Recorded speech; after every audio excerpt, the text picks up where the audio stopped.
right, welcome back everybody to day 3 of the 2023 TraderLion Trading Conference. Once again, we're very excited for today and the rest of the conference, and we've got a great lineup in store. And just taking a step back, the first weekend was fantastic. Thank you to everybody who's tuned in and also watched the replays. Tons of great comments, and just a thank you to the audience and also to the amazing presenters who really gave it their all. And shared some really valuable knowledge. I've learned a ton so far, and I hope you guys have as well. With the second weekend, we've got even more great speakers lined up, starting with today. We've got some stellar presenters, which I'll go through the schedule in just a second, but really, really happy with how everything's going. And I hope you guys are learning something valuable and taking away something that you can apply to your trading. Here is the schedule. As I mentioned, kicking things off, we've got market historian John Boik talking about lessons from history, studying markets, top traders, monster stocks. Then we've got U.S. investing champion Leif Soreide discussing improving your odds in swing trading, a very important concept. Then we've got market legend Stan Weinstein, the author of Secrets for Profiting in Bull and Bear Markets, and he'll be covering stage analysis in current markets. Then we've got Patrick Walker, veteran trader, discussing when to sell to capture and ride trends. And then we've got Roy and Wesley Mattox discussing identifying the investment windows to compound your results. And finally, to wrap things up, we've got another amazing market wizard, Peter Brandt, discussing what matters, risk and trade management. That's going to be a fantastic presentation and discussion, I'm sure. So thank you all for tuning in. And I hope you guys have your notebooks ready and are excited to get going and enjoy the day. And if you are finding value in the conference, please go ahead and take the time right now to leave us a like down below. It really helps us out and lets YouTube know that this is valuable, and it'll be shared with more traders who can benefit. So please go ahead and take the time right now to leave us a like on the stream. Also, go ahead and subscribe if you haven't yet. We've got a lot more great content in store this weekend as well as later on this year. Moving on, I always get this question, so it's always important to do a quick reminder. Will it be recorded? Yes, it will. The recording will be available at the same URL link you're watching on right now. And you can actually scroll back in time at any time today and rewatch a presentation if you'd like to. Yes, this is 100% recorded. How to get the most out of the experience. Here are a few just kind of quick tips. First, once again, if you haven't yet, go ahead and subscribe to the TraderLion channel. Take notes, give back. If you can donate to St. Jude's, as I'll remind you guys one more time in just a bit. Please do if you're finding value in this. Engage in the chat with others and with the speakers if they ask a question. And also, please go ahead and share any key takeaways you have on Twitter, and feel free to rewatch your favorite presentations. As I mentioned, the recording is stored on the same URL, and we'll be posting each presentation individually later on this year on this channel. So once again, a reminder to subscribe. Just a quick reminder, this is brought to you by TraderLion. This is my favorite part of this year. And a really exciting thing that we're doing this year that's completely new is we're also giving away a free Ultimate Trading Guide and email course, 100 plus pages discussing setups, edges, examples, routines, really everything you need to kind of build your system and level up as a trader.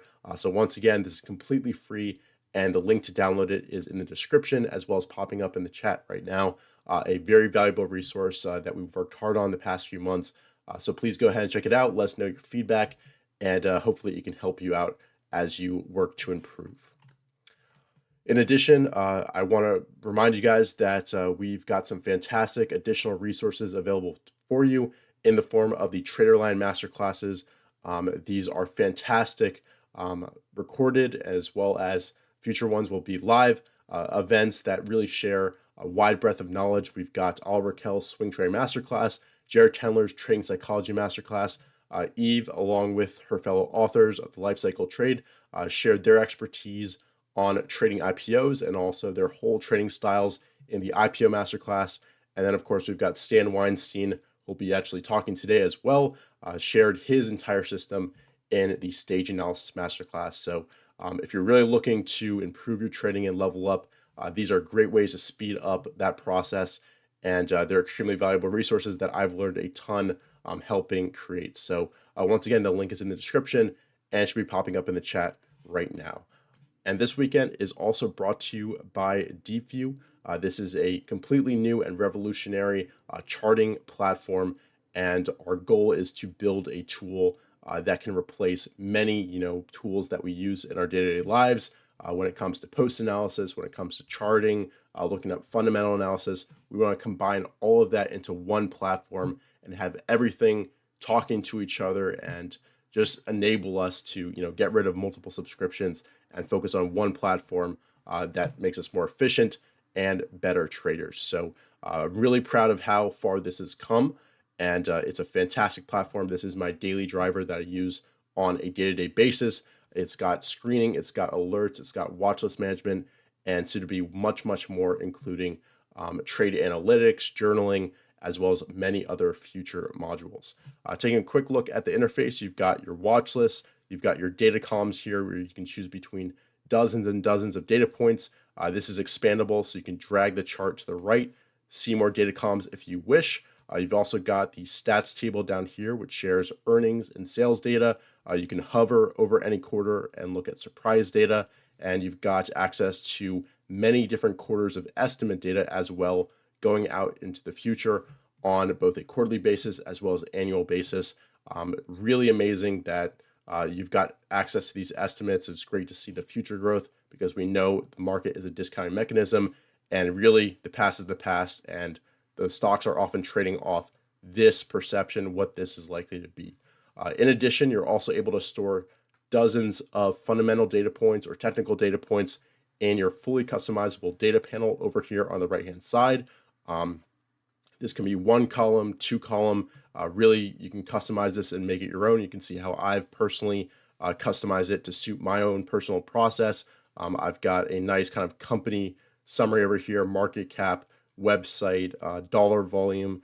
Then I've got a more technical section with the absolute strength scores. We've got daily closing range, weekly closing range, and yeah, I could go on and on, but I'm really proud of this data panel. It's one of the newest additions to the platform, and that's another kind of quick key that I want to highlight. Our goal with DeepView is to really create a fully customizable experience and also be constantly iterating, listening to our customers, and bringing them new exciting features that they would find useful and would speed up their processes. We've got updates pretty much every week, sometimes multiple times a week. We just had one this past Friday, and we're always looking to improve and iterate on our existing platform. So quick notes about DeepView. The chart, of course, is also fully customizable, and you've got access to dozens of indicators. So definitely go ahead and check it out. The link to DeepView is in the description, as well as popping up in the chat right now. Definitely something that you want to consider if you're looking for both technical and fundamental data all in one spot. So with that, we can move on. As I mentioned before, please also consider a donation to St. Jude's if you are finding value in this conference. It's a great cause that everybody can get behind, and you can use the link down below, just below the chat. And $1, $5, $10, anything you can give is fantastic. But if you are finding value and learning something new this conference, please do give back, and this is a great way to do so. Also, I want to remind you guys one more time to go ahead and subscribe to the channel. We've got some amazing resources that are coming later this year. Obviously, we've got tomorrow as well, so you definitely don't want to miss that. But we've also got the TraderLion podcast, tutorials, free webinars, and key clips as well. So make sure to subscribe. It's 100% free. And with that, it's time to go ahead and get started with John Boik. Enjoy, and thanks so much for being a part of this. Once again, we couldn't do this without you, and I hope all of you learned something new and find this extremely valuable. And I think this day 3 is going to be fantastic, day 4 as well. So sit back, relax, enjoy, get your notebooks ready, your pencils ready as well, and I'll be right back with John Boik. So take care, and I'll be right back.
All right, welcome back, everybody.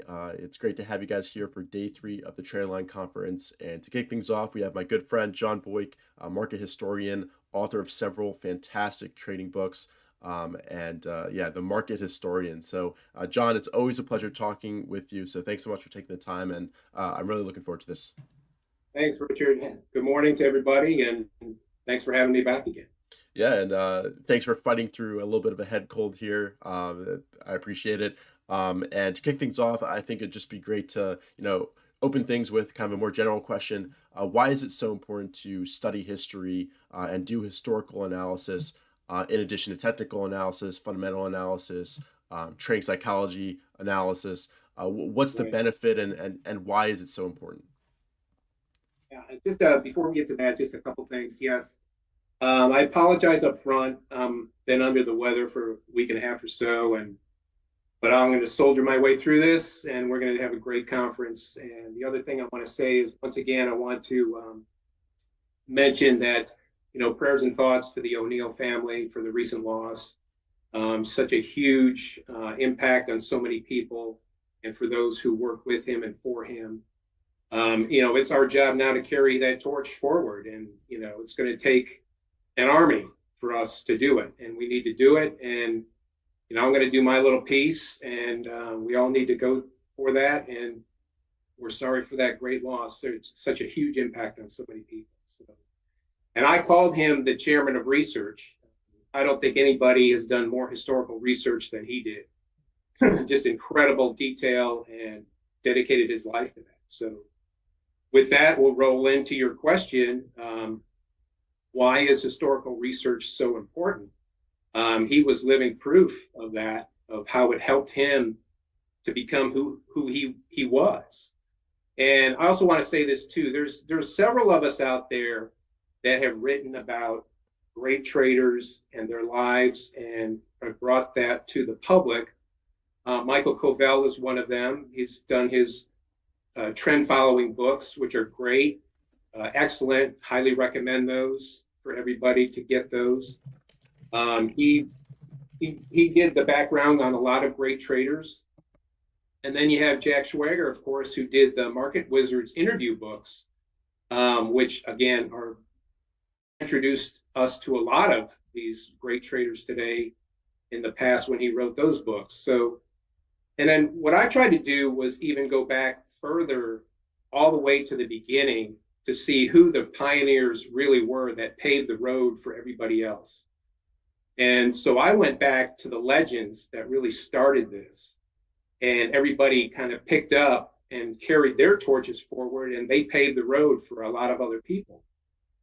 So I start back from 1888 with Richard Wyckoff, and there's Jesse Livermore after him, who's mentioned many times in Covell's books on trend following, and Bernard Baruch, and then Gerald Loeb after those guys, and then Jack Dreyfus and Nicholas Darvis and William O'Neill, of course. And then we have some very top modern day legendary traders like David Ryan and Mark Minervini and Jim Ropel and those guys who also learned from those. So the point of it is all of those traders back from the beginning who paved the road, they all learned from the traders before them. So if you want to back it up, David Ryan and Ropel and all that, heavily influenced by O'Neill. O'Neill was heavily influenced by Gerald Loeb and Jesse Livermore and Jack Dreyfus. And before him, you had Nicholas Darvis, who was heavily influenced by Gerald Loeb. And then before that, you had Loeb, who was heavily influenced by Bernard Baruch. And then Baruch and Livermore knew each other. And then Wyckoff learned from Livermore as well. He interviewed him several times. So you see this string of analysis and learning from the great traders from the very beginning all the way through. And that's what they did, was they learned from each other and they passed it along. And all the strategies that they came up with and the strengths and the failures and everything else were all similar to each other. So if you're going to learn, if you want to do this, you have to learn from the best. Just like any profession or vocation out there, the best people learned from the ones before them that were greatly successful. So I'm a big sports guy and I'm a big music guy. And if you look at sports, I'm a big hockey guy and baseball guy. So like just as an analogy. So in the NHL today, there's a bunch of young studs, 20, 22 years old, and you hear these interviews. How did you learn how to be so great so young? Well, I studied or watched films of Wayne Gretzky. I learned from the best. Then you talk to Wayne Gretzky, hear his interviews. Who'd you learn from to become the greatest ever? Well, I learned from Gordie Howe. So all this, it's the same. It doesn't matter what it is. You learn from the best. So that's what these traders did. And if they didn't do that, they wouldn't have, either their learning curves would have been a lot longer, wouldn't have found the same type of strategies that paved the road to success. And they're still the same today as they were in 1890. That's the point of the whole thing. And so why is it important to study those? Because that's where you learn from the best, just like all other vocations do that. And it's not just the traders that you study for history, it's the market cycles and the best stocks of the best cycles that help you in the present day. So I've said this before, in all the study I've done of these legendary traders, most traders who come into the market, they start with fundamental analysis, okay, which is critically important. And then they roll into technical analysis, which again is critically important. And there's some fundamentalists only, and there's some technicians only. And then after that, Mark Douglas laid this out in his book, Trading in the Zone, which is a phenomenal read, the best book on market psychology, in my opinion. And he laid that out. He said most traders come in fundamental, then they do the technical analysis, and then they look inside and they do the mental and psychological analysis. So those three are all critical. And most traders over time turn around and become successful after they've mastered all of those. What I discovered in all the study that I've done, this is going over 20 years now, to these legends, is they did all that, but the best of the best, the elite, added another piece to it. And I think that's what separated them from the good traders to become the great traders. And that was historical analysis. They studied the great traders before them, but they also studied the market cycles before them, because a lot of them repeat. And I'm going to give you a lot of examples in just a few minutes about that. And then they studied the greatest stocks that led the prior uptrends, and they all looked similar. They had similar fundamental characteristics. They had similar technical characteristics.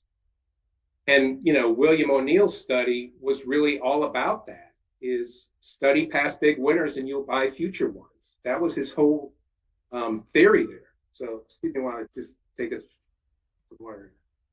Yeah, of course. But so O'Neill was the master at that. And how did he prove that? He studied all the great the great stocks, all the way back from the early 1900s, even the 1880s. And he put the model books together, and the patterns repeated themselves. And he would take out precedents from prior periods when he was in a current period. And I don't think there's anybody that has nailed more TMLs, true market leaders, in every single decade, in every single uptrend than him. How did he do that? He added historical analysis to his toolkit. So, and he wasn't the only one. Darvas did the same thing. And so did Gerald Loeb, and so did Baruch, and so did Livermore. They all, in their publicized books, they all mentioned, when I was in this market era, it looked like it was topping, just like this one 15 years ago or 20 years ago when I nailed it on that one. They all did that. Wyckoff did that all the time. So it's important, I think, that if you really want to step it up past the level of, maybe how to say this, like everybody else, and you want to be that elite trader, I think that's that's what separated them. That's the key piece that I discovered that said, they all did that. They added this other piece. You don't hear a lot about that. And like Jim Ropel does that all the time. He's got in his office, when I interviewed him for the book I wrote and put him in, he had 100-year chart on the wall, and he looks at it all the time. What does this look like? He mentions this on his podcast. This looks like this.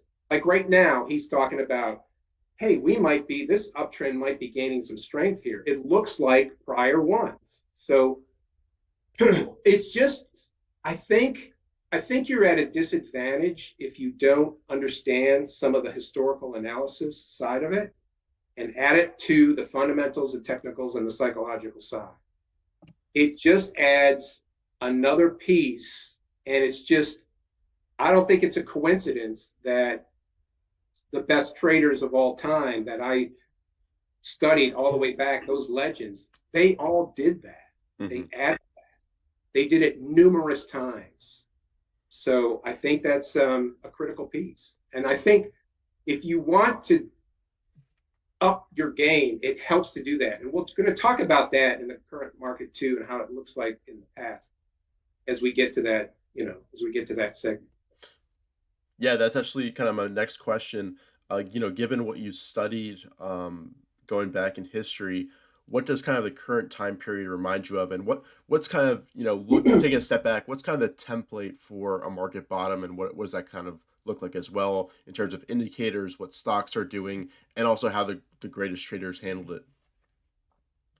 Well, before I answer that, I wanted to do this real quick. I want to go through, I'm going to give you a little bit of history here. We're going to go through, I'm going to mention some market downtrends, because the good news is at the end of these. So in 1903, you had a severe bear market. 1907, you had that.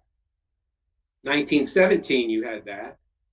In 1926, you had a sharp correction. 1929, 30, 31, and in first bear market in history. 1937, you had a bear market. 1942, and so on. 1957, there was one. 1962, 1966, 1969, the 73, 74 bear market. You had one in 79. You had one in 81 and 82. You had the crash in 87. You had one in 1990, 94, 94 into 95. I want to talk about that in a minute because that relates to your question a little bit. 1998, you had a big correction. Then you had the 2000, 2001, and 2002 bear market. You had the 2008 bear market. You had in 2018, you had the Q4 sharp downtrend that lasted only 3 months. There were so many like that in the past. The one in 1990 looked just like that one. The one in 1942 looked just like that one too. So these references back, this is what these great traders did. They remembered those times and looked at that. So, and then we had the 2020 COVID bear market, and then you had the 2022 bear market. So there's a bunch of bear market corrections going back 100 years or more, 120 years. All of those. And a lot of them looked similar. And a lot of them happened or occurred because of what was going on, whether it was a war issue or if it was high interest rates and high inflation. A lot of those were due to high interest rates, high inflation, lower or negative GDP. And once that got out of the way, then you had the uptrend. So there's the bad news. There was a bunch of corrections in bear markets, but they occur, they happen. And what did the traders do? The greatest traders, they saw those coming. There's signals all the time. Here's another cool history thing. So in 1917, you had this huge bear market, and Livermore makes a killing on the short side of that market. And it was severe. But by 1919, in 2 years, that market recovered that entire drop of 1917. 70 years later, 1987, you had the bear market crash in October. But that that correction started in early August. And O'Neill saw that and was 100% in cash 2 months before that crash hit. But by 1989, that market recovered that entire 1987 crash. The exact same thing that happened in 1917 and 1919 happened in 1987. Doesn't mean you're going to see these, but these patterns, these cycles repeat. Stan Weinstein, great. I mean, the stages, 1, 2, 3, 4, they repeat themselves over and over again. So, but the good news is, here's the great news, right? All those downtrends, those corrections, those bear markets, they all lead to the next strong uptrend. So from 1900 through today, we've had about 35 or 36 major uptrends. And I call a major uptrend an uptrend of about minimum 30% or more in 4 months or longer on the indexes. 35. So that means about 30. And when I was writing Monster Stocks, I put this in the beginning of that. I did the study. It said about 33% of the time the market is in a major uptrend. So those are great those are the windows of opportunity to take advantage of. And the average major uptrend was 14 months in length, and it went up about 74%. And we just saw in 2020 that uptrend from April 2020 up through February, that was up about the same length of time. Okay. I mean, the same percentage amount, up 70% or so. So the good news is through these bear markets and these corrections, you get these massive uptrends as they build out. The question is, how long does it take? And what are the signals? Back to your question. Well, let me back up again. Richard, I know you gotta reel me in because I keep going all over the place, but I think this is important. The best traders over time in the past, they avoided those big bear markets. Livermore and Baruch and Wyckoff did some shorting, and Livermore killed it on the shorts in 3 bear markets, 1903, 1907, and 1929, and 1917, as a matter of fact. But the other traders after those guys, didn't really short very much. Loeb never shorted stocks. Dreyfus never shorted stocks. Darvas never shorted stocks. O'Neill did it a little bit in 1962 when he was first coming out. And you know why he did it in 62? He just finished reading Reminiscences of a Stock Operator. And in that book, Livermore, fictionized Livermore, talked about the 1907 top, and how it looked very similar to what O'Neill was at in the current time in 62. So what does O'Neill do? He turns around for the first time in his career and he shorts 3 stocks. He shorts Certainty, Alcide, and Corvette. And he makes a killing out of it. But after that, he really didn't short much because he made so much progress and opportunity on the long side, which those uptrends are stronger in duration and they're stronger in percentage moves.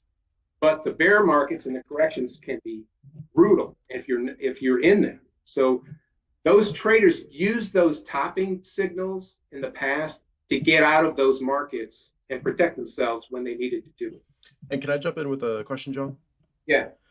So what are those topping signals? Just a quick review for people who are curious. What were these great traders looking for that gave them fair warning, or they're not going to catch the top, but they're going to get out and protect their capital during the declines? Well, let's talk about then the last 3 years. Mm-hmm. Use those as an example if you're already tired of history. But so 2020, February comes around, COVID comes around. And in March, you had the most severe, the shortest, longest break in market history, pretty much. Down all the way. There was, in March, this huge, sharp spike down. Everybody thought the world was going to end. We're all going to die of COVID. And it turns out it wasn't the case. And the market comes back up in April. So I want to talk about this, too. This is critical. I'm a big proponent of this on Twitter, the new high, new low list. It's not something I made up. This has been tracked by some of the greatest traders all the way back to the 1940s. Gilbert Haller wrote a book in 1965, and he shows 20 years of the new highs and new lows and matching up to the Dow index. Sometimes it leads, sometimes it tells you it's excessive, It's a gauge. That's all it is. It's a gauge to tell you how strong or weak either an uptrend is or a downtrend is. And a lot of top traders today use it. We see them on Twitter. Matt Caruso uses it a lot. Jim Ropel uses it a lot. O'Neill looked at it. Gerald Loeb used it all the time. Stan Weinstein talks about it. Alexander Elder wrote a whole ebook on it. So that can give you some clues, and I'm going to get to those in a second. So in 2020, March, every single day, new lows exceeded new highs by thousands, and sometimes over 3,000. That is telling you everybody's selling. Leading stocks at that time were topping and breaking. Is it breaking support? Is it breaking key moving average levels that it's rode up the whole time up? The 21-day, the 50-day, and even worse, she should be out way before it cracks the 200-day. But to answer your question, there's several answers to that. So are the moving averages on the indexes stacked properly? 200 down here, 50 here, 2110. In 2022, it was flipped all the way over the other way. And then in 2020, after March, you started to see all that selling was subsiding. And by the first week of April, you now had new highs exceeding new lows for the first time in 6 weeks. And it continued to build on that. And the market started to come up. And IBD is pretty good at this, calling market direction, uptrend or under pressure or in a downtrend. And they went in the first, second week of April, confirmed we're seeing some strength here. Stocks were setting up some of them were damaged really hard. Some of them that resisted the decline are probably going to be the next leaders. That's exactly what happened in April. So you had, with COVID, you had Zoom and DocuSign and Peloton and Etsy all built these bases during that decline. It's happened all the way back in 1903 as well. And so these bases are formed, and then you can see the buying power start to come in and overtake selling pressure. And the new highs, new lows will tell you that. More stocks are now coming up and out and making new highs, 52-week highs. So that upturn, it was, I was watching that, and I was like, this is interesting. Everybody's talking doom and gloom that everything's going to go to hell, but the market came up and took a different direction. From early May to the end of September, there were 78 trading days in a row where new highs exceeded new lows. 78 trading days in a row. That's rare to happen. And the numbers kept getting stronger on themselves. More stocks were breaking out. You had Livongo, then you had all the Cloudflare, and all these other stocks are just taken off. And that was a window of opportunity that's telling you the market direction has changed from that brutal bear market in March. Okay. A lot of top traders who follow that jumped on these new leaders. And a lot of traders had triple-digit years. I mean, I had one. And let me tell you this. If I can have one, anybody can do it. So trust me. But it happened in a short window of time. By the time November hit, Zoom and DocuSign were already topping. So how do you tell that? Well, the trend line has stopped moving up. Volume has stopped coming in on the up days, or it runs into a climax run where volume just takes off to the highest levels and it zooms high to the highest peak of all time. Jim Ropel's a master at selling into a climax run. William O'Neill was a master at that. And then it starts to break down. So it's breaking some key moving averages on big volume. That's telling you traders like O'Neill and Ropel, and there's a bunch of them out there, they're all selling. They're selling into strength at the top when they see some turn in the trend. And that's what they did. And Bernard Baruch used to do that in 1920 and 26 and 27. 26, 27, 28, 29. The market is ripping, just like it did at the end of the 90s. And Ropel is in there and selling all his stocks in the climax runs in March 2000, right before the bear market. That was the beginning of the bear market. And it comes down and gets out. So you have this, I'm all over the place again, but I'm trying to answer the question with as many examples as I can give you. But that 2020 uptrend, when you get into 2021, now in the spring of 2021, the market starts to change a little. You had this huge run. In Monster Stock Lessons, I showed 29 stocks in 2020, just from April through December, 29 that rose over 100% just in that time frame. And I put a limit on that. Those were only stocks that traded over 1 million shares a day. There were many more that traded less than that. So if you focus on that, and what these great traders did was concentrate on just a few handfuls of the major leaders, you could have had a great year. And we saw it. A lot of people did. You know, what Oliver Kell that year, 941%? Unbelievable.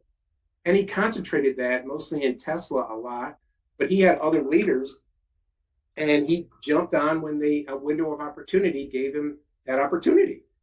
And that's what these guys do. That's what the best traders do.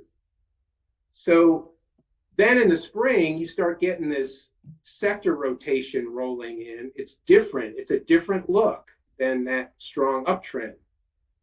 You can see this. Breakouts started to come up. They wouldn't last as long as they did in April, May, June, and July of 2020.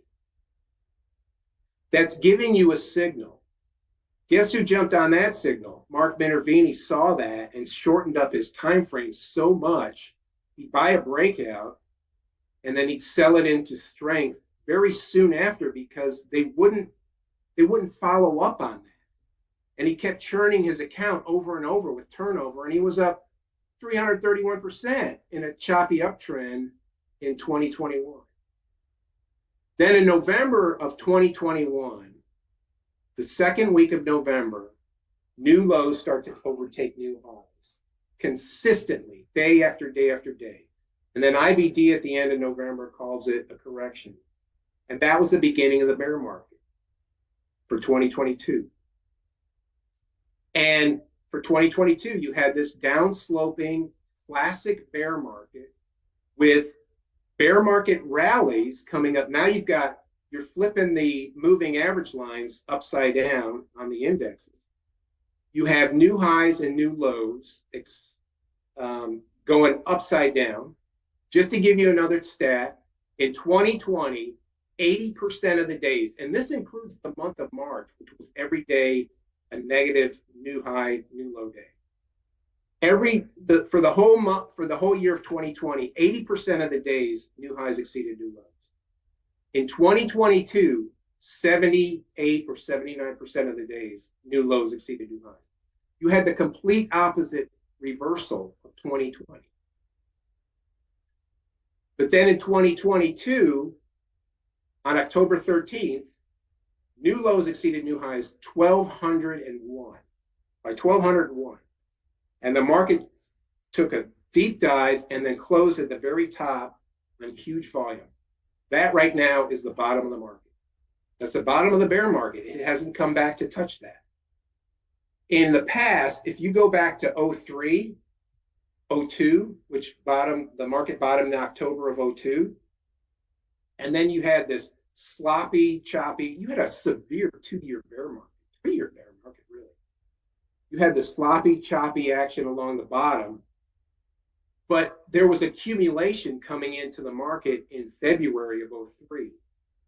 And O'Neill saw that. He actually bought eBay in October at the bottom, took pilot positions in it. And then in March of 03, when the market really started to take off in 2003, he piles into eBay with almost his whole position, and he makes a killing on it. So that same market, this one is looking like it's been chopping along, and now recently it's been coming up. Now you have the moving average line stacked properly as far as a healthy market. You have the 200 down here, the 50, the 21, and the 10-day, and they're playing with each other, the 21 and the 10 up here, because you still have this, there's still an overhang here. You still have the Fed issue, and you still have inflation. And once you get some more clarity on that, which we're getting a little bit more of, but the market always looks ahead and discounts all that, So right now, so in the last 3 years, if you go back to history, you've seen just about everything. You saw a short bear market, but very severe in 2020.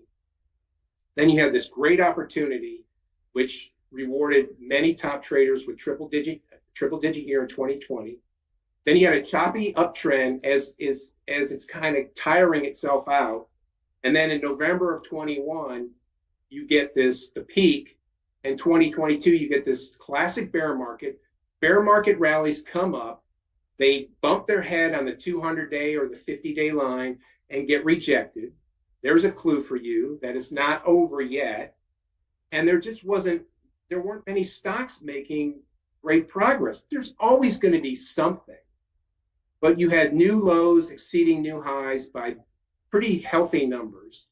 And now you've turned this around a little bit in 2023, and you're not retesting those 2022 lows. I just put on Twitter yesterday after the market closed, we have 6 days in a row now where new highs exceed new lows. And for last week, the week that just ended, it was the third biggest weekly new high, new low net reading in 61 weeks, all the way back to that November 21 top. So, and there seems to be more broadening out. There seems to be more stocks setting up and running up. And if you go back to prior strong uptrends after bear markets, there's always seems to be a catalyst of what's the next big thing. In the 20s and all that, it was automobiles. In the 50s, after those bear markets, it was consumer-oriented stocks. In the 80s, it was something else. In the 90s, in the mid-90s, it was computers, Compaq, and all that kind of stuff. And then in 1999, in the late 90s, it was the internet taking off. And so to get a strong uptrend, you need a new catalyst. Maybe this is it. Maybe AI is it. It seems like there's a lot of excitement out there about that. There's a lot of AI stocks that look like they're starting to lead. But you still have this overhang of the Fed, and hopefully this will be the end of that. If that gets more clarity and kind of settles down, this could be it. I mean, but here's the thing. It doesn't matter what somebody's opinion is going to be. I think it's going to happen at the end of the, it doesn't matter. Nobody knows. Nobody knows for sure. All you got to do is watch and be on the lookout. Just like if you watched back in April of 2020, sitting there and I'm going, this looks interesting because everybody's telling us the world's going to end, but these stocks are telling you something different and money's coming in and you had this strong run. So you got to be, you just watch those things and watch the moving averages of the index. You can feel it too. It just feels a little different now. We haven't seen this since November 21, if you ask me. I mean, it's like, wow, there's some stuff looking, put some exposure on. There's some things looking good. There's some new names, which typically happen in new uptrends. So if this thing gains some speed, there'll be some other new names coming out, but there's a few already that are just ripped. Look at Super Microcomputer, unbelievable. So there's one, Celsius is another one. So you need that too on top of that. And then when you put all the pieces together, and there's not really that many, moving averages are coming up, new highs are exceeding new lows, new stocks are breaking out. They've got a future ahead here with this new big thing that could come up. And that's it. Then you put in your risk management and your trade management strategies. And those are the keys. You have to be disciplined. You have to be patient. And if you waited for these opportunities, then you're going to take advantage of them. And a lot of people probably got chopped up in 2022. Maybe they traded too much. I mean, I got in some of those bear market rallies and what are you doing here? It's slapping them back down in classic form. So, and every single bear market or correction from the past did the exact same thing. So I think that's where, again, the historical analysis comes into play. And the more you understand that and see that, hey, this happened before. It's not exact. It's never going to be exact, but it's similar. And just like the stock patterns are similar over time. Jesse Livermore looked at stocks breaking out to over points of resistance, pivot points, he called them. So pivot points over resistance areas for Livermore. Nicholas Darvas created this box theory. He said these stocks just bounce around in these little boxes, and then when it breaks out on high volume, I'm jumping in on that. Jack Dreyfus did his charts by hand. When he was 21 and he got started in the market, he worked for a chartist. This is in the 1930s. And he said, Jack, I want you to chart these price points and volume by hand on these charts. When Dreyfus was in his early 90s, this is 2004 or 5. He's still doing charts by hand. He hired somebody to do his charts by hand, even with all the technology out there. What was he doing? He's looking for certain price patterns that would take off and move, breakouts on high volume after a certain period of time, typically that would be created in a downtrend or a bear market. So he was doing the same thing. Then you have William O'Neill creating names for these patterns that he studied. Couple with handle, double bottom, 3 weeks tight, saucer, whatever it is. And you look at all these patterns that they looked at and they saw, these patterns keep repeating. They're repeating now again. So all that stuff, if you understand the past, I think you can help yourself in the current time and the future time. That's what the best traders do. That's what the legends did.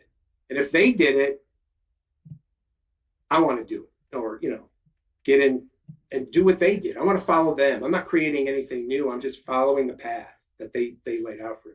Yeah, perfect. And there's some good questions coming in the chat, so keep them coming, everybody. First from Sunil, what sectors and industries typically lead a start of a new bull market, or does it kind of change a little bit over time?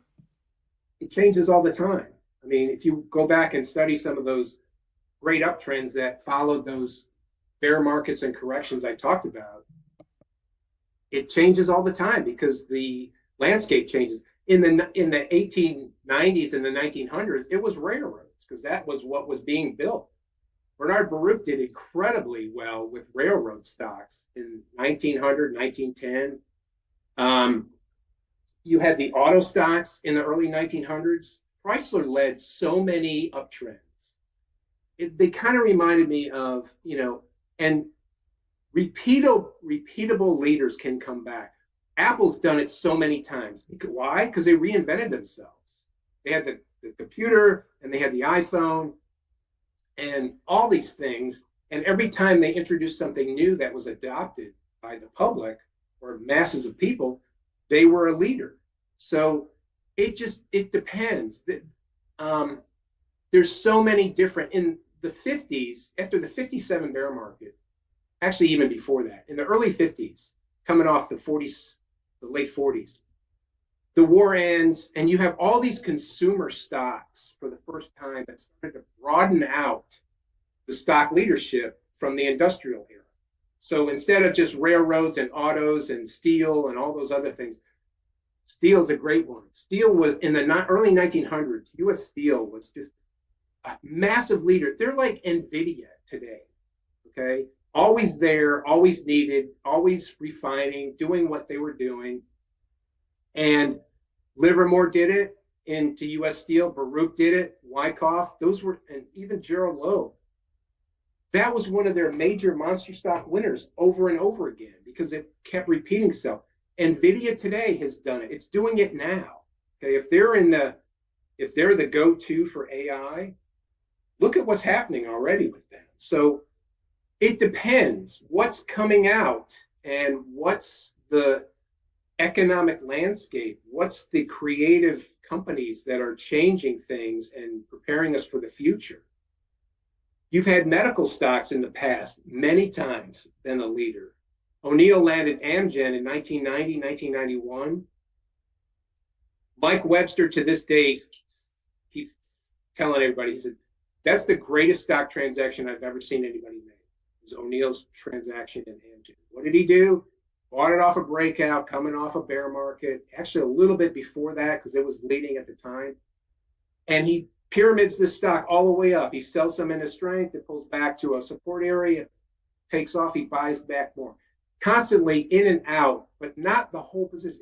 These are core positions that he holds. And then he runs that stock up. He made 550% on that stock. And then he sells the whole thing.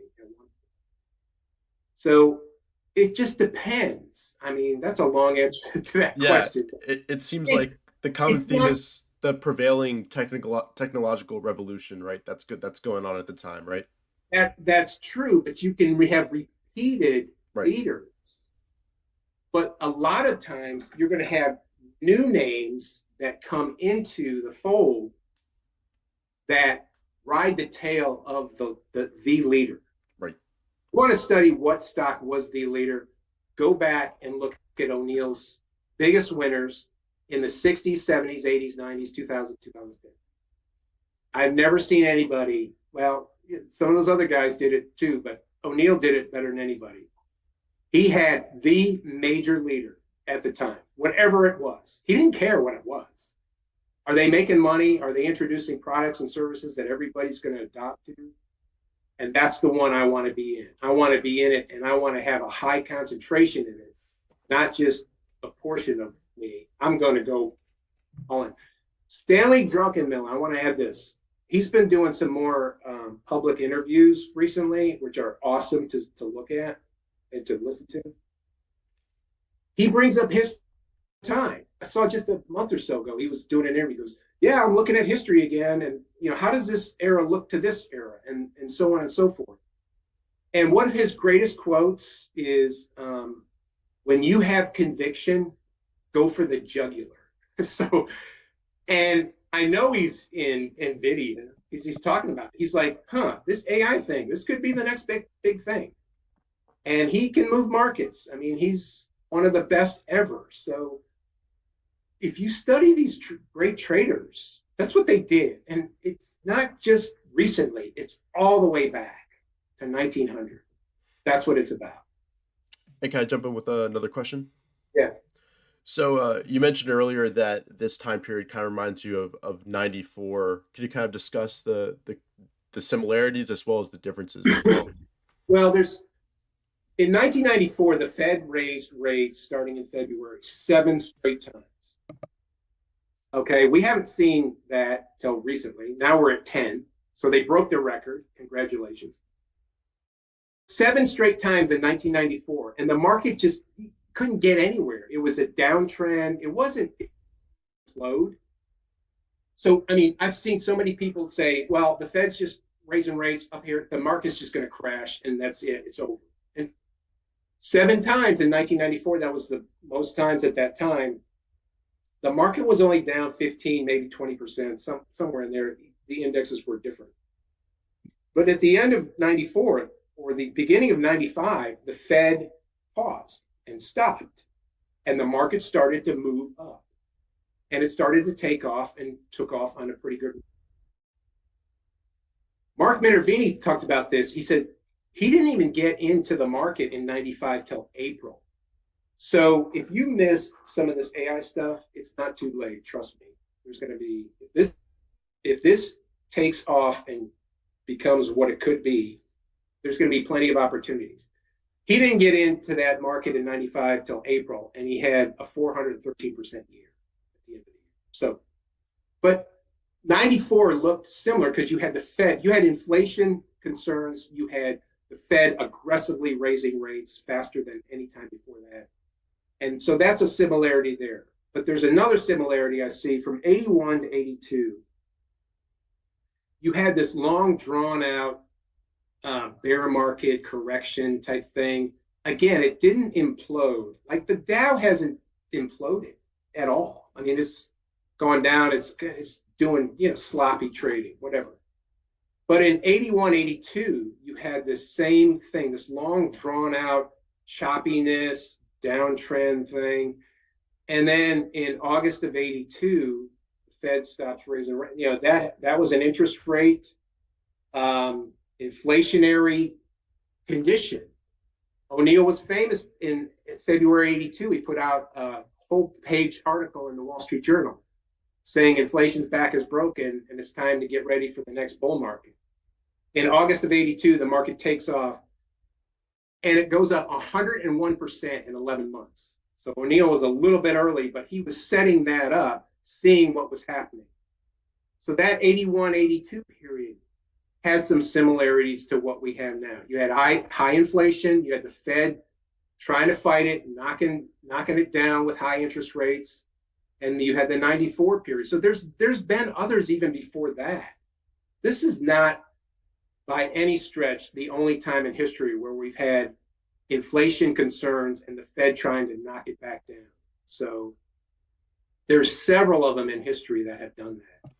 The good thing is once the clarity of that Fed and inflation issue is kind of put off to the side, the market has taken off either a little bit before or during or after. But there's a window of time there when that happens. And, O'Neill said this many times, bear markets are awesome. Why? Because they set up the next opportunities. Okay. They create the bases, they create the stocks that are going to lead the next uptrend, whatever it's going to be. It's going to be different. And this could be, you could be looking at the beginning of one day. We don't know. Let's do this again in 6 months and I'll tell you how it looks. Yeah, perfect.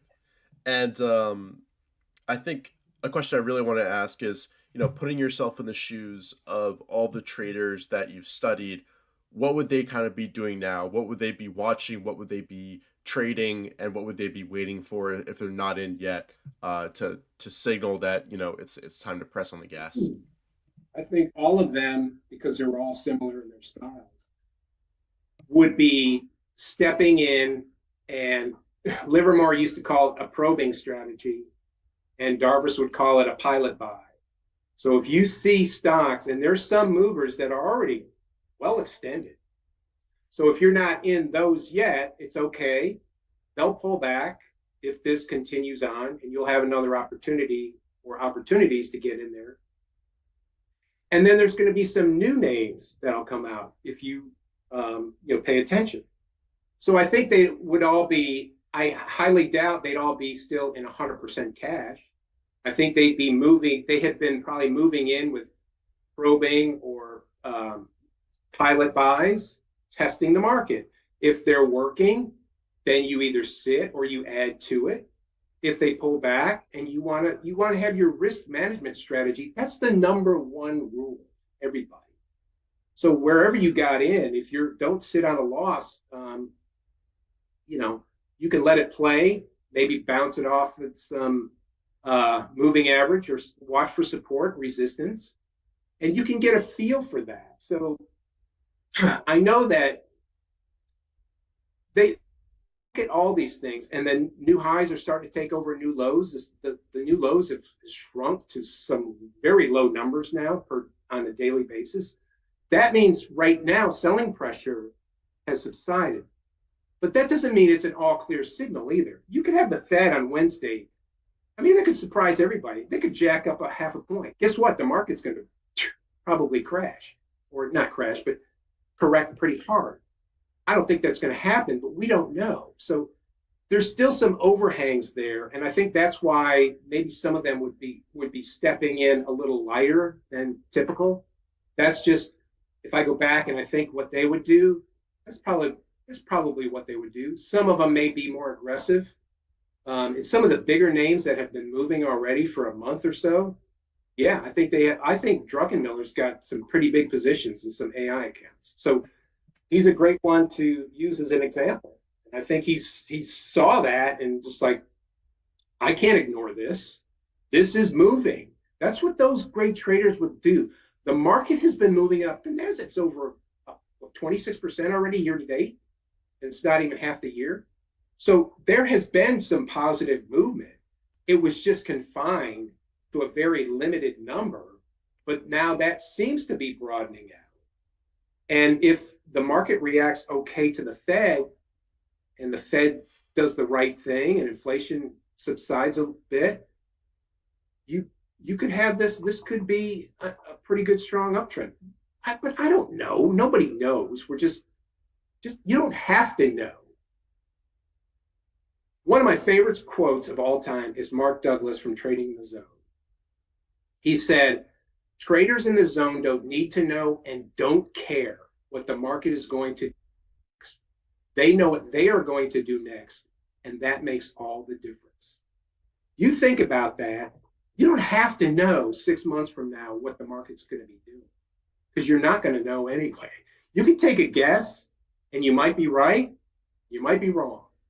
But if you know what you're going to do next, which if you ask back to your question, I think these traders would be stepping in going, this is working, or this looks like it's working, so I'm going to participate.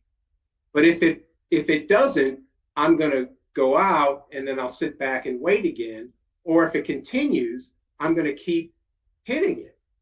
So they know what they're going to do next based on what the market is doing, not what they think it's going to do, because nobody can predict what it's going to do. Does that answer the question? I mean, Yeah, I think it does. And to turn it on to stocks now, looking at the past, analyzing all these monster stocks, true market leaders, model book stocks, what do they look like coming out of a bear market similar to this? How do they act? What do they respect? And what are the signs that people can pick up on? And maybe some spots for people to, join the ride if they're not already on some of the leaders. coming out of a bear market, the healthiest stocks, you don't want to see anything under the 200-day. Typically, that's a bottoming support level. I think Paul Tudor Jones said that. Nothing good happens under the 200-day line. And you could see if they're basing, and they've held up the best, like their RS rating, their relative strength rating during a bear market. They held up pretty good. And then when the market gets healthier and you watch them and they're coming up off of support areas and their moving averages are moving up in the right direction, they're stacked kind of on top of each other, how they should be. Those are the ones. I mean, look at Celsius. That pulled back for a while. It was basing 6 months ago or more, and it pulled back, and now it's a leader. It ripped on earnings. They're making up their fundamentals are great, and you're seeing some action come into that thing. So that's a leader. Super microcomputer to me is that's your monster stock. It's a monster stock already. When it broke through 100, which was what, weeks ago, a month or so ago, now it's at 260 already. I mean, they're supplying computers for AI stuff, so maybe that's got to be the reason. But stocks like that, if you look at the chart of SMCI, you could see how it got supported at its 50 and 21-day. And then every time it took off, there were a lot of shorts in that stock. There were a lot of negative reports on that a couple months ago. And those all got blown out. So now you took the shorts out, and you probably had a bunch of short covering there. But now you've got people investing in it instead of covering shorts, it looks like. So follow some of those leaders that are looking good right now. And there's several of those. Look at Rambus, looks good. I mean, these stocks have been ripping, and they held up well. So I think that's the answer there. Relative strength ratings say, relative to the general market, I held up better than you did. And those typically are the leaders of the next bull run. They always have been. It's kind of been that way. Yeah, fantastic. And given that many of these names are pretty extended right now from the bases that they broke out of, how do leaders from the past typically act at this point, and what should traders be waiting for to maybe build a position in a stock if they don't already have some shares? A lot of them moved up very fast, and I got caught watching too much myself. So you can have stock envy, watching these things race by if you're not in them. But I would watch for tight digestion areas or pullbacks on kind of subdued volume, and then how do they react at certain moving average lines. A lot of traders use moving averages. they kind of, they'll scare you out and then they'll shake you out and then they'll come back up and hit those lines and then take off again. So I have them on my watch list and I'd be looking for pullbacks or digestion areas. And then if the market starts to take off again and these lead again, you can get in on some of those. Perfect. Well, John, this has been really great. And one thing I'm really looking forward to is behind the scenes. We've been working on a project together. And I'll go ahead and share my screen here. We'll be doing kind of a full masterclass, diving deep into the uptrends, downtrends, top stocks, as well as, the market wizard from the past. First of all, I'm really looking forward to this. I'm looking forward to dive deep into historical analysis and have you as kind of my guide. Here's a quick overview of what we'll be covering in July. Do you want to kind of go through this and discuss, what you're most looking forward to and, the key things that we'll be teaching? Yeah, so Richard and I, the TraderLion group has been so phenomenal. We've been working on this for quite a while. I think it can really help a lot of people, and that's really, I want to carry my little torch of O'Neill for the research side, and I think this is the best way I can kind of help. So if you go back to the first slide, we're tagging, the motto of this is study the past so you can profit in the future. Sorry. That's what the best traders did. They studied the past, they understood it from the traders, from the market cycles, and from the stocks, and it helped them in the future. And that's the motto of this. And if you want to go back to the course outline, we're going to do 10 webinars. So it's extensive. It's an extensive course, but I hope people, if you're interested to take it, you get a lot out of it. We're going to do legendary traders. I'm going to do profiles of some of the best traders over time. A lot of the names I mentioned. Look at some of their successes. Look at some of their failures and how they learn from them. Quotes from them, backgrounds on them. Some of the big monster stocks that they made their great returns on. And then we're going to get into some modern legendary traders and the commonalities of all the modern legendary traders and the great traders of the past. Then we're going to look at monster stock templates. Sorry. Some of the key basing patterns that all look similar over time frames. We're going to look at new highs and lows, and we're going to go back to 1942 from the beginning of that. I'm going to show you how they line up and how excessive numbers can lead to topping markets and how excessive numbers on the low side can lead to bottoming markets. And then we're going to do some webinars. We're going to do the historic cycles in monster stocks of all these time frames. So we're going to go through every single major one. So in the 1900s and 1940s, there were 10 uptrends, 8 downtrends, and we're going to look at in detail 11 monster stocks in detail of those time frames. And then the next one will be the 50s and the 70s, and the uptrends, downtrends, and monster stocks from there. And then the 80s and 90s, same thing, uptrends, downtrends, more monster stocks to look at. Then the 2000s, 2010s, and we're going to do 2020 to the present. And then the last webinar, we're going to put it all together. We're going to look at current conditions, lessons learned from the best traders, the best market cycles, and how to identify those. And then we're going to summarize the whole thing.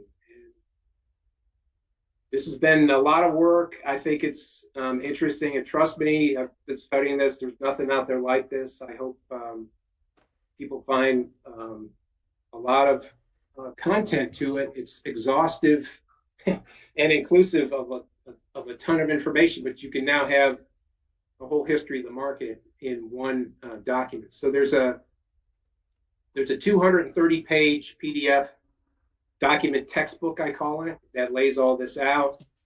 There's other extras to the course. We're gonna buy, for anybody who wants to sign up for the course, we're gonna buy them an e-Kindle book of How to Make Money in Stocks by O'Neill. Give our nod to O'Neill for that. And we're gonna also buy them the e-book for Monster Stock Lessons, which I did last year. And the reason we're doing those is because on the ebooks in the digital format, the charts look really great. So you're going to get the 100 historic charts, and there's a bunch of those we're going to go through in the course and study those in detail, in depth. So you get a feel for how they look, all the questions that, a lot of stuff I just brought up today already. So you get 2 ebook with this as other references. And then very exciting, I'm pleased to say, we're going to have several special guest appearances throughout the webinars. I think that's going to add a lot of entertainment to it. And you get to hear from some great, successful people. So there's a lot packed in here. And I'm pleased to do it. I feel grateful to do it and partner with TraderLion. They've done some great master classes in the past. And this is going to go through everything. And like I said, trust me, there's nothing out there like compiling it all into one. So Yeah, I think this is going to be a tremendous resource, and I've learned a ton, and we've learned a ton already, just kind of building it. So I'm really looking forward to it, and also the special guests. I think that'll be really fun.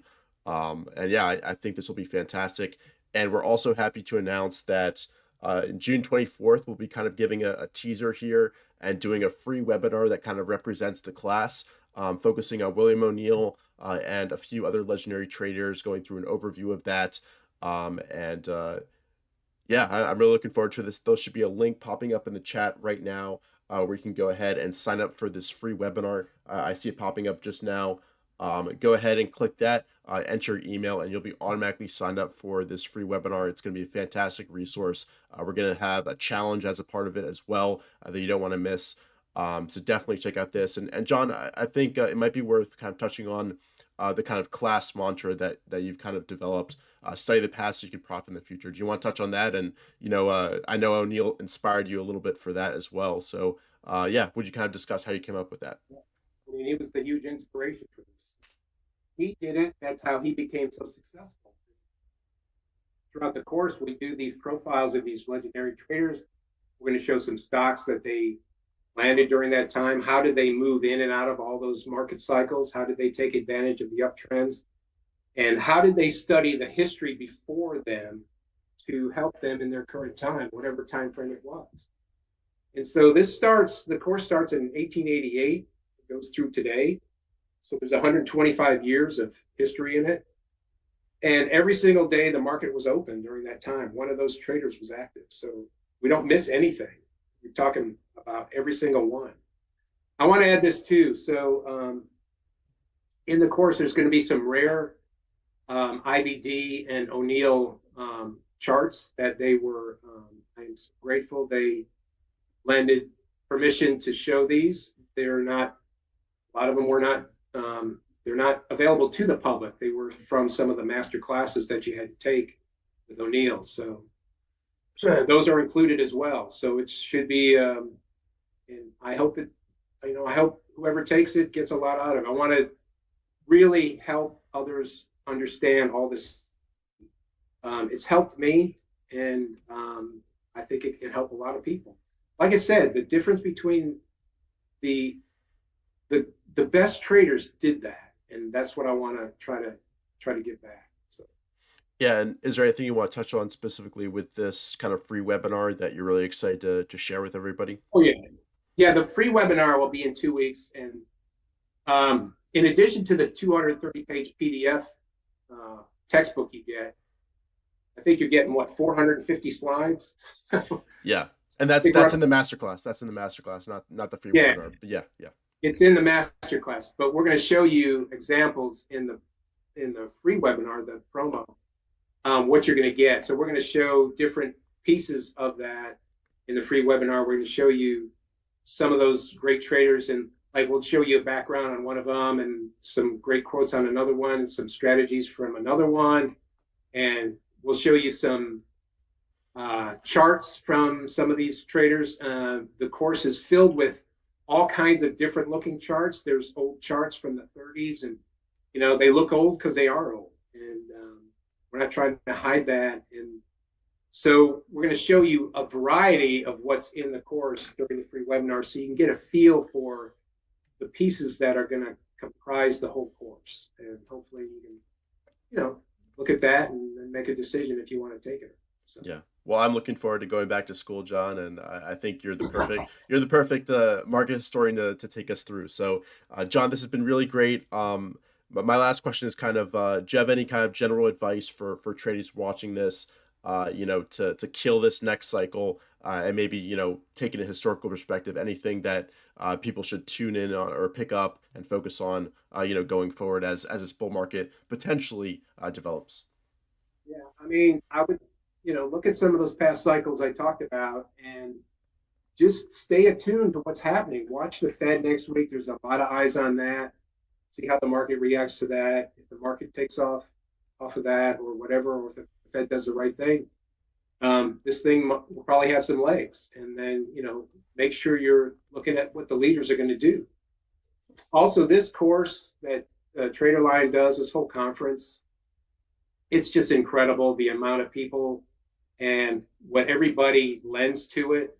I'm sure you're going to hear the rest of today and tomorrow, a lot of great strategies or what to look for. And I'm sure a lot of these next speakers are going to talk about what to look for in the current time. And so I would leave that to those experts. Mine is make sure you understand this looks a lot like several, I mean, several from the past if it continues to keep going in this direction. And those were the greatest opportunities. So just pay attention and be willing to get in there and tag along on the leaders. Perfect. And just one more note, because I saw a question in the chat. This free webinar will 100% be recorded, and we'll be sending out that recording to anybody who enters their email using the link that's in the chat right now. It's also in the description. So if you can't make it live, don't worry, but definitely go ahead and sign up so we can get you that recording. So with that, John, thanks again for taking the time. I really appreciate it. I'm really looking forward to the free webinar as well as the entire masterclass. Like I said, I've already learned so much, and a lot of the TL team has really enjoyed the process of building the slides and helping you with the document and the prep work. So I think it'll be really valuable for people who take it to get that historical perspective and add that to fundamental analysis, technical, and psychological analysis. So thank you so much for everybody who enjoyed this. Please go ahead and right now to leave a like down below on the stream. That helps let YouTube know that this is valuable and just will help expose this to more traders who can benefit. So, John, any last words that you'd like to leave everybody with? Well, thank you, Richard. You guys, TraderLion, I really have said this before. I think you're the future of stock market education and so innovative with Deep View now and all the things you guys do with your model books and these master classes. Very impressed with you guys. And who's ever out there, you need to follow these guys. And they're all young, sharp minds, and they're learning from history too. So it's been a pleasure working with you guys. We're not there yet, but we're almost near the finish line, and Yeah. it's just been a pleasure with everybody there. So enjoy the rest of the conference for everybody else, and thanks for tuning in. Yeah, and that actually reminds me of one more thing that I want to mention. Definitely follow John on Twitter because he provides the best. You're my favorite feed to follow, John. Pretty much, you do amazing quotes and charts. What is your username so people can find you? It's at Monster It's, Stocks One. Is that right? yes, at Yeah, Monster Stocks one. I awesome. came in late to Twitter. I've only been out there a few years. The Monster Stocks was already taken. So I was like, what am I going to do? Even my name was taken, so I just put a one on the end. Yeah, So yeah, and I mean, you share some of the documents and research that you've done from going back to the 1900s. So it's really fantastic. So John, thanks again for being a part of this. I always love chatting with you, and I'm sure everybody did as well. And we'll be right back with Leif Soreide starting at around 10:30 Eastern. So stay tuned for that. And with that, yeah, take a quick break, and we'll be right back. Take care. thank you. Thanks.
Okay, everybody, welcome back. It's my honor to introduce our next guest, Leif Soreide, the U.S. Investing Champion of 2019. Leif, finally got your name right after a few years of chatting with you, and it's always fun talking through charts, and I've learned so much from you, Leif. So thank you so much for taking the time, and I'm really looking forward to this, getting more into the advanced topics here and improving odds and swing trading. So yeah, thanks so much for prepping this.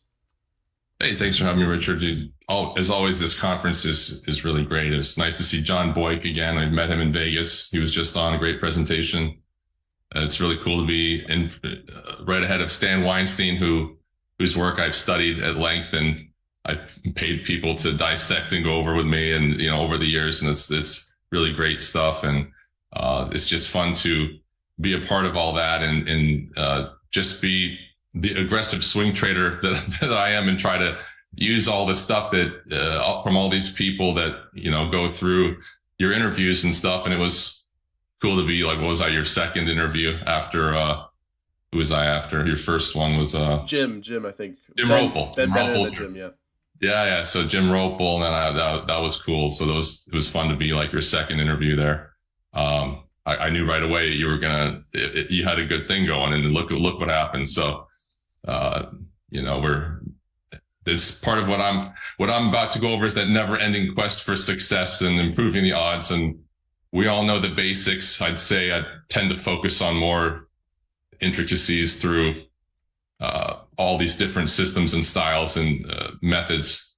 Really, I invent nothing. I just try to put it all together as best I can to improve swing trading odds, because I just love swing trading. So I guess you could just say I'm an aggressive swing trader. I try to trade what I would call like contest style.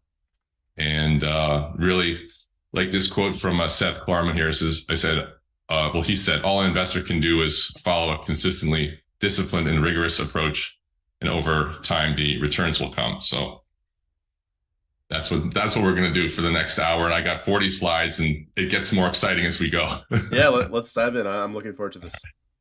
All right. So just a quick overview of my influences. Obviously, William O'Neill, the Cancel methodology is sort of the basis for finding big winners, all the fundamentals and stuff. And Stan Weinstein, stage analysis, you want to buy stocks that are trending stage 2 uptrends only.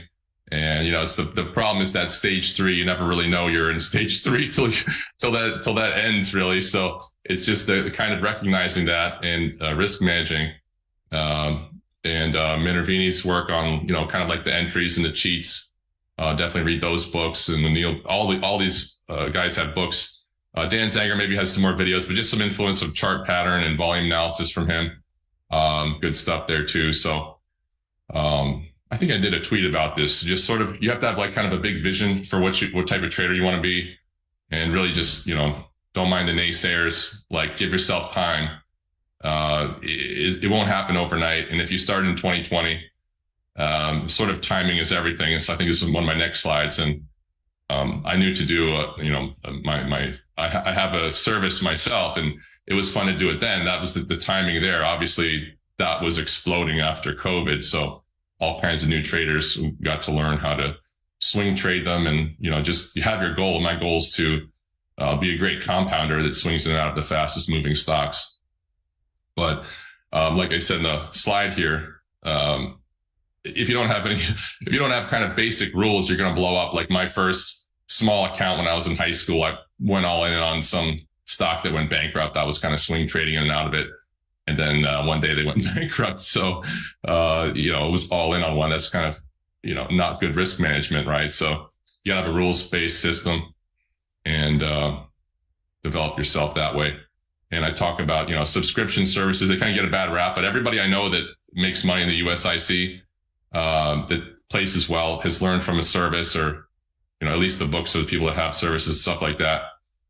So you got to learn from somewhere, and you don't want to learn from CNBC, random people just giving tips and stuff. Then you're not learning any risk management. You're not learning, good buy points, things like that. So at the very least, you want to talk with other traders. That's sort of the idea of why I kind of do this. And, you work on kind of discovering new themes and stocks, setting up and kind of growing as a trader. And, you're not random trading. If you're random trading, you're producing kind of random results, and you'll probably blow up. So We don't want to blow up. You want to have that survivor mentality. You just want to survive during downtrends and thrive in uptrends, obviously, when things are easier. And timing is everything. Like I said, I mean, even knowing when to start a service or something like that, or just everything in life is timing. And it's no different in the market when, new 52-week highs are outpacing 52-week lows. You're improving your odds. Otherwise, you're sort of in that needle and haystack market. But ultimately, what matters is if breakouts are working or not. And that's takes experience and tracking everything that the stocks that you trade, growth stocks, mostly, of course, because they move faster and you can compound your account better with growth stocks versus value stocks that are more slow moving. So there's less opportunity in a bear market, obviously, but there are those pockets of strength to make little trades on. So, and on championteamtrading.com, where I do show all my trading ideas and notes and stuff. We have a custom TC2000 scanner that kind of shows the exact number of stocks that meet our criteria, sort of inspired by the Minervini trend template somewhat, and then modified heavily to include the faster movers. And, it tracks that. And as you can see, we're kind of building higher on the right side in the histogram. Hope you can see my mouse okay there. Right? Can you see that all right? Get a lot of yeah, we can see it. Okay, so I enlarged the mouse, so don't have mouse envy here. So it's just a program. So this thing here is building these higher lows and then turning up. So anyway, just like the S&P 500 is it's kind of basing nicely, and the stocks in trend are sort of looking at that. But we're working on that stage 2 potentially. We're going to get into that later. But one of the things that I think is great, and so I want to talk about sort of improving your odds in trading. So now we're getting into the fun stuff. Most people will sort of buy like a cup and handle randomly to see, I found a pattern. I saw this in the book, but they're not putting a lot of thought behind it. So one of the things that I look at is, kind of group supply. So you're looking at an ETF like SMH. So it's kind of basing nicely like a regular stock would, just making sort of a pivot there. And, looking at the top holdings in the SMH, right sides are fairly firm to turning up. Some of the stocks are leading stocks like NVIDIA at the time. And I'm putting my notes, it's buyable here coming out. And I'm looking for, more of the leaders, of course. I'd rather trade the leaders. But if you want to size up, I'm doing both. I'm buying the ETF, I'm buying the leaders, and I'm doing it carefully. And I talked with Justin Nielsen about this a little bit. I just think I wanted to go more in depth with slides so I can have more detailed notes and not get so all over the place and go back and forth. But so you're buying the ETF as things set up, and you're looking at these stocks. And I don't know that this is a top holding, but this LRCX really set up the RS lines rising. And so you buy this coming out as your first buy. And, even the day I bought it didn't really do anything. It's just the next day. And I'll show why the next day was even a better spot to add, which I noted too. But this was setting up in the group. So the supply in the group for these stocks is potentially running out. That's the whole point. It's not just the one stock. Sometimes the base isn't doing what you think it's doing. It's just sitting there waiting for some confirmation, a catalyst, the supply and demand. It might just be meandering around and ready to just blow up on some bad news. And it's not under accumulation. You're being tricked and trapped. So if you're improving your odds slightly, and I don't know what the odds are exactly, of course, if you have a group, you can be fooled, of course, they don't work, but this helps your odds, of course. So you're getting in this one, you're selling some into strength, you're buying the mega caps, which were the theme of the year. They were kind of doing the best. So I wanted AVGO, and you go into this one, and the stocks were not moving like this. So I'm selling it early, of course, and selling partials, making sure I'm staying profitable, but sizing up. And then we're adding exposure because that's working in the group. And, something like ACLS, this is a little bit of a little more wild. And then you're right about the other two, and you're looking in the group. And, looking at it now, it really moved out, and I already sold the whole thing up like 25% or something like that. But the odds of this rolling back down with the whole group exploding would be low. So I'm just thinking of it in those terms versus buying anything that's turning, just, buy an energy stock turning randomly and the price of oil dumps out the next day. And, we're getting the clue that there's this AI theme also. We're linking connecting all these dots and, trying to go in hard on this and getting size. And we're even adding the laggard because we're late because we're buying this is the fifth buy then in the idea. But I let it shake the low, okay, and on this turn, and then it turned up, and you're sizing up. So no size, no prize. You got to throw the size on here. It could be a laggard, but the odds of it, the whole group just this rolling over now that everyone's this is through earnings and everybody's wanting the stocks in the group. That I think they're lowered because the supply of all these stocks is running low, and they're buying the laggards now. And they're bringing the laggards up, and I think this was just added to the QQQ, so that'll be good. I think that's added on Tuesday, and I still have this one, so a size in it, so that hopefully that goes up. You just want to you're really just putting yourself in a position to get lucky, and that's all we're doing here. I don't know that was going to happen or anything like that. We'll show high tight flags later that I'll buy, and I don't have any clue about the biotech data coming out, but it comes out as positive.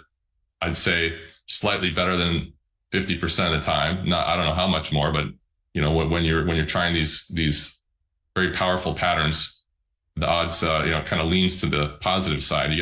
You kind of your surprises sort of go in the direction of the trend, right? As they say, in a downtrend, you get bad earnings, it goes lower, it's no surprise. And you're going uptrend, good earnings like Nvidia, no surprise there, but could have gone either way. So can I hop in with a question? Yeah, go ahead. Yeah. So I think something people might be wondering is what were the clues and what were you looking at to indicate to you that the semiconductor group was shaping up and getting ready for a move, and later you'll show home builders as well. What are you looking for to identify the leading theme or leading group?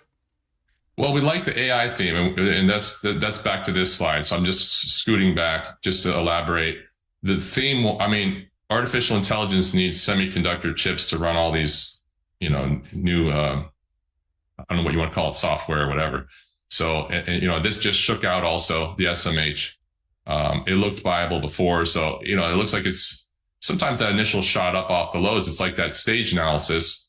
You have, overhead supply, you have bottom fishers, and it's going to need to base. So these are basing, and just the supply in the group starts running out. And then you get these great patterns. So we're having LRCX, very tight area.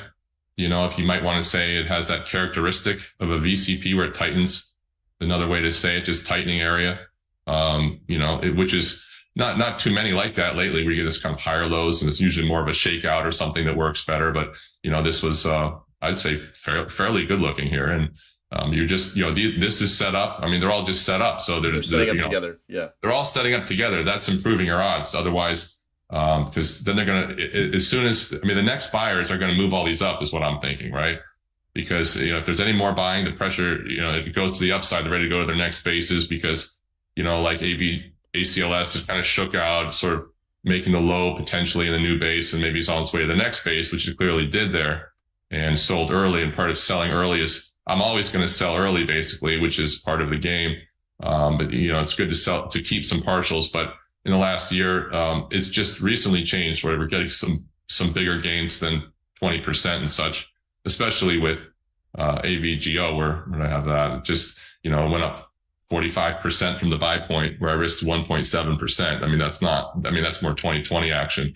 So we're getting a little bubbly here. And when you get those moves and they start working, then you just think the other ones are money is gonna flow into that. So people forgot to buy ON, they're just increasing their exposure to the group then. And sizing up in the group just like I am, and just putting it all on there. So yeah, and there's actually a question about ON from Michael. He asked what date you bought it and where you place your stop on this. And It might be a little hard to see that circle. Yeah, you can't. You might have to zoom in, but I wrote the dates here just so you can check on yourself. So this is May 25th. It shook out in the morning, I think, and then it turned higher through the prior bar there. I'm always buying through the prior bar, through the daily high. And I like the shake. And the stop's just, right below that low of the day there, I think. So we're just playing that move and trying to get that stop within that 5% range. Otherwise, we're taking on too much risk, So did you buy the day of the reversal, or did you buy the next day as it pushed higher from that reversal? Yeah, the next day as it, I mean, it dipped down to the 50-day and the red bar, and then the next bar shook the low, and then I bought the. Oh, I see. Yeah, I didn't see that small little red bar. Yeah, I see. These might be a little smaller than I'd like, but we're gonna have to. We gotta go deep on the reading glasses. Yep. So we're gonna have to. Well, I have the notes here, so we'll see if that everybody can get a good look. But yeah, that's the idea. When everything sets up, and they sort of trade together. I mean, they it's like home builders is the next thing. They're very highly correlated. They're a little easier to track than software stocks, even though software stocks are doing quite well. And when they're leading or the top of the trend count, which they are, as the fast movers, right under biotech, they don't necessarily. I mean, they have a lot of blowups and stuff, but semis do too. But they're more correlated. Home builders are very correlated, so these are even easier to find as a group. They all sort of trade together. So you get a cup and handle in the group. And, the home builders climb that wall of worry. This is an older slide. Okay. This is from, I don't know what the date is on this. Actually, this is, we dialed that back a little bit, like this slide here. So we're looking back here. Where's the date on these? Because when you move it back, I don't even see the date, but we went back a couple months here. And these stocks were all setting up at this date roughly. Okay. So they're all setting up here. And so sometime in March, they were setting up. And this is in the top right, setting that little pivot there, flat pivot. And I noted this was my favorite home builder at the time. And this is the pivot on the bottom slide. And then you see it goes from, it's just running out of supply for the stock, and it just gets driven up and climbing that wall of worry despite high mortgage rates and things like that, high home prices. You think this would crash, but the stocks are going to do what they do. And if you have some opinion, the charts are telling you your opinion is wrong. So you have to look more at the charts than coming in with opinions and listening to people on TV saying this, mortgage rates are too high for home builders to go up. So it's the supply. It's more of a supply issue too. I think there's kind of like these new homes all being bought up and such. So, but besides that, just more of the same. This is dialed back to March. These charts here. They're all setting up tight on the right side after completing longer bases. And, the top right is about $37, and that ran up to 46 today. And this is in March. And the bottom chart is about 35 and ran up to 55. They all ran up together from that condition of about in March here, I think, where the ITB ETF, the home builder ETF, set a perfect cup and handle, and they all trade, rather closely. It doesn't mean you can't get shaken out once or twice, but trying to get in these made a lot of sense. So that's sort of that improving your odds versus just finding, okay, well, there's a cup and handle in TMHC. Okay, so zoom out and think about what's going on. You're climbing that wall of worry. It doesn't make sense that it's going to go higher. And sometimes that's why it goes higher, because everybody's so wrong and they have to chase it up. And they don't have the allocation they need to, home builders and such. So then you're going to get that ride from, 35 to 46 and 35 to 55.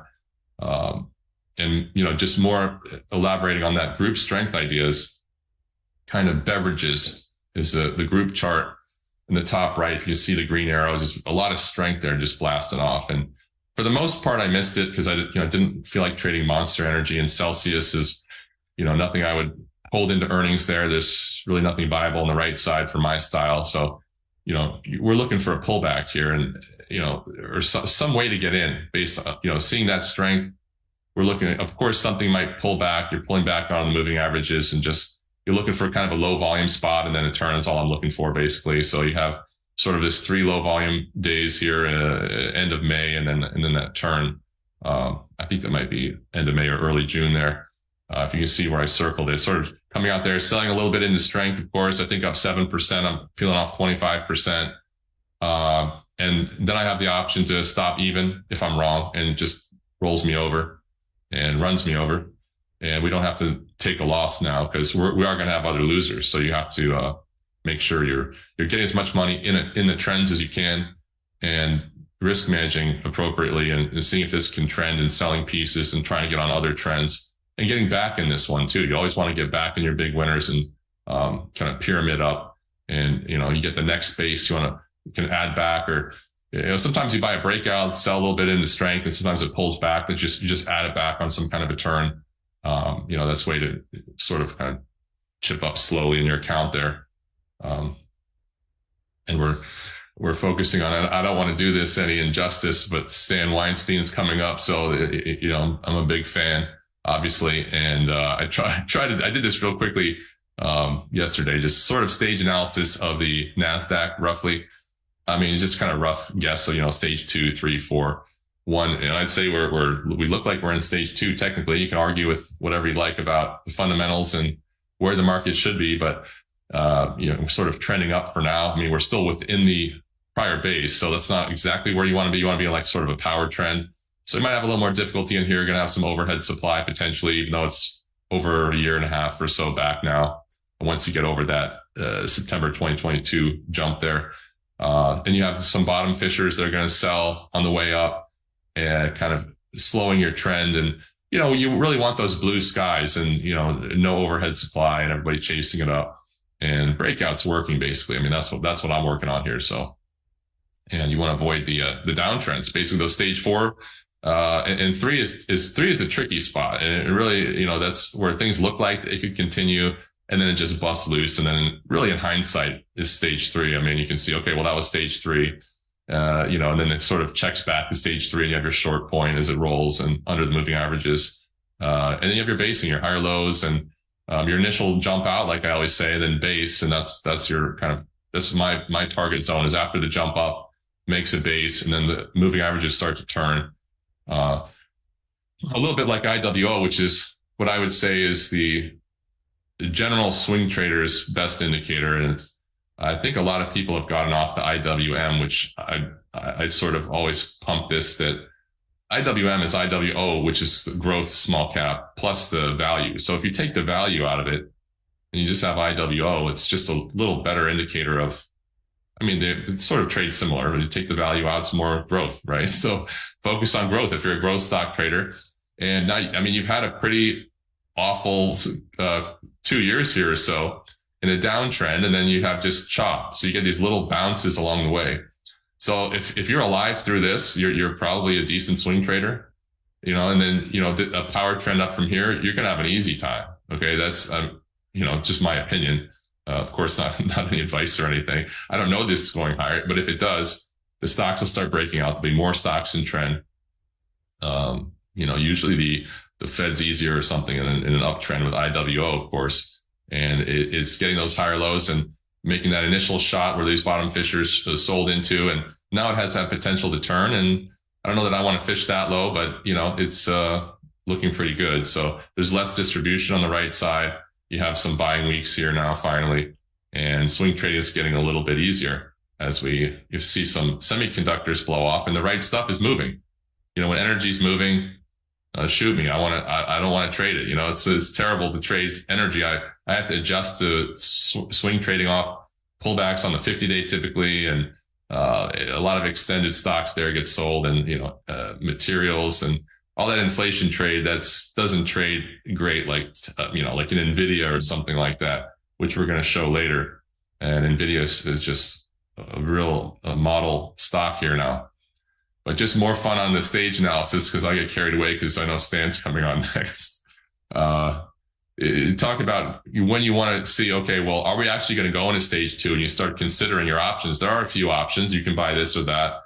And then you go to the fundamentals. You see, okay, well, this Crocs was selling fewer, fashionable plastic shoes up here than they were down here. The sales growth is there at the minimum. And of course, you want to make sure they're making money. They're not just paying for sales somehow.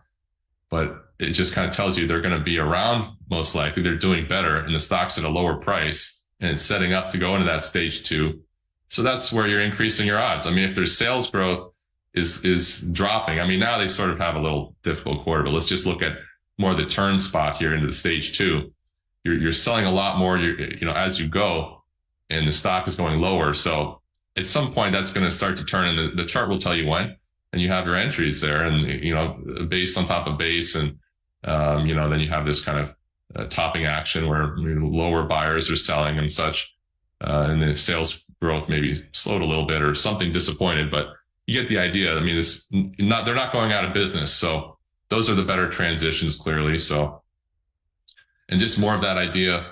And of course, Stan Weinstein's the master of this. Don't listen to me, but my thoughts are you want those bases, so you get this kind of base.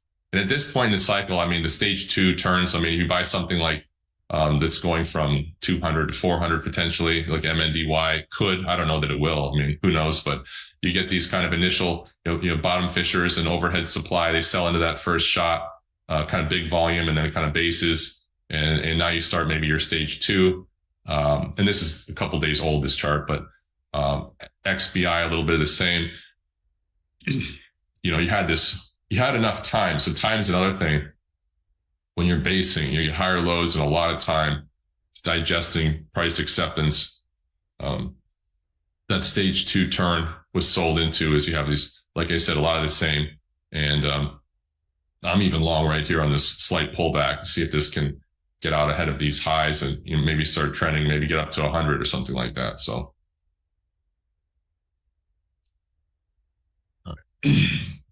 so more of the same of just to kind of just to practice. I mean, this is what we do all week. I mean, I bought P-Core and sort of this IPO base. I want to start considering some of these now. And you have this accumulation on the right side, higher lows, tight weekly action, and their earnings are looking pretty good. And starting to base, I want to get ahead of these highs and maybe catch a stage 2 turn. And sold a little bit into strength. I don't know, was it 8% or something like that? And now it can be a little more comfortable. Selling a little bit into strength means you made a trade and you're profitable on the trade so far. I mean, you can always have your option to cut it even, unless there's some kind of horrible gap or something like that based on news or whatever, which is always possible. So, low risk can always go high risk. So you can't put your whole account in something like this, but you position size and, you risk manage it as best you can. But those initial shots up off the lows were sold into, and it's working on that base. And, maybe this is something the life cycle trade people should take a look at, this sort of IPO basis. I think shaping up pretty nicely. So they can do that better than me probably. But so one of the other things is just a fun note that we're going over on the platform. Somebody's asking about VVV and what do I make of the volume in the pivot. And I was talking with somebody about this, and we're elaborating on this, the fact that that's not a model stock to have huge selling volume in the pivot. I don't know what book has that. So we say it's an avoid because it didn't go anywhere. It's huge volume. We're not really sure what's going on there. And then I made this slide the other day, and that's all I was going to say. Because I just had a few ideas, so we want to talk about.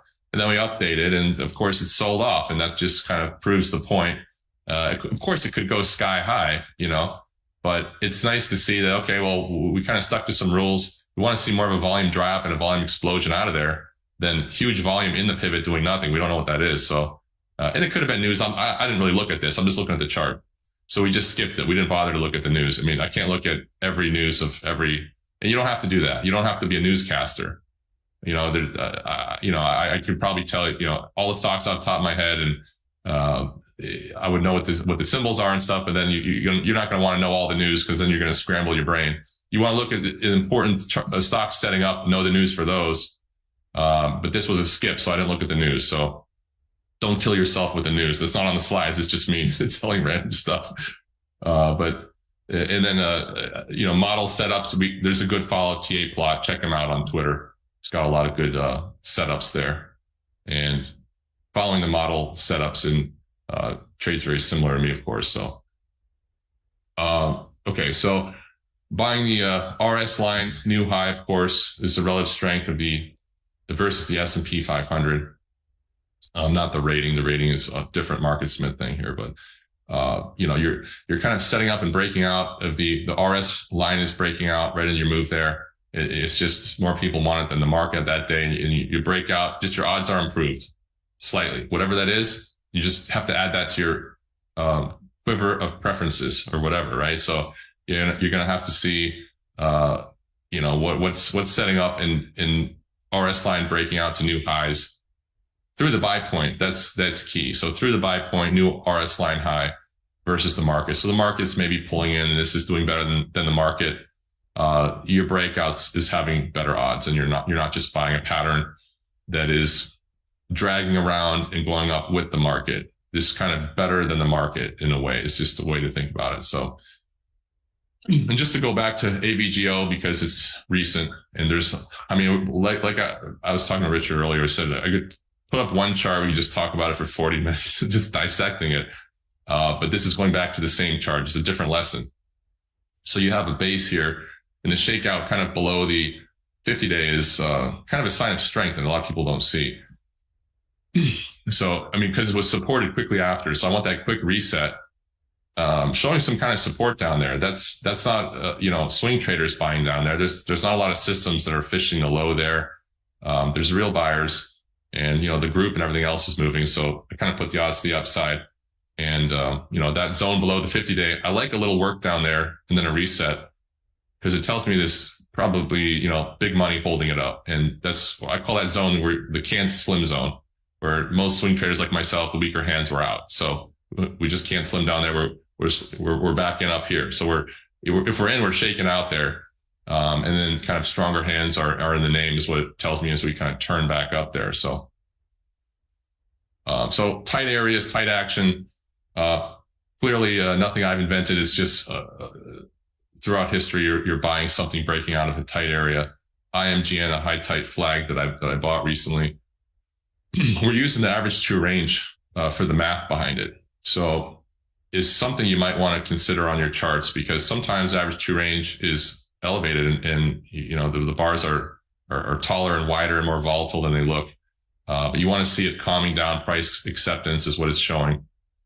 And the supply and demand getting itself worked out, through the pivot. And that kind of turn at the end is something we're looking to play the turn on the end with a roughly 5% stop is the ballpark. I'm using an inside day and then some kind of a turn through that. So with that kind of tightness, and that's what I'm looking for. And with the previous power behind it, it goes up over, I think it was like 184%. It doesn't mean it can't go another 200%. So I'm starting to target, now that things are working better, is a 20% area to take a profit scale, which is what we did on Friday. This is actually updated chart. So, all right. And basically thinking in risk multiples is what you really have to do. And, we risk 1.7%, just going back to the same stock again, AVGO. So 1.7% stop. And it's about a 26-hour trade to the highs. Of course, I'm not going to capture all of that, but I'm targeting 20% because that's literally like the highs of maximum favorable of what we've been getting and been seeing in kind of winners. And this blow off is obviously a little unexpected, and I didn't miss it by that much. Maybe in maybe I'm even low on this. I think it may be like 760 area. Now it's like 804. Can always add it back, but this is a little too short, just a flag now. So it's not a high tight flag. Now it's only up 45%. So to me, that needs a new base, or could even just round trip. So you take your profits and play the next one and play the next base on this one even. And I tend to go back to the same stocks also that I did well with, right? So like you saw, I just bought Celsius. Celsius is one of my better high tight flag trades in our first talk years back at around $11 or something like that. So, and I haven't really traded it much since, but now I'm buying in it. What did I buy in it? It's like way over $100 now. So it's just funny to see, like, maybe I could have held through all that, but it's just not the way I do it. So yeah. And can I ask a question about the AVGO chart? Seeing a bar like that, a big reversal, and then now it's kind of forming a range tightening again. How much more time after a bar like that, does it need to kind of digest that type of move based on your Yeah, eye? I've done a lot of work on these because this is like what I call a malfunction bar, or some people call it blow off. But it's where you want to get away from that.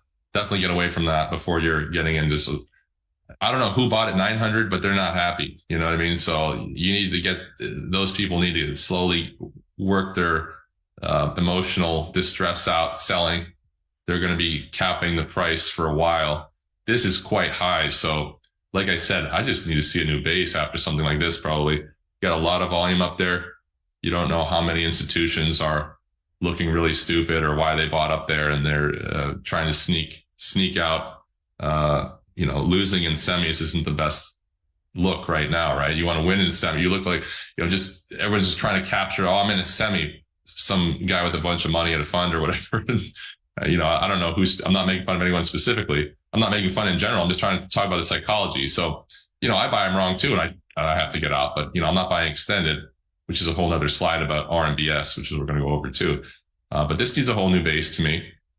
And there are other semis that might be setting better buy points now.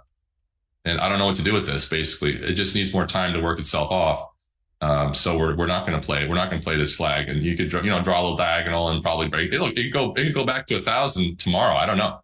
But, it could also just go back to 750, tag the 50 day, or the 50 days, it's 666. So somebody's waiting down there. Go all the way down there. So, and could you touch on your sell rule for this one a little bit? I'm sure people have questions about. We talked about, you've covered your entries a little bit, the tightness, volume contracting, ATR contracting, explosion out of that. But when you decide how to sell something like this, because it did kind of go parabolic, and you're never going to catch the top. But what's kind of your rules of thumb? I'm just thinking percentage terms. 20% is not what we've been seeing lately. Mm-hmm. And this went 45%. Now, this blow off is a little unusual with such a big name too, right? So I'm just having my targets and is trying to stay positive and not go 20% to the downside. That's it. Now I think that might improve, so I might hold a little more until we see reversals and not just sell it into strength.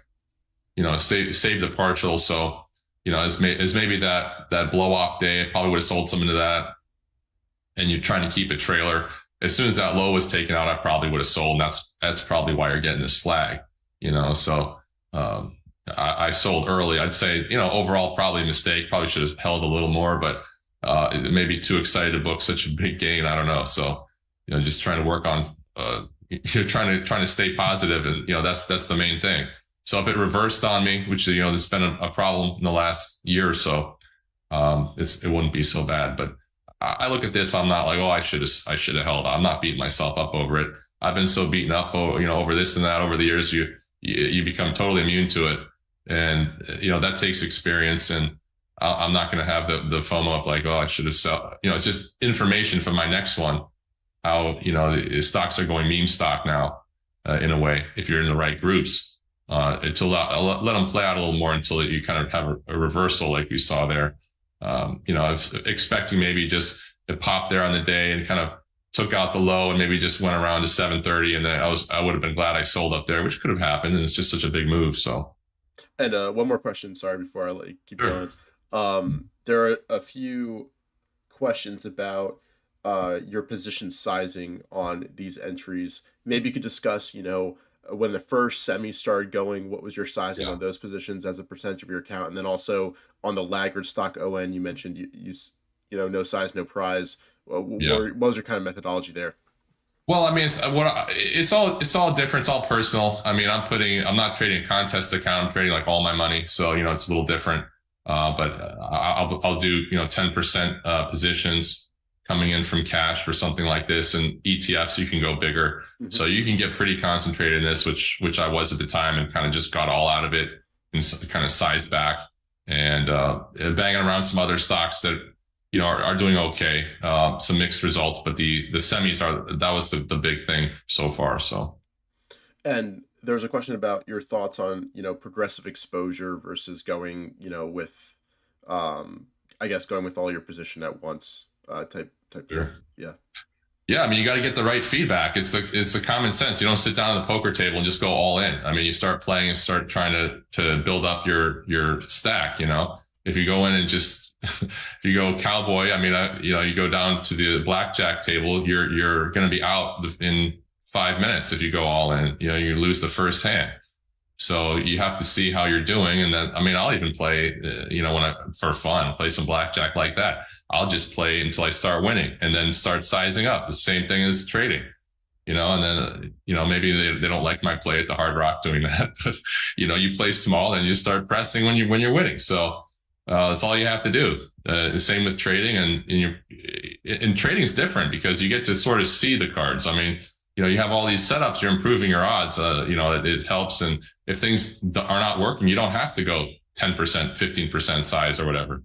You can go really tiny until you get that feedback, and no one's telling you have to trade at all. So you're putting yourself in the position to be around it when you're winning and winning easily versus and sizing up when you're winning.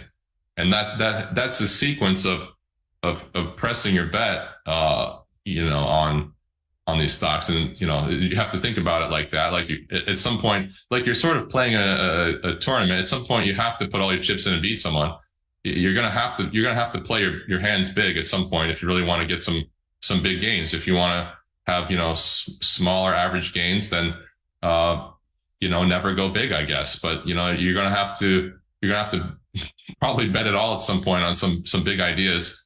But that's that careful concentration. That's the idea of what I'm showing here is I didn't just bet it all. These are over several days. If I can go back a second, we're talking about, May 15th, the day before SMH for me personally. LRCX was May 12th, May 15th. I have a confirmation. Okay. And then I'm going to May 16th. I'm buying this. May 25th, I'm buying ON, and I have a big lot of semis now. But they're all working, so why wouldn't I? And they're going meme stock, right? So I'm pressing, as I said, keep pressing the winning group. And you go very big, very quickly doing that. So, and just same thing with home builders, just keep pressing home builders, and, odds of them dropping 20% once you get up there, probably pretty low. Right within a day or two, you have a chance to risk manage. And that's that. So, and that's for educational purposes only. I'm definitely not saying you got to go all in or something, but, a lot of people look to me for the contest style trading. And we've talked to several traders that say, I'm at the end, and, I always say, well, someone's going to go all in, and you better go all in harder. Like if you actually want to win, that's always the move. You're going to have to go pretty hard at some point when it's working. You finally get like I said, and I think I had a slide that says when you go, only get 2 or 3 times a year that you can really press it. Like where have semis been all year? I mean, this is your chance. That was the chance they all set up. In AVGO, where was your? I mean, just going sideways. I don't have a longer chart here. Let me see if I can find one.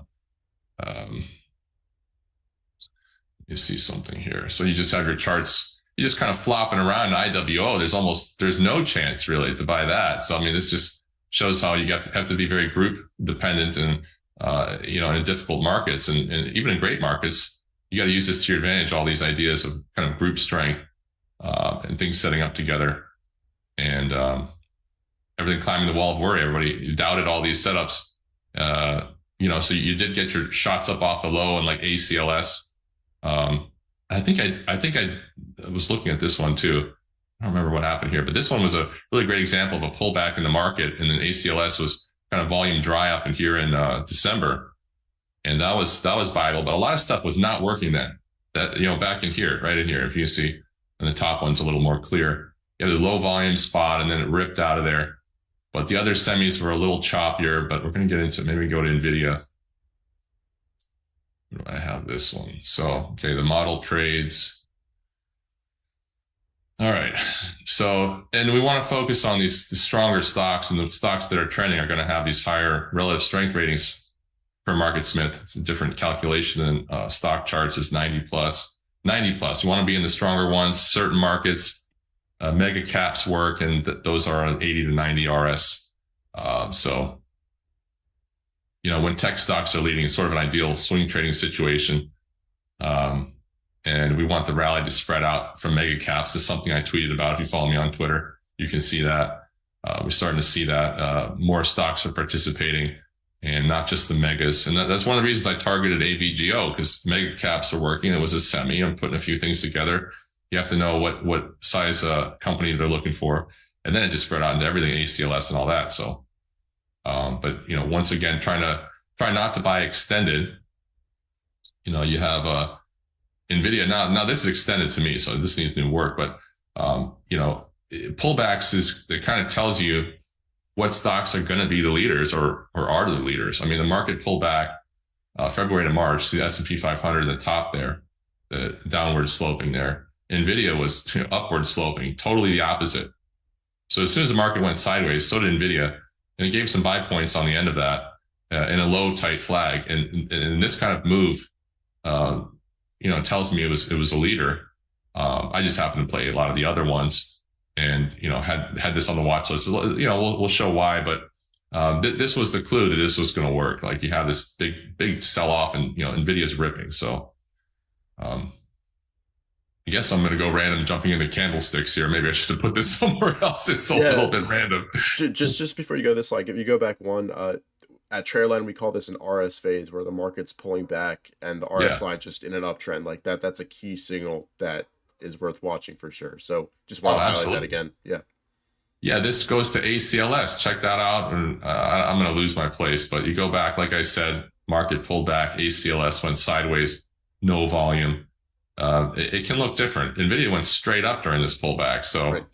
And then it consolidated. So that's like a leader. And then you want to target leaders. And this happens to be what I call low tight flag. And I'm not trying to invent anything or take anything away from O'Neill. I'm just saying this is my, what I look for is a little bit longer base.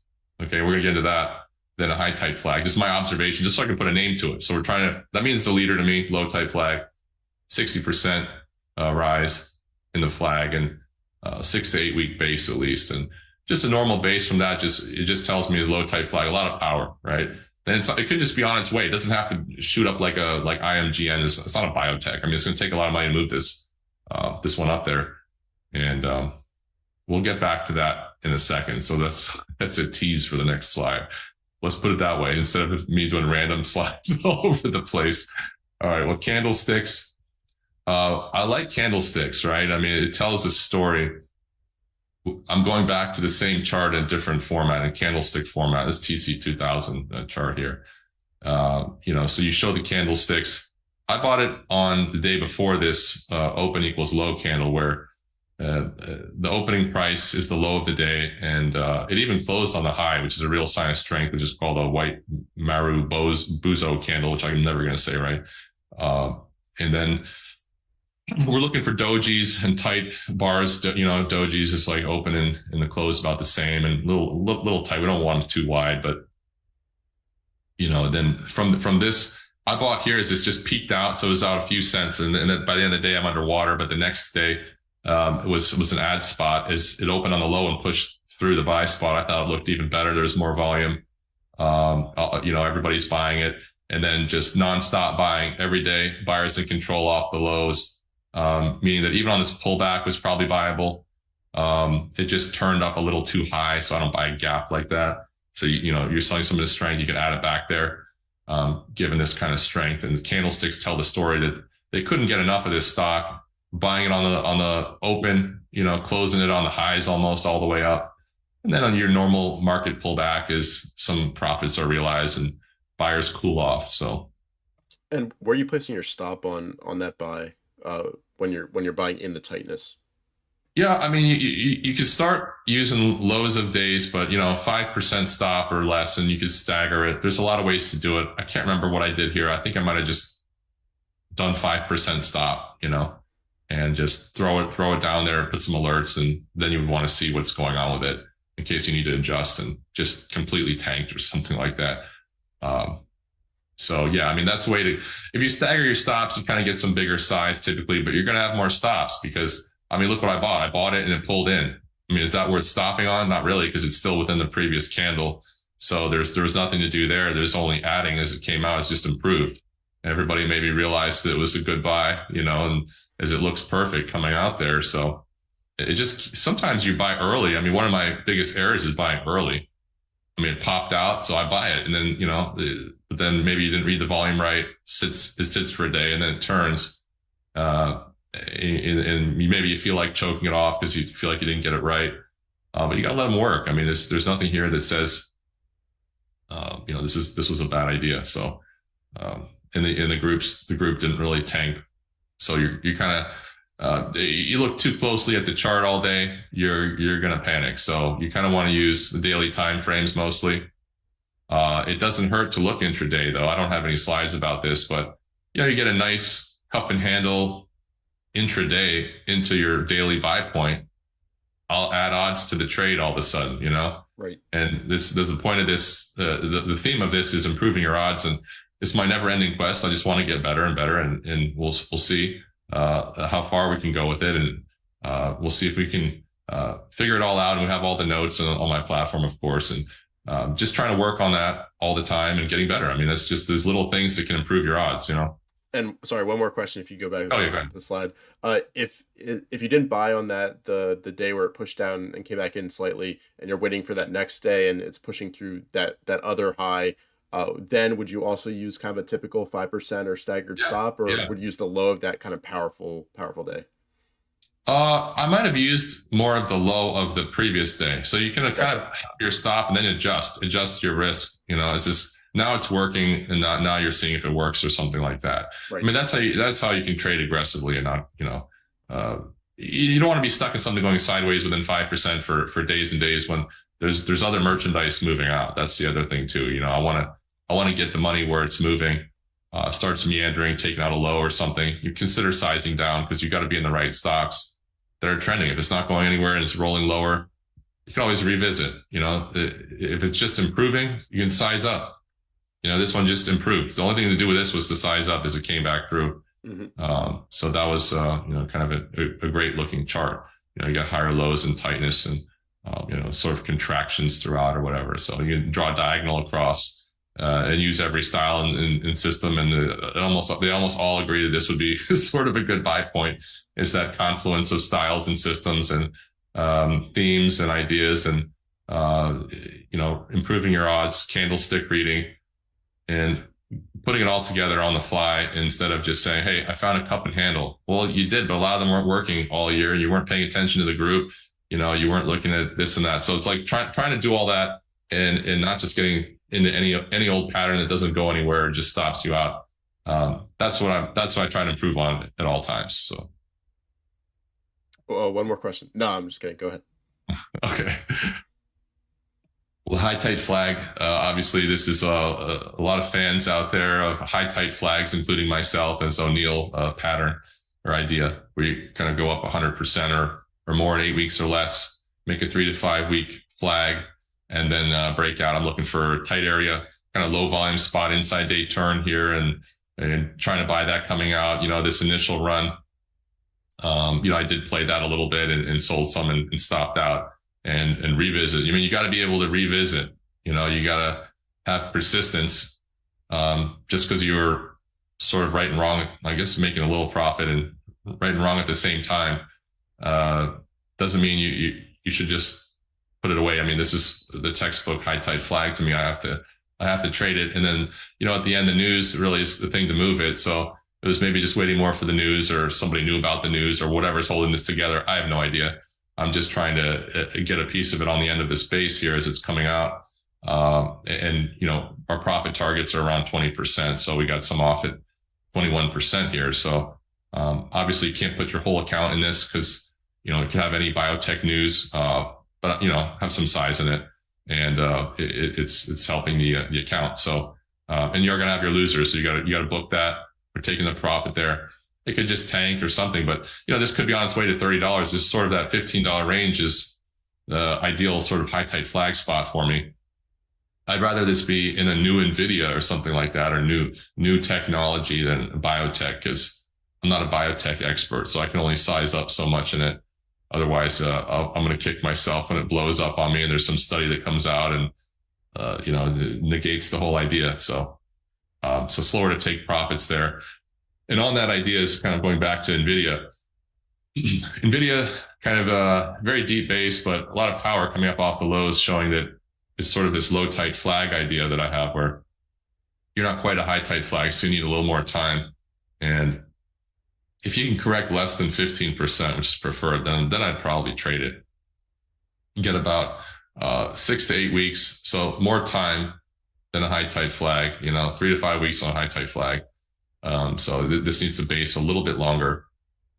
But like I said, the RS line was declining. This was rising. So this next base, I had this on my breakout watch list and stuff, in here. And then going into earnings, it looks like, of course, it's going to go up, but it could have easily gone down too. So yeah, I would have sized down into earnings anyway here and wouldn't have had that big of a gain. But this is a nice jump. So I'd probably sell into that and, wait for the next base to add back. So more of the low tight flag. This was 2021. So you can see sort of that initial run, that little pop there in the middle in December. It's a little early. So that's the thing. It's not a high tight flag. So to me, it looks like traders almost treating it like a high tight flag, but it's, you have to do the math. It's not 100% rise. So they did the research, you need that more time. So on the end of that, that's where I'm getting in, kind of that 6 to 8 week base. And I don't mind a false run or a shakeout. It got tight enough, and the average true range kind of actually shows this was tighter. I don't have it on the chart. That's why I use it. This looks a little bouncy to me, but looked for sort of a 3-day little pivot there, got in and sold some of the strength. But eventually this did round trip and stuff. But, this is why, like for ABGO, this is why I would sell into that, because this totally round tripped. And then I'm stuck holding the bag. I definitely don't want to take a loss. You can't take a loss on a big winner. So you have to be selling into strength and moving up your stops at the very least. So that's the low tight flag. And the other thing, I just call it a rocket base. I'm trying to, make the case that I invented it's just a regular base up high tight flag power, but it pulled back more than a high tight flag because I just want to trade around these. So you just have your normal cup and handle base. I'm trying to fish a low, find a low volume spot, some kind of a turnover prior day's high, however you want to do it. And that's a tough one, but you're stopping at the low there at least. So you're seeing if that's going to turn back up. And with that kind of power, it could totally round trip, but it looks like it's on its way and trending. So you have your ad spots, and it's a pretty good mover. And these biotechs have been doing great actually. So that's why I have a little piece of XBI and ETFs. You can do a lot bigger than one of these names because of they're not, XBI is not going to put out a study on XBI. It's just maybe one or two of the holdings are going to blow up, but some can go to the upside, right? So you have your big winners and your big losers, but overall with what's the trend? And now that the KRE might be, and some banking issues might be getting resolved, these smaller biotechs might start to have less funding concerns and being able to raise more money and such. And that stage 2 trend, we're starting to put a little bit of common sense to it. I like to work with sort of engineers like yourself, Richard, but I try to go and connect all the smart stuff together, right? That's what we're trying to do, connect all the dots here, all the methods and such. And, but we don't buy extended. So this is not a low tight flag. This is not a high tight flag, not a rocket base, sort of like a 50% rise in 8 weeks it's the rise in 2 months is 50% or so or less. So that's just a strong move and needs a new base. So that's how you get from one basing area to the next, sort of like they did before here. You're moving out of this kind of area in October, kind of basing again, and then you probably buy that off the 50-day, and then that's over 8 weeks or so, and then another base, 8-week base. So that's what we're looking for. We're looking for like another one of these bases, just to make it simple. You kind of imagine it's kind of base on top of base on top of base sort of here. So we're looking for another base. Don't make it complicated. And this could top out. This is kind of a big move. So, RS rating, RS line sort of pulling in there. And we'll see. But, just look to reattack it 6 to 8 weeks. Keep your account intact for the good setups. And you'll get all chopped up, in my opinion, having no system buying any little flag. I can't do that. So I got to stick to, proper bases, and they're all here. There's several bases right on the chart. No reason to get crazy with the short little flags and all that. But, you can read it in the bigger time frames and see how it all looks. I do like looking at maybe there's an inverse head and shoulders within the next base in 6 to 8 weeks. Then I'll put better odds on it. You use a little chart pattern. How tight does it look? Is the volume drying up? Is the price being accepted? What's the group doing? And start drawing all those lines together as we're sort of trying to do in this presentation. But there's so much more than what I have on here to figure out. But this is just a starting point to sort of go to your buy and say, okay, these are the things that are starting to make sense about this trade. It's getting tight, setting up, the group's setting up. There's power there potentially. It's a fast mover. The group's doing good. Stage 2 uptrend, on and on and on. And then you're layering your odds on, it's odds on top of odds. And so you're just going to get a stop anyway sometimes, but that means you pull back, right? And then, we're playing for these moves for the next bases. And if things start going wrong because the market rolls over for whatever reason, then you're pulling back and you're not being aggressive with these tactics. The tactics change as you become wrong. You have to sort of pull back, and if you're going the wrong areas and such. So anyway, so tracking when to sell is another thing. And that's why when I said I sold AVGO too early, because that's what was working. This kind of 45% move on one of my trades on, it's not 2020, but suddenly it is in at least one group. So didn't see that coming and just wanted to book some profits. But that kind of information is telling you something, and you just want to know what that means. And ACLS kept going, LRCX kept going. So some of these might trend for more than just your next mini base level. That's the thing. So you have to recognize the kind of power in the market, and kind of have those targets, and then maybe adjust your selling rules to trailing stops and chart pattern that starts to roll over and look negative, and you start reading negative volume and getting out. So, and like I was saying, no traction, size down.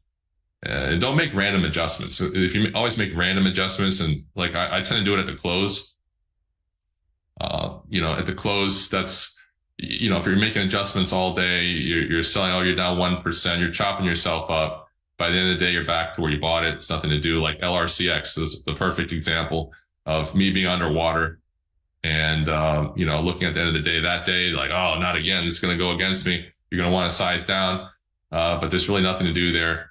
Is it just slightly back in, and then you have your better bar the next day. And, have your stop placement rules at least. You don't have to use mine, but I tend to go, I'd like to have 5% or less. Okay. AVGO is a little rare, 1.7% stop. That's what I'd like to have on all my trades, and for it to actually make sense, which is below some prior low. And that's all it was, I think. Below 1 or 2 prior lows got me 1.7%, and it moved 45%. So you got to think in those risk multiples.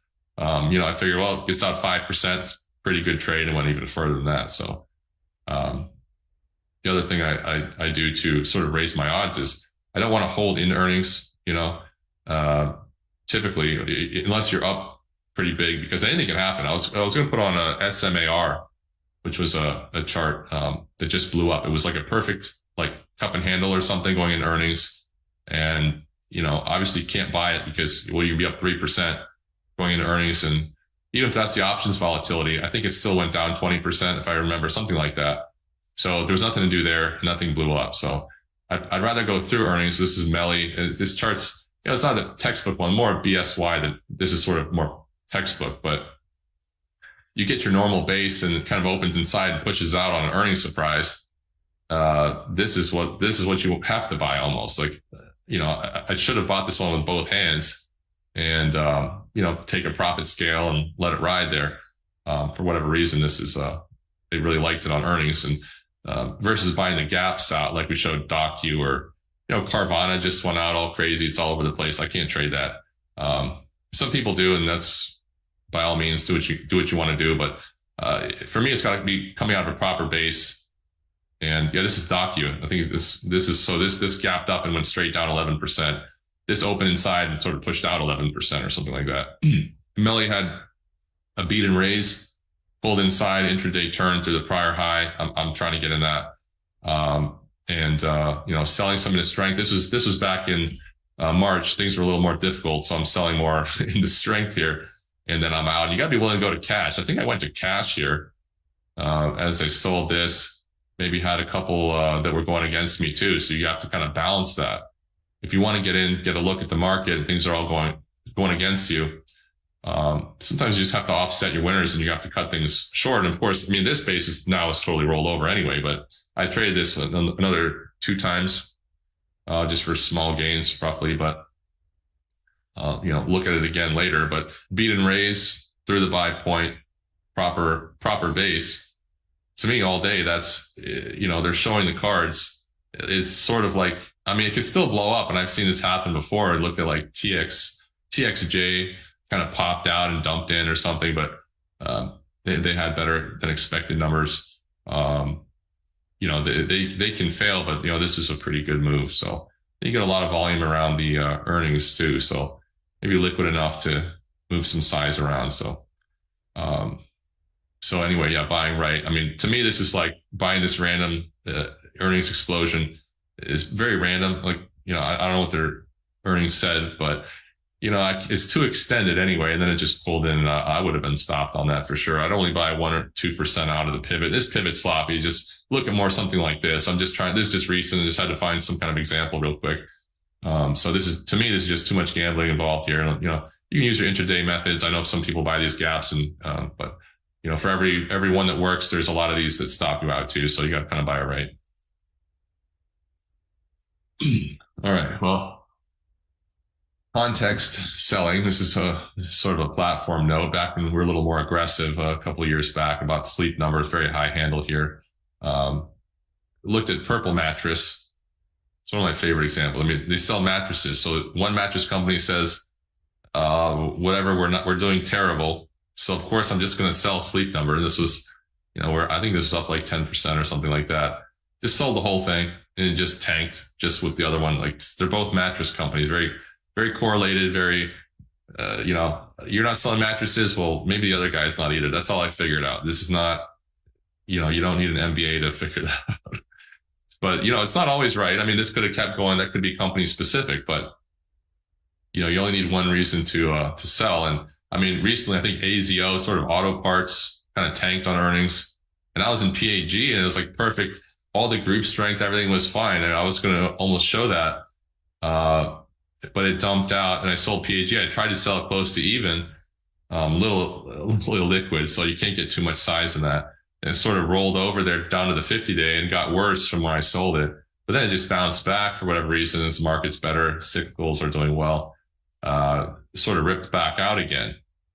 So, I avoided a little bit of the downside, maybe the full stop. And, you can be wrong. I mean, this could have, sleep number might have mooned because maybe they took all their business, but just to be out of caution, I'm taking PAG off because no one's selling auto parts. Maybe no one's buying any cars. It's just, we're taking a quick, and then everybody else thought that, at least for the day.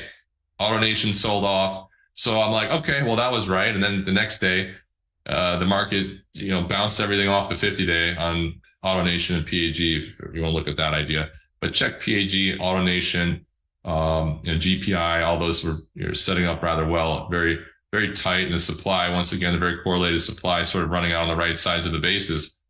They had every reason to start trending with cyclicals working and all that. And then AZO, I think it was AZO, they came out with some bad earnings, and that just gave me a reason to sell. And sometimes the market fools you and you're gonna have to live with it. So that's part of the game too. So thanks for watching. And it's a Bruce Lee quote there. Awesome, Leif. This has been really fantastic. Getting into a bunch of advanced topics. There's some good questions coming in. First from Michael, how often does Leif find himself buying pullbacks versus breakouts if breakouts get shaken out a lot? Yeah, that's, on the stage 2 turns, I'm looking lower like I did with P-Core. I like that idea of the whole weekly pullback there. I'm trying to buy sort of a turn off the lows so I get ahead of the high, which is, I anticipate is going to be choppy. So I've already sold a piece, but it's sort of bounced back already, showing some signs of strength. But in difficult markets, you know, or if you miss it, you see a lot of power like Celsius. I bought the pullback on that because I just couldn't get in. I don't buy the gaps, and I have to let it base and turn on top of another base. Typically is where you want to go, is where on top of all the other supply, where, you know, there's just a few bag holders buying the pop up there and trying to get out. They realize they're wrong, and then they're changing their mind as they're chasing it back up. That's a lot of pullback mentality too. You sold in the strength, and you see, well, it didn't tank like I thought, and even the same people that sold are rebuying and turning it back up. But pullbacks is when I'm a little more careful for sure. Breakouts, yeah, I mean, I trade breakouts for the most part, but I like as early of an entry as possible in difficult markets. In 2020, I think I traded was like a Chinese stock, but I don't trade any Chinese stocks anymore. But like TIGR, I just drew a line across, like, you know, nonsense, like a nonsense buy that just went 20% up. Like, you know, it's like I would never do that right now, but that's what's working, and that's how you have to adjust on the fly. I think it was something like, it was a high type flag also, with almost right side was, you know, you laugh at it today. So, but we have all these notes, which is really funny to have on this platform, Champion Team Trading. So you can see how the style sort of adjusts. And I mean, it's still a difficult environment to randomly trade. So, you know, there's one or two you might want to try. I was like looking at Zillow. I think this is going to turn. I just can't get this to turn. You know, so some stuff's just not going to go until whenever. And sometimes you're early. My biggest error is being early. So if you read the group wrong and you're just looking at individual stock, then I think you're getting more random results. So you know, I don't have really a great group with Zillow. So, you know, I tried that one, messed that one up a little bit. You know, but that's what you're going to do. If you're not really using all your tools, you're going to have probably a bad result on your trade. So using all these tools is like, you know, kind of how getting in these semis made the most sense so far.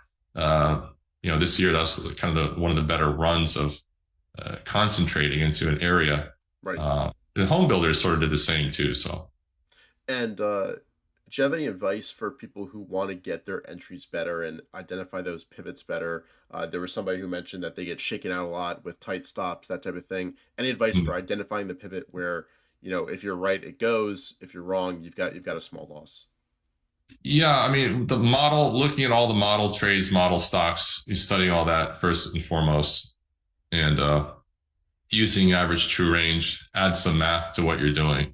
You want to see it's telling you that tightness is improving throughout the pattern as the bars are contracting a little bit. You know, you want to use that idea and start, and you just combine all these ideas. So that's sort of the thing. It's like you can only get better the more knowledge you have of, you know, this opening on the low shows the buyers are in control off the open on this stock, and it's pushing through my buy point. I like it more and slightly more. It doesn't mean it's going to work, but you have to have the experience to recognize that on the fly. A lot of times if you're new 5 minutes off the open, that's what's happening. And, you know, at the end of the day, you realize it opened on the low and you forgot 10 other things. So you gotta give yourself some time to be able to pick up on all that stuff. And read volume, you know, and once again, like look at VVV, 3Vs, all that volume in the pivot, it's not a model stock. Is the volume drying up? You know, is the price looking like it's more accepted? Or does it look like it's turning slightly? What's the group doing? I mean, that's everything. I mean, all the things I'm saying, and then 10 times more. It's just so much to know. Yeah, I think I don't know what interview or whatever you mentioned this, but you're almost looking for a cup and handle in the volume where you've got to ramp up and then it contracts and then it kind of sets up. Yeah. Yeah. It's like I have a property that I sold. I bought wrong and I bought at a high, and then the market came back for your cup, right? It's the property itself. And I was just happy to get out. And then it made the little cup. Okay. So I bought at the high. Let's see, I'm gonna go the other way. Bought at the high, it returned. So now I feel good. I'm selling. And it puts that little handle, a little dip. I'm like, oh, I'm great. And then boom, it explodes the price. It's just, that's how stocks are. You're making a cup and handle the same way. You know, Someone bought it. Yeah. Yeah, it's a natural pattern. Like I was happy to get out, and now I'm regretful I sold after that because it tightened up a little bit and broke out. Now that property is double. So, but I've done well at other places, but just I don't like so it wasn't a loss, I would say. But that's how you make that little handle, everybody getting back to even.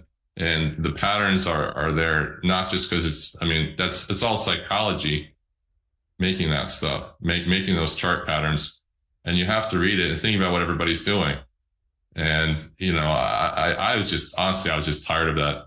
I didn't want that property anymore. But, that was some of the mentality is like, well, I'm even just get rid of it. Right. So that's like a stock. So you buy it. Someone bought Nvidia. Nvidia was a huge base. So sort of broke out from like a long base, very deep. Somebody was selling up there. They're happy to get out, and maybe they're still holding. So, you're making these patterns, but the longer the holder is willing to hold it, they're just a long-term holder then perhaps. So I was I wasn't in it too long. So. Yeah, there you go. You shared another edge. You got to trade off the Zillow estimate charts and with the yeah, Zillow estimate, right? I mean, if you buy right now, maybe you're buying high and the market pulls in, you might want to get out when you get back to even in 5 years, if that's how the market goes. And and then it dips a little bit and then breaks out again. I mean, it's just as they print more money, inflation's always going to be there, and you're always going to be going to the upside at some point. Most likely, is the land is scarce and stocks are getting scarce, right? I mean, you have the supply of housing and stocks for the ETFs and all that is there's a lot to know. I mean, how many houses can you build in what area? How many people? So I'm in Florida. Everybody moves to Florida. The supply and demand, the prices are high, despite interest rates being through the roof. So it's kind of interesting that way. Yeah, perfect. All right, there's a few more questions here. First from Dan. He wants to ask about kind of your current exposure to the market and kind of your thoughts right now. Yeah, no, I ramped up pretty heavy, and some of the recent action maybe looks a little frothy. People want to wait for the Fed and such. So just looking to dial it back a little bit. Like I said, sold basically most of the semis already, and trying to stay, looking for the next setups. Like I don't see a lot of great setups. I've already done some of the homework for this week. Any group themes that you see? Themes, yeah. Themes. What am I seeing? I mean, software. Really, software is kind of in general sort of doing well and sort of running out of supply in that group. Biotechs, IMGN up 20% in a week or something. That's just the news related. But BMEA, I traded that, and all these, a lot of great biotechs are moving that are in trend. I mean, I'm not bottom fishing this stuff. You want stocks over the moving averages, so over the 50-day. You want the 50 over the 150 over the 200. Using all the proper stuff that makes the right sides of the bases tight and viable. Otherwise, you're doing random trading and getting random results, and that's not what we want. You want to be consistent. You don't want a system jump.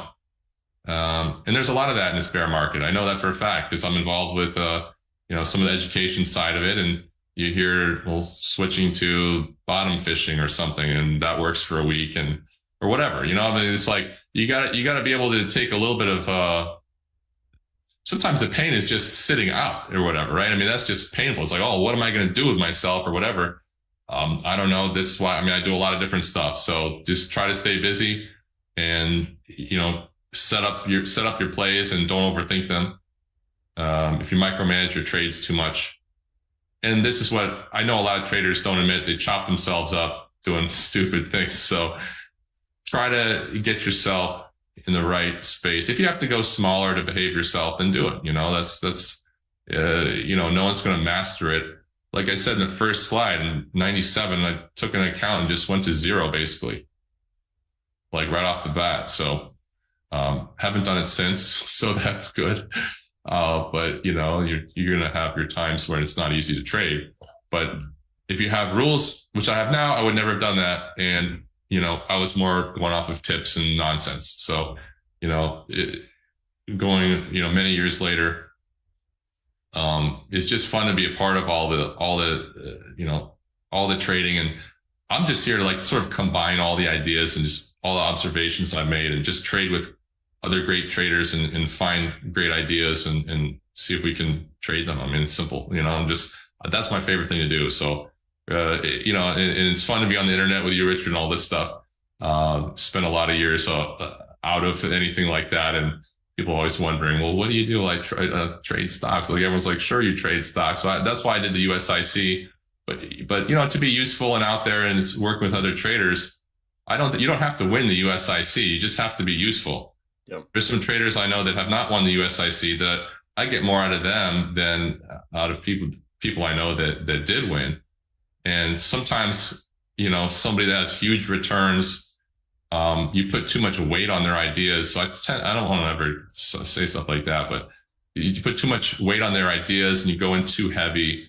If you get an idea from someone that's just very analytical, this is a model trade setup potentially, and then you don't feel that like need to, they must know something. You're going to manage yourself more appropriately and look at the idea more objectively and make it your own, I feel like. So that's always the thing to do, is don't get carried away with, so-and-so put a chart up or something like that. Or even me, like when I put a chart up, just try to look at, we're just observing patterns and such. I don't know what's going to happen on anything. I'm under 50% win rate, that 100% of the time. So in good environments, I can have good runs, and that's when I'm pressing. Yeah. So there's no crystal ball at all. It's all risk management and trying to set up your themes and everything else, like we went over with 40 slides. Yeah, perfect. And there was a really good question asked. People are doing my job for me. This is great. From FFTY. What are you looking to learn or improve in 2023 and going forward? Well, I mean, what am I looking to improve and going forward? I always want to be able to go like my full net worth, like not net worth, like full accounts in on margin. This is something that's always, I mean, I can do that in a contest account, trying to get in aggressive. It's been so hard in this chop to get something like that going. It's got to be the right environment, right? I can't just work on that. That has to happen. But, just that's something that I'm more looking forward to, I guess. That's not been the case for a while now. Just being able to have a system. I mean, I guess I'm pretty much there. I mean, we have the trend count, we have the lists, we have the system, just trying to line up all these things. And, I don't know. We're just trying to do better is all. Yeah, perfect. Leif, this has been really fantastic. I think a lot of people have gotten a lot of value out of this. If you are enjoying this and learned something new, make sure you leave a like down below, subscribe to the channel. Leif, any last words that you'd like to share with everybody? Any words of motivation or inspiration? I mean, Bruce Lee says it here. I'll have him say it for me. Absorb what's useful, discard what is useless, and add what is specifically your own. That's all you can do. You're never going to be exactly like Richard trades or I trade or any of the other people I've learned from. But as long as you use all the stuff that works the best for you and have a good system and style, let's go. Yeah, perfect. All right, Leif, thanks again for taking the time to put this together. Hey, thanks for having me. No, it's a big honor to be right in front of Stan too. I'm excited. I'm gonna watch that one. Yeah, for sure. Where can people learn more from you, or what's your Twitter handle as well? Oh yeah, Twitter is my name, Leif Soreide. It's hard to spell, so maybe look below in the video or something for that. So at Leif Soreide. There's a lot of imposter accounts out there with misspellings. Don't follow them. I'm not sliding in your DMs. This is a huge problem right now. And then there's championteamtrading.com is where I have the educational platform where we put all the notes, have all those lists of the stocks and trend and watch lists and all the notes of what's setting up and all my thoughts on a weekly basis with videos, and we review everything. And I mean, that's how I get better. So that's the only way I know how to do it is just work with services and stuff. So yeah, great. Well, thanks again for your time. Thanks to the audience for tuning in, and we'll be right back here with Stan Weinstein. So stay tuned. You don't want to miss this. And yeah, I'll be right back. Take care. All right, thanks everybody.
All right, welcome back, everybody. It's my honor to introduce our next speaker for the TraderLion conference, Stan Weinstein himself. Stan, it's great to have you here. Obviously, the author of Secrets for Profiting in Bull and Bear Markets and a market legend. So, Stan, always great chatting with you, and thank you so much for taking the time to speak with me here Richard, today. it's my pleasure. And I got to tell you, I don't want this to sound cliched, but the timing, you know, that old cliche of the market, timing is everything. The timing is great because we've got such a dichotomy here where the fundamentalists on TV, they come on the business channel, they're telling us at the minimum, we're going to go back and test the October lows. Some think we're going to break the lows. I'm not saying forever that can't happen, but it's not happening now. No way. And anybody who's been following us knows that. So it's very timely. And the other thing that I think is great, we're in, and we're going to talk about this in detail, we're in a very amazing period where I don't even want to get involved with, are you in a bull market or bear market? Instead, we're in a neutral market. And this is where the work is so powerful because a lot of the stage 1 and 2s are flying. They're bullish. At the same time, a lot of my stage 3s and 4s have had accidents, to put it quietly and nicely. So this is a great time to be talking. Yeah, for sure. I'm excited to get into it, and I know we're going to go through a bunch of charts, but first, kind of starting high level, I'd love to hear your take on, what the health of the market is from your perspective. What are the trends from short term to longer term, and maybe a little bit about how you personally decide that. Sure. First, and I'm not going to dodge the question, but I'm going to tell you and everybody who's watching, there are times where the market is really the end all and be all.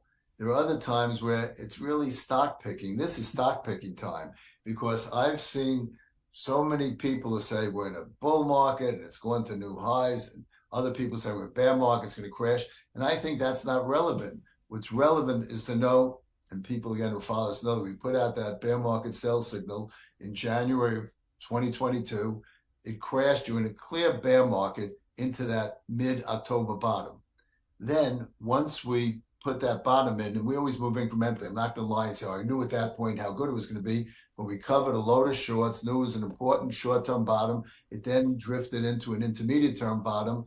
And since then, I think you've basically been in a neutral bull bear market. Mm-hmm. So don't get hung up. I can't stress this too strongly.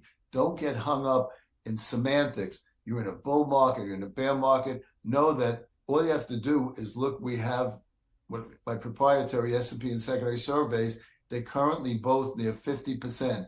That means half of the stocks are bullish, and obviously those are the ones you want to buy, and half are negative, and you can very easily step into a pothole. So, we all have egos, but I kind of like this kind of market because I'm watching people, especially the fundamentalists, get destroyed here, while at the same time, and even some technicians are missing it, you have to know you're in a neutral market, and it sounds cliche, but what I say in my updates is what's good is good and bad is bad, and it's working on both sides. So I really think this is kind of exciting, and very few people are able to do it, but we're going to teach everybody here how they can do it.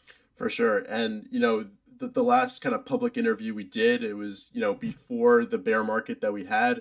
What's kind of the outlook now that we've gone through that and moved off the bottom now? Is the longer term outlook improving? What are your kind of thoughts on that? Well, first of all, let's stick with the intermediate term. Sure. It's improved, no doubt. And for months, anybody that follows us know that. But I think it's a mistake to look too far out. There are times that the market is clearly bullish. You're not clearly long-term bullish here. A perfect example, after we went through that late 2007 into the March, April 2009 bottom, that bear market cleaned everything out. Right. And that's, anybody could make money after that if you were in gear with the bull market. And that's why they say, don't confuse brains in a bull market. That was easy. This is challenging. And I like the challenge. And I think this is what we can bring to all the people that we're working with here. They can meet the challenge too. It really isn't that difficult. As long as they don't listen to the garbage that's on so many of the business news channels. In fact, I kid around with clients who will tell me, I just saw that on this channel, that channel. So the way to watch the business news channel is to leave the picture on and shut off the sound. There you go. There you go. Just listen to the tape. That's what we got to be listening to. Absolutely. Remember, I had that on top of every issue of the professional tape reader. The tape tells all. For sure. And getting into the recent action, what have been some of the leading groups and themes that have been working? And maybe also we'll touch on some of the laggards as well. That's so important. This market is so sector as well as stock oriented. Yeah. It's even more so than in the old days. And again, I can only guess why. But I think now with all the computer programs, whatever, when we like a group, for argument's sake, we've liked biotechnology. Not everyone, but almost every biotechnology stock, especially our small stage 1 and 2s, have done very, very well. We liked a lot of other healthcare too. In addition, a lot of select technology stocks, that after getting cleaned out, they've been the leaders. That's good. So that's another fine area to do. At the same time, there's plenty of stage 3 and 4 stocks that we want to stay far away from. But this is a very, very challenging time. And interesting enough, up until recently, and this we're talking now on a Thursday night, what's the date here? June 8th. Yep. The Russell 2000 index, as we've been writing, up until a couple of days ago, had been the weak sister. Right. It had been lagging, whatever, big time. Now, even the Russell has broken out above its 150 and 200-day moving averages, and it already had broken above the 50-day MA. And now, in the last several days, it's very interesting, the Russell is actually outpacing now the go-go stocks, which had been the ones that had been the leadership before. So this, again, remains a wild, wild market. And this is why I really want to spend less time talking about the long term, focus more on the intermediate term. The short term will be for hotshot traders, but really the sweet spot is the intermediate term, the next several weeks. It's been that way since the October bottom, and I don't see it changing for at least the next several weeks. So as long as you stick with the good stage 1 and 2s, I feel like a kid in a candy store. I can't buy them all. Yeah, perfect. And speaking of themes and groups that have been working, does the AI theme, is that something that you're focused on? Obviously, the semiconductors have been super strong. What are your kind of thoughts on this move? Well, you just named it. Within the technology sector, the AI, very strong. We had so many of those semiconductors, the Velis, all the stuff, tremendous. But even some now, they're getting around to some of the small tech stocks. And in fact, this is where the work comes in so handy. If you find any chart that got destroyed, say in the last year to year and a half, and then it came down, made a stage 1 base pattern, and it's not going to go back to those prior highs of a year and a half, 2 years ago, but a lot of these stocks, I think they have the potential to double, and they'll still be down 50, 60% from their peaks. Right. So find a base in a stock that's been destroyed. It's moved into stage 2A early in the, after the early basing phase, it breaks out into stage 2A. That's where you want to be because your risk reward is so terrific at that time. Yeah, for sure. And I wanted to touch on a little bit your thoughts on the market breadth, because a lot of people were pointing out, for the majority of this rally, it's been concentrated in the big caps and tech and all of that. But as you pointed out, just now, the Russell has been kind of playing catch up. What are your kind of thoughts on the big caps really leading off the bottom, but now we're seeing it maybe increase and improve a little bit? As I love working with you because you always lead good to good places.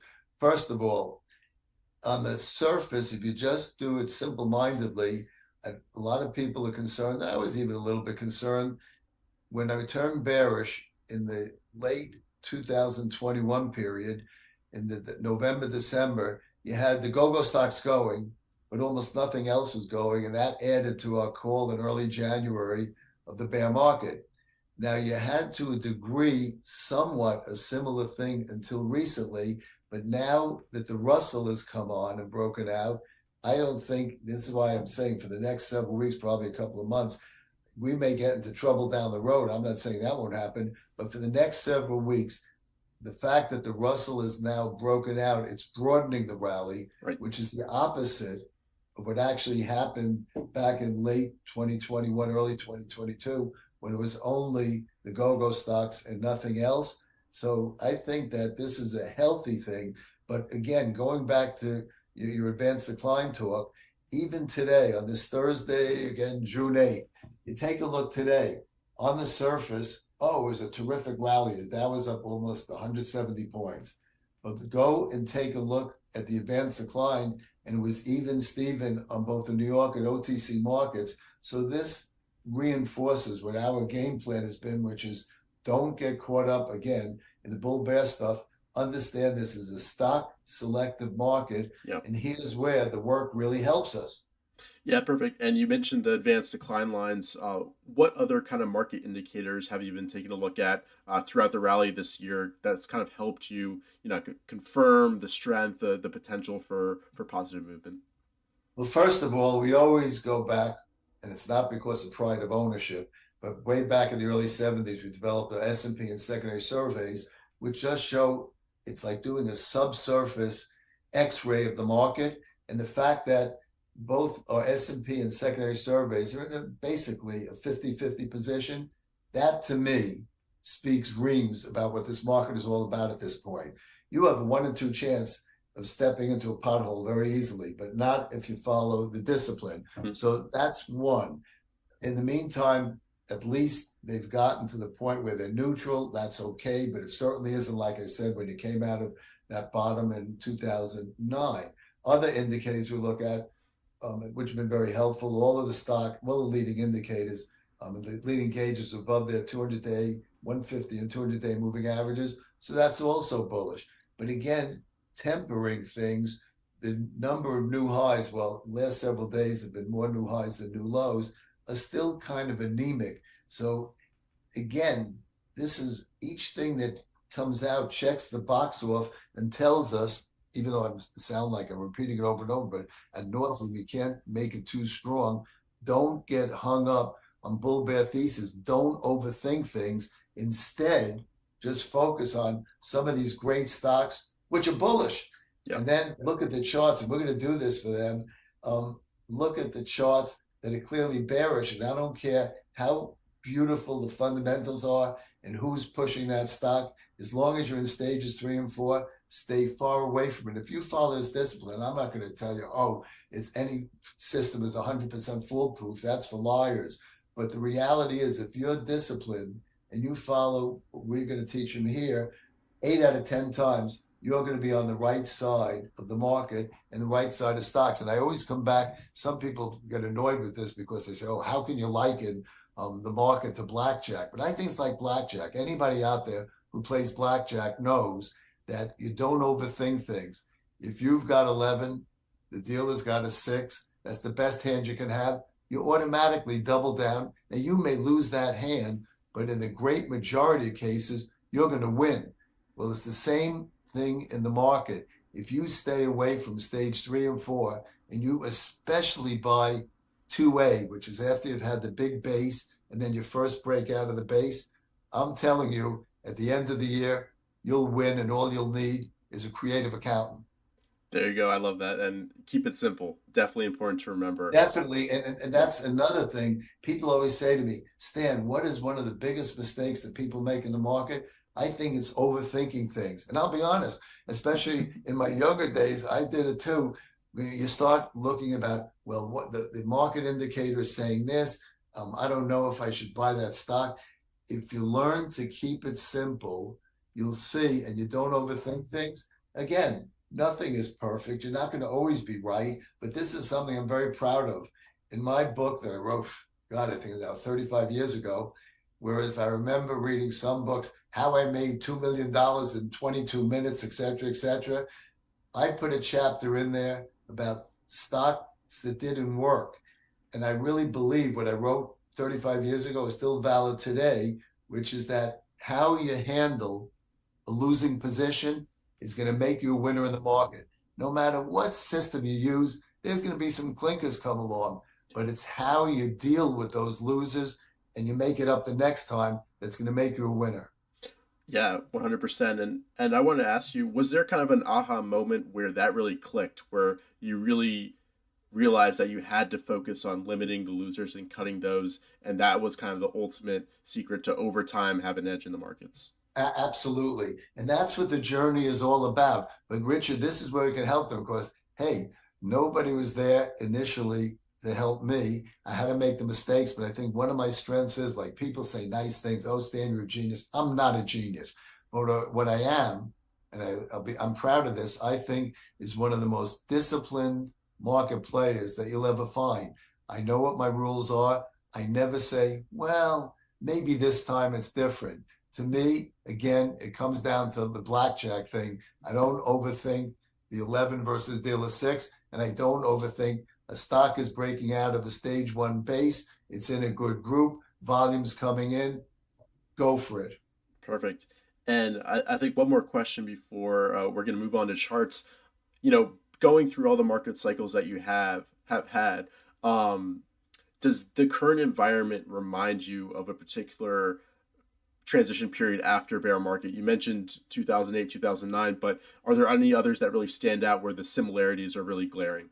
No, really, this is different. Mm-hmm. This is very, very different, which is why I don't think it's going to be like it was after that bear market, which was vicious. It really started, if you go back in the chart, in the summer of 2007 and ended when we got that very important positive divergence in the March-April period of 2009. But they had really cleaned out the entire market, and it wasn't an accident that you moved up nicely for a couple of years. I don't think that's the way it is here. This is a trading environment. It's a very, very different market. They didn't clean the whole market out. You can see the fact that Apple recently touched a new all-time high. That's not cleaned out. There are plenty of others like that. Right. So I don't think it's the same thing. And probably, and we'll watch it, one of my strengths is not looking too far down the road. But I think in a couple of months, all of these divergences are going to come back to haunt us. And again, I don't want to be eccentric, but over the last 50 plus years, very close to inception, we've caught every bull and bear market, very within 5% of it starting. So I think the same way that when things got really bad in January of 2022 and we blew the whistle, we'll blow the whistle again, but it's not yet ready for that to happen. Yeah, perfect. And I think, my favorite thing to do with you, and one of my favorite things is to go through charts and pick your brain and see how you interpret price action. Let's go ahead and talk through some of the trades and recommendations from Global Trend Alert. You sent over a list of recommendations, and we'll also go through some that didn't work. You specifically wanted to do that, which I think is great. So let's go ahead and get my screen up here. Give me 1 second. And let me know when that comes up for you. I've got it. Perfect. So first, we've got the QQQ up, but I can go ahead and talk through the winning trades, the stage 1 and 2s that you went over, or wherever you'd like to take us. No, this is terrific. I've got in the middle of this chart, I hope I'm not going to disconnect anything where it says got it. Okay, yeah, I got rid of it. Terrific. And this is, again, everybody out there. Again, I like to talk in analogies because it's a simple way of getting important points across. What we're going to do now, I think, is so very important. There's that old BS about a picture's worth 1,000 words, yada, yada, all that stuff. It's true. And another analogy I use is, I know some of the people out there in the audience, they're already pretty hip with technicals. Some may not be as much. But I'm going to say for each person, let's say you're starting a lesson, you've never played tennis. The first thing they'll do, the pro is going to hit to you, and you think about, is it a forehand, is it a backhand?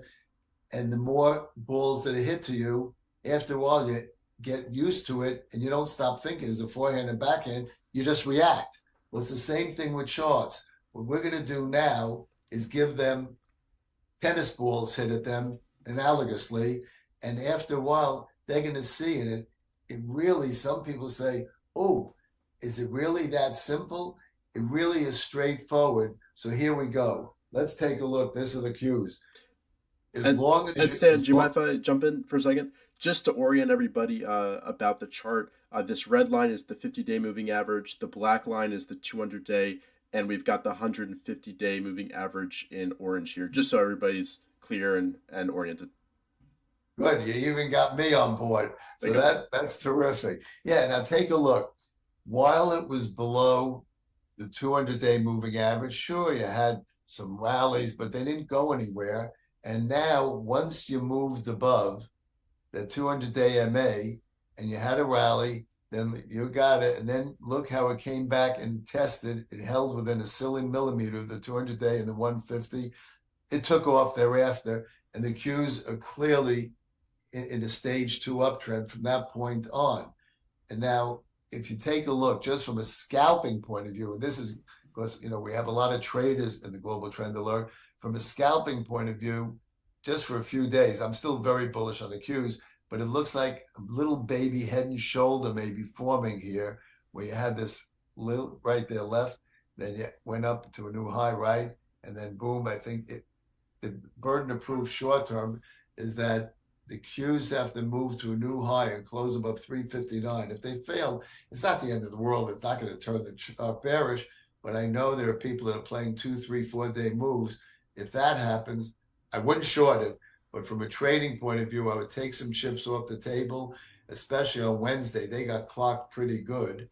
I had written and anticipated that and said after the tremendous rally, they had some digesting to do. As it turned out, it was indigestion because they hit them hard on Wednesday. Yeah. And if it doesn't go to a new high, you're going to have a little bit more of consolidating, digesting, whatever. And then, again, remember, we're not bearish on it, but after it does its sideways work, once it closes above 359, it'll run again. So that's very, very important. But your main thing to get across for most people is just see, it's really easy when you go through your charts. The whole time it was below 200-day MA, you didn't want to fool around with it. Once it moved above it, not coincidentally, good things happened. Perfect. And I'll bring up the IWM, the Russell, just because we were mentioning that earlier, and we can zoom into the recent action here. Exactly. Now, this is very interesting. So many things are coming off of this chart, but if you take a look, just 1, 2, 3, 4, 5, 6, 7 days, I think it was a week ago Thursday, if I'm not mistaken, over there, you'll see the Russell. When I'm doing short-term trading, I do something called positive and negative divergences. When everything is moving up, that's great.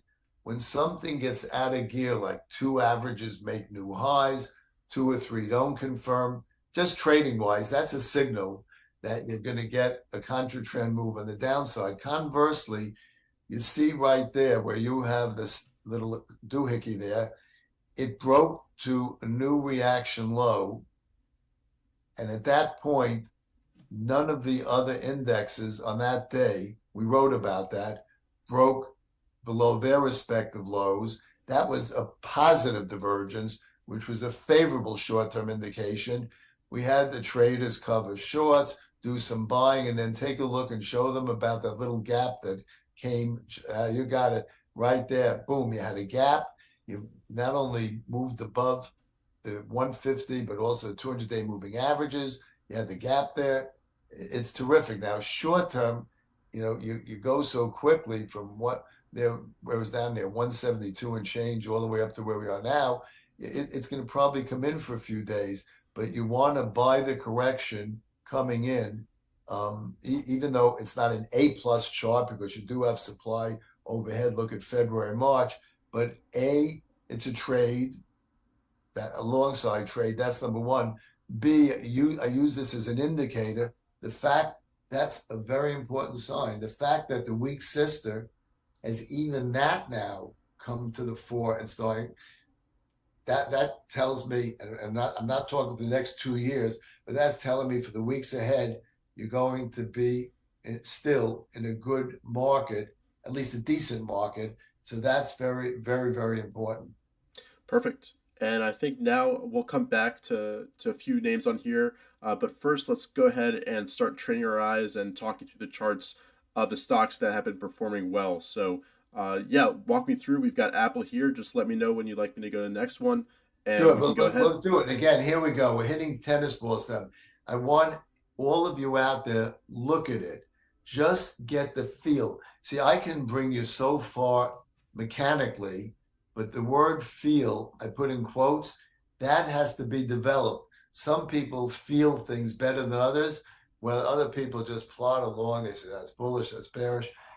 We're going to show, I think this is such an important exercise. We're going to try to develop feel in you, because feel is important. Take a look. The Apple, we had been short the Apple. Then boom, you see it came down there and it made that new low. Show them you got it. Now this was important. At that point, you don't want to buy it. Even if there's a way of knowing that that was the bottom, I never want to buy guessing, oh, that's the bottom. But what then was important, it then made a little baby base there, show them that. Then it didn't, like at other times, fail at the 200-day MA.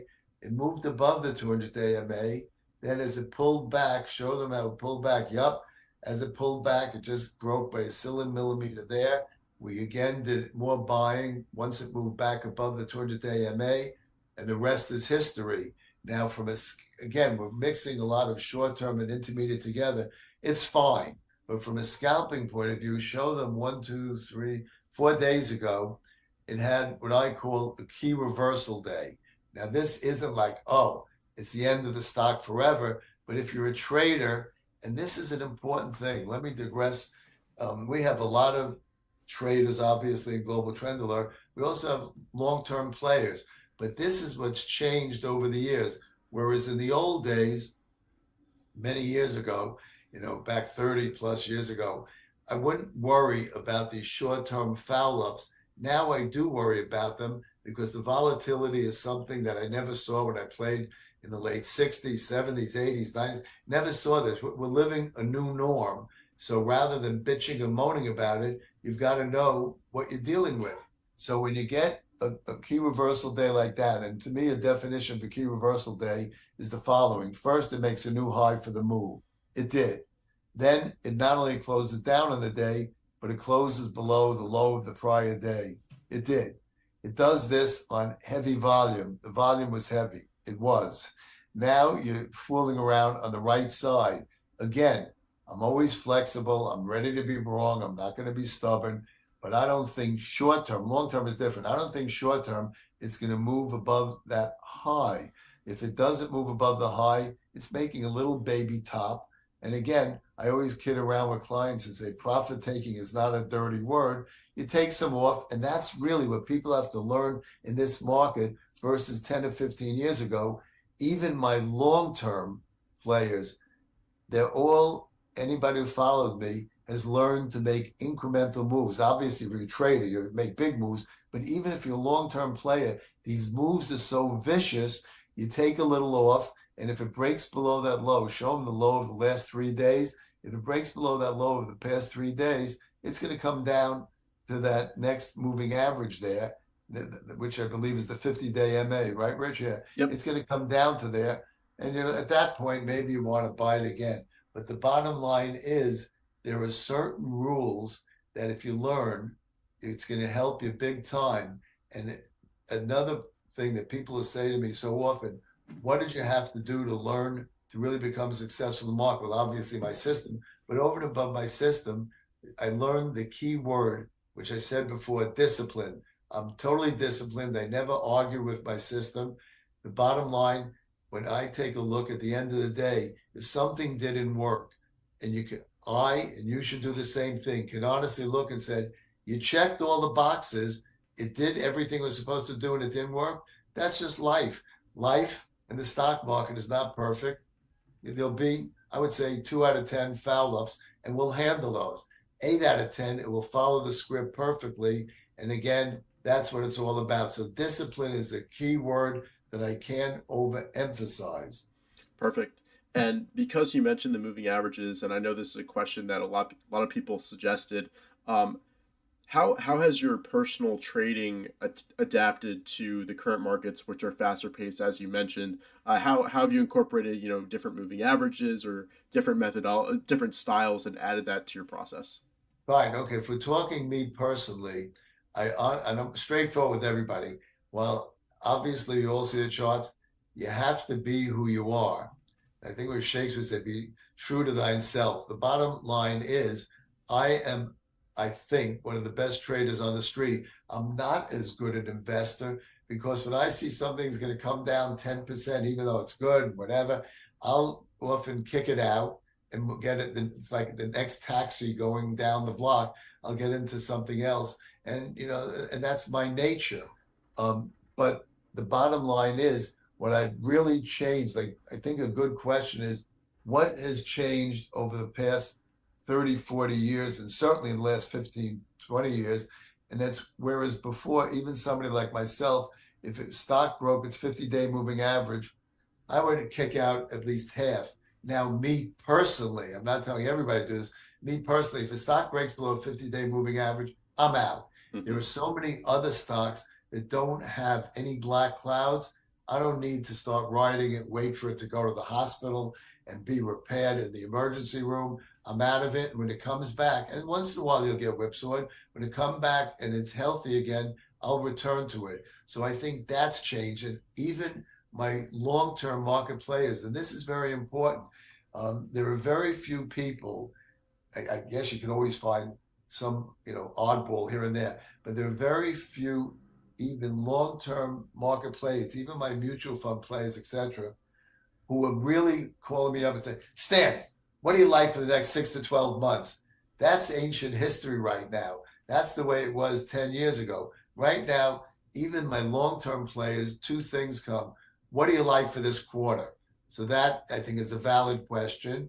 And the second thing is, even these long-term players, most of them will, when you break 50-day moving averages, you get reversals like an Apple, short-term, whatever, will do a little bit of incremental, trading and get out, again, not out of the position, but trim it and get out of a bit of it and then look to buy it on a pullback.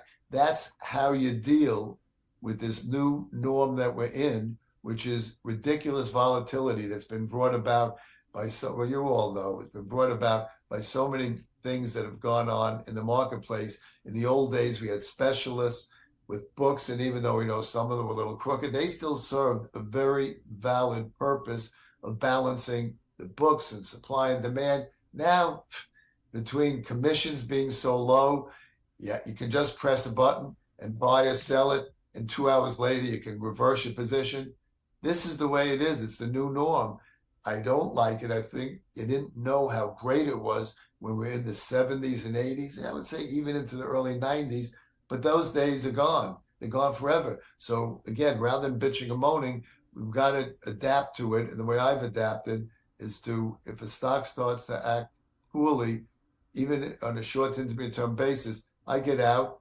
And again, you can come back and ride it when it gets healthy again. Yeah, perfect. Let's go ahead and run through some more reps here.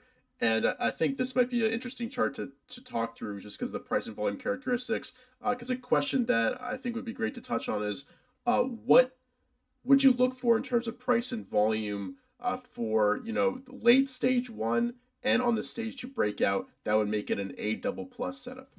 Right. Well, first of all, happily, every one that you're showing them was stocks that we recommended that were winners. So, but understand, again, only the liars are 100% right. It's like people who go to the racetrack and they show you the winning tickets, and we'll show you some that are negative 3s and 4s, which were good short sales, and then a couple that looked like they were good buys that didn't work out. But the truth is, again, we're hitting tennis balls to you and trying to sharpen your eye. And if you take a look, you'll see each of these, why we recommended it, and you'll see how it, first of all, had that gap. Gaps are very important. That's a change of psychology and supply and demand. So you had that gap there, and then boom, it moved above the 200-day moving average, the 150 and the 200. Then look, when it came back down, it held above that long-term MA, and the rest is history. Now, you had the beautiful rally up. We were terrifically happy. And just from a scalping point of view, note how you had this little double top there. Right. Show that. By the way, I don't know, when I do this, does this show on the screen, Rich, or only? No, I think that's just on your side. Okay, it's only on my fine. Then you show them. Okay, so you had the little baby double top there, and then you had a sharp down day. It's still a fine stock. If you're looking out for the next 6-8 weeks, it's fine. But again, this is what I try to inculcate into anybody who's a trader.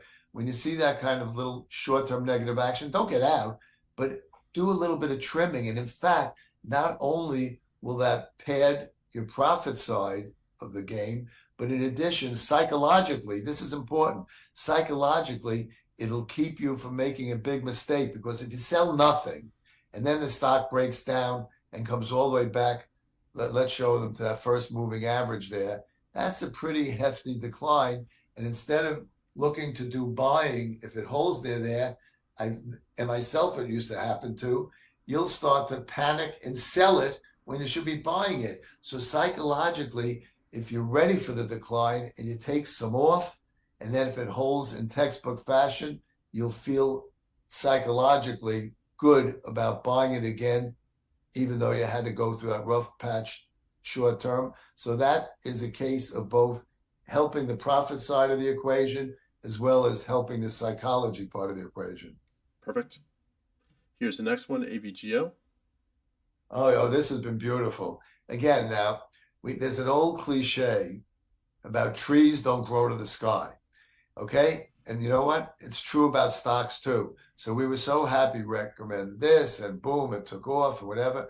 But the bottom line is that it just became a bit too much short term after that crazy move. So again, take a little off trading wise, but looking out over the next 6 to 8 weeks, it's still a fine chart. And I think that there's a good chance it'll, even if it corrects further, it'll hold above that gap. Show them the recent gap. It was right. Yeah, you got it. I think it'll probably hold above that. And most people don't know. There's an old saying that, oh, gaps have to be covered. But that's not true. I would say historically, from what I've seen, probably about 80 to 85, maybe 90% of gaps do get covered, where it comes in and it fills the gap. But the 10 to 15% that don't get covered, that's fair. And then it starts to rally. That's a very powerful signal. In fact, there's still a gap. When I was a youngin', I started coming to market back in 1962. There's a gap on the Dow Jones. I think it was something down around 550, 575 that was never covered. The rest is history. Yeah, perfect. And that is kind of something that over your career has changed. There's a lot more because of earnings and how things are disseminated now. How do those kind of come into play to your process, and how have you adapted to deal with that? Right, you're definitely right. There's many more gaps because now supposedly nobody knows the news, whatever, even though we know somebody sometimes does know it. But the bottom line is, all you can do is see how it acts around gaps. First, if it's just strictly a news gap and there's no follow through and it's quickly covered, you can get a trade out of it, but that's not special.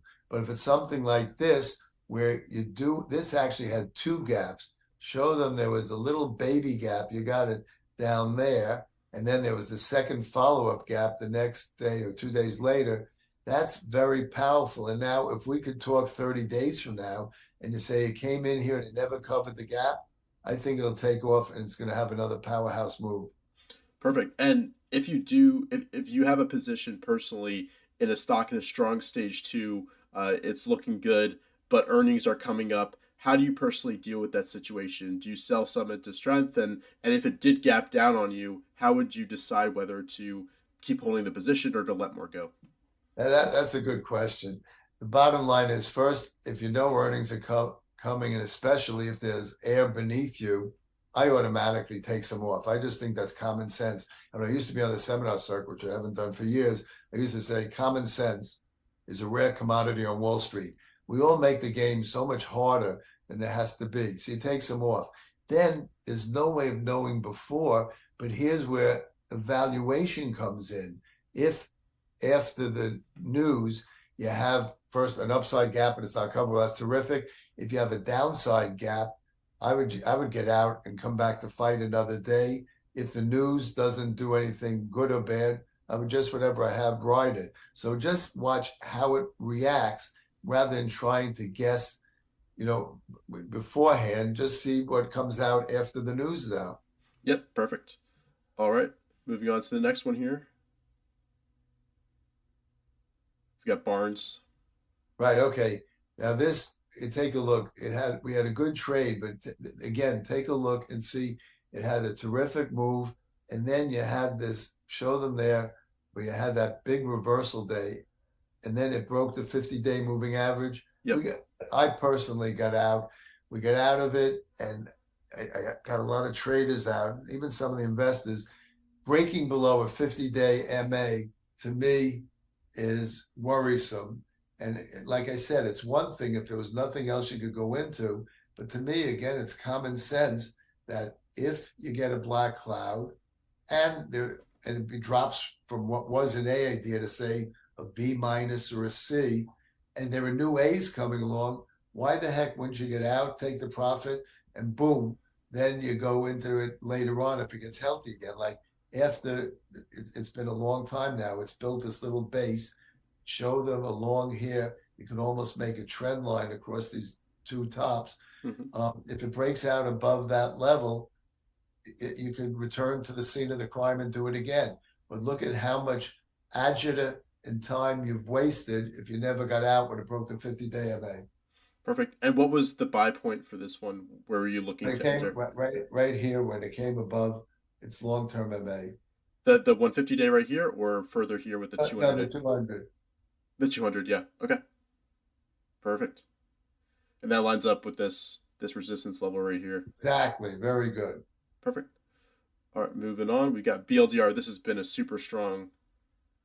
Oh, absolutely. Now, this is another case of the group being, very helpful. If you take a look, you'll see from when it broke out way back there, I think it was January, late January, early February.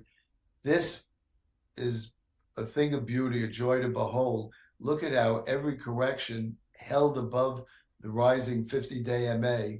There's no reason to even for traders to get out. And then you got a new gap along the way there.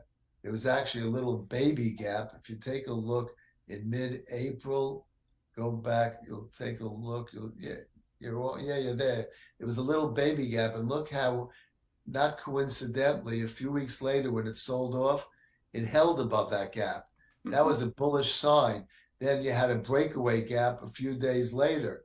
So this is great. And this is why as we hit the tennis balls to them, they're going to start to, which we want to do, inculcate that feel where you see the Picassos, which is separate from just the watercolors. Yeah, perfect. And that little nuance holding the gap, that I'm gonna make note of that. So that's perfect. Here we go. Right. CPRT. Okay, let's take a look. Here we go. This actually gave a couple of buys and sells. Here we go. It broke out above its long-term moving average way back there in November. And it also, again, not coincidentally, look how it did it on a gap. And this is another thing. I'm free associating as we go, but I'm trying to cram as much input as I can into the audience here. A gap when a stock is first moving from stage 1 into stage 2, especially 1B into 2A, 1B is late in the stage 1 base, 2A is early in the advancing phase, is very, very powerful, very, very bullish. But if a gap after a tremendous move like this, if it has a gap, that's usually what we call an exhaustion gap. And at least from a short-term point of view, you have to watch for reversal action. This broke out nicely, early, 2A. And also you want to have volume come in, show them how in that November period, the volume started to cluster and build up. It was perfect. So life isn't always that perfect, but it was a good one. Perfect. And with so many stocks coming out of stage 1 right now, how do you pick the best ones? What are some of the things you're looking for, group-wise, volume-wise, price-wise, or other factors? Right. I think when you're trying, because you're right, there are so many, start with the group. And even before getting into the current market environment, I remember my book in the professional tape reader, which I retired long ago, but we said we have what we call a forest to the trees approach. You start off with the forest. Is the market okay? All right, that's the first box to check. Then the next box is it a good group? If you have a really good chart, but it's a crummy group, and you have another really good chart and it's a good group, there's no doubt where I'm going. So the group helps a lot. So that's the second factor. And then the next factor is breaking out on volume, not having a whole lot of overhead resistance nearby, which this did not have. Mhm. And then the last thing, part of the game, is volume. You want to see that volume comes in. If volume doesn't come in on the breakout, I automatically, you may get a little trade out of it, but I look to get out because those aren't the stocks that have a tiger in the tank. The ones that really, really are exciting have those other boxes we just spoke about checked off. Plus, it's got volume coming in, which shows that people are excited to do buying. Perfect. And we can keep going. Let me know if you'd like to jump around to Yeah, further well, down the let's list. do one more favorable, Yeah. and I'm proud of these, but I think because the point I want to get across is this incredible, incredible two-way market that we're living. So let's do one more good one, and then let's go to some of the shorts that work. Sounds good. And everybody's got questions about NVIDIA, so let's go ahead and choose this one here. Okay, great. Well, this I'm very proud of, but you take a look. One, obviously a great group. Two, you're there. It broke out above prior high there. What was that? Yeah, right. You got it right there. Next, look how it didn't even come down. This is a sign of a tiger in the tank. When it corrected each time, it didn't even come back to the moving average, the 50-day moving average. All of these things are little hints. It's like we have to be Sherlock Holmes. And when you get these little hints, you got to reflect on that. Say, oh, that's telling you something. Then take a look, show them in late February how it had an upside gap. Yep, right here. You got it. You're value added there, Rich, as always. Then show them where several days later, when it came to that reaction low, it didn't cover the gap. Mm-hmm. You see? So each of these things means something. Now take a look, and let's look at the recent action where I had clients do some trimming in it. I still like it a lot long term, but this is what I spoke about. Now, first go back and the second gap here, but don't go all the way up there. Go to the gap that formed right about shear, is right off of here up to there. Yeah, okay, you got it. A terrific gap. So that gap is a little late in the move. We have to be a little suspicious. Then show them 2 days later another gap. That, again, nobody knows for sure. I can only give you probabilities. That to me is an exhaustion gap. It's late in the move. You don't have to be Sherlock Holmes to know, like, hey, it's kind of extended and not just far above the 150 and 200. You're far above the 50-day MA, and now you get a third gap. And now look, after that upside gap, you had a terrible close on that day. Yep. And look at the volume. You had very heavy volume there. Very concerning short term. Now, long term, I still think it's a fine, fine stock. But to me, again, just checking the boxes, I trimmed it, and I think that it makes sense. But again, separate your short-term trading from long-term, which after it does digesting, it'll become a good buy again. But this, I certainly don't want to buy it now. But that's a great one. Now let's flip and show people, because we've shown them that, hey, even in this so-called bear market, which I don't think it's a bear market, I think it's a neutral market, but in what I call the bull/bear market, neutral that we're in, well, the fundamentalists think we're in an ongoing bear market. We're going to break the October lows and all that stuff.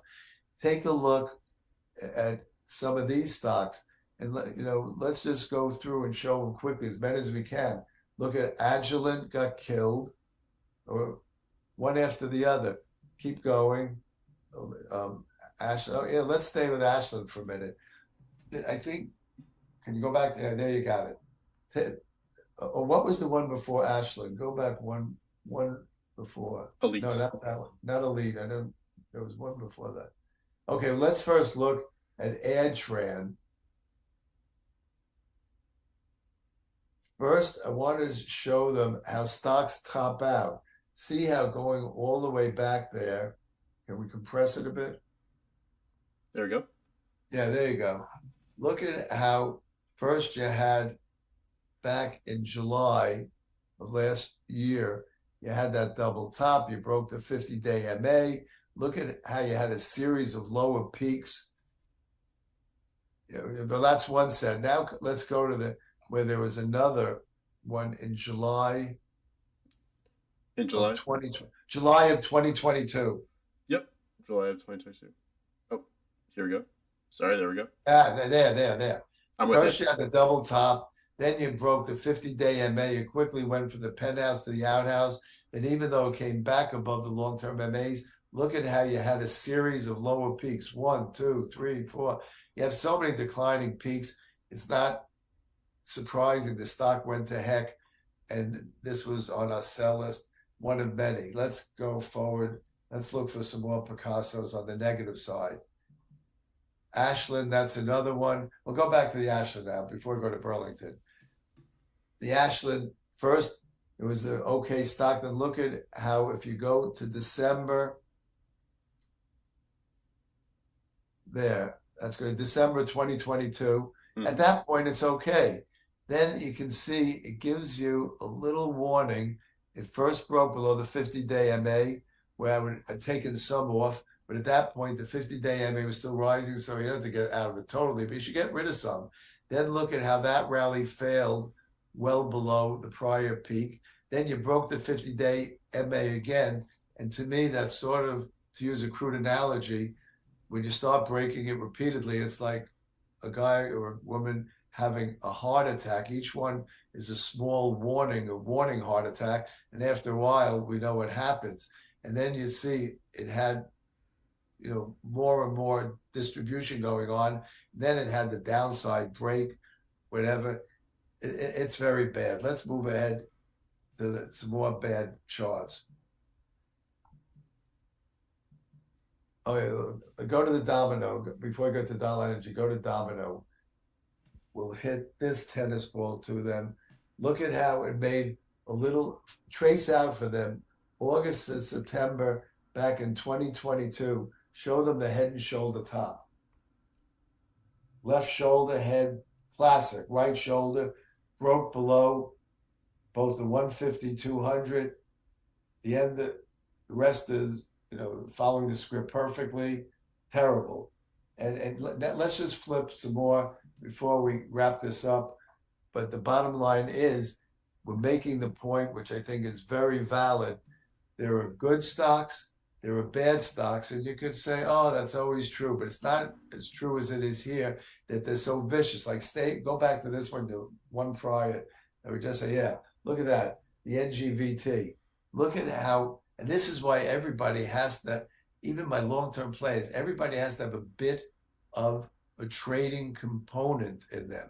Just look at how it looked terrific. Now show them, Rich, in February, how you made that little baby head and shoulder top again. Trace it out for them. Left shoulder, the head, right shoulder. Then, for good luck, gap on the downside. Boom. Then you break 50-day MA. And then later on, you break all the MAs. And then show them that downside gap in late April, early May. So people don't understand this. People are always waiting for the news or the excuse why a stock had to move. The truth is, and it's funny because a lot of times I'll read in the newspaper, the Wall Street Journal, the same news that one week that was used as an excuse why the market went up. Sometimes a week later, they'll use that as an excuse why it went down. Forget the news, okay? It's all supply and demand. And look at that, and there's so many more we could show them, but this is what the market's about. And now I really hope that we've hit a lot of tennis balls. We've really been evaluated. What I'm going to do to try and be more evaluated, we've gone through and we've shown them the theory. Oh, well, let's do one more thing. This is a good shot. A lot of people ask me, because a lot of times I came up with a phrase, 4B minus. Let me explain what that means. Stage 4 stinks. 4B, late in stage 4.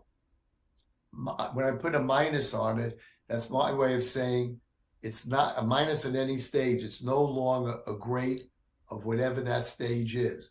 A 4B minus, a 4B that gets a minus is my way of saying, you know what, gang? Even though it's not developed yet to be a stage 1, it's not close to being stage 2, but it is putting together a very good chance that it's seen the low for the cycle. So if you're short, cover it. And if you want to be a hot shot trader, you can even do some quick trading, but don't live with it. And what has to happen in a 4B minus, it has to have been destroyed. That's great. You're doing a good job. It got destroyed. It has to build a base, at least a baby base. It did. It has to move above the 50-day moving average. It did. And then it has to have, to be a good 4B minus, has to have room to trot on the upside with no nearby overhead supply. It doesn't. So it fulfills all of what a 4B minus should be, and we've gotten that across. But now what I was trying to say, I've given the best, my voice is starting to go. I've given the best in me, and I really hope you find it helpful. But theory is one thing, actually doing a day-by-day basis synergistically helps you grow more. So what I'm going to do, anybody who signs up and takes the course, I'm going to, as a gift, I'm sure my staff is not going to be happy about this, but anybody who signs up, I'm going to give 1 month as a free gift, the same input that the institutions are getting. Of course, I'm not going to talk to you like I do with the institutions, but I'm going to give you the same. We have daily updates, Monday through Friday, the same 5 daily updates the institutions get, the same Sunday in-depth weekly report that the institutions get. I'm going to give you free for 1 month so that you can see this. To me will be a learning curve and a learning game. Whereas if one, like I said, we're just showing you things that happen. But now that we've hit tennis balls to you and you've reached a point where you're getting a little bit more proficient and you're not thinking, is it a forehead, there's a backhand, you're saying, hey, that's a good chart. Hey, that's a bad chart. You're starting to react. That's what I want to build up, and the feel in you. We're starting to get it. Now, if you come in and take the course, then also getting my input on a day-by-day basis for a month, I think it's going to take it a hell of a higher level. So anyway, I've given you the best. I wish you all the best of luck, in this market, which is very challenging, but I think we're all up to the challenge. 100%. And yeah, this was one of my favorite projects from last year, getting to work with you. And part of the course is many more chats just like this, going through key concepts that you taught. And going through a lot of examples as well. And we're about to release a few updates to this course even. So it's a great value right now. And Stan, to finish things off, just one last question, because I know you like this one. If you could give your your younger self a piece of advice, what would it be when they're getting started with trading? I would think that, which it took me a while to get, number one, and there's, I guess, 2 parts. Number one, don't try to be perfect. When I first started out, I wanted to be so perfect. And if something didn't work out, got upset. After enough tennis balls were hit to me, I realized, hey, I can return a lot of them, but once in a while, it's going to get by you. So how you handle it, that's very important. Don't try to be perfect. The second thing is be disciplined. And that I quickly got. Be very disciplined. And the third part is don't equivocate. Trust your instincts and trust the system, and don't overthink it. That's the advice.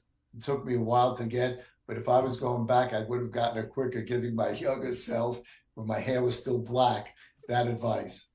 Perfect. Well, Stan, it's always a real pleasure chatting with you, and going through charts. That's like my favorite thing to do. So hopefully everybody watching got a lot out of that. And I think training your eye is like the best thing you can do, and just taking those reps. And I think that exercise helped them. So hopefully you enjoyed this. Yeah, go ahead. Right. And let me just say, Rich, we'll end with the words that I used to have in the tape reader. Just remember, the tape tells all.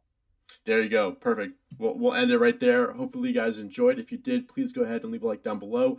Subscribe to the channel. The link to Stan's masterclass is in the chat right now, as well as down below in the description. Definitely check that out. And we'll be right back and see you guys right here. So we'll see you soon. Take care.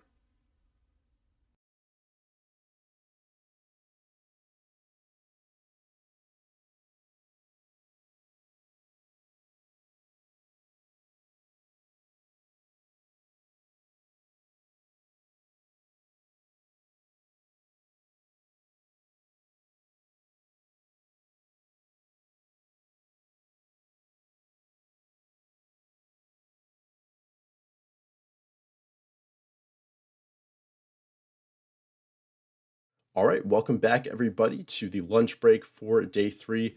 Here's a quick reminder of the schedule. I hope you guys all enjoyed Stan Weinstein's presentation and going through a bunch of charts. And yeah, it's time now to take a break, reset, get some food, get some drink, and come back strong and ready for the second half of the day, which will start with Patrick Walker, then have Roy and Wesley Mattox, and then finally round things off with Peter Brandt, which you do not want to miss. So make sure you guys tune in for that. I'll be playing a quick clip during lunch just so you guys don't get bored, but we'll be right back at 2 p.m. sharp with Patrick Walker. So stay tuned and yeah, enjoy. Have some lunch.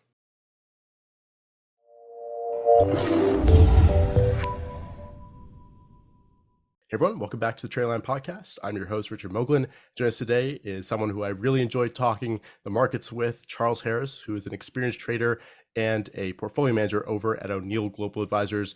Charles, thank you so much for taking the time to speak with me here today, and welcome. It's a pleasure. Thank you, Richard. I appreciate it. Yeah, and to dive right in, I'd love to just kind of start with my standard question, which is how did you first basically get interested in the markets and first start trading? You know, I've always been fascinated by the markets, and I've just always had an interest in stocks. I had no clue what I was doing early on. I guess I got interested probably during, in high school, I used to watch Wall Street Week with Louis Rukeyser on Friday evenings on public television.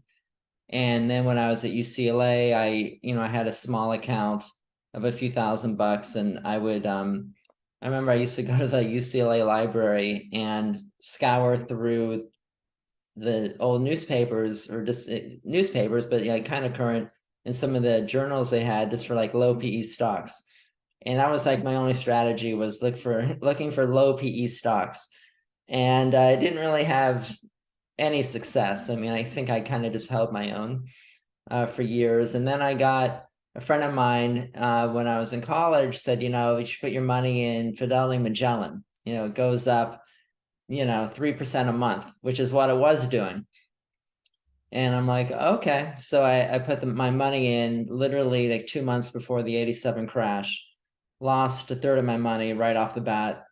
And then I really didn't trade with any kind of purpose or strategy until I joined O'Neill. And even then it took me a couple of years to kind of figure out like what I was doing and like what my approach should be for me and what would kind of fit my personality. Right. And how did you actually end up joining O'Neill? What was kind of the path to Okay, join the so firm? at the time I was working at a small real estate consulting firm, and I wasn't loving it. And a cousin of mine was a Wall Street analyst, and he said, you should get into, you should be an analyst, make tons of money. This is during the mid 90s, so the market was hopping. And what I was doing at the real estate firm was very close to kind of stock analysis, but for real estate. Right. So it's kind of a natural transition. But I didn't have an MBA, so it wasn't really easy to get my foot in the door. So I just went to the job boards, and O'Neill was hiring for research analysts. So I interviewed, I got hired, and I actually never thought I just thought it was a stepping stone to being a sell side analyst. But I kind of, that's, all the resources were there, and I started to trade, and I got that bug, and I guess something good happened. And so I've been there ever since. So I've been there since 95. I'm one of the oldest employees there. And did you know anything about William O'Neill before you joined, or is kind of after you actually went there that you read the book and kind of started that process? Yeah, I knew nothing about O'Neill. I just wanted to get my foot in the door, and they were hiring. It wasn't until I got there that I read the book and I had access to all our research and the charts and real-time quotes. And it was like, oh my God, like, I used to come in on weekends and just screen for stocks, and kind of, I guess in a way I kind of figured it out on my own, because my style's always been a little bit kind of buying pullbacks and and looking for turnarounds. And it wasn't like I had to kind of get oriented toward buying breakouts and buying stocks at new highs. Like that was kind of a foreign concept for me. You know, when I started, I was coming off of, you know, low PE stocks, you know, so it was just a completely different mindset. But I've done, like, I would say my style takes into kind of a lot of different strategies. It's not just buying breakouts. And I think if, in order to be successful in the market, you have to be able to adapt to what's working. And if all you know how to do is buy breakouts, you know, there will be periods of time when you'll perform great, but there's going to be many times when your strategy just isn't going to work. And it's just, in a way, becomes too obvious. So you have to be adaptable. And so I have lots of different things I do, honestly, but. Yeah, no, that's great. And it was, I guess, a year and a half ago where you gave like a really great presentation talking about your pullback buying methods at our conference. So I'll kind of link that above right now and in the description if anybody wants to check that out. I'd highly recommend it. And I wanted to kind of dive a little bit deeper into your time at O'Neill, and also kind of your performance during the 90s bull market. What were you kind of doing in your personal account, and how did you kind of get noticed by O'Neill to get picked to become a PM and then be a part of that nice move before obviously the bear market? Yeah, so I didn't become a PM until 2000. So actually I became a PM 3 months after the bubble burst. So it wasn't really the most opportune time to start running money for the firm. But I joined the firm at the end of 95. My first foray into the market was pretty much because I had access to all this data and research and outside research. I pretty much just looked at the broker reports and what brokers, you know, analysts are recommending. And I said, you know, I was very swayed by this research, and I thought, oh my God, like it's a gold mine. Right. And it took me about a year to figure out that they didn't have a very good track record, and it was not a good strategy. And I lost money. I lost probably half my money in that year. And I had no money to begin with. And I started with a few $1,000. So anyway, it was the end of 96. I wrote down kind of my rules, and I wrote down really, I kind of did a deep dive into my own personality, because I think you have to trade in line with your personality. Everyone is like, oh, I want to be like Bill O'Neill. Well, Bill was Bill, and not everyone can be like him. You know, he was, he was like ice cold veins. I mean, he could take the pressure. He could handle concentration. Yeah. He was very quick on the dime. He was very, very humble, very quick to realize when he was uncomfortable or wrong and reverse the position. I mean, not everyone has those skills. Some people just are a little more risk averse. I mean, I'm not, but actually I do trade with a lot of concentration and risk, but it's not for everyone. And it doesn't always work. And certainly had my ups and downs in the market. But to answer your question, I started having success in 97, following more of a swing trading approach. And I just determined to myself that I was a singles hitter. That's where my sweet spot was. And my goal was to hit singles and compound my money as quickly as I could. And that's what I did. And in 97 was my first big year. Now, mind you, we were in a bull market, so right. I can't take all the credit, but it was a very good trading environment, and my account was up about 700% in 97, and followed by about another 100% in the first half of 98. And then we had our first bear market that I experienced, which was the long-term capital blow up and that little 3-month 30+% pullback in the NASDAQ. And I lost about 2/3 of my money, not knowing how to handle a bear market. I just kept trading and kept losing. So at that same time, I got my CFA designation, and I started to look for another job. And thankfully, I didn't get another job, because when the market turned in 98, after the Fed cut rates, we started really the last leg of the bull market, and I had a huge 99. I was up over 1,000% in my personal account, and that was really when I started to make real money, because again, I started with a very small base.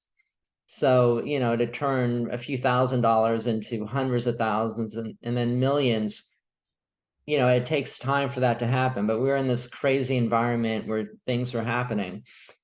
And that's when I got noticed by O'Neill. And really the story behind that is I never worried about being a PM. I never really even thought about it. My goal was just to make as much money as I could for myself, because I knew that would give me the freedom to do what I want to do. And Mike Webster, who was a good friend of mine and was also in the research department, kept setting up these meetings with Bill and to talk about what he was trading and compare notes. So one day Bill came up to the research department and was giving us a pep talk to the research staff, basically on everyone should be involved in the market and learn and have the potential to change your life. And then Mike went up to Bill and they were chatting, and I thought, you know what? I should get on his radar because he doesn't even know I exist. And so I went to my boss in the research department, told them that I was interested in being a PM if a position ever turned up. And at the time, we had to trade through the firm. We had a small discount brokerage that O'Neill owned. And anyway, they looked at my results, and Bill came in one day and sat next to me and took me to lunch and hired me. Yeah, that's awesome. Yeah, it was awesome. It was really awesome. And I started out as really an analyst to support the portfolio managers. And after about 6 months, he started me off with a small account. And I've been doing it ever since. Yeah. And I love it. Yeah, that's fantastic. And I actually want to circle back to what you said about experiencing your first bear market, because I think a lot of traders right now are maybe in that same boat. So what were kind of the lessons that you learned from that bear market, and maybe also obviously the 2001 bear market, that you kind of take with you today, that you think people watching, or maybe this is their first bear market, or maybe their second, could benefit from? Well, so Richard, to be honest with you, I've learned the lessons, but I keep relearning the same lessons. And so, and I think that might be a message to the viewers of this podcast, is that, I've had quite a roller coaster career, and even this past year has been literally a disaster in my account, which I didn't think I would have to revisit these same lessons that I seem to have to learn every so often. So I think it's okay that, repetition might be what's required to kind of evolve and grow. So this, I guess, a message to the viewers is, if you've experienced a market downturn and maybe made some mistakes, and maybe it's not your first time, it's okay. The market will always be there, and we can strive to be better. So the main lesson, Richard, is to trade in line with the market. And it's really the M and can slim. It's, don't think you're smart enough to trade to make money going against a trend. So if you're a long trader, which I am, I rarely short, you're not going to make money on the long side in a bear market. It's just your hit ratio is going to be terrible. For every one that you hit that you're up on, you're probably going to have 3 or 4 that you're down on, and you're going to net lose money. And as you lose money, you're going to lose confidence. And confidence is key to trading. You cannot trade well without being confident. So I think really the main lesson from the downtrends in the bear markets is to have the kind of the foresight and the patience to just sit out and or maybe try shorting if you have that ability. I mean, for me, I think you're imprinted with how you first made money. So I made money in a bull market. I'm always thinking of buying. It doesn't even occur to me to short. until it's kind of like late in the game. And people who made their money shorting at the beginning are always looking for shorts. That it's just, I think it's a natural tendency. Livermore said, it's not the bull side or the bear side, it's the right side. So I think the truly great traders have that flexibility to go long and short and have no bias. But honestly, I'm not one of them. I mean, I've made almost all my money on the long side. And so did Bill, by the way. So, and given that markets over the long term do have a tendency to move up more than down, I think it's okay to be that way. But it's really key to sidestep those periods of time when the window simply isn't open for making money. So I think that's the main thing is trade in line with the trend. And when you are trading well and you're maybe just in a couple of great stocks that are doing well, there is that tendency to take your eye off the market because you're just focusing on your stocks.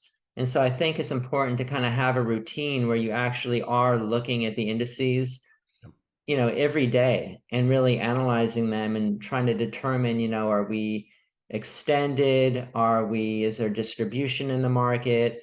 Are we trading above, the moving averages and all that stuff? So Mike Webster has once said to me, or said maybe it was in an interview, but we worked closely together for years. Nothing good ever happens below the 21-day moving average.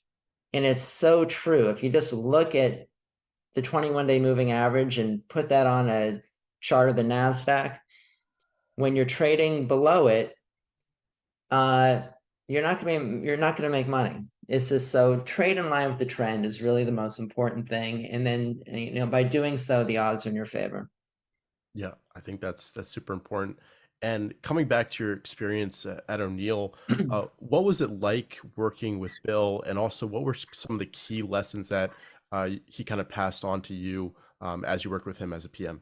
Well, working with Bill was amazing. And Bill and I shared an office for a while together, which was really a dream come true to really get to know him on a really like a deep level. Like I felt like we really like he was really a mentor in many ways. And I guess what I would say, the things about Bill that were so unusual was, one, he was very humble. And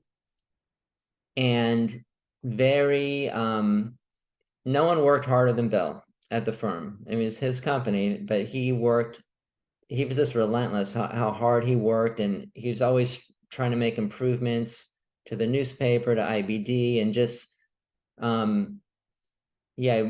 really hard worker. And I think most importantly, he was optimistic. And also in a way, very forgiving, because he would let you make your own mistakes. And of course, let you figure it out. I mean, eventually you had to figure it out or there'd be some issues, but he never really told you what to do. He just let you kind of figure it out. And I remember in 2007, I was having a tough year. There were a few things that were really working, and I didn't have positions in them. Like Crocs, that was the year Crocs had a big move, and maybe Apple was having a big move, and somehow I was struggling that year. And it wasn't until August, September, we had a run, and I had a huge run. In 2 months, I was up nearly 100%. And everything was clicking for me, and I had a whole like thesis that how the year was going to end. Well, we ended up peaking in the first week of November, but I was planning on playing it out toward December, and I had a whole plan. And the market peaked and started to go down. I started losing money in the firm like really quick and big. And I remember I had like, it was like my fourth day down in a row, and I was losing a lot of money. I mean, I was up 100%. Next thing you know, I was up 60%. Well, that's a 20% pullback in like 4 days. Yeah. And the phone rang and I was at home actually, and I could see Bill O'Neill. I'm like, oh my God. So, I answered the phone and Bill was just totally cool and chill. And he said, hey, just want to make sure you're paying attention, that you're around and you're looking at your portfolio and, give me your thoughts. So, again, I was down a lot and off the top. And I explained my whole thesis on what I was doing and what I was planning and how I was positioned. And he just said, okay. He said, one way or another, you'll learn an important lesson. And that was it. And then the next day, again, I was down and I just went to cash. And I was in cash for a while, for months after that. But yeah, he let you he really trusted. I can't speak for everyone, but he really trusted me and let me do what I was going to do. And never told me, he never said to sell something or to buy something. He just wanted to know that you were thinking and that you had a plan. Mm-hmm. So I think it's hard. It's hard to trust someone with your money. And he, especially for someone as capable of Bill, knowing that he could do it all on his own, he didn't really need everyone to manage his money. He could do it himself, but he really did trust the PMs. And I think, yeah, one, I always appreciated that, but yeah, it was, I think that it's hard to do, and he was able to do it. Yeah. And is there anything that he kind of said to you that really stands out in your mind of like changing how you thought about the market or thought about trading or thought about managing risk, or just kind of a memorable moment or conversation that you had with him that, had a really important lesson that really changed kind of how you view things? I think there's probably many, many conversations like that, but I think the thing I would take the most from Bill is that there are periods of time when, we were trading during a bear market where there was extended periods of time where we couldn't make money or we weren't trading, and it's discouraging. And, during these periods of time, you start to dig a hole for yourself, and you've got to, as a portfolio manager, eventually fill that hole before you get paid. Right. So, that can take time if you're digging a big hole. And so Bill was just always optimistic and said, look, what do you think? You're always going to be moving up the whole time without any drawdowns or setbacks? I mean, it's a normal course of action to have kind of ups and downs as you're trading. It's not just a ride up. We want to try to manage our risk and manage our drawdowns, but basically he was always optimistic that the market will give you those opportunities to come back, and you just have to be patient and ready for them. And I remember one other period, I can't remember what the time frame was, but I was just off my game. And normally we trade in a very concentrated way. So if I ever had more than like 8 positions in the firm, it'd be very unusual. And even if I'm like fully invested on margin, I mean, we're pretty concentrated. And because I was just not connecting with the ball, I ended up with like 20 positions, which I never have 20 positions. And he called me and said, what are you doing with so many positions? Like, why do you have so many positions? And I said, well, I can't, figure out where the leadership is. I'm having trouble connecting. And he just said, you know what? Go back to the basics. It's okay that you struck out a few times, but just go back to the basics. He always used like baseball analogies. He was very into baseball, and like, go back to the rules of, how to hit, how to swing, how to wait for the right pitch, wait for that fat pitch, and go back to the basics, but don't change your style. Don't, take on a bunch of little positions, just trying anything.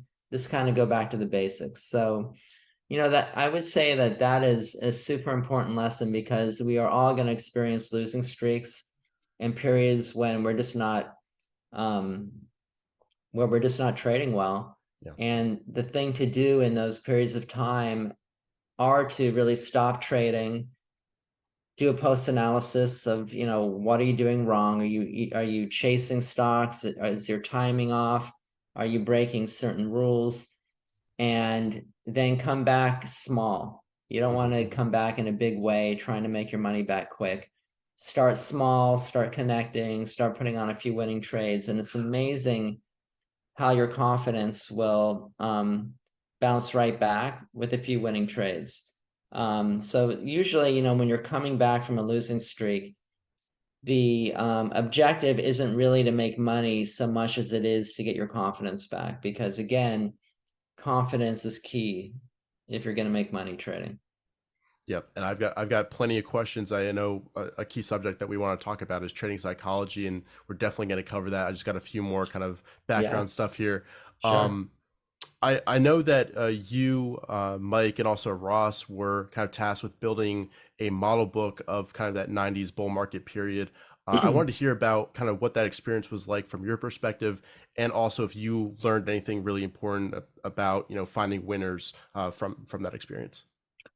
So yeah, I was tasked with a few model books over really since I started at the firm as a PM. I, I put together a few model books with Ross, and then particularly with Mike, covering all of the 2000s and actually all the way up to just the current period. In fact, we just kind of finished working on that. And I think the whole point of the model books is that history repeats. Yeah. And there are, every market cycle has its winners. Those winners are usually not the same as they were in the prior period. So one, it's kind of an optimistic thing to realize that there's always going to be new leadership and new winners if you're open to that possibility and focus on finding them. Yeah, in every market cycle, you're going to have your winners. And I think, I've always created, in a way, my own model books just with the stocks that I trade. So I have my own folders and my own notebooks of my best trades and marked up where I bought and where I sold, because sometimes what's really critical, I think this can maybe even help the audience, is sometimes you will lose your way and you'll think, or at least like for me, I'll think, how did I make so much money? Like what did I do right back in this time frame? Like I don't need, like sometimes when you're off, like you think, well, how did I do it? Like, well, I don't even remember like what I did. It's like it's not working now. And I'll go back and I'll look at those periods of time where I had great success. And usually they're attributable to a very small number of stocks. So I would say maybe 5 to 10 stocks a year is where I make 90% of my money. And I'll have these stocks and I'll look at, okay, well, what did I do? Where did I buy it? Where did I sell it? And then I'll put them up on a bulletin board so I can actually look at, like, okay, one, I've done it. Two, this is what they look like. And interestingly, they always look the same. The stocks that I buy coming out of some kind of consolidation, whether it's a stock breaking out to new highs or maybe kind of a turnaround stock that's kind of turned the corner after a downtrend and is now trading above its moving averages and everything's kind of starting to trend back up. But in one way or another, they're all stocks that are in uptrends in markets that are usually trending up. And again, if you just stay in phase with the market and kind of not fight what the market's telling you, and just be open to when something's working, it's working. You do it. You don't question it. You can do really well. So yeah, I think like the point of the model books and just maybe keeping a notebook of your own winners is to see like how did you make money in the past, and it will work again. So I think that's really what I've gotten out of the model books is history repeats. You kind of just want to look for the same types of things, growth companies that you can have conviction in, that are trending up and that abide by the moving averages. And when they peak and they're out of favor and you move on to the next one. Yeah. And if you're able and willing, I'm sure a lot of people would love to see, a chart markup from the past. If you could post that on Twitter, I think people would really dig that if you're able to. Yeah, I could do that. Yeah, and this is always kind of my favorite question to ask, and it's kind of about routine. So I'd love to hear, what does a kind of day in the life of a portfolio manager look like? What do you kind of do on a day-to-day basis to track the market, enter positions or manage positions if you need to, and just set yourself up for success while trading? That's a good question. So I do most of my screening after the market. So I don't, being here on the West Coast, I don't want to wake up at 4 in the morning. I have a 6 a.m. meeting every morning for some portfolios that I run in the firm. But really it's I come prepared with a list of stocks. So like I can, I'm kind of old school, but I mean, I wasn't prepared for this, but like I have, I write down the stocks that I like, Mm-hmm. that I'm looking at. Ones that I'm, maybe more timely, I circle Mm-hmm. on here. In fact, there's this, let me see. So usually what I'll do is I'll write down stocks that I'm interested in. And this is based on screening. Mm-hmm. And I don't know if you could read this page, but it's divided into different columns. So the stocks that are in uptrends, stocks that are breaking out of bases, stocks that are pulling back, that are already in uptrends, stocks that are forming bases, and then turnaround stocks. So these would be ones that have come off a lot but might be turning up. Right. And I'll keep this list of stocks. Sometimes things will fall off the list, things will come on the list, and I will put alerts on them in Panaray, or you can do the Marcus Smith, or even in my the platform I use to follow my stocks, all the tickers. I put alerts, so I'm alerted when things go off. And yeah, and that's my basic process. With regard to screening, I don't screen every day. I think there's people can over screen. I mean, the truth of the matter is, if you're looking for a stock breaking out, you'll be able to find one every day.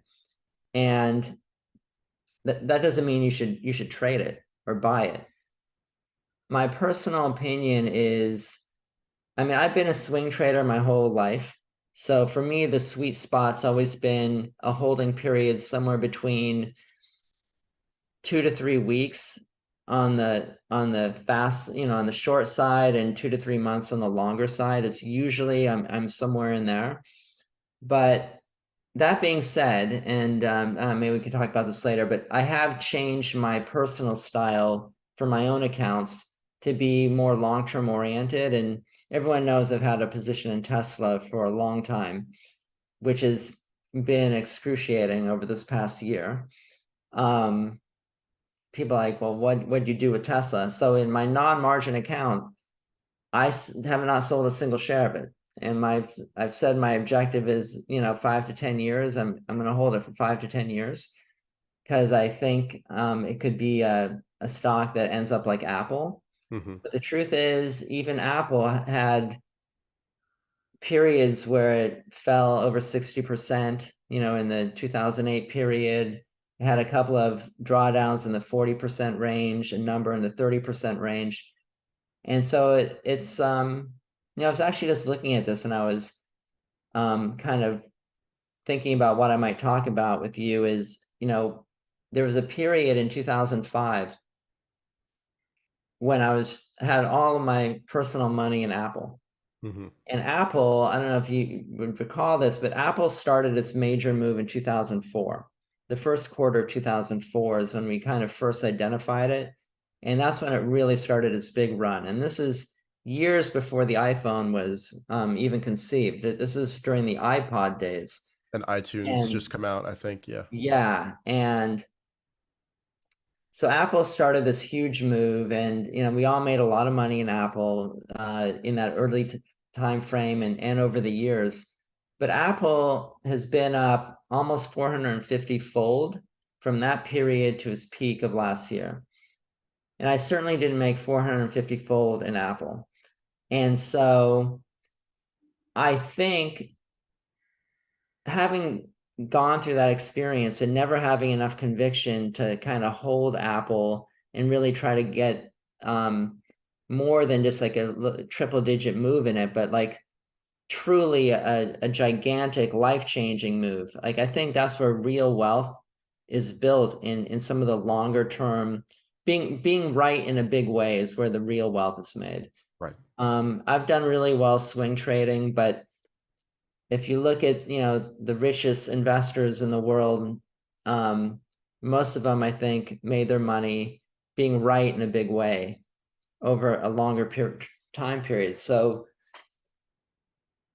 I think Tesla might be my opportunity, or at least I thought it was, and I don't want to mess it up. So I've just, you know, I'm still up on it from 2020, you know, up several fold, but it was a brutal year, Richard. Down 65% in 2022 was rough.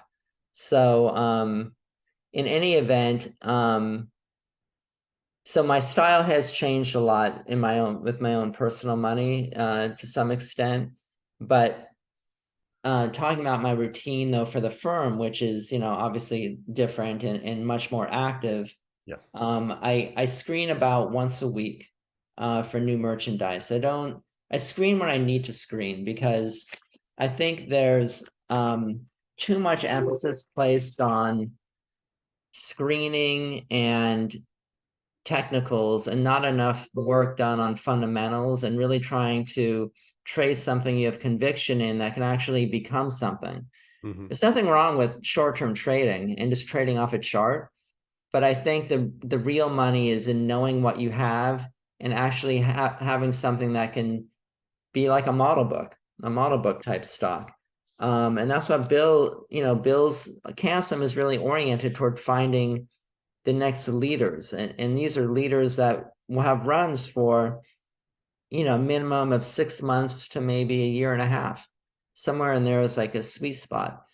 Or longer if you're willing to sit through bases. So I screen about once a week. I usually screen on the weekends. Oftentimes what I'll do is simply look at all the industry groups and look at the ones that are improving and moving up the ranks. Yep. And then within those groups, really look at every single stock in there and try to find the best merchandise. You always want to, you know, look for the leader, not the laggard. So, you know, those are ways that I find stocks. And I do have a preference for, and I've always made my money in technology, retail, and medical related. So those are kind of those growth categories. Mm-hmm. I've never made money in an energy stock, and I'm not saying it you can't, because like energy was the place to be last year. But I'm really looking for kind of those innovative companies that I believe have the potential to kind of change the world. And that's why why I've been trading in Tesla in such a big way. It's because I think they're levered to all of the big growth trends that are going to play out in this next decade and longer. So anyway, I don't know if that answered that question or not, but no, it definitely does. And I relate to you being on the Pacific Coast, not wanting to wake up, you know, super early. And, you know, you may have already touched on many of these, but I was wondering if there were kind of any aha moments or key turning points in your trading career where you really kind of made a single shift or a few shifts and you feel like it really made a significant difference in your performance and how you view the market. Well, I'm sure there's been many aha moments, but I mean, just to repeat what I said before, I've had to repeat most of my aha moments because I seem to, I keep a trading journal, and I only write in the journal when I've had a tough time in the market. No one likes to write in their journal when things are great. Like, who has time? You're just enjoying the moment. And the funny thing is, when I look at my journal and I look at what I wrote in all these previous time frames, I'm always writing the exact same thing I wrote before. So it's in a way like I know the lessons. It's just I tend to keep repeating them. So again, I think the the main things I've learned, and I think I learn more from my failures than from my successes in a way. But one is really being careful of when you're on a tremendous winning streak, there's this tendency to take your eye off the ball and start to, in a way, almost daydream and extrapolate where you're going to be, based on your last, how you've been doing in the last 3 months, 6 months. And when you do that, your focus only becomes on the upside you're gonna gather, as opposed to the potential downside that you're not even looking for. And I think that's what happened to me in 2022, with Tesla. I was coming off, 2020 was my biggest year ever as a trader, even bigger than the internet bubble. So, my margin account was up like almost 1,400%. And then in 2021, I was up almost another 200%. So that's like a 41-fold move, 42-fold move in 2 years. So when, I was thinking like, okay, I have it, I figured it out, I have the right stock. And I was only looking where I was going. I was not looking down below. And I honestly did not ever conceive that Tesla could fall 76% off its high. I'm still astonished by it. Yeah. And so I think one aha moment, which is very recent, which is kind of a new aha for me, is if you're going to try to play out a long-term secular move, you better not do it with any margin, because you will not survive the potential drawdowns that are inevitable in every leader. So I've been very open about this. I got my margin call last summer, and I lost a tremendous amount of money, in my margin account, just having too much exposure in Tesla and other kind of growth stocks. I mean, in a bear market. So I think really being cognizant of your risk and having a line in the sand where you say to yourself, below this level, I'm done, no matter what. It's really important. And I kind of do that it's like people say, like, do you put in hard stops or mental stops? And I just always put in mental stops. But the problem with a mental stop is sometimes you keep changing it. So it's really important to have a hard stop in there when your results start to get away from you, and maybe your psychology starts to change, and maybe you start to make excuses, and it can happen to anybody, that you almost have to put in that hard stop just to protect yourself from yourself. And so, I listen to, there are some like great traders, like Bill never made excuses. Bill, I've seen him turn on a dime. He could be so bullish.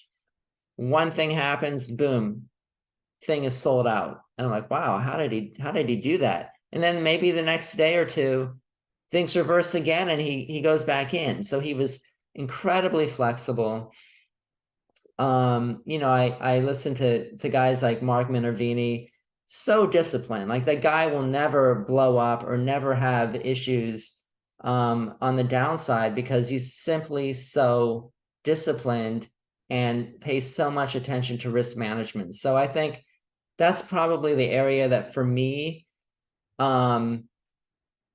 maybe that's where I get in trouble. And maybe that's part of the reason why when I'm on and when I'm making money, I usually do better than most, because I'm more aggressive than most, but it cuts both ways. So I think, to be a consistent winner, you have to manage your drawdowns, because large drawdowns are the kind of the enemy of compounding, and compounding is really the secret to building great wealth. So you need to have your risk controls in. And if I have any aha moments, it's that I need to do a better job with that. Yeah, and they're the enemy to confidence as well. They really take that away, that mental capital. Yeah. 100%. Yeah. Drawdowns hurt on many levels. Yeah. And I want to dive deeper into that, because I know I really do want to focus on trade psychology. So first things first, taking it kind of a general perspective, how important do you think it is for traders to work on their trading psychology, work on that emotional awareness, and just focus not only, on technical analysis, fundamental analysis, but also on that side of trading as well?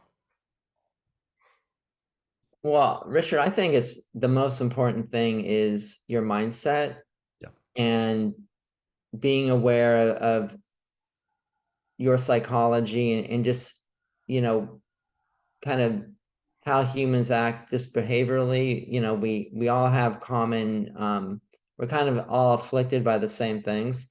And I think mindset is really what separates the greats from everyone else. I mean, I think technical analysis, I think anyone can learn. You can go to some workshops, read some books, and really a lot of it is just experience and just staring at charts and looking at charts and researching. But I don't find that particularly difficult to overcome. I think anyone can learn the fundamentals, anyone can learn the technicals, but not everyone can. Some people just aren't cut out for trading, and everyone wants to do it, and it looks so simple. And the truth is, it is simple. All you have to do is press a button to buy and sell. I mean, anyone can actually do it, but not that many people, I think, can do it really well. And I think it's because a lot of people just aren't cut out for the swings. I mean, it is quite emotional when you're looking at your net worth change on a per second, basis.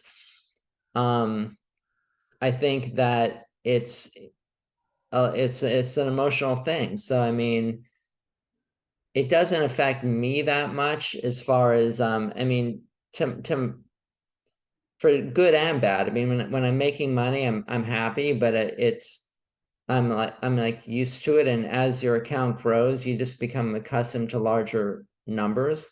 Yeah. And on the downside too, I mean, in a way, I wish I was a little more tuned emotionally, because when I'm losing money, unfortunately, I can sustain a lot of pain. And I read somewhere in a trading psychology book that great traders don't accept pain.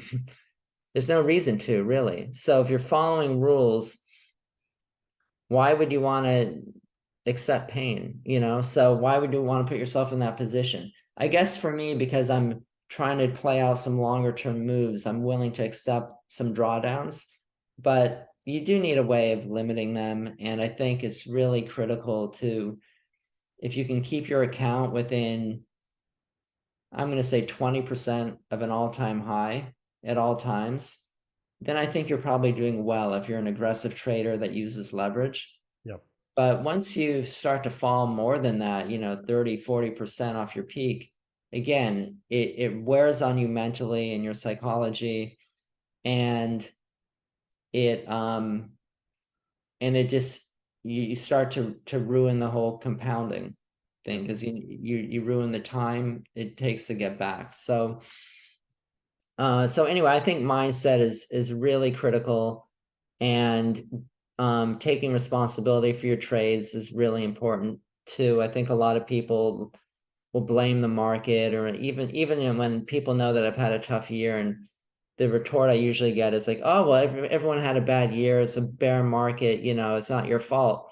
Yeah, it is. I didn't have to be in that market. I didn't have to make those trading decisions. So I think taking responsibility, having a mindset that revolves around confidence, and no hesitation, because if you hesitate and question yourself or question your edge, you're not going to do well. And a lot of people have a tendency to hesitate and wait, and instead of acting at the buy point, they'll do more research, or they'll wait for more buying volume to come in until it looks more obvious. And you always feel better when something looks more obvious, but really what you're doing is adding risk to the trade. Mm-hmm. So trading without hesitation, being aware of when you are maybe becoming exuberant, and that's something another thing that I have trouble with. And when you are doing really, really well, and you're in that kind of intoxicating moment, it's hard to think that you'll ever lose money again. You know, it's you just forget, like, you forget the losing streaks. You're just looking up above and having the foresight to kind of know that, okay, I'm getting a little bit out of hand here, and taking money out of the market. And this is, I guess, another important lesson I've learned is it's really important. And Livermore talked about this too in Reminiscence of a Stock Operator. When you're on a winning streak, it's okay to pull money out of the market and leave it out of the market. I think that's part of self-care. Mm-hmm. And that, I mean, I did do that to some extent, you know, when I was making all that money. I bought a new house, I paid cash for it, I fixed it up. I mean, thankfully I live with no debt, but I wish I would have pulled out more, Mm-hmm. so that, you know, there's no reason for me to ever worry about money again. But having sustained some of these losses, I do kind of worry about it. So there's no reason for that. So taking care of yourself, pulling money out of the market when things are a little bit too good, and realizing that really incredible outperformance usually isn't sustainable. It will end. And so kind of just being aware of that is really important. And are there any specific, techniques or ways that you're trying to be a little bit more aware of when you're getting towards that over exuberance, that overconfidence, where you might start to realize, start to let things slip a little bit? Is there anything you're kind of working on, more journaling, kind of mapping your emotions a little bit like that, so you're kind of more aware of it earlier, so you can take those steps that you need to kind of Yeah, protect yourself? well, I've tried so many different things, Richard. I actually programmed little pop-ups in my Excel sheet. So like if I'm on if I fall a certain percentage off my high, I'll get an alert like raise cash or get off margin, or Right. I have these messages to myself. But the truth is I usually ignore them or don't act on them the way I should. So I mean, I am absolutely committed to taking more money out of the market in my next run, and just leaving it out and just having it in a bank account. And I've always been oriented toward maximizing my net worth. And so every penny I have, I'm trading, because that's where I can make the most money. And having a lot of money in a bank account just doesn't make sense to me, because it's like putting it under the mattress. Right. But in those tough times, it actually is important to be able to, not be stressed out. I mean, if you're stressed out about making your daily bread in the market, you're probably not going to do too well. I mean, you have to be loose and be able to take risk. And if everything is riding on a trade, I think it's too much risk. So I think as you are having success, pulling money out of the market is not all of it, but just, pulling out little bits here and there can, I think, add to your success as a trader, because you won't be so worried about having to perform perfectly well, because the market trading is, something where we're always dealing with uncertainty. Yeah. There's no certainty in the market. We don't know which trade will be a winner or loser. All we can have confidence in is that if we have an edge and we're in the right environment, then you'll be a winner over a longer period of time. Right. So I think focusing on the process of trading is really more important than focusing on any individual result of a trade. So just, kind of stick to the process. But yeah, I don't know. That's what I have to say on that one. Yeah, that's good. And getting back to that a little bit, is there anything you do, whether it's exercises, maybe it's something you say to yourself, or just something as a part of your routine to help, at the beginning of each trading day, you kind of set yourself up by trying to be calm, kind of limiting that stress and managing that stress in a way that you can perform and make decisions clearly, that aren't impacted by outside emotions or things outside of your process? Yeah, it's a good question.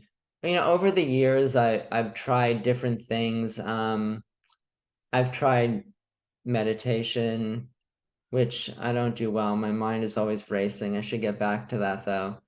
I've tried yoga. I exercise every day regularly. Um, and I have at times written an affirmation that I would start my day out with to kind of put me in the right time frame, or not, I mean, not time frame, mindset. And I've gotten away from that, to be honest with you. I mean, I have it, but I don't always look at it because, like I said, usually we only rely on those things when we're when we're struggling. Right. When things are working for us and we're making money, we usually already are in a positive mindset and we're acting in a confident way without hesitation. It's when we fall out of that, when we kind of fall out of the zone, is when you need a way to get back in the zone. So I think it's important to do all that to kind of keep you humble and keep you aware, because I think the way we get out of the zone is success kind of breeds complacency. Yeah. And relaxing your discipline. And that's how you fall out of the zone, is when you start to break the rules and just deviate from what you're doing. Your results are gonna, diminish, and slowly but surely you'll lose money and lose confidence. And that's the cycle that we're kind of all on as traders. So the goal is to stay for as long as you can in the zone, trading well and consistently making money. And I think that the best active traders can do that. And it's almost like habit now for them. I think that's how it was for Bill. I think for most people, though, we struggle with that kind of, that cycle of we're doing it right, we're making money, we start to relax our rules, we lose money, and we keep replaying that circle a bit. Yeah. So but the market's always there. I think the thing to remember is there's always a new winner on its way. There's an ocean of possibilities. And it's really, as long as you're in the right mindset and working hard and searching, the opportunity is always going to be there. It's not like you've missed your window, So that's the beautiful thing about trading is if you're there and you still have your capital, there's always the ability to kind of to come back if you've had a drawdown, and hopefully to just to build wealth and not suffer the drawdowns, and improve on that and move toward becoming a consistent winner with relatively minor drawdowns, as opposed to the boom and busters, which I have a tendency to be a little bit more in that category, because when I make it, I make a lot, but I always give back a lot more than I should. Yeah. So yeah, the room for improvement. Yeah, always for everybody. And a common issue I see, especially on Twitter, is people are always kind of anxious about, missing the big move. And even during this bear market, throughout it, really, this rally, this is the start of the new bull, this is the start of the bull, each one, and then it fails. Do you have any thoughts or insights on how people can kind of overcome the FOMO, the fear of missing out, and just kind of accept that what's going to happen is going to happen, and that if you're positioned properly, you'll be there to take advantage of it? Yeah. Well, are you talking with regard to the beginning of a new bull market, or just like an individual stock that starts to kind of catch? Yeah, either or, the Yeah. next big leader, or just the start of the next move upwards. Yeah. I mean, I guess for me, because I'm usually oriented toward buying pullbacks and selling FOMO in a way, it's easier for me not to get kind of carried away and kind of chase stocks. Chasing is really adds to your risk. And so I get it. I mean, everyone wants to be part of the new hot thing, but almost always the stock that gets away from you will give you another proper entry point if you're Right. patient. So I'd say you can have pretty much have confidence in that. Sometimes, and I like how Dave Ryan calls this his mental health buys. I've heard him talk about on IBD Live. Like sometimes maybe a stock has gotten away from you and you just really want it, but you know it's not a proper buy entry.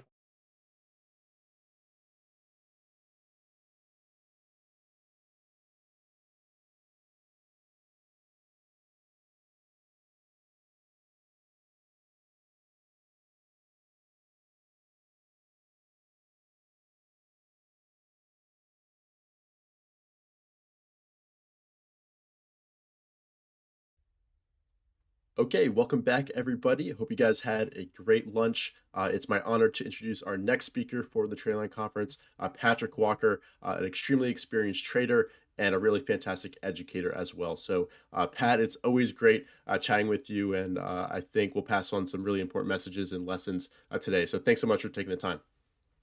Richard, I thank you for asking me. I'm honored, and hey, if we can help people, and it's what you do, and you do very well, and educating people and helping people. If we can't do that, then what's the use of being here? So thank you for asking me. And again, I respect your work and what you do, and I have for a long time. Keep going with it. Yeah, Keep awesome. doing it.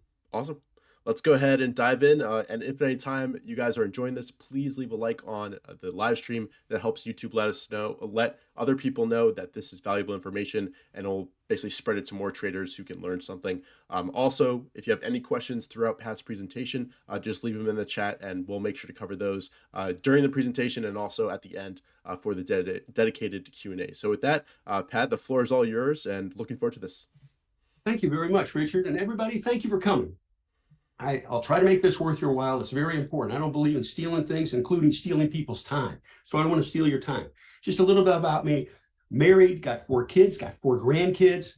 And years ago, I taught on the university level. I taught advanced level classes, including strategic planning. I periodically taught advanced statistics, psychology, and just a myriad of different topics. And I primarily taught juniors and seniors in college, and really was serious about what I was doing.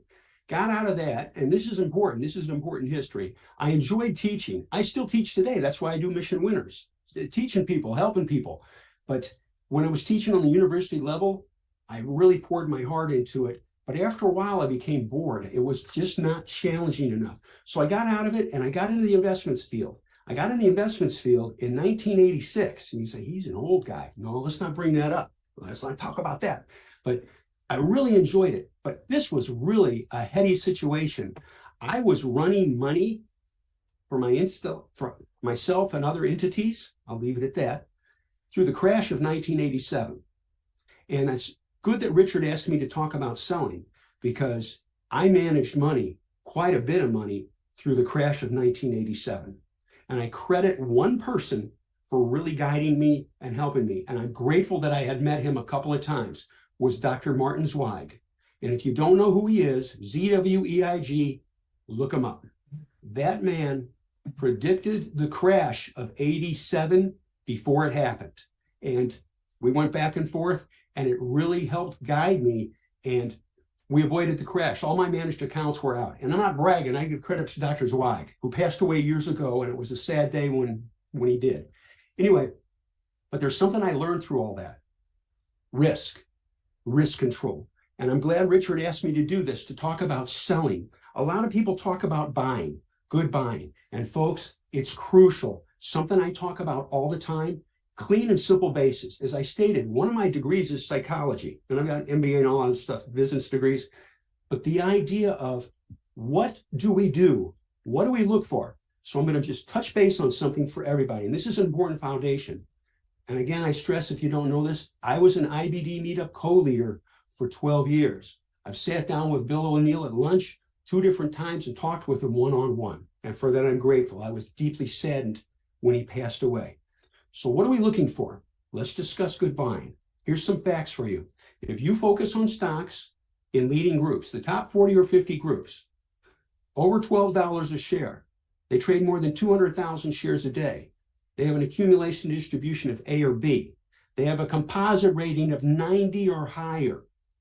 They were within 20% of 52-week highs, and they trade more than 150 or 200,000 shares a day, and over $12, as I stated. You're finding quality there. That's really crucial. Now, somebody will probably say, hey, I thought we were talking about selling. We're going to get to that. But before you become a good seller, you got to own some stocks that are doing well, right? You want to be a good buyer first. So I just want to touch base on that. A great tactic that will really help you is study past winners. Study charts. I mean, really study them fundamentally and technically of companies that have made really good moves, and commit the patterns to memory. That will really help you.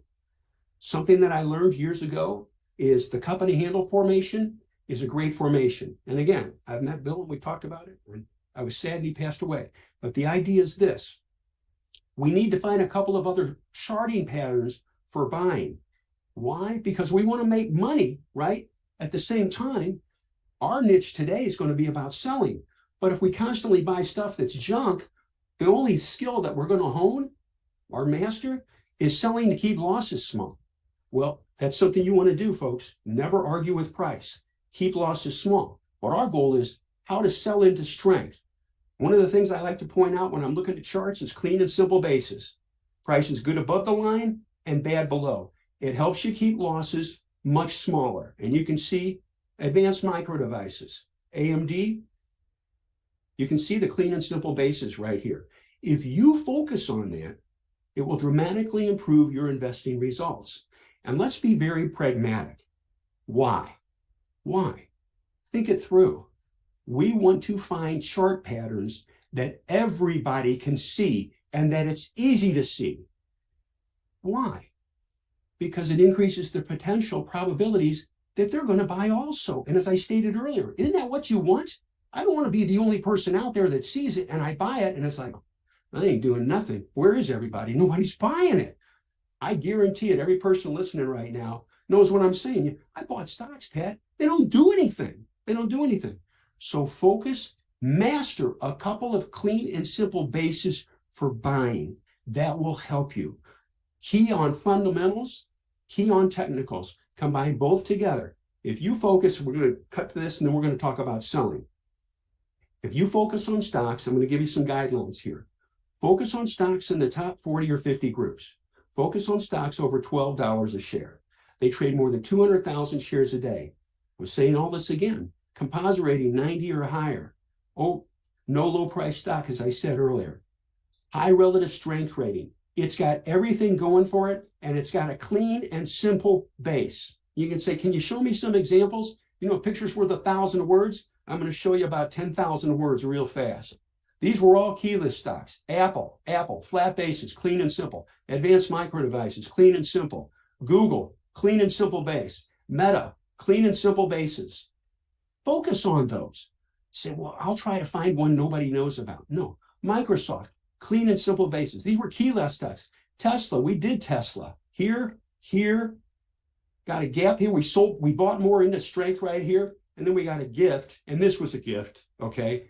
And, you know, then we get the gap up, and we sold some into strength. It was keyless. I'm grateful for that. AEHR, note the clean and simple base. AI, clean and simple base. I'm not going to run through all of them, don't worry. Amazon, Avgo, look at the clean and simple base right there. BSY, clean and simple base. Why is it so important? And again, folks, good buying. We're going to be talking about selling, but I don't want to just talk about selling to limit losses. Let's talk about selling to make some money, right?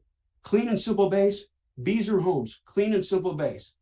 CFLT, clean and simple base. I'm going to stop right there. CXM. But now we're going to go back to one here.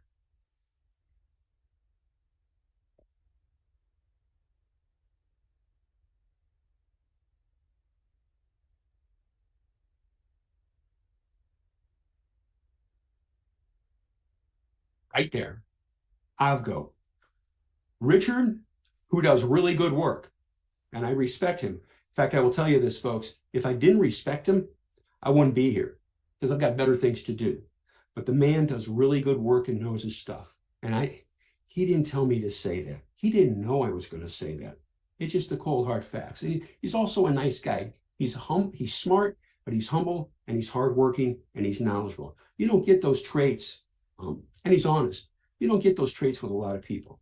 So I want to lay that out. I consider him a dear friend. He's a good man. He's a good man. We're going to talk about ALFCO. Richard asked me to talk about selling. And there's a couple of areas of selling that are really important, team. This is for everybody. You want to sell to limit losses. I can't stress enough. Keep losses small. Most people don't know this, but off the record, Bill O'Neill said he liked to keep losses much less than 7%. Okay? There's a fact for you. We strive to do the same thing. Keeping losses small. A clean and simple flat base right here. Everybody sees it. Look at the volume spike on that bar. If everybody sees it, increases the potential that they will buy also, which is what we want, as I stated. But here's what we left clean and simple flat basis. Price is good above the line and bad below. So now let's hit selling in this example. ALFCO lifts off right here, starts to go up. If it starts falling back below this line, and we're just looking at daily charts here, folks. I don't look at 5-minute charts. I haven't looked at a 5-minute chart this year. I leave them alone. I will look at weekly, key on weekly and daily. All my templates are set up. This is a great template. I'm going to give you a gift. Weekly on the left and daily on the right. When you're scrolling, so that you can see the bigger picture and then fine tune it to a lesser time frame, the daily. And this is my gift for you. A stock is starting to approach the pivot line. Take it down to an hourly or 30-minute chart. And if it's really in the morning, early in the morning, take it down to a 10-minute chart and look for that volume surge. That volume surge is crucial. For those that don't know, I'm going to tell you this. I was the sole supporter of a family of 6, and we lived off our investing profits. And I didn't have any wealthy relatives. My dad was dead. My dad died when I was in my 20s, all right? And I was helping to support my mom. I had to get this right. I had 4 kids in private schools at the same time. So I'm very serious about making money, and as Richard asked me to do, in controlling risk, selling. So let's revisit. Price is good above the line and bad below. If it lifts off through that clean and simple base, and it doesn't need to be the cup on the handle, you'll starve to death looking for it. Pushes through there. If it starts to fall back below that line, and you see volume coming into it on the hourly or the 30-minute chart, sell some. No day trading. We're not looking at 5-minute charts. We're not scalping, but protect yourself. Don't have any big problems ever. If there's one point I need to make in this conversation with all of you, keep losses small. I'll say it again. It protects us financially, but it also protects us psychologically. We need to protect those 2 assets, money and our minds. If you get bogged down with large losses, you will develop a fear complex. In Market Wizards, the last chapter, and that's a book I would recommend by Dr. Jack Schwager, the last chapter, all right, has to do with, this is important, the mind, controlling the mind. If you get bogged down with large losses, you will suffer. You'll suffer debilitating freezing where you'll be afraid to do things. Don't do that to yourself. I can't stress that enough. So control risk, and this is just one setup, and we're going to go deeper on this. It's good above the line and bad below.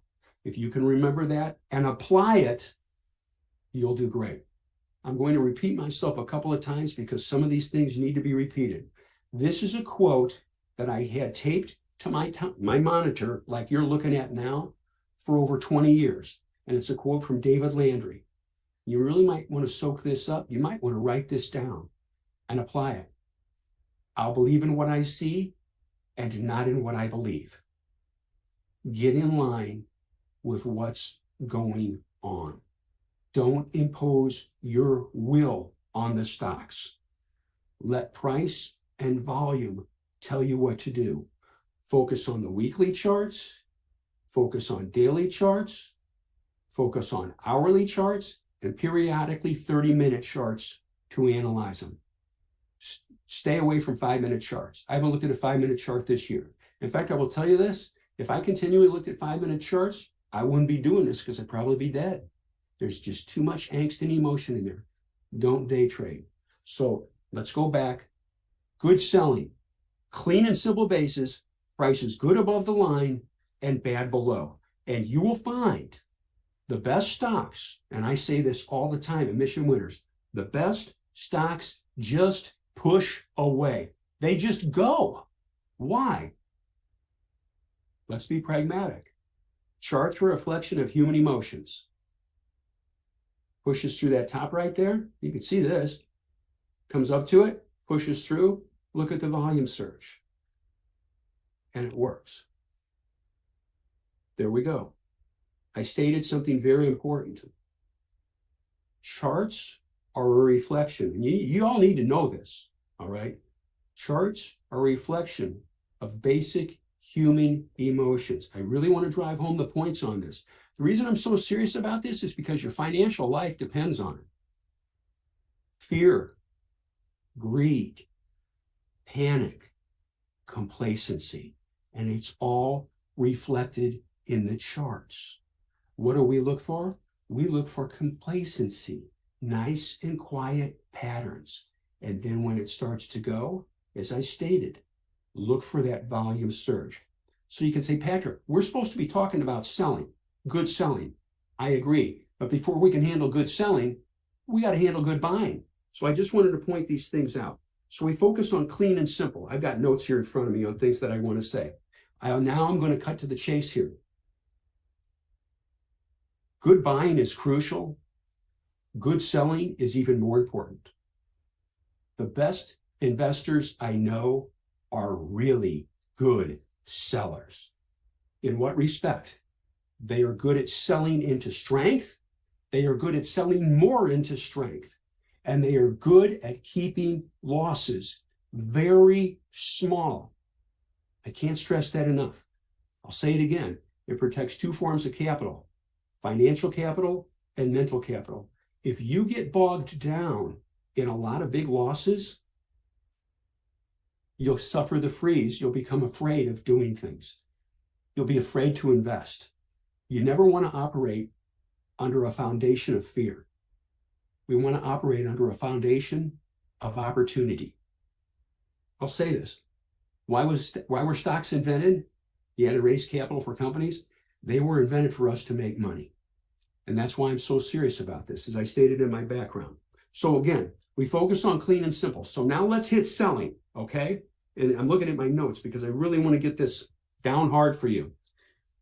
Number one, I'm going to say it again. Limit losses. Please limit losses. 7 or 8% maximum. If you're wrong, admit you're wrong. It just has to come back. I said it this at the IBD meetups for years. It has to come back. Why? Because you own it? It doesn't know you exist. Let price guide you. If you let price combined with volume action guide you, you'll make better decisions. Honest to goodness. You'll be able to be calm. You won't have high stress or high tension, which leads to clearer decision making, which normally leads to better profits for us. So that's why I love clean and simple. Now, the first area I've just discussed is, there we go, just checking time, is controlling risk, limiting losses. And I can show you a couple of examples here. Okay, it's good above the line, it's bad below. If this stock had taken off and then fallen back below the line, we would have sold. These are homes. Lifted off on volume, clean and simple basis. Say it again. Stress. By the way, you want to see a theme? Right here. I'm going to touch base on this for you too, because I want to talk about making money too. All right. We're talking about good selling. If you focus on the leading groups and the leading stocks in those groups, you'll make money. It'll increase your odds, your potential. And I also have to tell you this. They move in tandem. I'll show you. Watch this. Yeah, I see Richard nodding his head. You know what I mean, buddy. Look at that smile. There you go. Look at Beazer Homes. Now, this hasn't done much, but it pushed through that top right there. And look at the volume pickup. Oh, that's a home builder, isn't it? Oh, wait, there's another home builder. Oh, I'll be darned. Oh, wait. Oh, look, there's another home builder. I'll be darned. Oh, look, there's another home builder. All these were on the key list. Why? They're leading stocks and leading groups, and they had clean and simple bases, and they pushed through, and they did it on volume. That's what you're looking for. So again, I'm coming back to this, and I'm why I'm really tight about this. Yeah, as I stated, I used to teach outdoor survival skills at higher elevations. You had to get this right. Lives depend on it. Financial lives depend on this. I'm going to wrap part of this up for you. Focus on stocks in the top 20 to 40 groups. There's 197 industry groups. You say I might miss something? Let's stock it. Here's the analogy. You see two people fishing, and in one fishing hole, the person catches a fish every 5 minutes. In the other fishing hole, they catch a fish every 30 minutes. Where are you going to fish? Right? You go where they're catching the fish. What are we trying to do? We're trying to go in the fishing hole where the most fish are. Taking these foundations that we discussed and illustrated will help you. So I'm going to pull this together again. Focus on stocks in the top 20 to 40 groups. Focus on stocks with a clean and simple chart pattern that everybody can see. It increases the potential they will buy. Focus on stocks over $10 or $12 a share. Focus on stocks that trade more than 200,000 shares a day. Focus on stocks with an accumulation distribution of A or B. Focus on stocks with a composite rating over 90. They're within 20% of 52-week highs. You see Pulte Homes right here? You know, we talked about the clean and simple base here. Do you see this one right here? You see the volume that came into it? That was bought. We owned this. We owned this through that. It's clean and simple. And I'm not bragging. I'm trying to speed up the learning curve for you. So now let's talk about selling, because that's why we're here. Sell to limit losses, as I stated. Price is good above the line and bad below. It's crucial. Don't argue with price. Again, the quote from David Landry, I'll believe in what I see and not in what I believe. Forecasts don't pay, folks. Opinions don't. I used to say this at the meetup, IBD. Forecasts don't pay. Pundits don't pay. Newsletters don't pay. All right? None of that pays. Price pays. When we accept that cold, hard reality, things get better. Price combined with good volume. You see right here? See the volume pickup on that bar? Right here. Look at these bars. It's relatively quiet. You get a spike as it approaches the pivot, and then you get another spike. And it works. And then you let it ride. You can sell some into strength with good selling. Now, I'm going to say something that's important. I used a phrase there, let it ride. This is the 50-day simple. This is the 21-day exponential. And this is the 8-period exponential. Another tactic in relation to selling. Ride trends for all it's worth. You see that trend? This stock did not close below the 8 EMA this whole move, right? But now we're talking selling, okay? Where's the sell spot, folks? You see this bar right here? And I'll show you something. We're going to do something, because if you always look at stocks after the fact, you'll develop a perceptual bias that's not really helpful to you. There it is. It's just trending up the 8. Look closely. It didn't close below the 8 this whole time. Let it work. Just let it work. I'll say it again. You'll never go broke taking a profit. That's a lie. If your losses are bigger than your profits, you're going to go broke. We don't want to do that. Good buying and trends pay. It works, it works, it works. And then finally, it loses the ADMA. I mentioned the ADMA. You think we're the only people in the world that know about the ADMA? No, a lot of people do. And it lost money. Big money knows about it. Loses the ADMA. Look at the volume pickup. You see this? What did we do losing the ADMA? We sold some and locked in some profits. That really helped us. If you can do that and stick with it, things are easier and you'll make more money. So, point 1, sell to keep losses small. If this breaks out and then fails and falls below the line, you got to sell it. If you can remember that and do that, you'll make more money. It's a cold, hard reality. Price is good above the line and bad below. You don't need to wait for 7 or 8%. So there's number one. Keep losses very small. That'll really help you. I'll say it again. It's good for the head and it's good for the pocketbook. Don't get bogged down in losses. And I'll say this again too. Never average down. Never. You are wrong. Do not make yourself more wrong. And I also need to share this with you. There's some of you listening right now going, yeah, that'd be a pretty dang stupid thing to do. Everything that sounds stupid, that sounds like a stupid idea, I've probably done it years ago, and realized this doesn't work. This just eats you up. So if we keep losses small, it protects us financially, it protects us mentally. And this is another great tactic. If you have a stock and you take a loss on it, mind, take it off your front page. Don't look at it anymore that day. You can say, well, it might come back. Yeah, the mental negative emotions will bog you down and cause you to miss other opportunities. And I know right now some of you are smiling going, yeah, I know what he means, man. I had a couple of losses and I kept them on my front page, and then I saw one breaking out. I thought, geez, I can't do that. I'll probably lose on that one too. And then you miss opportunities. Don't do that to yourself. Mental capital, it's crucial. So we sell to keep losses small. We sell some into strength. And let's talk about that. It's trending. It's trending. It's trending. You see the 8 EMA on this? I'll make this bigger for you. Nowhere in here, folks, if you look closely, this stock never closed below the 8 EMA, did it? And then finally it did, right there. You see the volume pickup? Right there. What did we do? We sold off 25% of our shares. It's that simple. It works. I know you can say, Pat, you use the word simple. After you've done this for a while, even a month or a month and a half, 2 months, it'll just become part of you. You're just looking at the day charts. It helps. It does something really important.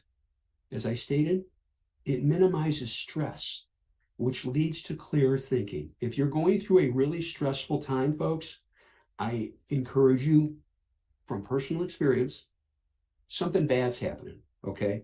You're getting divorced. Somebody near you is dying, okay? Whatever. Last summer, my mom died. You can ask the VIPs. I had to quit for a little while. I had to quit for several days. I just kind of had to gather my thoughts. Not a pity party, just part of the deal.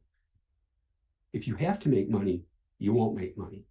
And do things what we can, to make money, ride trends, make as much as you can, and keep losses small, and always control risk. So now we talk about selling, it runs up, and then finally it loses the 8, and you sell some. And you're selling into strength up here, folks. My God, you bought it here. You're locking in money. Do that. It's good for the head. It's good for the pocketbook.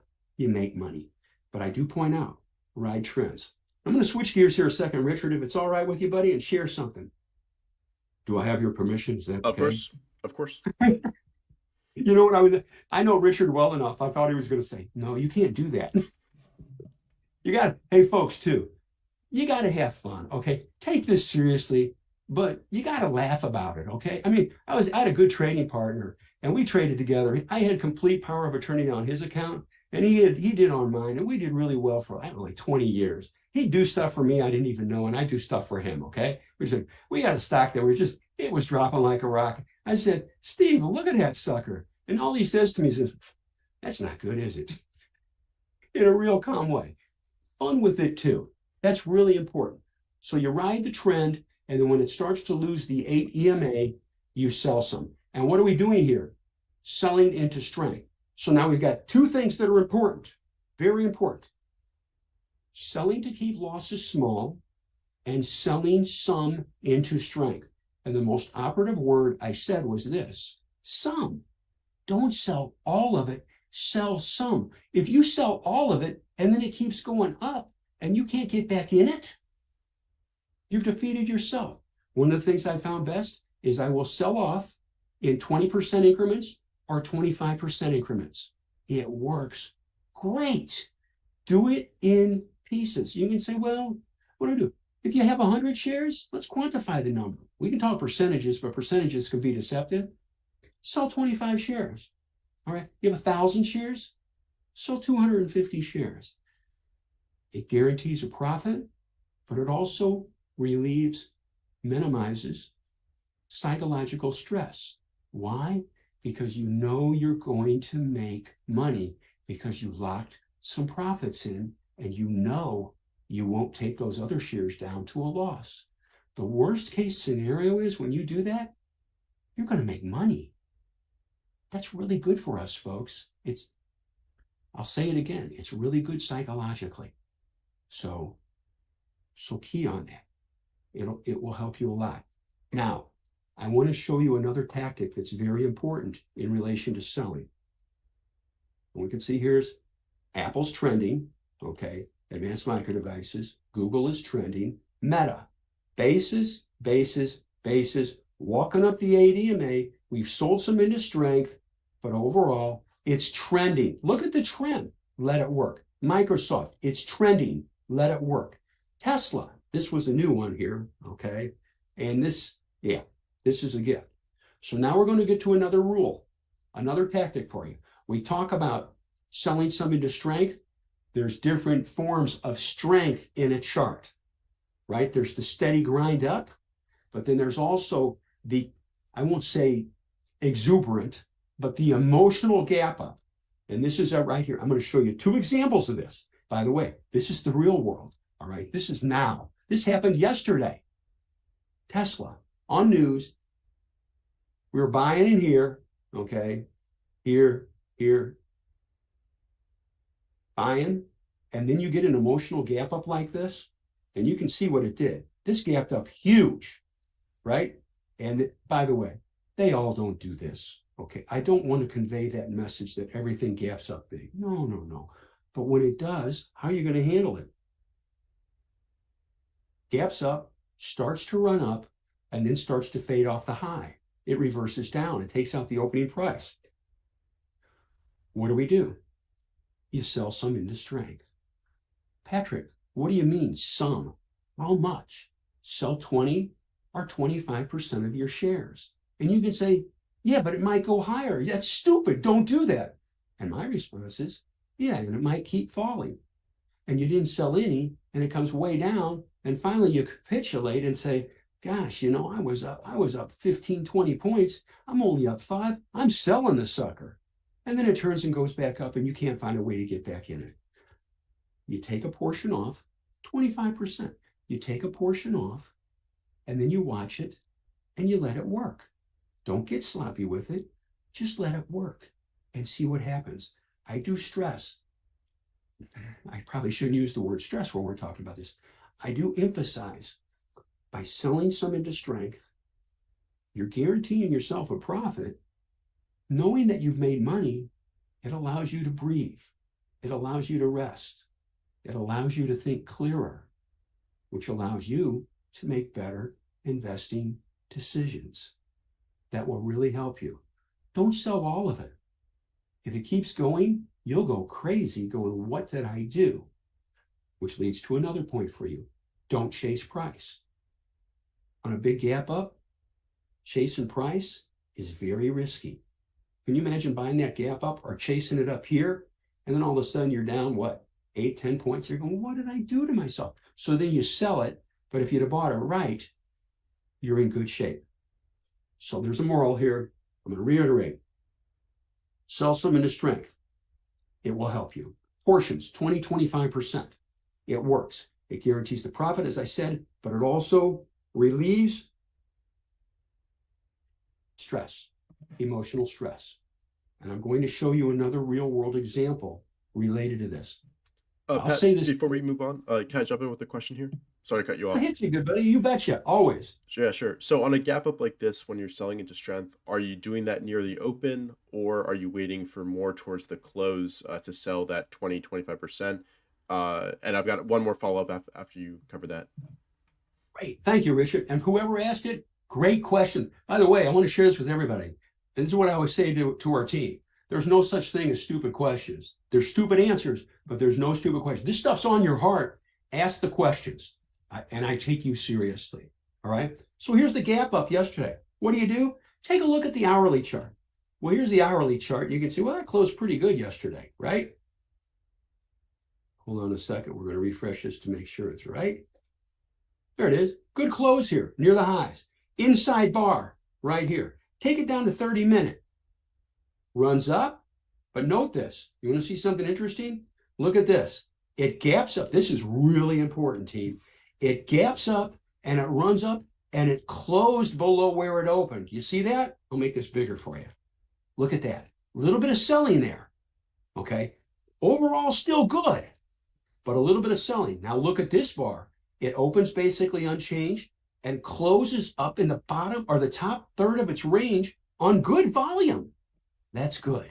And then the next bar, it opens basically unchanged. You can see the little hash mark there, and then it starts to drop. Now it did it on less volume than it went up on, but it took out the lows of the previous bar.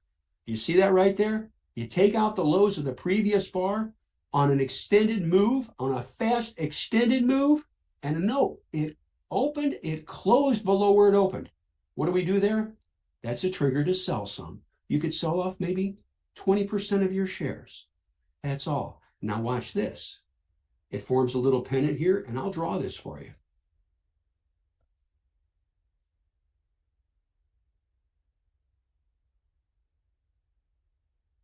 Forms a little pennant. It opens unchanged, and then it falls out of the bottom of that pennant on a pickup in volume. And you can see it, folks. This is a 30-minute chart. You can see it happening. Here's the 10. Look at the 10. You ready? By the way, we didn't rehearse this. I didn't know anybody's going to ask this questions, but I did know because, yeah, we're involved with the stock. You know, we knew what was going on. We were watching it real time. But look at this. There's the pennant on 10-minute. And look what it does. It falls out of that bottom, and look at the volume pickup. On this, people talk with their mouths and vote with their pocketbooks. They voted. On this bar, the volume was 2.8 million shares. On this bar, it was 5.5 million. It was dang near double the previous bar. What were they doing? They were selling some. They were selling. And what do we do? And this is a 10-minute chart, folks. I mean, you've got time. But you see that starting to happen? You could sell a little bit more. You could say, Pal, what do you mean? You own 100 shares? Sell off 20 more shares. 20 more shares. Don't sell it all, because what if it keeps going up? You take a little bit more off. That will help you. It's good for us financially, but it's also good for us psychologically. We can rest knowing. Think about this, folks. I'll go back to the data center. By doing that, no matter what happens, let me get rid of the lines here so you can see this. You got a big gap up, sold some. No matter what happens, you're going to make money. And you just, well, that's just stupid. Why don't you sell it all? That's dumb, Pat. Yeah. And so let's suppose on Monday, I'm not saying this will happen, by the way. Okay. I'm not doing that, but just a supposition. Let's suppose Monday, this thing gaps up and keeps running and you're out of it. You're going to go, what did I just do to myself? And you know what's worse? You'll stare at that thing all day long and just be ticked. Don't do that to yourself. No negative emotions. Accept this fact. You're not going to buy at the exact bottom. We don't buy at the bottoms anyway. We buy strength. But you're not going to sell at the top. That's an ego game. But you're going to do good. You're going to get some of the meat in the middle. You're going to get some of it. That's good financially, and it's good psychologically. It's like, yeah, that's good. I'm going to make money. And then it allows you to do something. It allows you to rest. It allows it to let it work. By the way, do you notice I have price alerts set already? Lower alert, upper alert. I'll drop this upper alert a little bit. So we'll be ready for Monday. I don't know what it's going to do, but if it keeps dropping, we could sell a little bit more. But don't sell all of it, just some of it. And then I'll say this again too, but do sell all of it. If this thing turns all the way back down, I'm not saying this is going to happen. Okay, I don't forecast. Don't let a really good profit turn into a loss. Okay, and never average down. That is good selling to strength. And I'm going to show. Can I show another one real quick, Richard? If that could. Can I ask you a quick follow up to that? Because there's a question in the chat. You Yeah. So my barber is. Yeah. The question was on either a break of the EMA or in this situation where you're selling on a gap up as it breaks down. what would tell you to sell more than 25% of the shares, maybe specifically on an ADMA break, because kind of your rule is to keep it in for that longer term trend? Good question. I locked some good profit in. I'm going to give it a little bit more breathing room because I'm in great shape with it point wise, and try to give it more of the benefit of the doubt and see what it will do. But you see this little shelf right here? I'll draw this for us, folks. This is the 30-minute chart. Well, you can't catch me in a lie. You see, I already have the price alert set. Yeah, you know, that's what we do. Right here. Starts to lose that level on increasing volume. By the way, this is a 30-minute chart. Lose that level on an increase in volume. We'll sell off a little bit more, maybe 20% of remaining shares, and that will help us. I need to switch gears here for a minute, if it's okay with everybody, and share something with you that will help you. Please, I'm asking you, protect your eyes. You say, what the heck are you talking about? No, protect your eyes. You need good eyesight to do this. Something I found through a lot of research, because I had a serious eye problem years ago. I mean, I was operated on for it. Serious. Black background with these colors that I'm showing you here is really high resolution. It's easy on the eyes because you're not looking at a glare, okay? Don't look at a glare. And you've got sharp, distinct color coding that's easier to see the nuances of the chart. I know you can say that doesn't really have to do with investing. No, it has to do with taking care of yourself. And if you screw your eyes up, well, guess what? This is a tough job to do. So can I show another example, Richard? Is that good with you? Yeah, let's do it. Okay, here we go.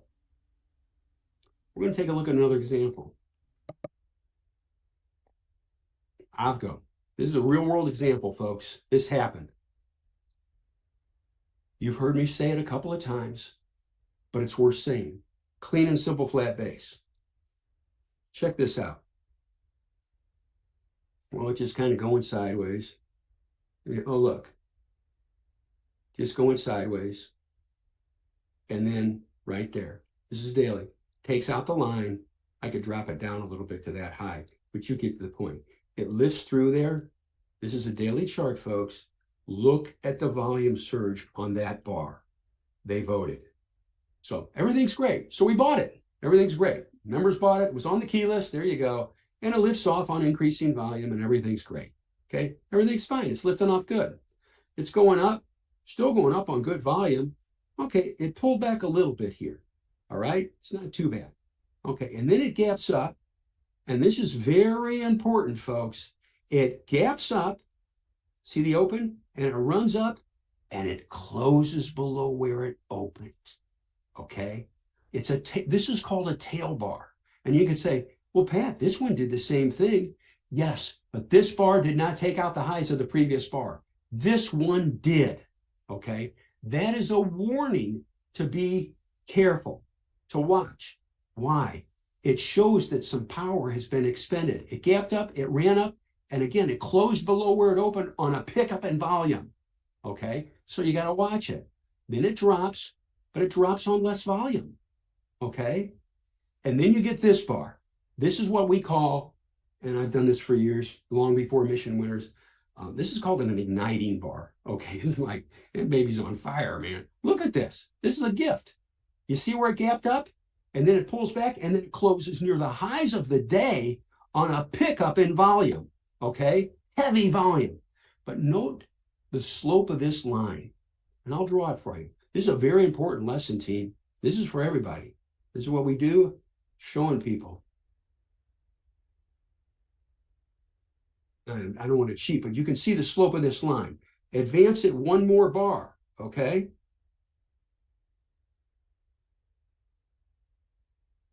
We'll take it here. And this is important. It does this the next day, right? And this is what I was telling people. The slope, and remember this, folks, we're talking about good selling.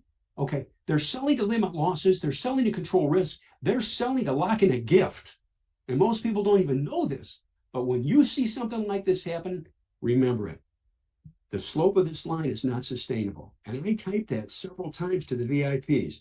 The next day, it gaps up and it runs way up here.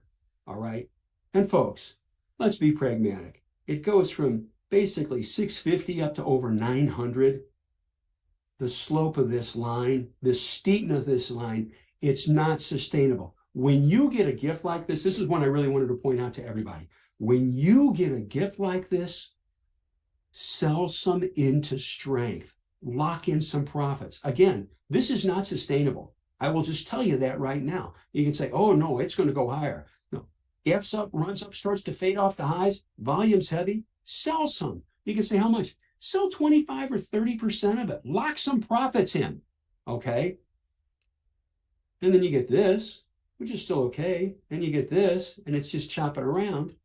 And this is where we're at now. We locked some profits in up higher a couple of times, and now we're in great shape with it. By selling up here, we can weather this action.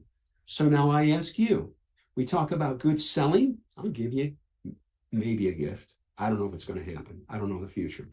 But what is it doing now, folks? I do stress, though, we were selling up here. Now, did we sell at the top? No, I don't. It's liars buy at the bottom and sell at the top. But we're going to get the meat in the middle, and we're going to make money and be happy. Several sells, a couple of sells. Now it's just basing again. What do we want to see now, folks? Lift through that line. Now, I know, Richard, you could say, hey, we're talking about good selling. Well, that was darn good selling here. Now it's just basing. If this could lift off again on good volume, that could be a good buy. So I'm going to wrap this because I don't want to go too long here. Always limit losses. This is why we love clean and simple. I'm going to reiterate. Price is good above the line and bad below. It helps you keep losses very small. If you can do that, life is good. You see this one right here? RCL. Clean and simple base, lifts off. Look at the volume pickup on that bar. And it lifts up, runs up, volume's good, starts to tail off just a little bit here. What did we do? Well, there's my annotation. We sold 20% off. That's all. You own 100 shares, you sell 20. I have to share this with you too. I'm not barking orders. I always tell people, if we own it, I say, I'm selling 20%. And then I wait. I don't put the order in until I know other people have sold. Not that I'm going to move the stock. Then I sell it. Just sell 20%. What's it going to do now? I don't know. But we talk about, Richard asked me to talk about good selling. This is good selling right here. We sold and locked in guaranteed profits. If this keeps falling, we will sell more. And here's the best part. I used a word that you're not supposed to use in the brokerage business, but I'm not in business anymore. Okay. I'm a private investor. Guaranteed. This stock can fall all the way back down to our buy price, and we could sell the rest for break even. We made money because we sold some up higher.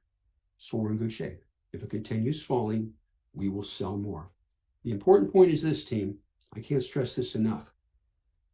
Good buying is crucial, and good selling is even more crucial.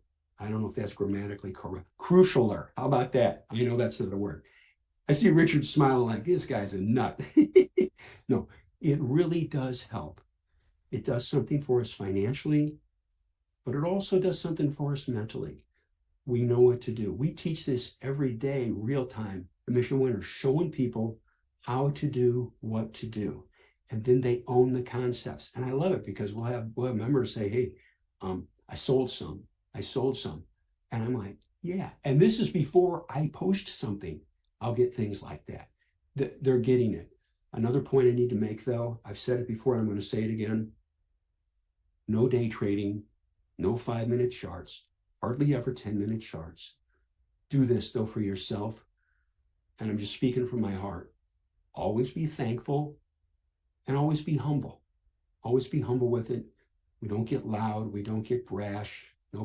It's not good. Always be humble. If you're not humble, the market has a lot of ways to humble you. Let the price and volume guide you. And always focus on, I'll say this, the leading stocks in the leading groups that have great earnings and or great sales and a high composite rating and a good accumulation distribution rating and a simple chart pattern. If you combine those variables together, you'll have a greater potential of making money. And then if you combine the variables, the tactics, the discipline of selling some into strength, you'll have both sides of that coin covered as far as making money.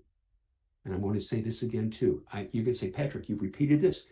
Folks, this is a serious business. We're talking about your money. But you know what else? You can be talking about your health if it keeps messing up on you. I don't want that to happen.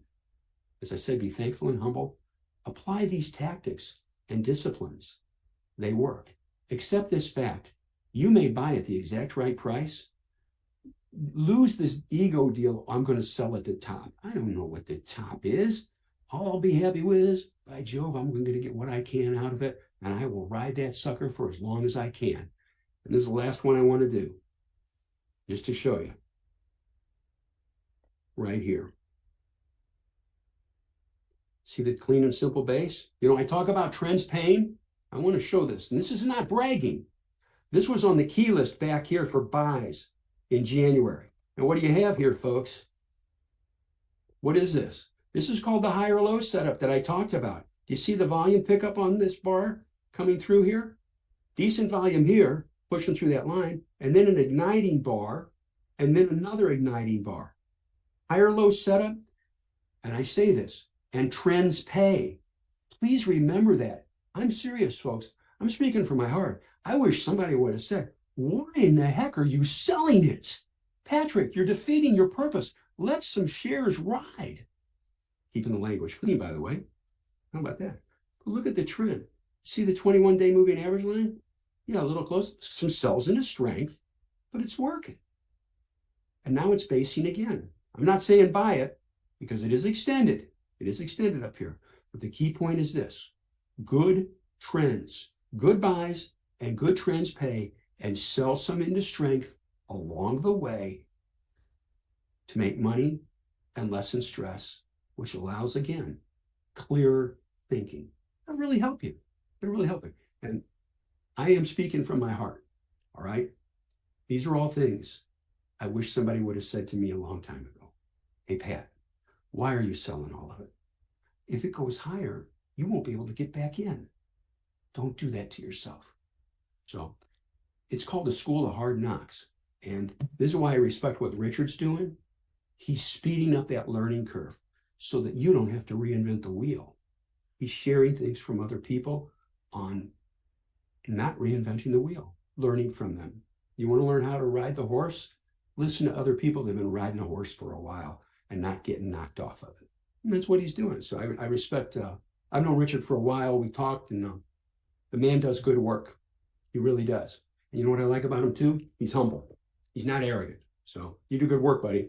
Yeah, thanks, Pat.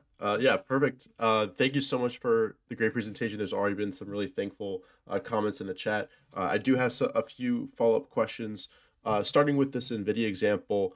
How much do you like to let ride of your initial position as long as the stock is trending above the 21 and 50 SMA? Great question. This is a great question. It's a function of what each person feels comfortable with, okay? Don't sell so much. Don't get down to where you only have 5% of your shares like that. Let some work for you. So I'll quantify the statement. You sell some into strength in pieces. Maybe you've got 30 or 50% left. So stick with it. And then if you find another spot to buy more, do it. Do it. But never buy too much. Never pull your average price up too high. And another thing that's really valuable to do, you think I'm crazy for saying it, folks, but I'm saying it. Take the stock off your front page. Don't watch it. You go, what? No, have price alerts. Look, I've got price alerts set.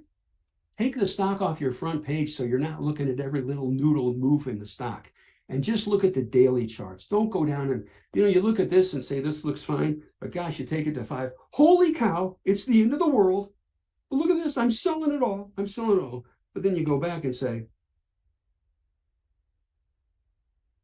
come on. It's fine. It's fine. That'll really help you, folks. Focus on that. Don't micromanage them. Please don't micromanage them. And don't, it sounds like I'm barking orders. Please don't day trade and scalp. It's too much work for too little money. And you're chained to the machine. You don't want to do that. Let them. Trends will pay more than all the decisions you'll ever make. Let them work. Take pieces off, let some ride. Who knows where it's going to go? And if it has a clean entry for buying more back, buy some back. That'll help. All right, Rich, we can do that. Yeah, Go also, ahead, sorry. no, that was actually a great lead into my next question. Would we be able to go back to RCL? Heck yeah. Yeah. There it is. Yeah. So my first question is, if you bought the kind of lower clean and simple base back near 65 here, yeah, right there on the pickup in volume on the right side of the base. Yep, There you something like go. that. Yeah. So it rides up the 80 EMA and pulls below it on that one day where there's a little bit of an island candle. How would you go about buying back those shares that you sold there if it continues higher from that point? I don't know who asked that question. I got to tell y'all, you're asking great questions because it's the real world. That's awesome. So you sell some, okay, and it's losing the ADMA. And the question the individual asked, the man or the woman asked, how do you buy something back if it goes? Well, look at this. You'll love this. And this is the real world. So you sell some, okay? Not all of it. You got good profit cushion, 20% pieces, right, folks?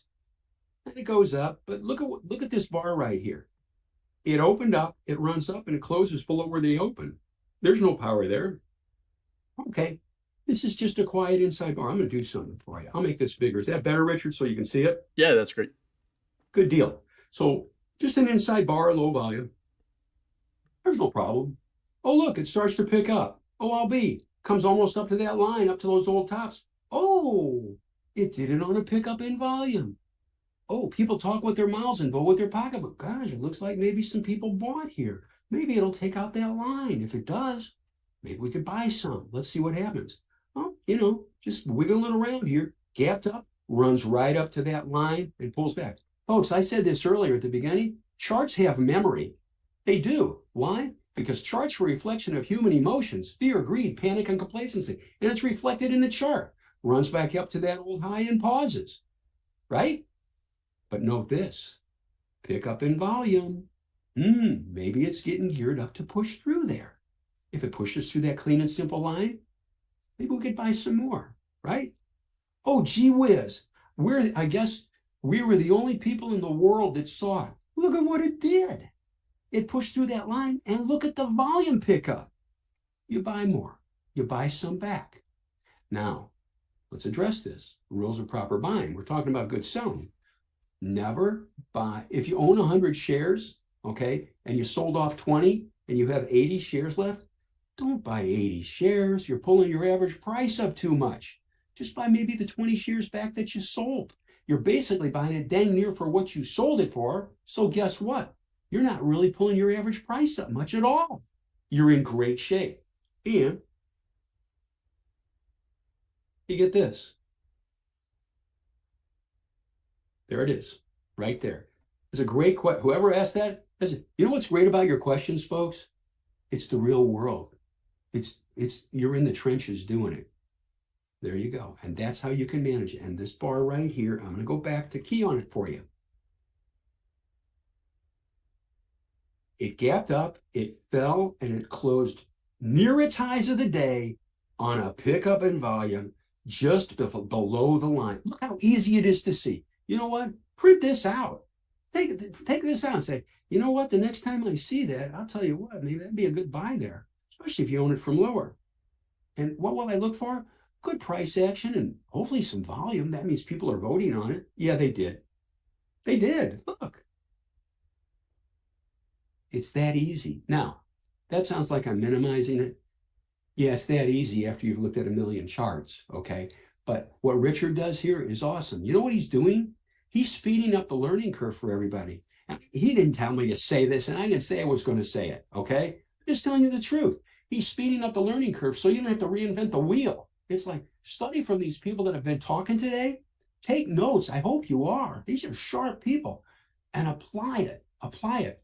Always be thankful. Always be humble. Always be humble. Because if you're not humble, the market's got a lot of ways to humble you. And I know what it's like to get killed in a stock. Okay. I know what it's like. I had a friend trade my account, and it was a $600,000 account back then. And I was up in the Black Hills of South Dakota with no internet. And I came home and we lost $200,000 on Amazon. I'm going back probably about 20 years ago. I wasn't very happy at all. Okay. What's the moral of the story? In fact, I was really mad, and I'm keeping it clean. I mean, I was mad. I didn't know.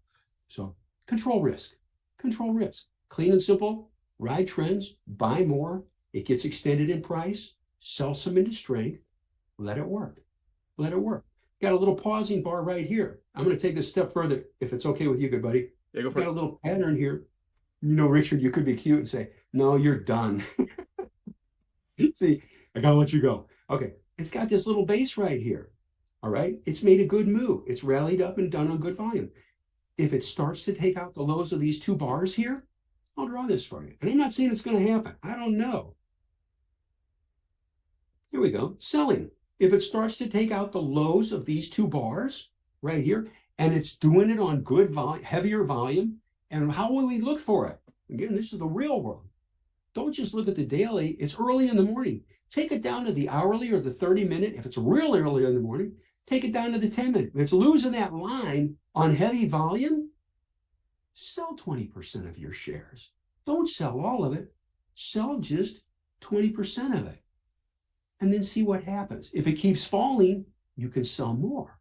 But if it turns and goes back up, you're still in it from here. And let it work. Where's it going to go? I don't know. I don't know the future, but I will ride these things. Well, you look at NVIDIA, we'll ride it for as long as we can. And that helps over and over. I mean, you look at Meta, buys here, here, here, and it's just, this was on the key list there. And it's just, look at the clean and simple flat base. I'll show you something here. Check this out. I mean, that's pretty clean and simple flat base. You know, folks, remember I was talking about, yes, approaching the white line and volume's picking up. Look at this one. It's approaching the white line in the volume. Maybe if it, we put some up here, maybe if it takes out this line here on good volume, we could buy more. Oh, look, it's right up to that line and the volume's picking up. Oh, gee whiz, it pushed through on a volume pickup and we bought more. That's it. And you ready? We talk about good buying. Now you talk about good selling, because that's why I'm here talking about it. The next bar, it starts to fall. Where are you going to sell some? Loses the white line. Price is good above the line and bad below. That's the real world. That's not textbook. Comes down here, but note this. See the low volume? And it's signing support on the 8 EMA. You see the rising 8 EMA? So you have a trigger at the white line. You have support here. It fell on low volume here. And then you march. And Pat, can I jump in with another question? Hit me, bud. Many times a stock will make a move down intraday and then by the close recover a lot of that loss, forming potentially a shakeout. Often that happens near key moving averages, areas where the market is watching key levels. How do you personally handle shakeouts like that? And do you typically like to wait for the close to sell if possible? And an add-on to that, it depend on the market. If the market's more forgiving, might you give it to the close, versus a choppier market, you'll be a lot quicker to sell if it breaks a level? Great question. And the variables that Richard pointed out there is good. What's the market doing? How's the market acting? The M in mission, where's the market? Okay. It's important, folks. We don't argue with it. What will I do? Unless it's a horrific drop, I sell off in pieces. I will, unless I'm losing money back, I'll sell all of it. But this is a great tactic. Pieces, sell off in pieces, buy in pieces, add to it in pieces, sell off in pieces, sell off 20 or 25% to protect yourself financially and protect yourself psychologically. If it keeps falling, you sell off more. Sell off another 20, 25% of your shares, your remaining shares. But let's flip that coin. What Richard said, and this is a good question. It falls, but then it turns and starts to come back up. And I'm going to put a caveat on there. A, the market's acting okay. B, the stock is acting okay. It is lifting back off the lows, and it's doing it on good volume on the hourly or 30-minute chart. You're seeing that volume come. They're buying it. They're not selling it. they're buying. It fell on X volume and it's turning back up on Y volume, and Y volume is substantially more than X volume was. Okay, that's important. If you see that, you can buy those shares back. Don't double down. Don't buy more than you sold, but you can buy those shares back. And you're indirectly not influencing your average price because you're basically selling it for darn near what you sold, or buying it for what you sold it for. And that will help you. If it goes up and then starts to fall again, you may have to sell it again. That rarely happens. Okay, that rarely happens, but it could. Just always control risk, never argue with price. And flip that coin again. If it continues going up and volume's coming into it, buy more shares, but always buy less than what you own. Never, if you own 100 shares, don't buy 100 more shares. Never do that, ever. Okay, I can't stress that. We talk about good selling. Good selling also is complemented by good buying. Never pull your average price up too high, and never chase price. I'm going to show you something right here. I'm looking at Advanced Micro Devices. It's made a good move, and you see this gap up right here? It's working. Well, look at this. This is it. This is great. The next day it gaps up. Man, I'm buying more. This baby's going to the moon. This is it. And it reverses. It gaps up and reverses down.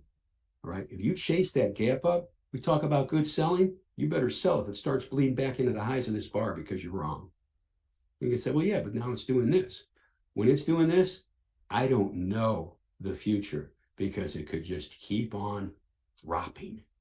And that's not good. So I'm going to sum this part up and say this to you. I said this quote before, I'll say it again. Only the still pool reflects the stars. Only the still pool reflects the stars. If you're experiencing really high anxiety and emotions, pull back and take a breath. All right?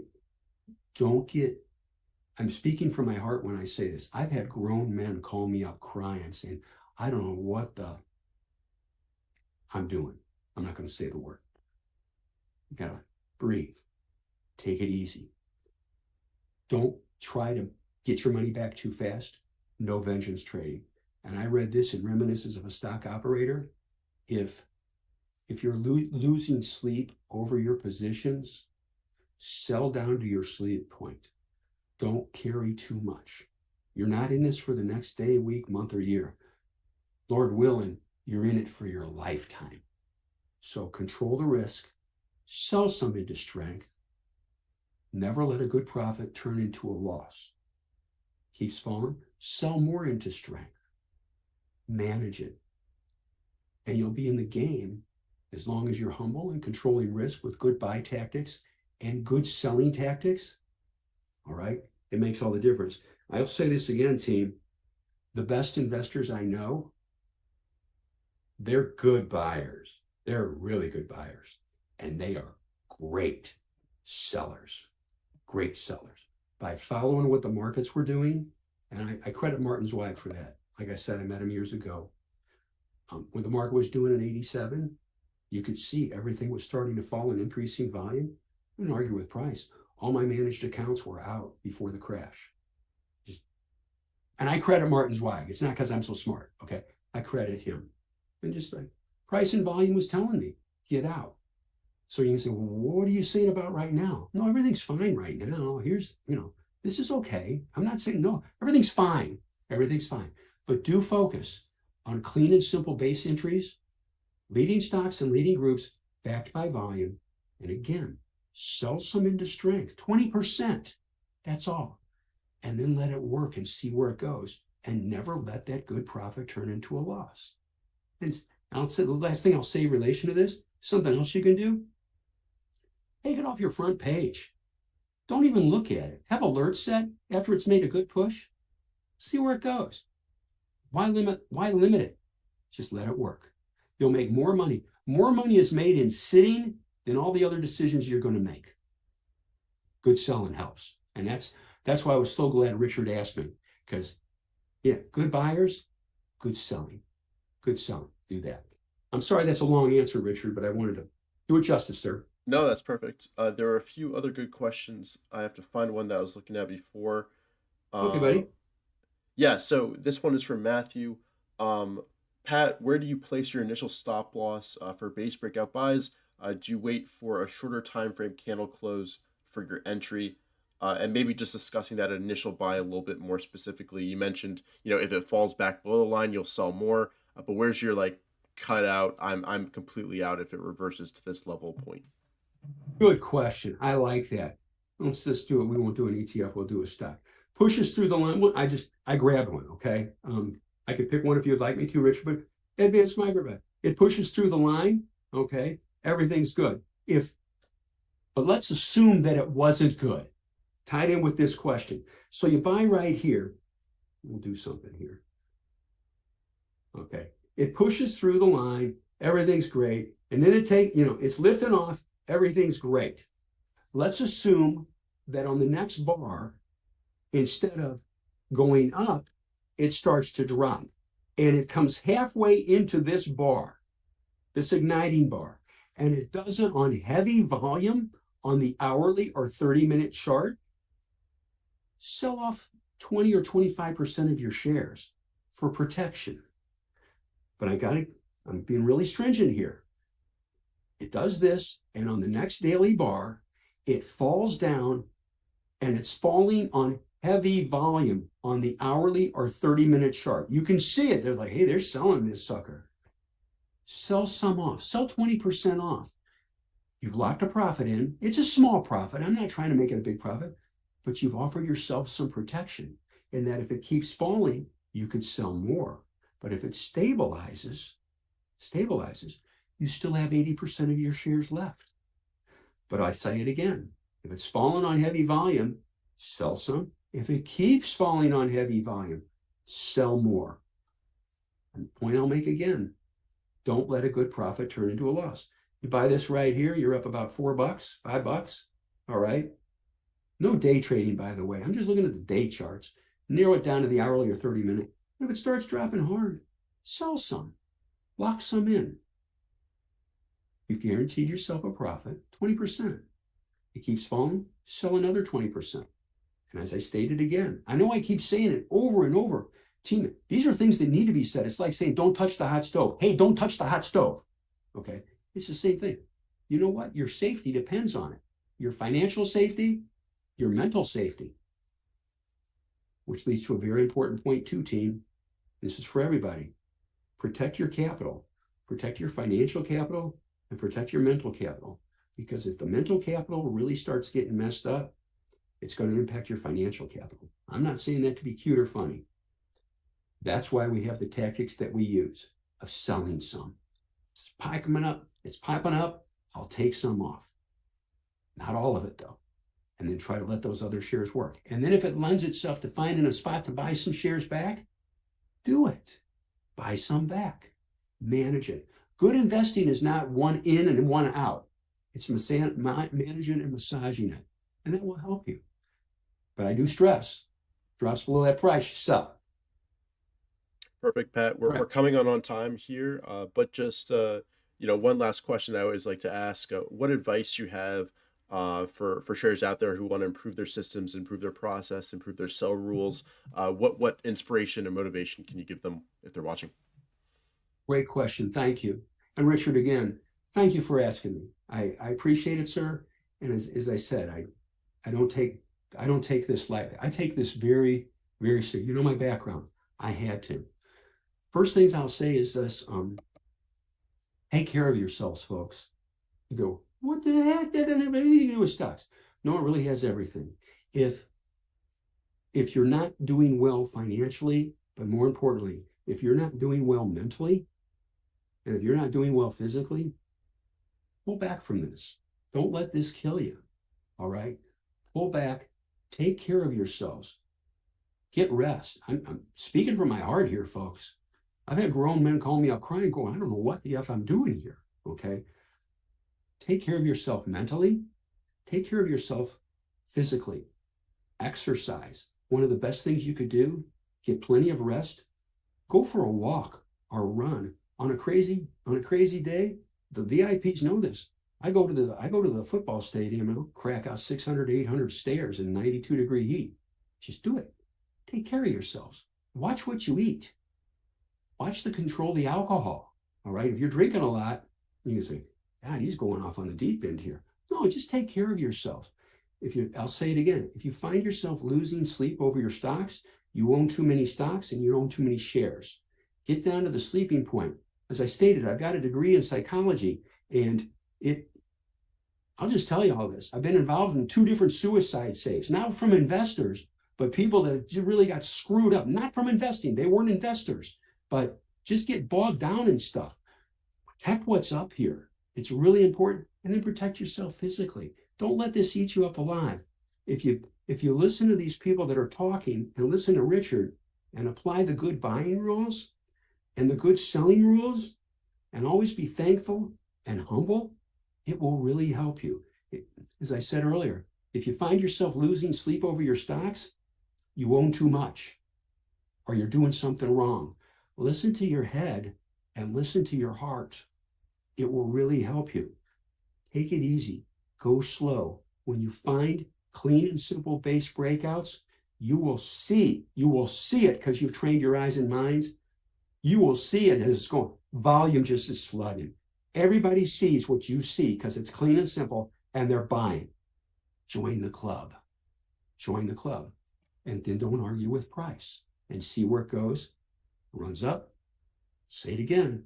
Sell some, sell 20%. Guaranteed money. Comes back to your buy price, sell the rest for break even, you still made money. Focus on weekly and daily charts and periodically hourly or 30-minute. It will really help you. But good sell. The best people I know, I'll say it, they're good sellers. They're good buyers, but they're good sellers. Hone those skills. It works. It works. And I'll say this again. Get up and walk away from the machines. I'm not saying during the investing day, but when you're done, get out and do something else. Get out there and maybe you think I'm corny for saying that. Help somebody else. Really, you'll be better for it. There's more to life than stocks. There's more to life than investing. Reach out there and do something for somebody. It's good for the head. It's good for your heart. You'll be satisfied by it. You know what's good about that? Because it's good for your head. You can come back in and hit this. Hit this. It works. It works. I do stress though, take good care of yourselves. You can say, man, we're talking about stocks and investing. Yeah, and if you're sick, it ain't gonna happen. It ain't gonna happen. So it'll help you. I want you to be in here, and I know that's why Richard's doing it too. Hey folks, we don't want you to be in here for the next month or year. God willing, and I mean that, you do this for the rest of your life. It is fun. It's financially rewarding, but it's also mentally stimulating. It's neat. Picture this, folks. What we're talking about here, you can't buy it and nobody can give it to you. You take these tactics we've been talking about and these other great investors. I'm not saying I'm one of them. I'm just Pat. But you take these and apply it and say, yeah, I'm going to put these things together. This is going to help me. I'm going to turn this ship around and I'm going to apply it. Always be thankful. Always be humble. Always control risk and build from that. Great. Build from that. And you know what you can do? You can help somebody else. And that's a good thing. That's a real good thing. So anyway, I know I got off on a tangent there, Richard, but you kind of know the cloth I'm cut from. Yeah, no worries, no worries. Thank you so much, Pat, for your time. I saw a lot of nice comments coming in the chat, so thank you for your time and for giving us this excellent presentation. To everybody watching, I hope you enjoyed. If you did, make sure to leave a like down below, subscribe to the channel as well. Check out Pat on Twitter as well.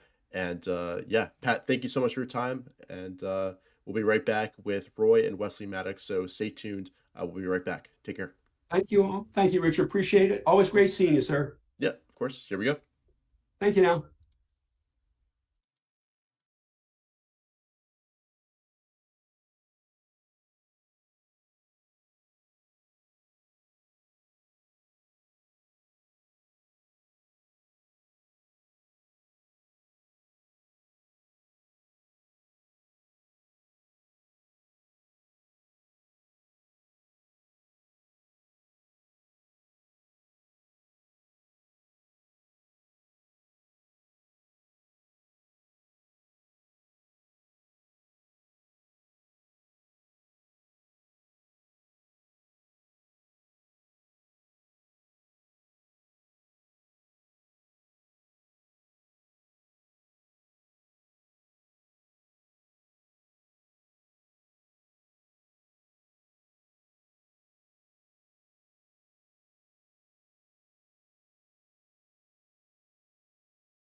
Okay, welcome back, everybody. Really happy to be presenting the next guests here, Roy and Wesley Mattox, portfolio managers. Roy was one of the top performers in the U.S. Investing Championship in a very difficult year, and they'll be presenting how to identify the best investment windows to compound your results. Both Roy and Wes are great traders, and it's a real honor to have you guys here. So thanks so much for taking the time. Pleasure, Richard. It's just a thrill to be involved in the TraderLion Summit Conference this year again in 2023. We sure had a blast last year in 2022, and we're thankful for the opportunity to join you and Nick today. Yeah, we're great. It's great to have you, and for everybody watching, if you have questions, ask them throughout in the chat. We'll have a dedicated Q&A at the very end. And if you're enjoying the conference so far, please go ahead and leave a like down below, subscribe to the channel, all of that. And with that, I'll hand it over to you guys. And yeah, really looking forward to this one. So yeah, let's get on. Thank you, Richard. The title of our presentation today is Identifying the Best Investment Windows to Compound Your Results. What we wanted to do today is talk in broad strokes to go back and see how the market has looked in prior market cycles versus today. And we've actually gone back over 3 decades so that you can see graphically what we're seeing. And a lot of the things that we work with from a trading perspective, it's based on patterns and recognizing where you are in the market cycle and recognizing and identifying the best great growth companies out there. So the market condition has a great impact in terms of your investment results. So if you've had a frustrating couple of years, well, there's been a reason, because the market backdrop hasn't been conducive to providing a wind at your back. And so we think that is currently changing, and a transition is taking place, and we'll show you why as we go through the presentation. Next. So again, this presentation with TraderLion, it's not to provide any specific investment recommendations, but it's for educational content alone. So be sure and do your own due diligence. We have found, the West and I have found over the years that you really need 3 stools in terms of coming up with an investment process. You need to really consider technical analysis, fundamental analysis, and macroeconomic analysis. Next. Technical analysis. These are technical indicators that many technicians use, and these are widely used in our industry. You can find these the criteria and the definitions of all these technical indicators in many different books. I learned from Edwards and McGee in 1988 when I went to a seminar in New York City, and that's where I was first introduced to technical analysis. Well, that was in 1987, and then I met David Ryan and Bill O'Neill in 1988, and that really changed my life. So we're going to be talking mostly about the trend. We're not going to get into the individual things that we talk about in our meetups the second Tuesday of the month that we have on an ongoing basis, but we're going to really focus on typically the trend and some other breadth indicators. Next.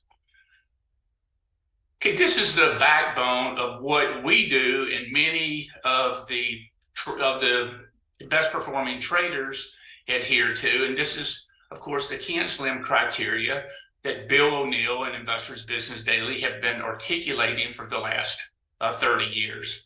And it's this criteria has been researched heavily, and it's found in the book that William O'Neill wrote, How to Make Money in Stocks, that we all cite and we all look to to improve our learning results by continuing to study the techniques and tactics in that book. Next. And macroeconomic analysis is the analysis having to do with inflation, GDP, rate of change in these ideas. And it's also important to know where you are in the industry cycle and what the Fed is doing and where interest rates are, what they're trending to, and what's the forecast and things like that. So we think that there is work to be done, and it's important to consider the macroeconomic analysis. Next. Hedge Eye Research is who our macro go-to guy is, has identified 4 different classifications in periods when you have the economic cycle changing and the rate of change changing depending on the GDP is increasing and inflation is increasing or decreasing and so forth. And he calls those quad 1, quad 2, quad 3, and quad 4 models. Models and outlook. So we think that that provides us useful information because it sort of steers us into the best, what we think are the best industry groups and the best stocks in those industry groups. Next. Okay, this is the thesis of our presentation today. Okay, is the market in an uptrend? And many different investment gurus have identified what that means in terms of, are we in a current market uptrend, downtrend, or under pressure? How we view it, if we want to see the 10-day EMA above the 21-day EMA, we want to see the 21-day EMA above the 50-day, and we want to make sure the 30-week moving average, you're above the 30-week moving average for 2 consecutive weeks. You can also look at long-term charts when you're looking at 10-month and 50-month periods and the 200-week moving average and the 200-day moving average. You all want those to be in an uptrend. Now, IBD and Justin Nielsen and Mike Webster, they identified a period of time called a power trend. And a power trend is when the low is above the 21-day EMA for 10 consecutive days, and the 21-day EMA is above the 50-day for at least 5 days, and the 50-day is up for 1 day. And those scenarios for you making opportunities. And I think Richard just did a podcast with Justin recently where they went over this period. So I would strongly encourage you to take a look at that. Google that on YouTube, find it on YouTube. But I found that was just a tremendous podcast that those guys put together. Stan Weinstein, who was on right before us, he's going to be talking, or he talked about stage 1, stage 2, stage 3, and stage 4. And many of us who have studied the markets, of course, have his book in our library, and we learned a great deal from him in terms of knowing how he identified if we're in an uptrend or not. And Mark Minervini is another mentor of ours over the past years, where he has something called a trend template. And he talks about the market being in an uptrend when the 150 day is above the 200 day, and you're in an uptrend. You're within 25% of a 52-week high. You're 25% off the low, and the 200-day moving average is at least turned up for at least 1 month. But he's also got a 5-month trend template that is very useful in terms of identifying various stocks along with the indexes.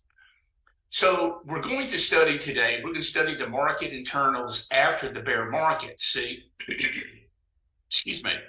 So I had the opportunity to live through all these bear markets. I began in the industry in 1987, right after the crash. Actually, I started the week after the crash, and after finishing business school.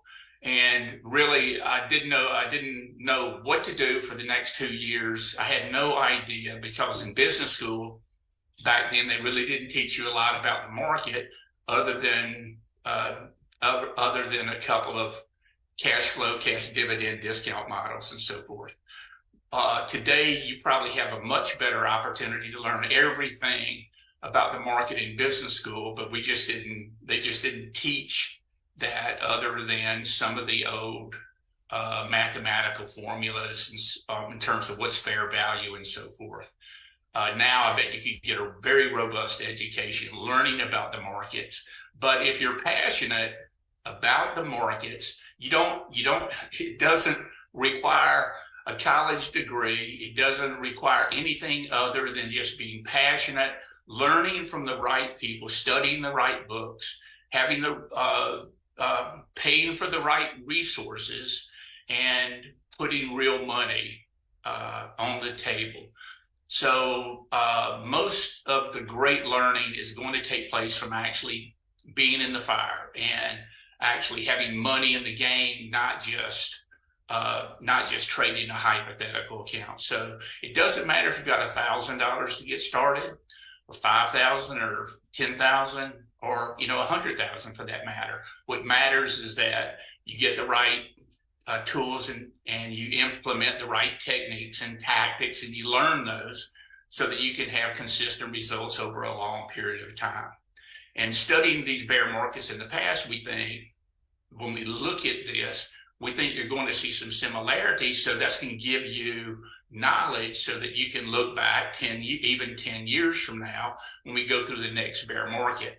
By doing this and looking and understanding this allowed me to survive and basically survive the 2000 to 2002 bear market, but really come out of the 2007 to 2009 great financial crisis in great shape. But it wasn't until I had a serious downturn and drawdown from 2000 to 2002 where I gave back half the money that I made from 1998 to 2000, which was enough money for me to retire back then, 25 years ago.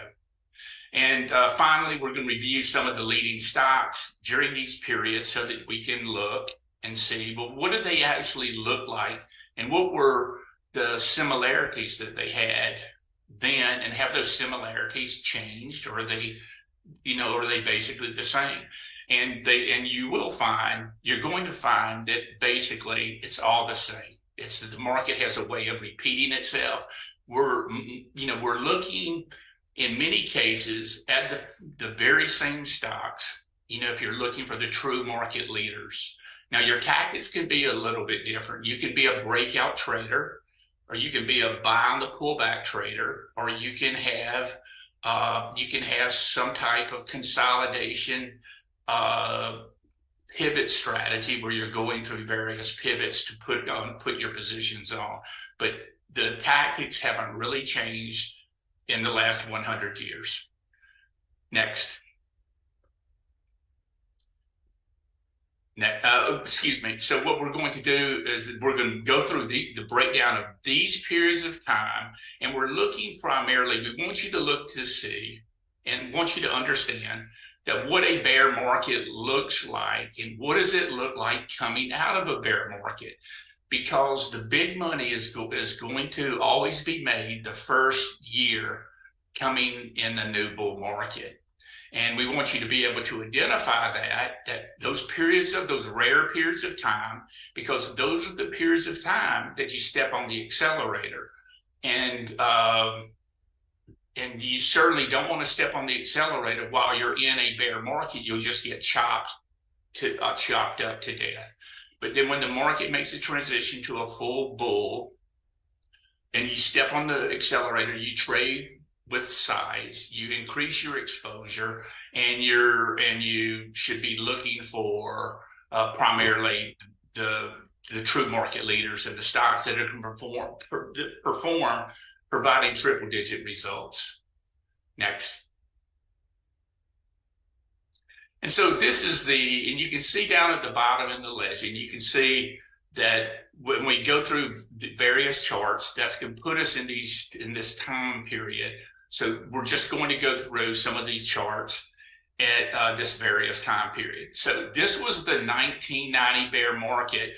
And I remember this clearly because I was young in the business. I had found out and discovered William O'Neill and IBD, and even the firm that I was with, A.G. Edwards. We got our research from Investors Business Daily, and we got a product called Daily Graphs back then, and our institutional management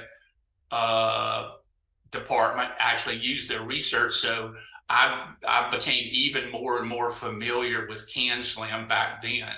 But we had this terrific a bear market that lasted a brief period of time. And you will see that the average bear market lasts typically about 9 months.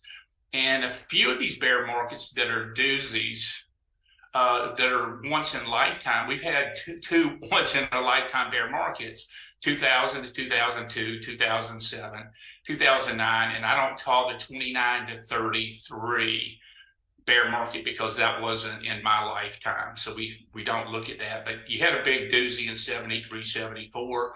And of course, we had the quick bear market in 2020. So what's interesting is coming out of the bear market, when the market finally bottoms, and we're looking at the NASDAQ here, and this was, people were very, very, very negative in the market, and the market bottom, went into a nascent uptrend, and then it broke out. And I remember this clearly because January 17th, everyone was waiting on the sidelines because that was the day that we bombed Iraq. So that's when we launched that overnight bombing of Iraq. People thought that Iraq had the greatest army on the face of the earth other than China and U.S., and they, in fact, didn't happen. We just obliterated them, and the market took off right there. So many times there could be some type of catalyst. It could be, some type of change in the laws. It could be interest rate policy. It could be a macroeconomic event. It could be many times you can have something that launches the bull market right when the people are unsuspecting and they don't believe the rally. And that's when you have that type of momentum. That's when you must be in and you must be allocating resources because the markets typically have much further to go. And you're typically going to get a bull market that lasts over a year. So there's the 1991 look on the market. Next.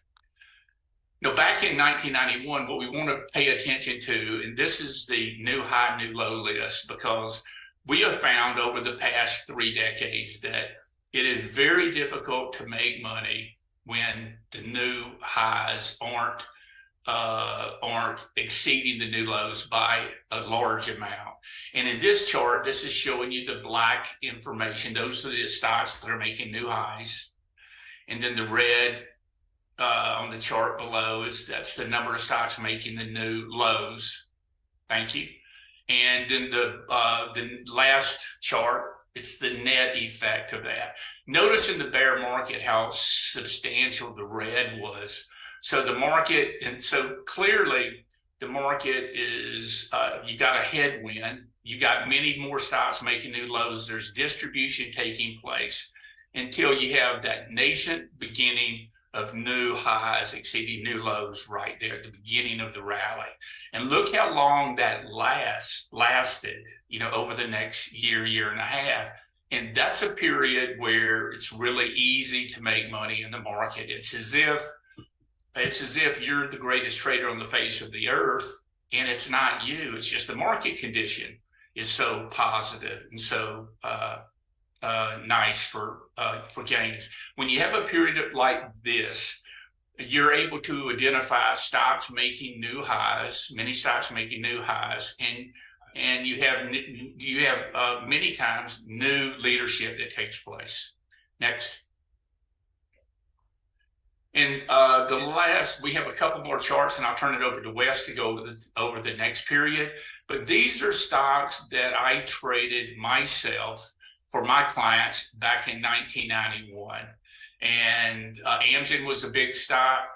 So you can take a look at, see Amgen going from 2 to 7. Of course, this is a split adjusted basis, on a split adjusted basis.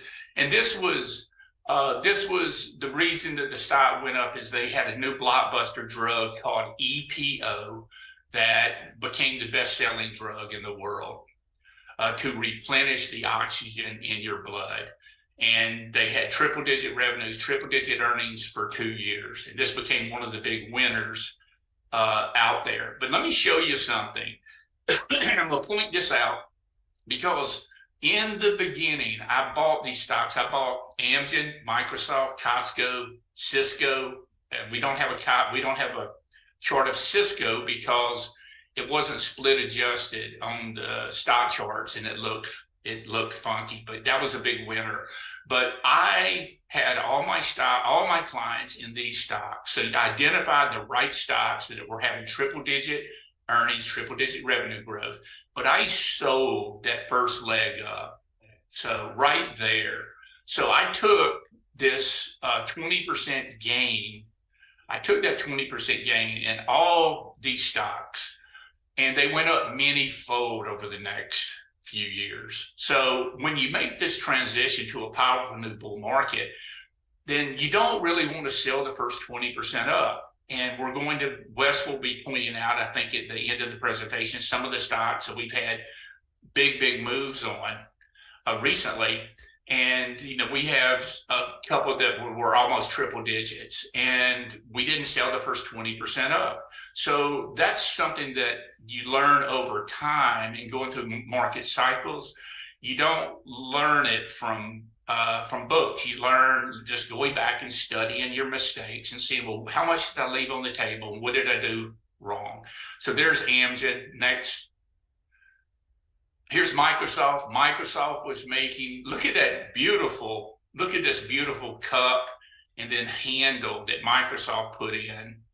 And then it broke out in January of 2017. It's interesting that what Microsoft, this is when we had the PC explosion, and IBM was the leader back then, but Microsoft was the operating system using PC-DOS. But what was revolutionary and innovative was the adoption of a new operating system called Windows. And of course, we know what's happened with Windows over the last 35 years, but that really changed the world. Well, I sold Microsoft and made 20% on the bought it for 17, and then sold it up there at $1. And you know what's happened with Microsoft over the decades. So it is possible that you can launch on some of these great winning stocks. And a lot of these great winning stocks that last for many decades can be game changers. They can change your life. But the downside of getting these true market leaders and never selling them is many times they have huge drawdowns, and the drawdowns are 50 to 80 to 90%. I think O'Neill or Minervini did a study that showed all the great true market leaders, 50% of them correct 70% of the time, and 70% of the true market leaders correct 50% of the time. That's much too much for my emotional backdrop for me to be able to hold something that can drop 50, 60, 70%, particularly if you have a big position in it and you're concentrated. And folks, let me tell you, concentration makes money, and you want to be able to concentrate. You want to have the great traders out there that have distinguished results. Many times they've got only 4 or 5 positions, and in a bull market, they're on margin as well. So the positions are very concentrated. Once you identify who those leading stocks are, and of course, NVIDIA is one of those stocks today. Next.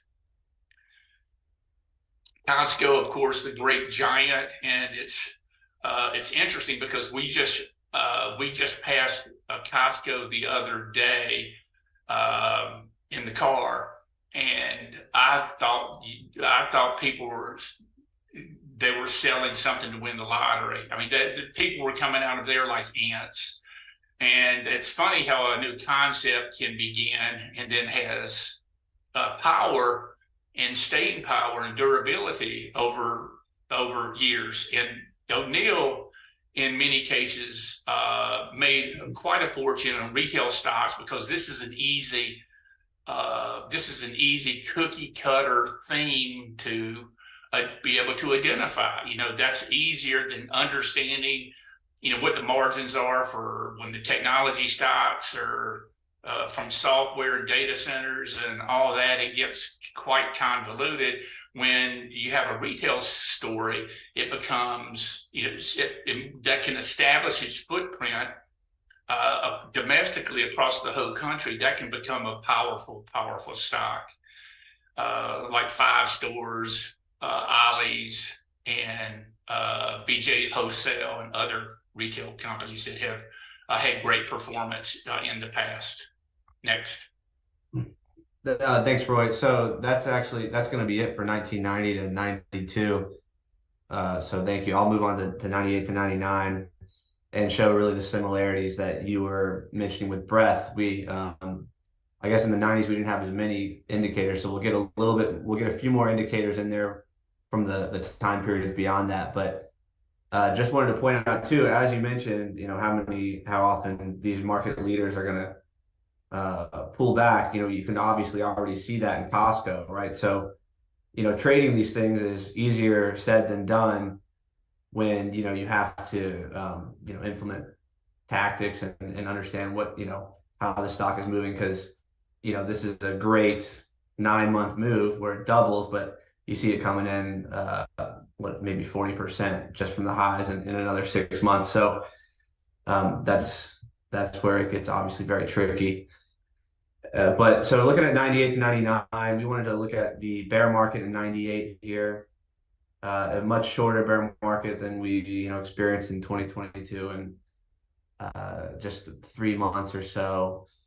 And that's where we'll see on the next slide too, where these net highs and net lows were severely skewed to the new lows number, and how when that environment really changes, it happens quickly, but then it can be a prolonged period of time of an easy dollar environment. And and just to orient also people, I know Richard, usually you'd want to tell people this yellow line is the 50-day moving average. By the way, the red line is the 200-day moving average. So we're keeping it simple on these longer term charts with those.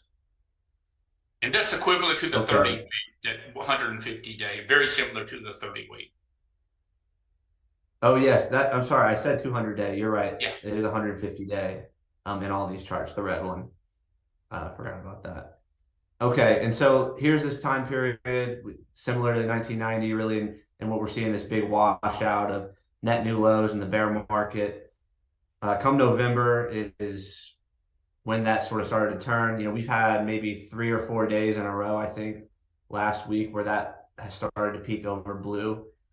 So, if that's the case, if this is, really what we'll call the launching period of this new bull market, you're going to see blue outpacing the red for, ideally, 12 months at least, right? And you can actually make some good money in some of these stocks that are leading the way so far. And so we'll go over a few examples here from 98 to 99, great runs in some of these other stocks. And Roy, since I know you were trading at the time too, at 98, I was not. I was a wee boy. So please jump in if you kind of remember these time periods and these stocks in particular. If there's anything you want to add, please do. But here's Qualcomm, and we mentioned right back in the prior slide, the net new high started outpacing right here in November of that year. And so you can see kind of the environment changing with that, and Qualcomm was right. It was fighting the bear market, just like every other stock basically was, making new lows in October, quickly snaps back to near an all-time high, consolidates again, and then really gets going in 1999 to make a fantastic run from there. Okay, F5 Networks. This was an IPO in '99, and another one. And so this, you see the 5x move from the IPO, and IPO is all, pretty tricky, right? It's much easier to trade something that's got a longer base, but when you have a good market environment, you're going to see these IPOs. You're going to have really tight basing periods for these IPOs. And so we're certainly going to be looking for that, because new merchandise is always very interesting when a bull market is starting in earnest. And again, we're talking about trading these things versus easier said than done. You see how whippy this could be, right? It went from 40 to 15 very quickly, but if you're scaling out appropriately, taking some profits on the way up, you're going to protect yourself in those things. But certainly, we're going to be looking at IPOs. We'll talk about a couple that are on our list too for 2020, or for the current environment. And we're looking forward to the IPOs that are yet to even exist. Particularly, I'm sure you're going to see some AI IPOs and everything. So, but again, this is just an example of what we can possibly see if we're really starting this bear market in earnest. Okay, and Bull market, here's rather. HLIT. This is one that's actually making new highs. It's coming up again for a lot of people, near all-time highs. And again, back in November, right? This is where we started to see kind of a change in character in the market with new highs. And it broke out on volume right here above the 200-day. A pullback, certainly tricky, but from there you just see another opportunity. We're going from even after it doubled, right? We're going to see this theme too, right? There's plenty of stocks that have gotten beaten down so much. They're down. It was down 50%, right? It's already doubled, but the move is just starting on a number of these things. So it's something we'll go over too more in the next periods, because it is going to offer you a lot of, I think, a pretty good risk reward, right? When these things are down even 80%, have doubled off the bottom from there, there's still plenty of upside for a lot of these beaten up names.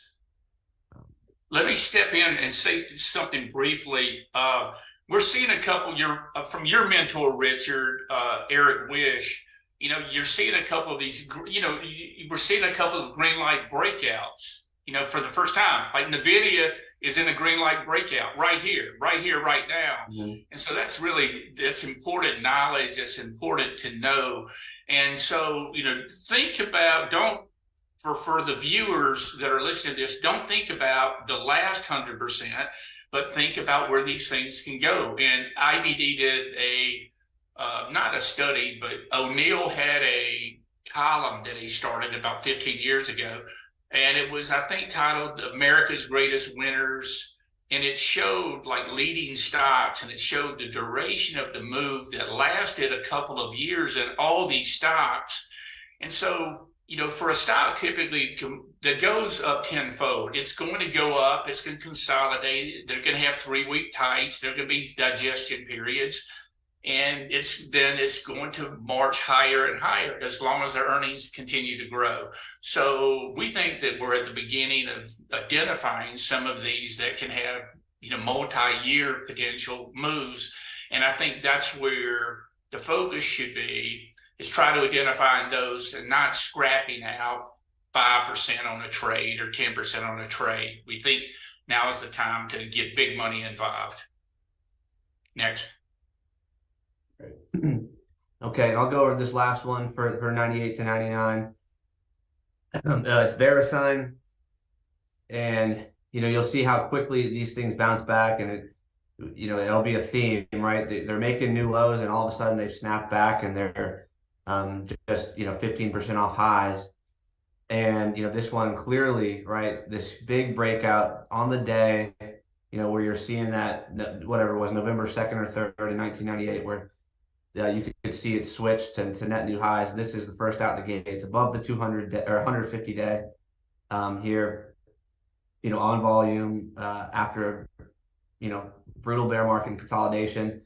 and you get the pullback too, right? So these things are also going to get, they're going to give you multiple opportunities to get in.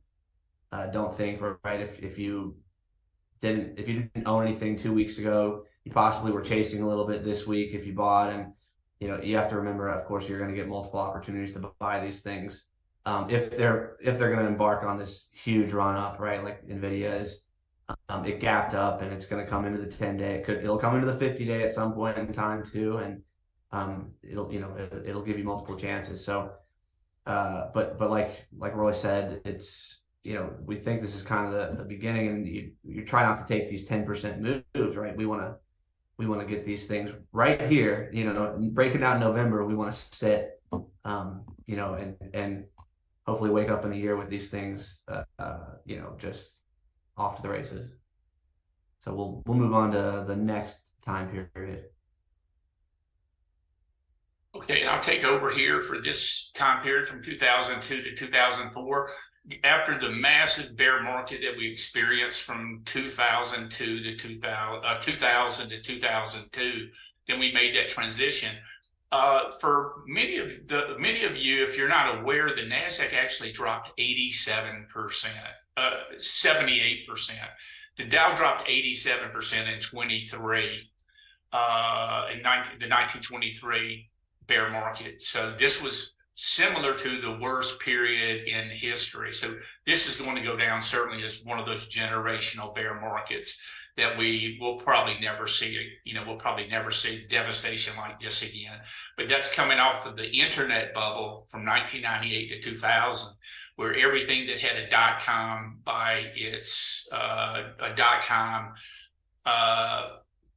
their name and just exploded higher. And analysts back at that time were valuing companies based on eyeballs, not having anything to do with earnings. It was great. It was quite a bubble. So coming out of the 2002 bear market, we had this pullback. We bottomed in October, got a rally up. Then you had a number of retests, but the market didn't start to go in earnest for months later. So like October, November, December, January. So 1, 2, 3, 4, 5, 6, like 7 months. It took 7 months of bottoming before stocks started showing up. Next. And we didn't have the breadth indicators back in the prior periods of time and these decades on stock charts, but we wanted to show you this is what we identify with the launching phase of the new bull market. So the transition out of the bear market to the launch phase, and the launch phase happens when the percentage of stocks above their moving average, you can see they start moving up, and you've broken this downtrend, and that's when we call that the launch phase. And once the launch phase took place, and this is the preliminary launching phase, it stayed above 50% for the next year on average, all above 50, and the indexes moved higher. That gave you great opportunities to make money after that bear market in 2003. Next.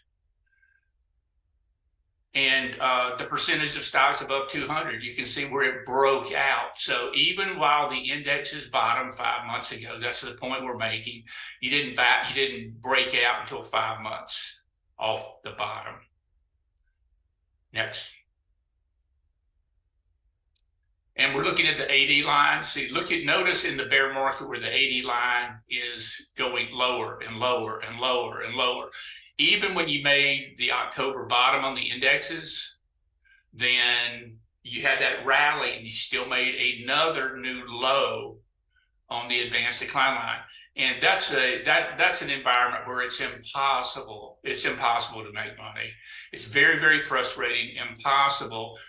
And it's either worn you out or chopped you out by the time this launch phase takes place. And then you miss all this opportunity to compound your results. And again, the title of our presentation today. It's identifying the windows of opportunity to compound your results.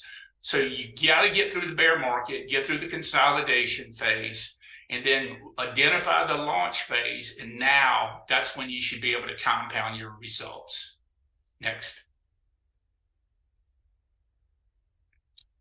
The net new high, new low list. This, of course, we were talking about this before. We want to look at the which reflects stock participation as well. The stocks making new highs, and you can see coming out of that launch phase. Then in April of 2003, that is when we started really having a rally that was not just beginning, but was substantial, and it lasted for quite a period of time. And we think these are the periods of time that you can, if you get a market environment like this, this is when triple digit possibilities are possible. And going back in during all these phases, I think I've had triple digit years coming out of the bear markets. And it's so it can be, quite lucrative. And, of course, it becomes a lot of fun as well when you finally have gone through the back-breaking bear markets. The market always turns, and it's always going to be led by, typically innovation, new advancements, new technologies.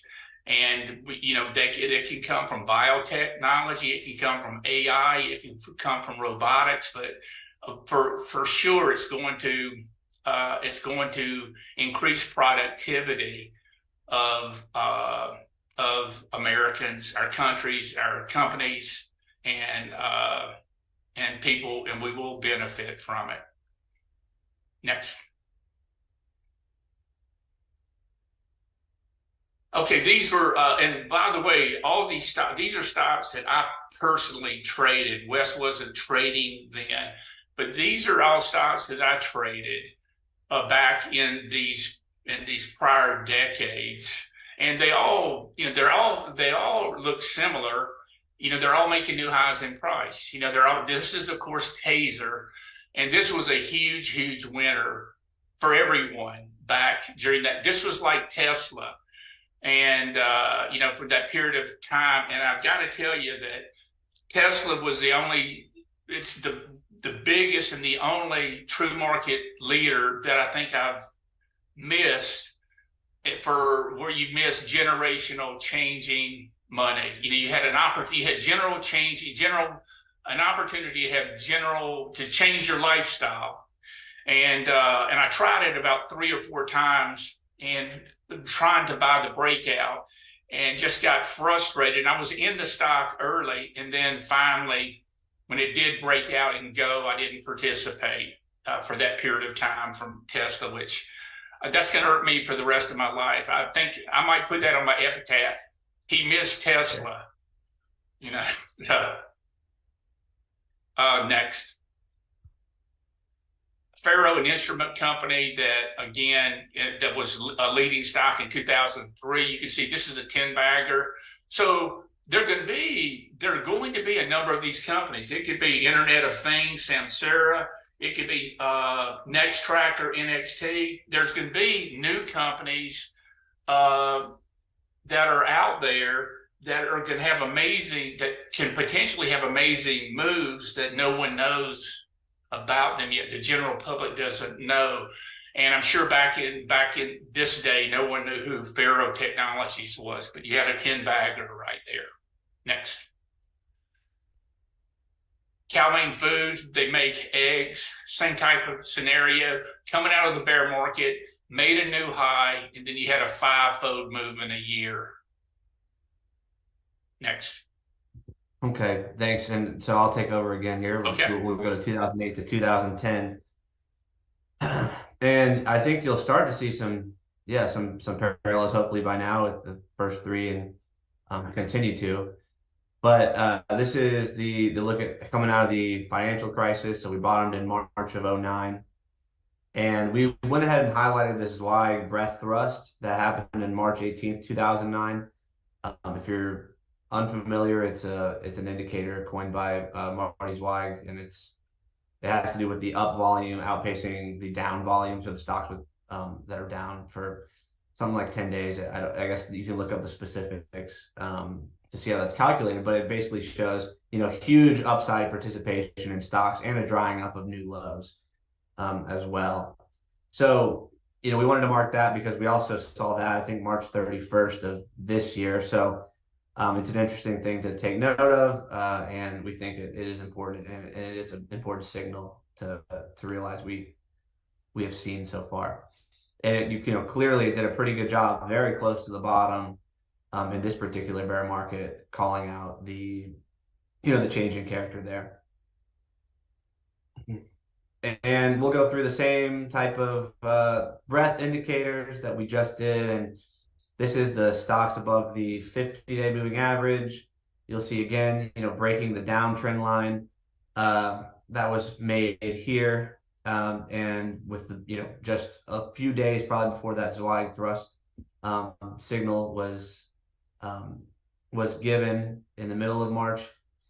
And so, I think something that's interesting too is, of course, back here, what you can't see is there was a breakout in this percentage of stocks above the 50-day as well, right? So that's a false signal, right? That you may have been sucked in on. I think when we look at the current environment, we may see the parallel to that might be what happened in February 1st, right? Where there was so much improvement, a lot of participation in January, and then you got sucked in. And so, with a pretty sharp pullback with the banking crisis and everything.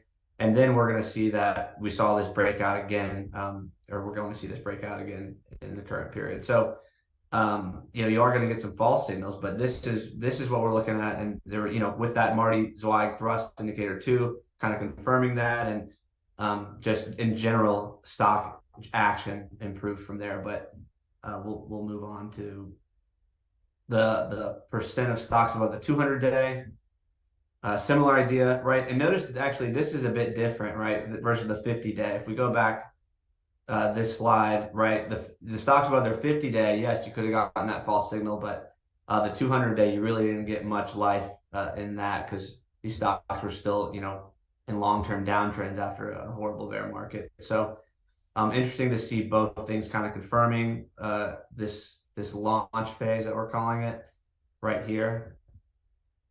And just notice, it's when you have 50% of stocks above the 200-day moving average, right? That's basically saying there's 50% of stocks in uptrends, and you're going to be making money on the long side it much easier when over half of the stocks you pick are most likely going to be in uptrends. And if you have any kind of, I guess, skill or perception on stocks, you can hopefully, get 70, 85% or whatever of your stocks that you buy in uptrends.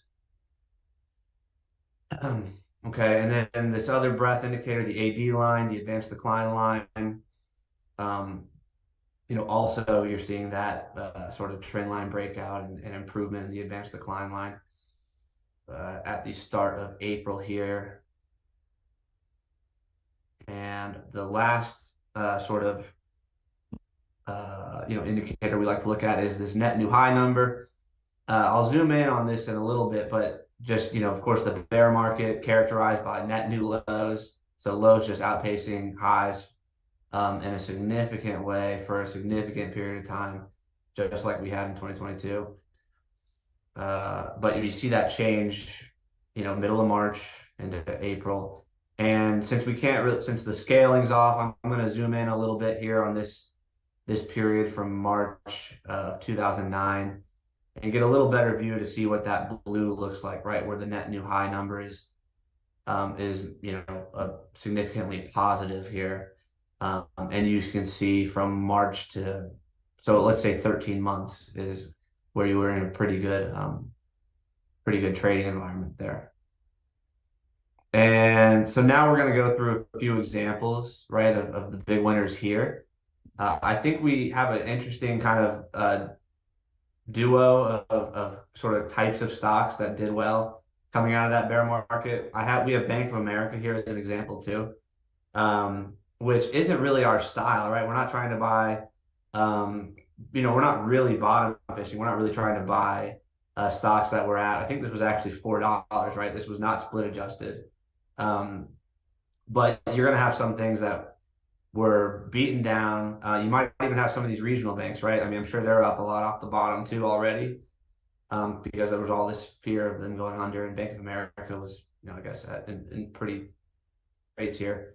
So we've got that, opportunity, right? And it's not our style. We're not going to do the research about a regional bank on the West Coast and determine, that they're undervalued because their deposits are this and everything. But there's plenty of ways to make money, and you're going to see everything. You actually saw the KRE. That was a lot of the breadth improvement with the regional banks participating last week, while some of the AI leaders kind of came in a little bit. So there's just going to be, if this is going to work, it's going to impact every single industry, and everyone's going to participate. And so this is just kind of an indication of that, where you can get a double or triple in something that was considered toxic at a point in time.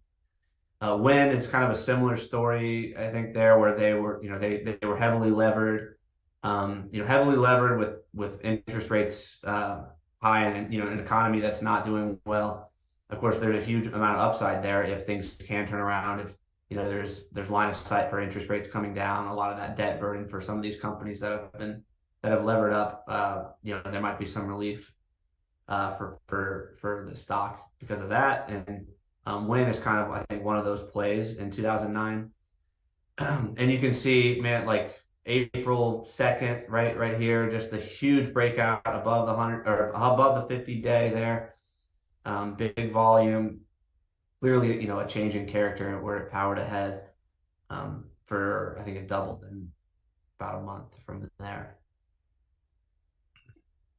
And this was interesting for me too, because at least I'm old enough to remember this market and everything. And Apple, right? It was a prior leader, and I know there's been a lot of discussion about prior leaders being the next leaders, and how that seems unlikely. But you look at something like Apple, and you compare it to also what we just looked at, Bank of America and Win.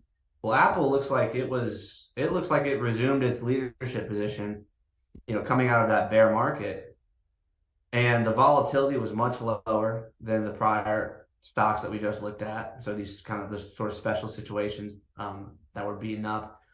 That sort of looks like Tesla a little bit, Wes, right there, breaking above the 200. We've had the ants going on in Tesla. I think it's been up 12 straight days. Exactly. Tesla may come back. We can't chalk that up at all as it coming back. They have no shortage of ideas to make more money. So, absolutely, right. So this was kind of eye-opening for me as we were going through this, a couple months ago. Just considering that, right? There's no reason why they can't lead again, and there's, it could make another run. And you can see NVIDIA might be the poster child of this next one. And Google, right, a similar big tech company, took off in April, just like Apple, and went up 50%. And I think the key here is that when you look at something like Google, it's got the liquidity, it's got size where it's actually pretty easy to buy something like this and sit, right? NVIDIA may not go up 100% like SMCI in a month, but it's going to be pretty. I think you could be pretty comfortable, buying an $800 billion company that we think could, be up 50%, kind of like a Google here, a mega cap like that. So Roy, you can go ahead and now take over this 2020-2021 period. And we'll speedily go through this last two sections to get to the questions. This is coming through the bear market of 2020 right here. So there's the pandemic bear market that changed dramatically when the Fed reversed their interest rate policy and injected capital in the system and bailed out all the bondholders. So at this particular time, there's every bull and bear market, it ends differently, it begins differently based on things that are happening. The bear market in 2020 ended, we averted a national disaster when the Fed came in and supported the market through injecting liquidity into the system and guaranteeing that bondholders would be made whole, much like they did, like they've done at the regional banking crisis recently. And so we immediately took off. We had a follow-through day. You can see the big follow-through day off the bottom. And then this became a tremendous year, and we had many different stocks in this particular time that excelled. This is the year that I came in second in that U.S. Investment Championship with a 214% gain in this year, going after the whole year for 2020. Next. And of course, you can see the launch phase, see where the percentage of stocks above moving average broke out, took off. That was just a clue that supported the market trend was changing. Next. The launch phase there, the percentage of stocks above the 200-day, the market started to broaden out, which is what we're waiting for to happen right now. And so the market did, in fact, broaden out.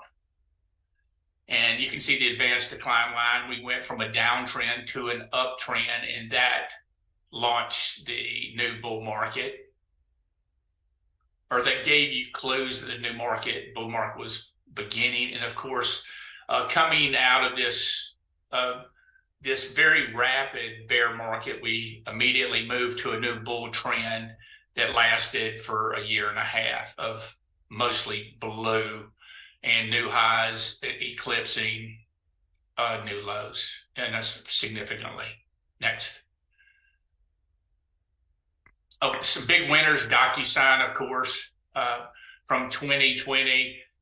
You can see from 2020, the stock moved from 80 to 280 at the top in September 2020. So you had this big, huge run where it ended with a climactic move higher. Next. Zoom, of course, Zoom was the poster child of the winner, and you can see what's happened to Zoom as it's proliferated and is now ubiquitous all across the world now. We actually are opening clients. We've opened accounts all over the world now, and from Zoom, just having Zoom meetings, which is incredible that this technology has become so useful and led to so much productivity for corporations across our country. But you can see the big move from Zoom from 100 to 500, so that there's a five-bagger move, but you can see where it blew off to the top, and that was the end of the move. Next. Peloton, another big winner, of course, the exercise company that has blown up, that blew up after the massive move from 40 to 160. And you can notice also that you had this first move, then you had the massive pullback, and then you had the next move up. And I think if you look at DocuSign, Zoom, and these companies, you had the sort of climactic action, a pullback, and then a retest of the highs. Some actually made a new high, like this is a stage 3. There's your stage 3. It's very obvious that there's a stage 3 topping pattern going on. And so there are clues in terms of like being able to decipher and interpret what the charts are telling you based on accumulation, based on volume and distribution and so forth. You have to always be aware of those, particularly after you got a big move, in something. You don't want to round trip these gains. Next. Twilio, another big winner that was, of course, many of these were in Kathy Wood's portfolio, I think, but she had a great 2020, and then of course had a devastating losses from that February 2021 top, where her fund dropped 70% or more. Next. Teladoc, Telemedicine, of course, another big trend. You didn't have to go into the waiting room anymore. You're doing online calls. Triple digit revenues, triple digit earnings growth. It had a lot of the stuff that you're looking for. They bought Livongo at the top. That was another winner that we traded, but we don't have the chart because they bought Livongo. But even so, even though you're going from point A to point B, you got bucked off of this. I mean, this is you just can't hold through a number of these corrections when you can look at this chart. This is a wide and loose formation. So, it had the right ingredients. It got you from point A to point B, huge, but you did get bucked off a time or two. The key is not to find the stocks that you're not going to get bucked off on. Next. Fastly, another big winner. So for educational purposes, we just put a lot of these in so that you can go back and study these and keep everything in context. We hope this is providing you with context so that you can go back over all these periods of time to try to find similar type setups. Next. CrowdStrike, another big winner that had a big sell-off from August. This was an IPO, and if you look at this on the monthly, I think you're going to see a lot of these IPOs that have come in the last couple of years. You can see when this IPO undercut all the lows in the pandemic 2020 bottom, and then you had a huge move from 50 to 250 in the next year. And this, I think, Kathy Donnelly and her team, Eve, Boik, and Eric and those guys, they've identified some ways they classify where these stocks are in terms of their stage. And you can find many of these IPOs that are undergoing a due diligence phase right now that can potentially be new leaders. And we're waiting for these stocks to potentially break out and have one of those Eric Wishes green line breakout. I think that's where some of the big monies can be made in 2023. Those stocks that set up, and particularly on the monthly, that go to new highs that are making new highs for the first time, in quite some time. Next. Upstart, another big company that actually is sort of in the artificial intelligence area back then, but it just kind of popped and flopped. But they had great triple-digit numbers. This is a company that was specialized in providing a better system than FICO in terms of identifying credit risks based on AI variables in their product. It was shown to be quite supportive for banks, but it just got hammered in the sell-off. Next. All right. So, I will try to go quick too, just because I know we're coming up on time. There's no rush. There's no rush, guys. Yeah. Okay. Yeah. Okay. Sounds great. So I will just go at a moderate pace. But here we are today, right? This is priced as of Friday. And we have highlighted the trend breakout here. I think the S&P is also broken out now above that 4,200 number that people have been watching pretty widely. And this is, we highlighted the Zweig breadth thrust here in March 31st, that we also saw back in 09, I believe it was 09 that we were talking about. We also didn't mark, there was a Walter Deemer breakaway momentum gap or signal, if people are familiar with that. It's a similar idea, really, of just big stock participation to the upside and limited downside participation. And that was signaled somewhere in January. So, those two things, the first kind of clue that there's bottoming action that we were paying attention to. Okay, and with the launch phase, that's what we're calling this kind of time period, and just with the breadth really beginning to pick up, and this is the stocks above their 50-day moving average, and you can see that trending up. And finally crossing 50% here.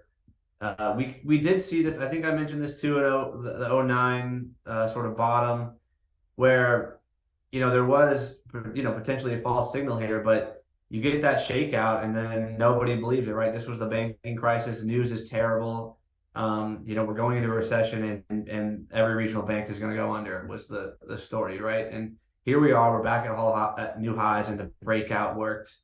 The breakout really worked this time, right? We consolidated and it looks like we're kind of launched into the bull market here. And that's only been 20 days since we've broken out of this downtrend. If we're going to get a bull market that lasts a year and a half, we're 20 days into the bull market. The real bull market. Right. So here's the advanced decline line, really showing the same thing. I guess to really a lesser extent, clearly from there, but just kind of confirming the signal here that we get this pretty powerful breakout on the NASDAQ back in May. Okay, and then the other point, as you mentioned, we're hardly into this, right? This is like 6 days of sort of new highs outpacing new lows. So we're super early, right? I think a lot of people thought we were off to the races here back in January, where we had like 6 weeks of pretty good action in stocks.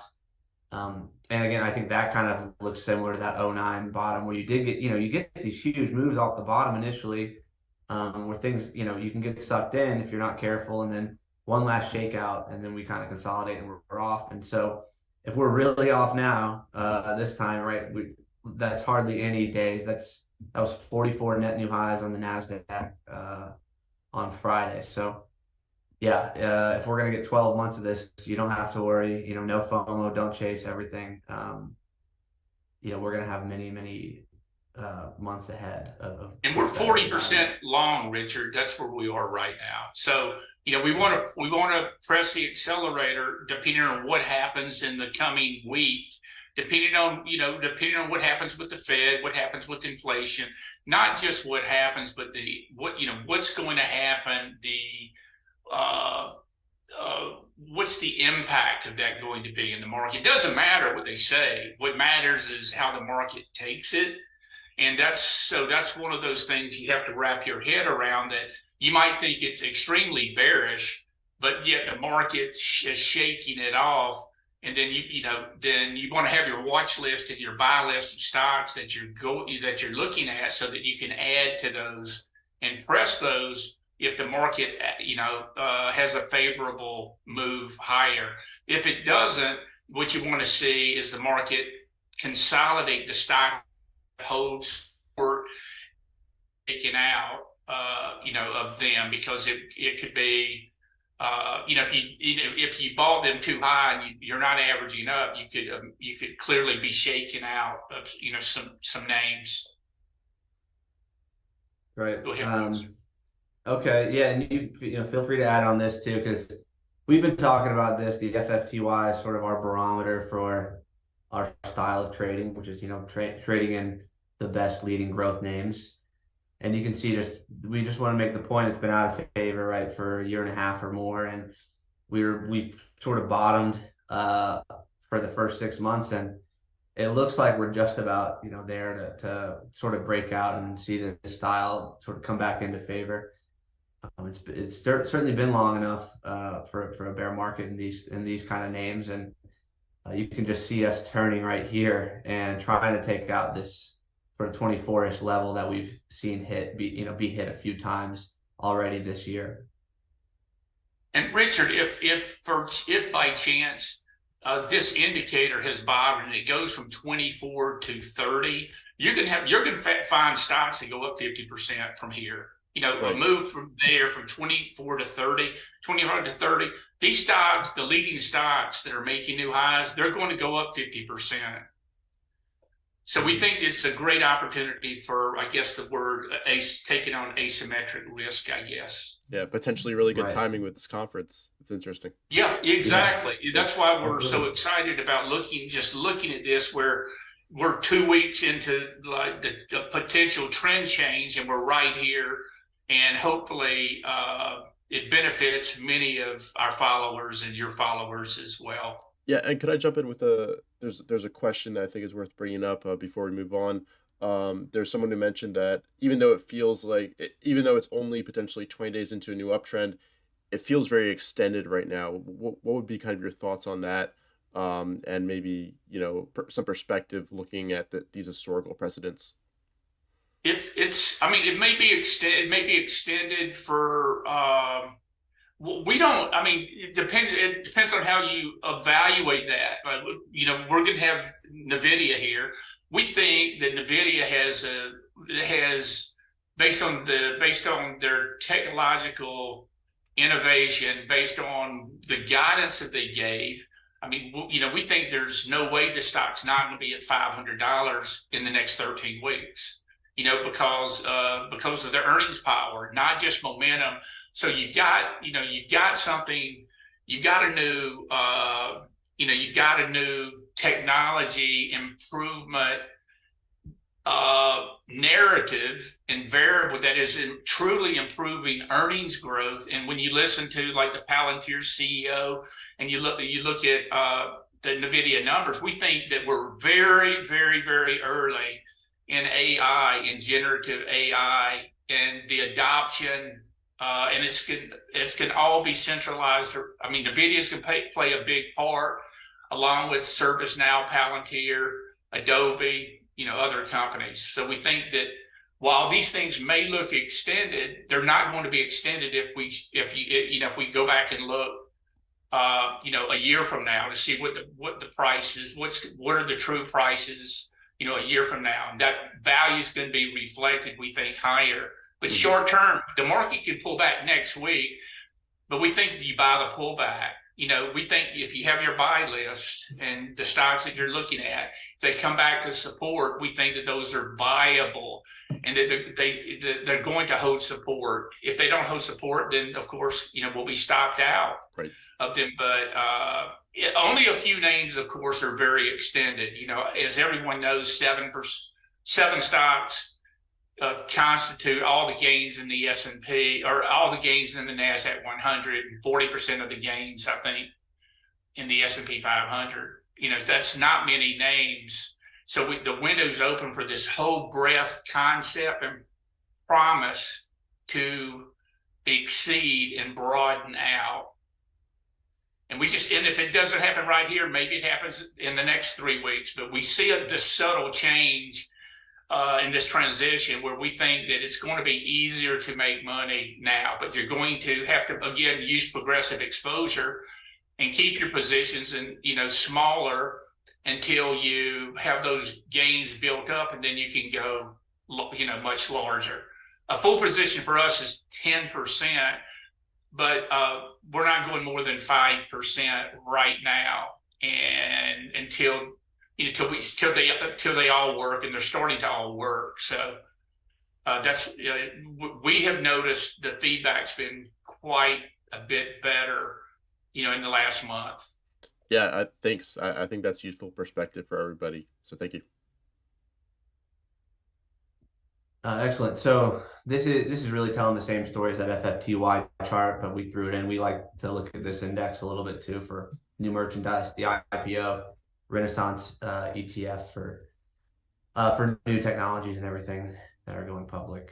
And then so we're going to go into now, the current stocks. We'll go through a few of those and stop us again if you have any questions on that. But we either own these or have owned them recently or want to own them. So just to have that kind of disclosure out there. So the first one, this is important. NVIDIA, you can see as the poster title of this next bull market, and clearly the leader in AI, right? They have the best processors, and they're monetizing AI immediately, right, through this offering, whereas some other things that are going to add it into their products, it might take a little bit longer to see any benefits. They're seeing this immediately, right? And you see it in the action. It's a green line breakout, like we mentioned, so all-time highs we really like this name, and it's a mega cap. It's why we're, I think we're at 5% in this position now, and it's pretty. I could see it being our first 10% position in a while, because you just with the liquidity, and that should help support it in this story that we think is really just getting going as far as AI acceleration. And we bought it at 282, Richard, on the breakout. You can see that breakout. After that congestion, Yep. right there, that day, right? Yeah. That's where we bought it, right there. Yep. That's right. And so, yeah, we took a smaller position there initially, right? I think it was 2.5% there. And then we just have been able to average up. It's not, it's helpful to have that cushion and then get a little bigger without, jeopardizing. We're not going to get stopped out of this one, right? So it's pretty nice to be able to sit now for a while. All right, SMCI. This one is another clear leader in this space, really leveraged to NVIDIA.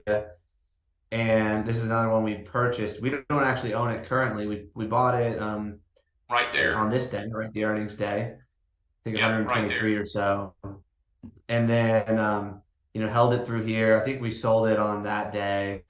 Right there. So another thing where we're so early in this, and the feedback's not been great for so long, that we're still small, right? That's kind of the predicament you're in with catching the biggest winners out the gate. You're going to maybe be too small if you're doing this progressively, right? But really good feedback, and happy to get a really good trade, and this is a one that we're looking for at a pullback. It's to probably go back into this, right? It's going to be tough. It's made quite the move. It's doubled, right? And from or more than doubled from that earnings breakout, and definitely one it's on our want list to get back. But that's going to take weeks, Richard.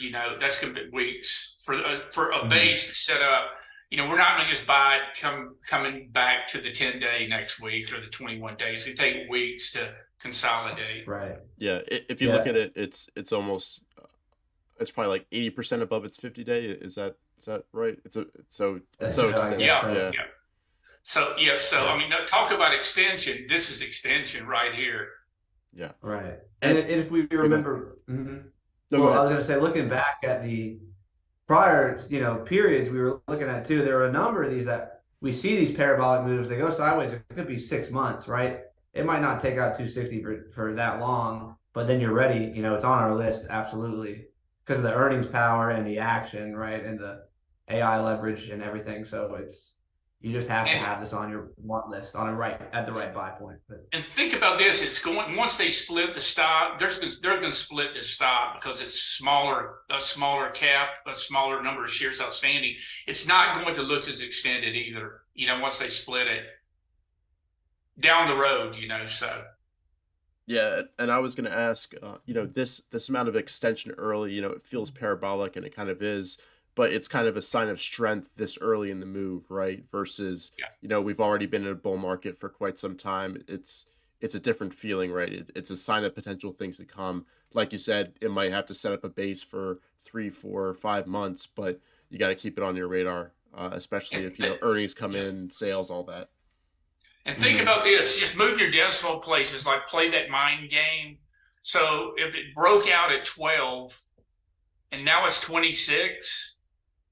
So it broke out at 12. Now it's 26, went to 26. I mean, it can clearly go to 52 or 100, It could be a 10 bagger. Over time, Right. Yeah. Yep.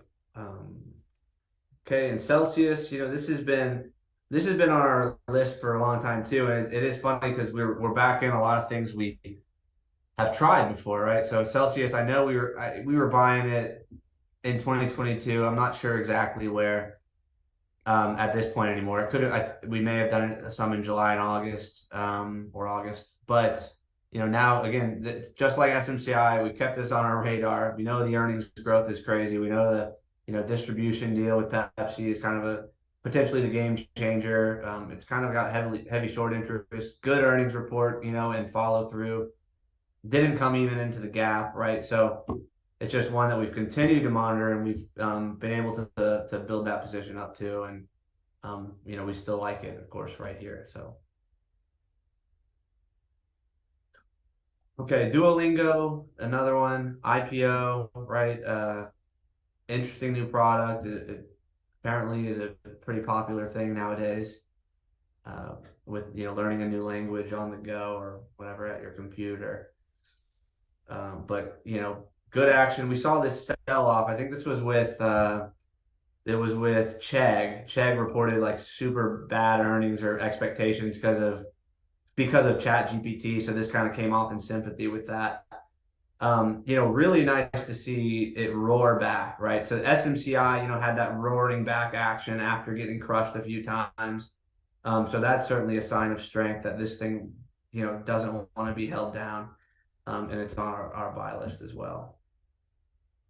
And the real move takes place when it takes out the IPO price there at 200. There's the real move, going from 200 to 400. Yeah.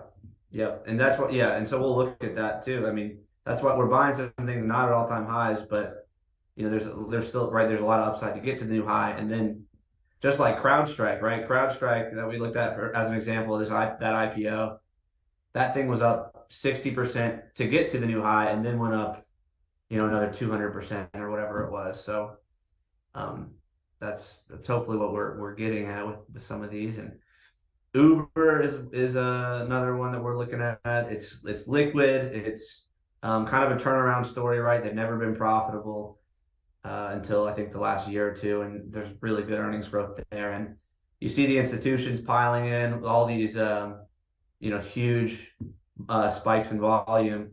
The last earnings report, right? That was an earnings report as well, and good follow through. Actually, a pretty good day on Friday. For that, near all-time highs or a 52-week high, right? And that's the other thing we've talked about, me and Roy, a bunch. It's like the 52-week high list is going to be populated by plenty of things that are not at all-time highs. This is one that would have been on that list Friday. Palantir is the AI software leader, I guess it appears, right? There's a lot of enthusiasm with this, and we're in it. I think we initially bought it on this day and have averaged up, but what drew us in was watching this move. After here was earnings, right? There's the pullback, and then follow through. And that day, it was the first 30 minutes of trading, and it was up 3% on 1,000% more volume, and ended up being up 5 or 7% or something in that day on 1,000% more volume than average. And it's just continued to watch it go straight up and piling in. That volume is a clear character change in the stock, and it's one also that looks extended, above the 50-day and everything, just like SMCI, but. Like you said, I think it's strength. I think it's just unbelievable strength to see it just march straight up on huge volume. And here's the high, right, of the IPO. That's what we're trying to get in early. And then the move starts I think the high might have been closer to 40 back here further, but it's certainly giving you the signal that people are piling into this thing the last month. Yeah, you can see the really poor close though 2 days ago, Richard. Of course, that distribution there. But I remember I had a big winner square in 2017, and if you go back and you study that, it had a similar type move. So it's up 50%, has a nasty reversal bar. And then that's nothing in this the scheme of things. Once you take that out, as it makes new highs. And looking forward, but a very nasty distribution day right there, where that's climactic, parabolic, short term. So it needs more time to just go sideways, and just needs to build. Needs a little bit more time, we think. But we think this is like inning one, in this stock. So yeah, look at the rampant volume. The average volume is huge. Institutions go ahead, Richard. Oh, I was just gonna say there's a question about how you guys are taking into account overhead supply when you're looking at these names and potential ideas. So that might be a topic worth touching on. Some of these, most of them don't. It doesn't matter because it's been a couple of years. People were washed out; they sold out, and I remember, what you have to have new. You've got to have an institutional flood of money come in. There's got to be some type of change. Here it was the earnings report, and you remember when Facebook broke out. Facebook broke out in 7/25/2013, and that's when they monetized their on earnings, and they were monetizing their ads. So something changed, and right. Facebook had all this overhead as well. But something changed, and a fundamental change took place. We think a fundamental change has taken place here, and we think that these guys have a really big head start on everyone else, and their product is much superior than, say, AI. Although that's gotten a lot of press with Tom Siebel as the CEO. Okay, we'll go so here. Context. Yeah. Yeah.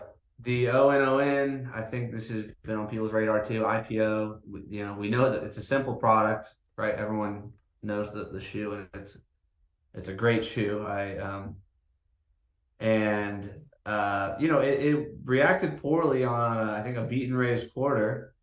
And it's one that we own, and I think if we added some here, but with the break above the 50-day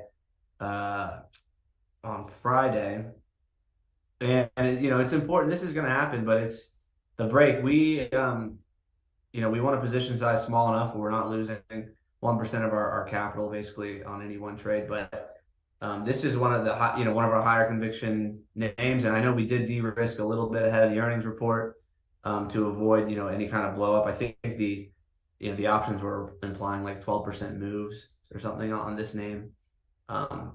But it's an IPO. It's it's got great earnings prospects, right? And then we know the product is great. And one of the things, like if I had been investing when Lululemon was at a younger stage, I would have taken my wife's word, to that.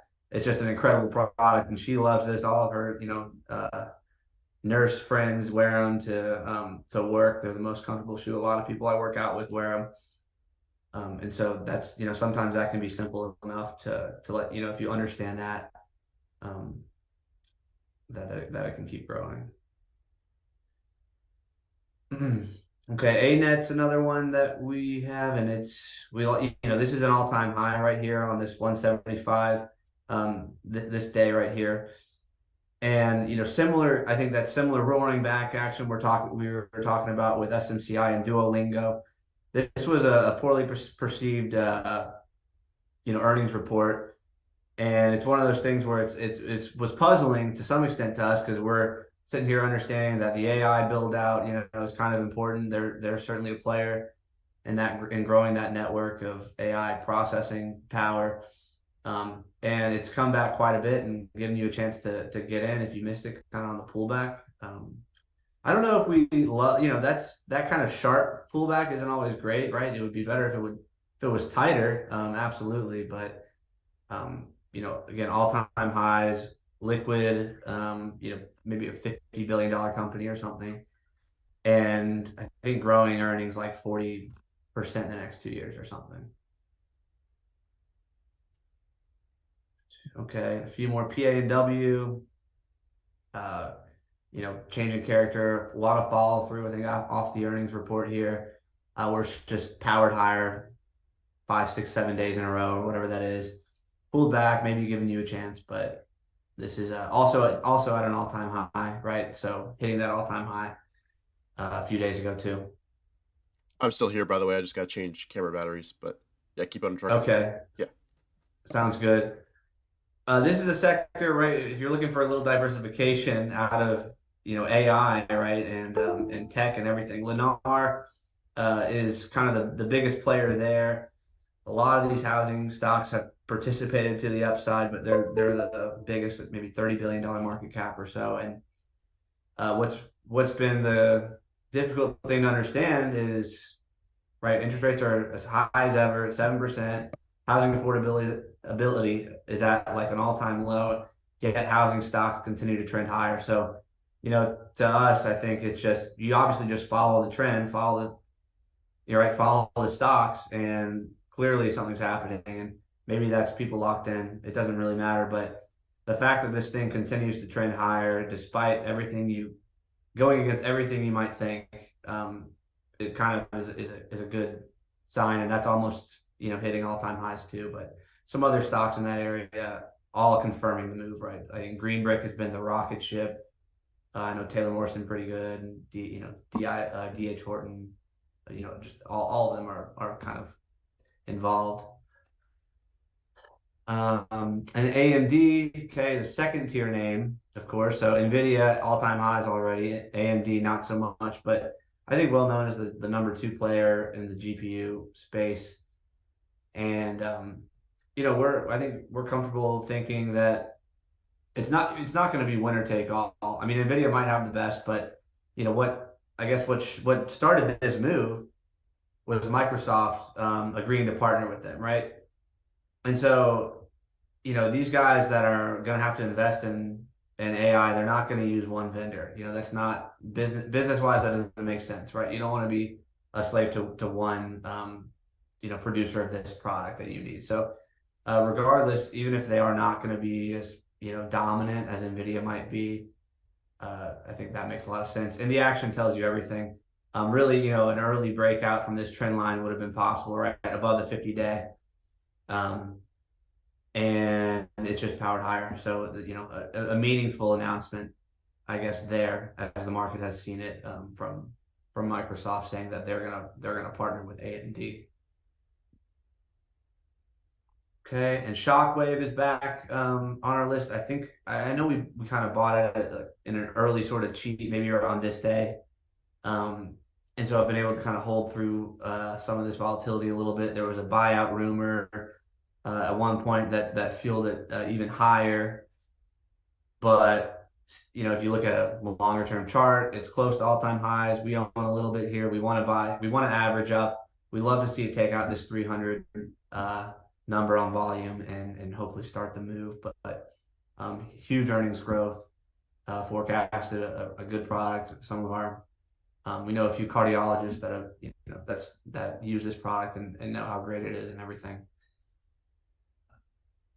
Okay. And then Inspire Medical, another medical product company that we're looking at, also near all-time highs. And something we've been watching, it's the company that has that sort of minimally invasive surgery to help with sleep apnea versus using those machines. And I know some of the positive action there, they've expanded their market. They got approval for I think Down syndrome, I think children even up to age 13 and older or something. So definitely, a great product. And if you know anyone that has to sleep with those machines, you know how uncomfortable that can be and how maybe embarrassing it might be to have to pull that out at a hotel or something, and frustrating. So this is just obviously offers that alternative where they put something, I think, in your I guess it's just whatever, in your neck or something to help with that. But that is actually it for our planned presentation. Awesome. Yeah, thank you both for running through that. I think that's helped a lot of people put things in perspective a little bit. We don't have, unfortunately, too much time for Q&A, but I'll just kind of ask this one last question. Any advice or thoughts for people watching to help them, take advantage of this environment, once maybe things pull back a little bit, set up again, form some bases, form some viable spots? What advice would you have for people who want to catch, the next 1-2 year move, discounting the next 2 weeks, whatever happens? I'll briefly say something and then Wes can close. I think it's important understand and know that if you want elite performance, you're not going to have a balanced life. That's a drawback. That's something that you're going to have to give up if you either eat, breathe, and sleep it.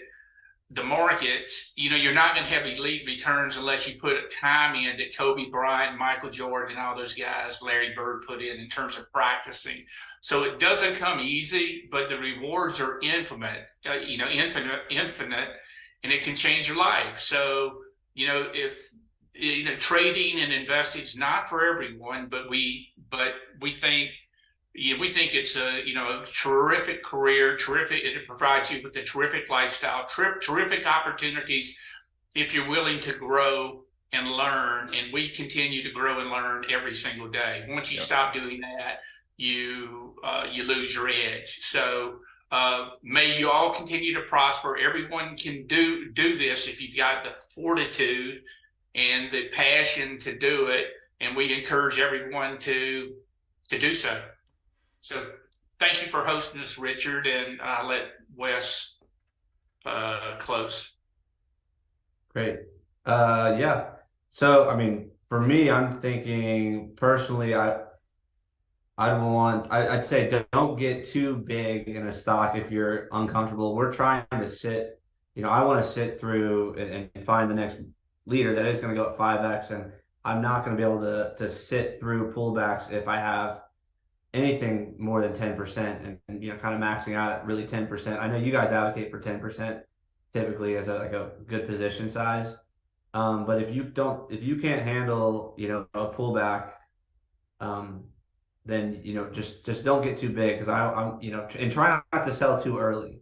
That's what I'm looking at, right? We've been through this massive bear market, and it's been a tough year and a half for me. Good learning experience, right? Trying to figure out how to do this well in a bad environment, and really less is more in a bad environment. But yeah, don't get too big to where you can't ride out the big winners that you're gonna hopefully sit on. Yeah, perfect. Roy, West, it's always a pleasure chatting with you guys, and I think this is a really valuable presentation. So thank you for the time putting it together and going through all those indicators, all those charts. I love looking at historical charts, and you can learn so much from them and really see the potential. Right, that's what we're talking about here, is where we could potentially be. So hopefully everybody watching enjoyed as well. Please drop a like down below if you found it helpful. Subscribe as well. And maybe you guys could mention your meetup as well, because I think that's a good resource for people. Where can people learn more from you guys? Go ahead, Wes. Well, yeah, where can they learn? So we do host a Charlotte Investors Business Daily meetup. So if you go to meetup.com, you can find us there. We host a meeting the second Tuesday of every month. So if you want to sign up, that'd be great. Join us. We typically will talk for like an hour, and then we just open it up for anyone that wants to talk stocks. And it's a really great community there that we've sort of grown. Of course, follow us on Twitter. Roy tweets a lot more than me. Roy L. Mattox. And I'm Wesley J. Mattox on Twitter. So that's great. Then that's mostly it.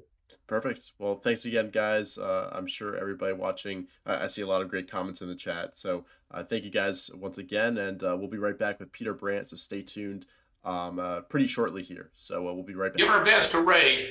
Yeah, we'll do. Awesome. Okay. Thank you. Thank you, guys. Thank you, Nick. Yep. Take care. Bye.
Hey everyone, welcome back. It's my honor to present the next speaker, Peter Brandt.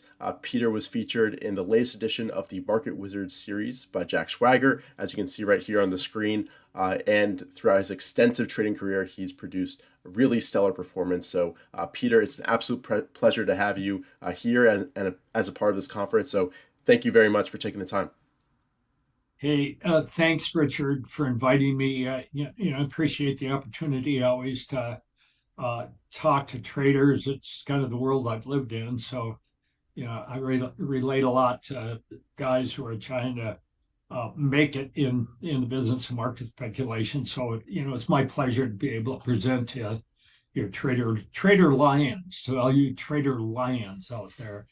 Hey, I'm a bit out of my element with most of you in that I know a lot of you focused on growth stocks, William O'Neill type guys, or at least momentum stocks. And, in terms of momentum stocks, we probably have that in common, but I'm not really a growth stock or even a stock trader. So, I've put together a presentation. You're going to kind of find it a little weird, I think. There's going to be a point at which you go, holy cow, where's he going with this? I'm going to spend the first part of the talk really talking about how I trade. What's my methodology? What goes into me seeing a trade and doing a trade. But then I'm going to take a sharp turn. I'm going to do a U-turn, and I'm going to explain to you how I select trades really doesn't matter. That it's irrelevant. That trade selection is a relatively unimportant aspect of the scheme of things. And I hope to be able to, in the process of doing that, bring you along in my way of thinking in terms of my journey as a trader.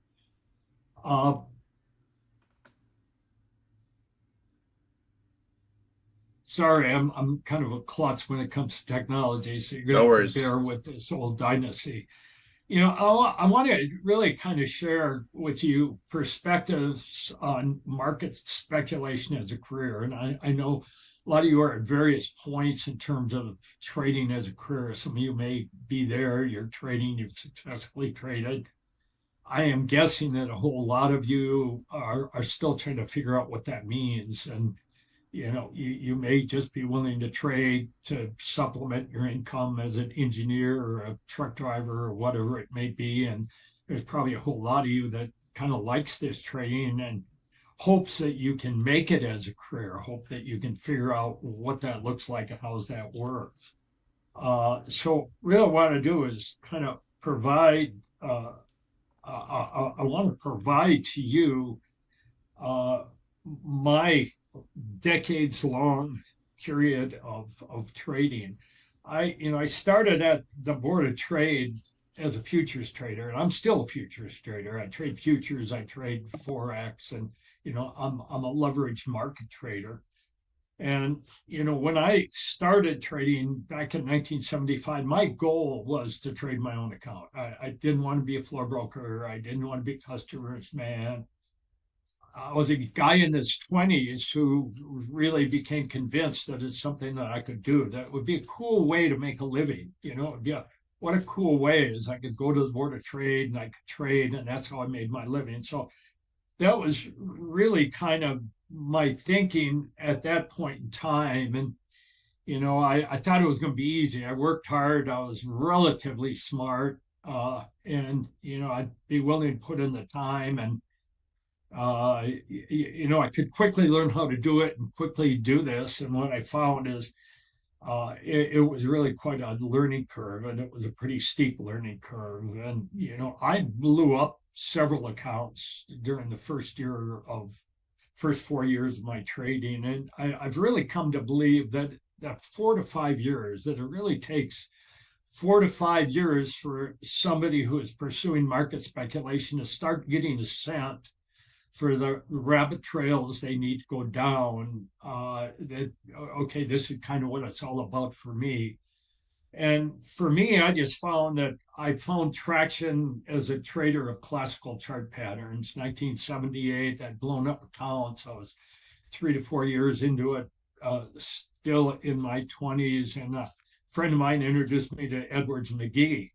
And it was something that just clicked with me. It's about classical chart patterns. This is who I am. This just makes sense to me. It's something that just stuck in my mind. Said, yeah, I can do this. I can do this. And of course, you don't do it right away. It's a process. Even when you kind of get the scent to where you're going as a trader, sometimes it takes longer than you think to really work through all of the kinks. And you clear one hurdle and think, I'm in the clear. It's clear sailing, and you take 3 more steps and you run into another hurdle, and that's kind of the way it is. But finally, I really gained traction, had good years in 79, 1980, and then in 1981, I spun off and incorporated Factor Research and Trading, as a proprietary trading firm.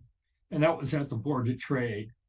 And I was underfunded at first. I was through profits and some money I picked up elsewhere. I started the firm actually with $88,000. That was my account size back in 1981. My career rate of return, and I want to comment on that. I see people talking about compounded rate of return. I just don't think prop traders should talk about compounded rates of return. And the reason is you're always, as a prop trader, pulling money out of your account. You're trading as a career. You're withdrawing money. And there may be times when you put back money in, but you're putting money in, you're taking money out. You can't look at it in terms of, like in futures, the CFTC talks about VAMI. You measure performance on a VAMI basis, which is really a compounding basis. I don't think prop traders can look at it that way. And so Jack, through researching all of my documents and trading records, came up with 53.5. I don't agree with it. I think it's in the low 40s. I think Jack overshot it, and I've explained to him why, but he's stuck with that number. It's not been all fun and games. I've had losing periods. I've had 4 losing years during that period. The average of the losing years has been 6.8%. Now, you look at these numbers and you think, okay, this is great. Peter Brandt's going to share wisdom of this performance record. And I got to tell you, when you trade for a living, you don't feel very wise, and you don't feel like, boy, I get to share wisdom. You feel more like I get to share what all the scrapes and bruises and cuts and bashes to the head feel like. Because I'm convinced that one of the purposes of the market, whether the market is a thinking being or entity, but one of its purposes of it would be is to make us traders feel stupid more often than not. And, that's kind of the life of a trader. And I've had plenty of cuts and bruises. And what I'm showing here is factor drawdowns that I've had over the years on a month-end to month-end basis. And, I've had a lot of 10 pluses. And if this was measured day to day or week to week, I'd probably have 2 or 3 times more dots on there. But, I've had 3 drawdowns in excess of 30% intra-year, not ending year, of course. But, so I know what it's like to eat humble pie. And, I got to tell you, I've never gained a taste for humble pie, and anyone who has probably doesn't have taste buds. So let me run through kind of my approach to market speculation. But I really want to do so with a goal in end at the end, and that's really to focus on risk and trade management, because I think that's where the game is played. The game is not played by picking your trades. What trades you put on, quite frankly, is relatively unimportant. It's what you do with the trades you put on. It's your sizing, it's your trade management, it's all of those things that really, put dollars in your pocket at the end of a period of time. So I really want to go through that. I mentioned I'm a futures trader, I'm a Forex trader. Over the years, I've kind of started trading macro cap cryptos, and I don't do that through futures. I do that through spot. I don't trade altcoins, junk coins, crap coins. I trade Ethereum, or I trade Bitcoin, or I don't trade anything. classical chart patterns. I focus on head and shoulders, rectangles, right angle triangles, ascending triangles, descending triangles. I hate trend lines. I hate indicators. I will trade a symmetrical triangle from time to time. But I'm a chart pattern. That's just one quick word on indicators, because a lot of people get into indicators. An indicator is nothing more than a derivative of price. And it's just my feeling, why would I want to study an indicator when I can study price itself? And so I want price to speak to me. I don't want indicators to speak to me. I'm a swing trader. I have a hold time of a few days to a few months. I average about 2 new initial positions. I call them NIPs. I average about 2 entries a week into the markets I trade. 2.5, somewhere in that area. In the past, it was a lot more. I used to trade 30 new trades a month, and now I'm pretty much down to 8 to 10. I enter on ATR breakouts. I take profits at targets. When I go into a trade, my maximum risk per trade is 80 basis points, 0.8%. More often, it's 60. But I've done a lot of statistical probability analysis, extensive and pretty sophisticated. I've really gotten into probability theory in recent years. And I just know from probability theory and sequencing exercises, you start risking 3% of your equity on a trade, you are due to blow up. Just a couple of brief examples to show the kind of patterns I'm looking at. This is just a sample. I don't know if you can see the arrow that I have there. Nod your head if you can, Richard. The head and shoulders we're currently working on in the NASDAQ, where we came out, we stalled a little bit, but now we're on the run. It was a head and shoulders top in corn, where we went to a 1x target and then down to a 2x target, where I trade tranches, where I may take a tranche off at a 1x, depending on the pattern, at a 1x target, I may hold for a 2x target. We've had a head and shoulders bottom, which has now failed. I didn't take the trade because I just thought there was too much resistance overhead. Here was a situation where gold back in 22, late 22, broke out of this big rectangle, but halted and failed, went right back into the pattern. I love failure patterns. People talk about chart patterns don't work because they fail. Give me a failed pattern, and you're really giving me something that I think has some juice on it. And the sloping top that we had in the dollar index. So, I love trades that really put a big bar through the breakout, where you get a wide bodied bar, and, it makes it convincing.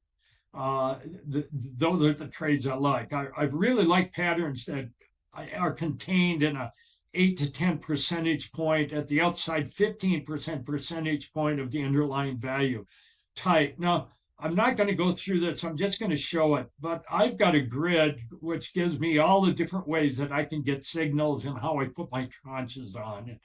And it has 1, 2, 3, a dozen kind of cells where it says pull the trigger, Peter. And then, I have a dozen more in terms of trade management, where I go, depending on certain things, I hit a target, or what happens if I get a retest? How do I move a stop on a retest? How do I move a stop on an 8-day moving average, 18-day moving average? I am rules-based. I'm rules obsessed. And I want to tell you why. And I'll talk a little bit about emotions, but emotions will kill a trader. Emotional management is one of the things that will take you out of the game just about as quick as anything else. I mean, some of the other big dangers is oversizing trades, FOMO. But given to myself, I just think most discretionary traders, especially, that their emotions will sabotage them, and attempt to sabotage them at every turn. And that's why, for me, it's just really important to go with my rules and to trust my rules, and trust my rules through drawdowns, and trust my rules through the good, trust my rules through the bad. And I know that I'll have both. And So, I'm extremely rules-based. Let me just make a couple of points about charting here. And the first one is charts. I don't believe charts predict the future. People talk about charts. I've had head and shoulders. It projects prices here. I see a bottom. I'm bullish. I see a top. I'm bearish. If someone's doing that with charts, I think they're fooling themselves. Charts do not predict prices. I have a 50% win rate, a little over 50% win rate. That means my default expectation on the trade is I'm going to be a loser. I go into a trade, and when I put a trade on, I expect to lose money. And even though I have slightly more than a 50% win rate, that's over when N equals a large number. That's over a large number of trades. Any short sequence of trades. There was a period in 2022, it started on August 26, 2022, where out of 20 trades that I put on, 19 were losers. And that was like a 3 standard deviation event. But, black swans live, they exist, they come and they haunt you.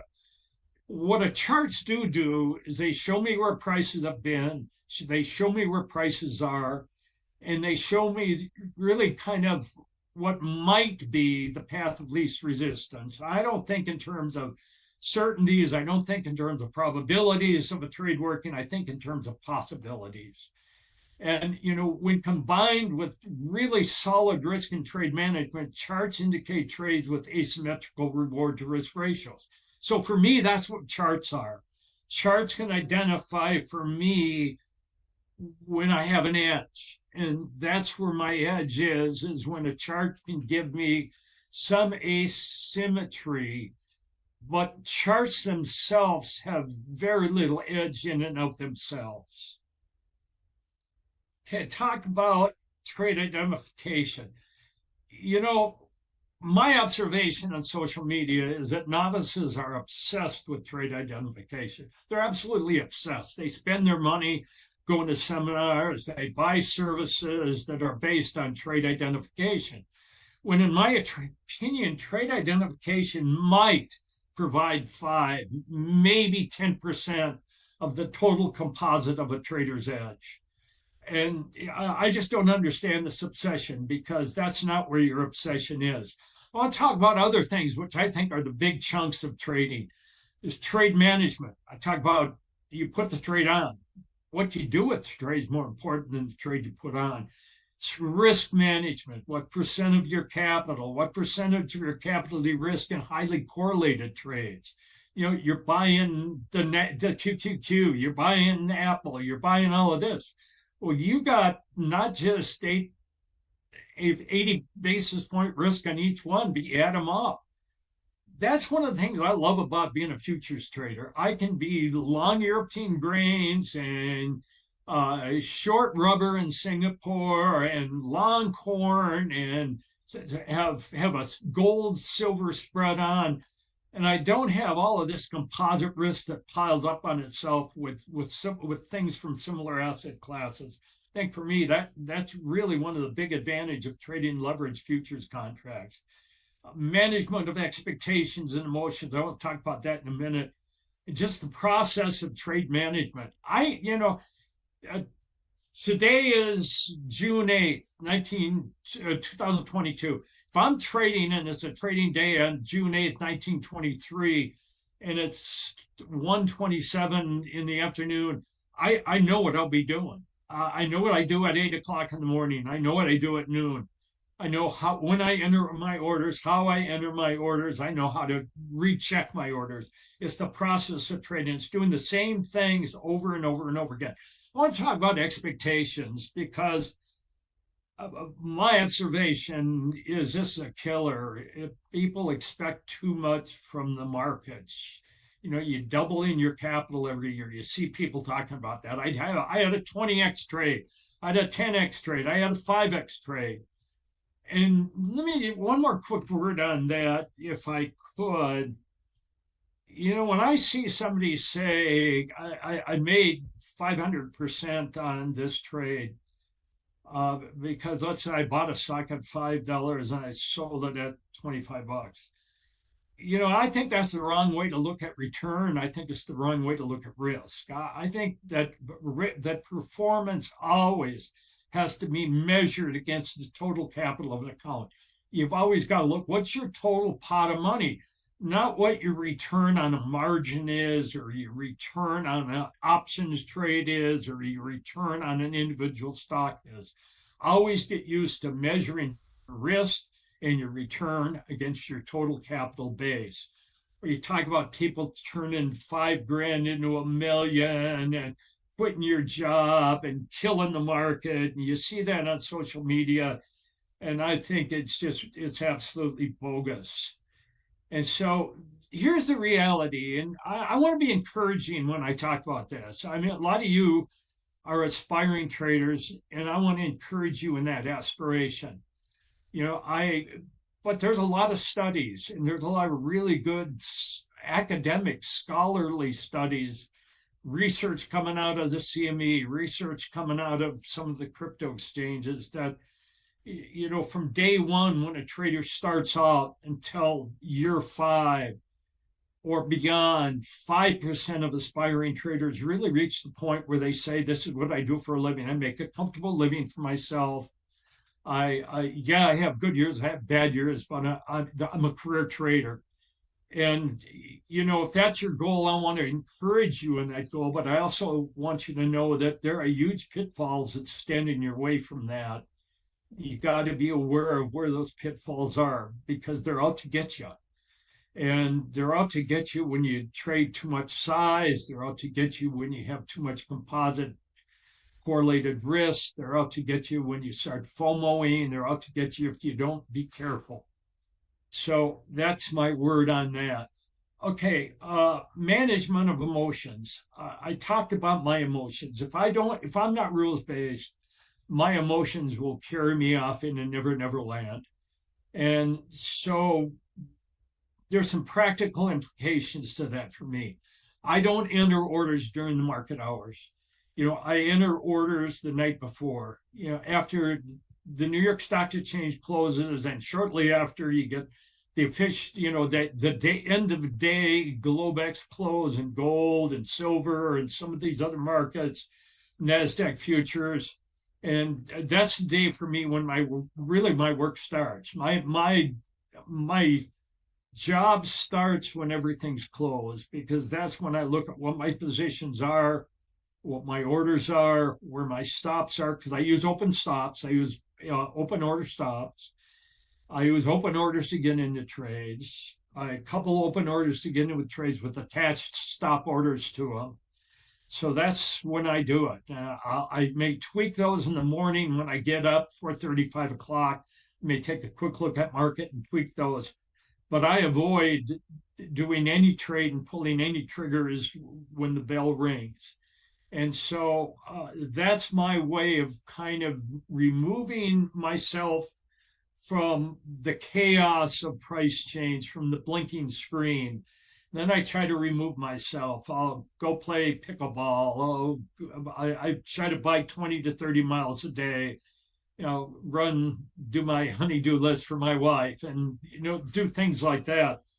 But I try to avoid looking at markets during the day, because I think if I looked at markets during the day and responded during the day, I think if I added up all the trades that I've done over the years that were based on an emotional trigger pull during the day and added them all up, it's a negative figure.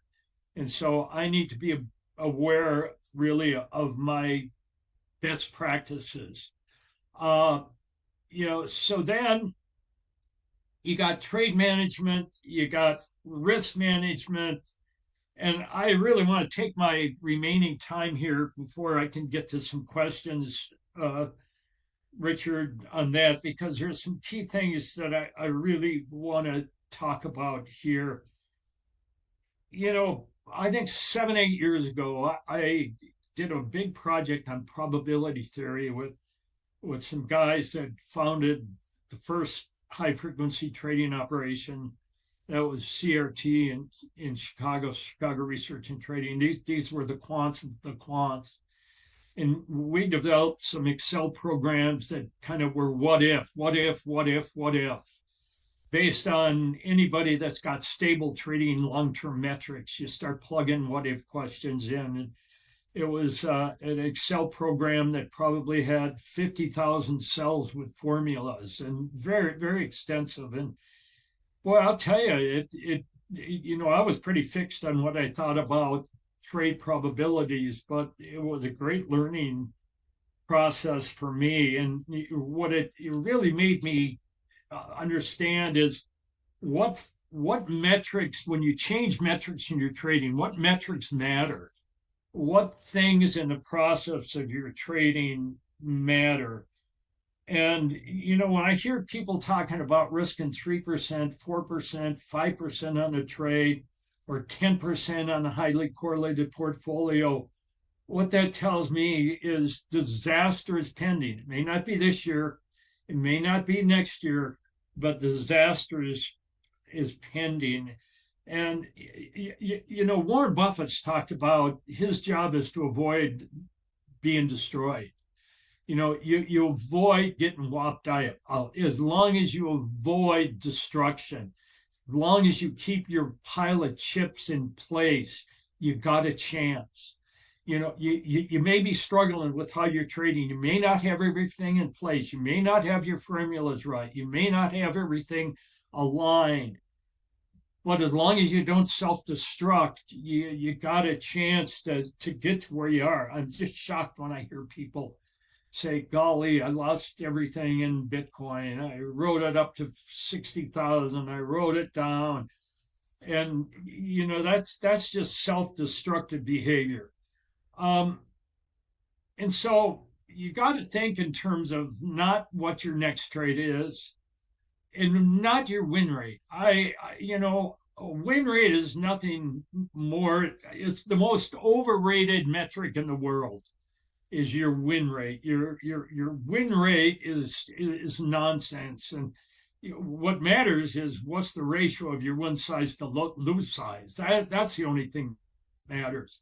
But your job as a trader is to manage losses. Your job as a trader is not to find profits and find the big winners. You will pay off as a trader when you manage losses, because it doesn't matter who you are. George Soros, it doesn't matter who you are. Michael Marcus, Bruce Kovner, Paul Tudor Jones, you're going to have losses. You got to manage the losses. You have to have the emotional ability to take losses in stride, because your ability to take losses in stride is a real marker for trading success. You got to be able to say, hey, that's a loss. Move on. You're throwing mud at a wall. Some clumps stick, a lot of them slide. You move on. Because losses really are just part of the process to find winners. At least that's been the case to me. Now, when I came into trading, and I want to dwell on this for about 5-10 minutes, the old timers, you hear from the old timers at Board of Trade. Now, this is 75. So the old timers at the time were guys that were veterans of World War II. These were guys that were born in 1910. For goodness sakes, and they were still in the pit. But what they all said is, you got to cut your losses short. You got to let your winners run. And we give lip service to that. And everybody says that, but you really do it. What does it really mean? What does it really mean when you execute this idea day by day, trade by trade, week by week, month by month? Cut losses short, what winners we're in. And, it's an adage that really took me, I think, 5 to 10 years to really appreciate and have become embedded in my DNA, is to just accept that these old timers were right. And I think all traders that come in have a way of fighting this, but eventually they come around to it. I want to introduce you to Vilfredo Pareto, who was an Italian economist, philosopher back in the 1800s, who came up with the Pareto principle. And you're all aware of it. It's this 80-20 rule, right? is 20% of the people in the church do all the work. 20% of the employees in the company produce most of the profits and most of the good things. 20% of events produce 80% of effect. And no matter where you go in life, you will find the Pareto principle rules. Now, there's some big, deep math behind the Pareto principle, but just look at it in terms of a principle without really getting into it. So really, it applies to every discretionary trader. Every discretionary trader I've ever met, there's an exception, guys that are short gamma. And guys that are short gamma are just recipes for future disaster. But for every discretionary trader I've ever met, I've said, go back through your entire trading history. Go back through every trade you've ever done if you have the records. Add them all up. You will find that 20% of your trades, or 15% of your trades, or 10% of your trades produce 80, 85, 90% of your profits. I've never had anybody come back to me and say, Peter, I'm a discretionary trader. I'm not a short gamma trader, but Pareto principle doesn't apply to me. Anyone I've ever told that to, I've never heard someone say it doesn't apply. And the fact that it applies is really, I think, the most deeply embedded principle of the way that I approach markets. Because for me, 80 to 20% of my trading events account for 80 to 90% of my net profits. Year in, year out. Year in, year out. It just doesn't fail. Now, that fact is a big tell for let your profits run, cut your losers short. Because Pareto trades generally act differently if not interfered with. Let me tell you, you get into a trade, bang, day one, you're a profit. Never looks back. Maybe it comes back and it kisses your entry point 2-3 days later. Maybe it has a closing loss for a day or two, but it doesn't put you under. It doesn't challenge you, but then it moves. And so I have found not only do 10 to 20% produce net profits, but when I go back every year and look at those trades, what I found is that they're winners. They're winners from the get-go. Now, some of them may be a little bit challenging, but not big losses. They don't put me underwater. They don't put me into sweat. And that's a really, really important thing, because what it does is the challenge we have. How are Pareto trades achieved? When I go into a trade, my goal for a trade is a 200 basis point profit. For me, a Pareto trade is a trade that delivers 200 or more basis points of profit. And at the end of the year, when I add up the 80% of my profits are represented by trades that were 200 basis point profits, 300 basis point profits, sometimes 400. Every 4 or 5 years, I get 1,000 basis point hit. But for the most part, that's where they are. But importantly, there are trades that were tempting for me along the way to get out. I've taken 19 out of 20 trades were losers. The next trade I have on that moves to 100 basis point winner, I am just itching to take it. I'm itching to put something in the bank. But those are the ones you gotta just have anxiety for. And for me, saying I'm willing to let them go back to break even. If they go back to break even, yeah, I'll blow out. But I'm going to leave them be until I at least get to a 200 basis point profit. Then I have some decisions to make if they hit their targets. And usually my targets represent the way I size trades, about a 200 basis point. But then the question is how to deal with the 80% so that are break even. Because if you have 80% of your trades, 20% of your trades representing 80% of your profits, that means that 80% of your trades are basically break even. And how do you get 80% of your trades and not to eat into the gains that you made in the 20%? And that's where the bottom line is. That's where your shoe lever touches the ground.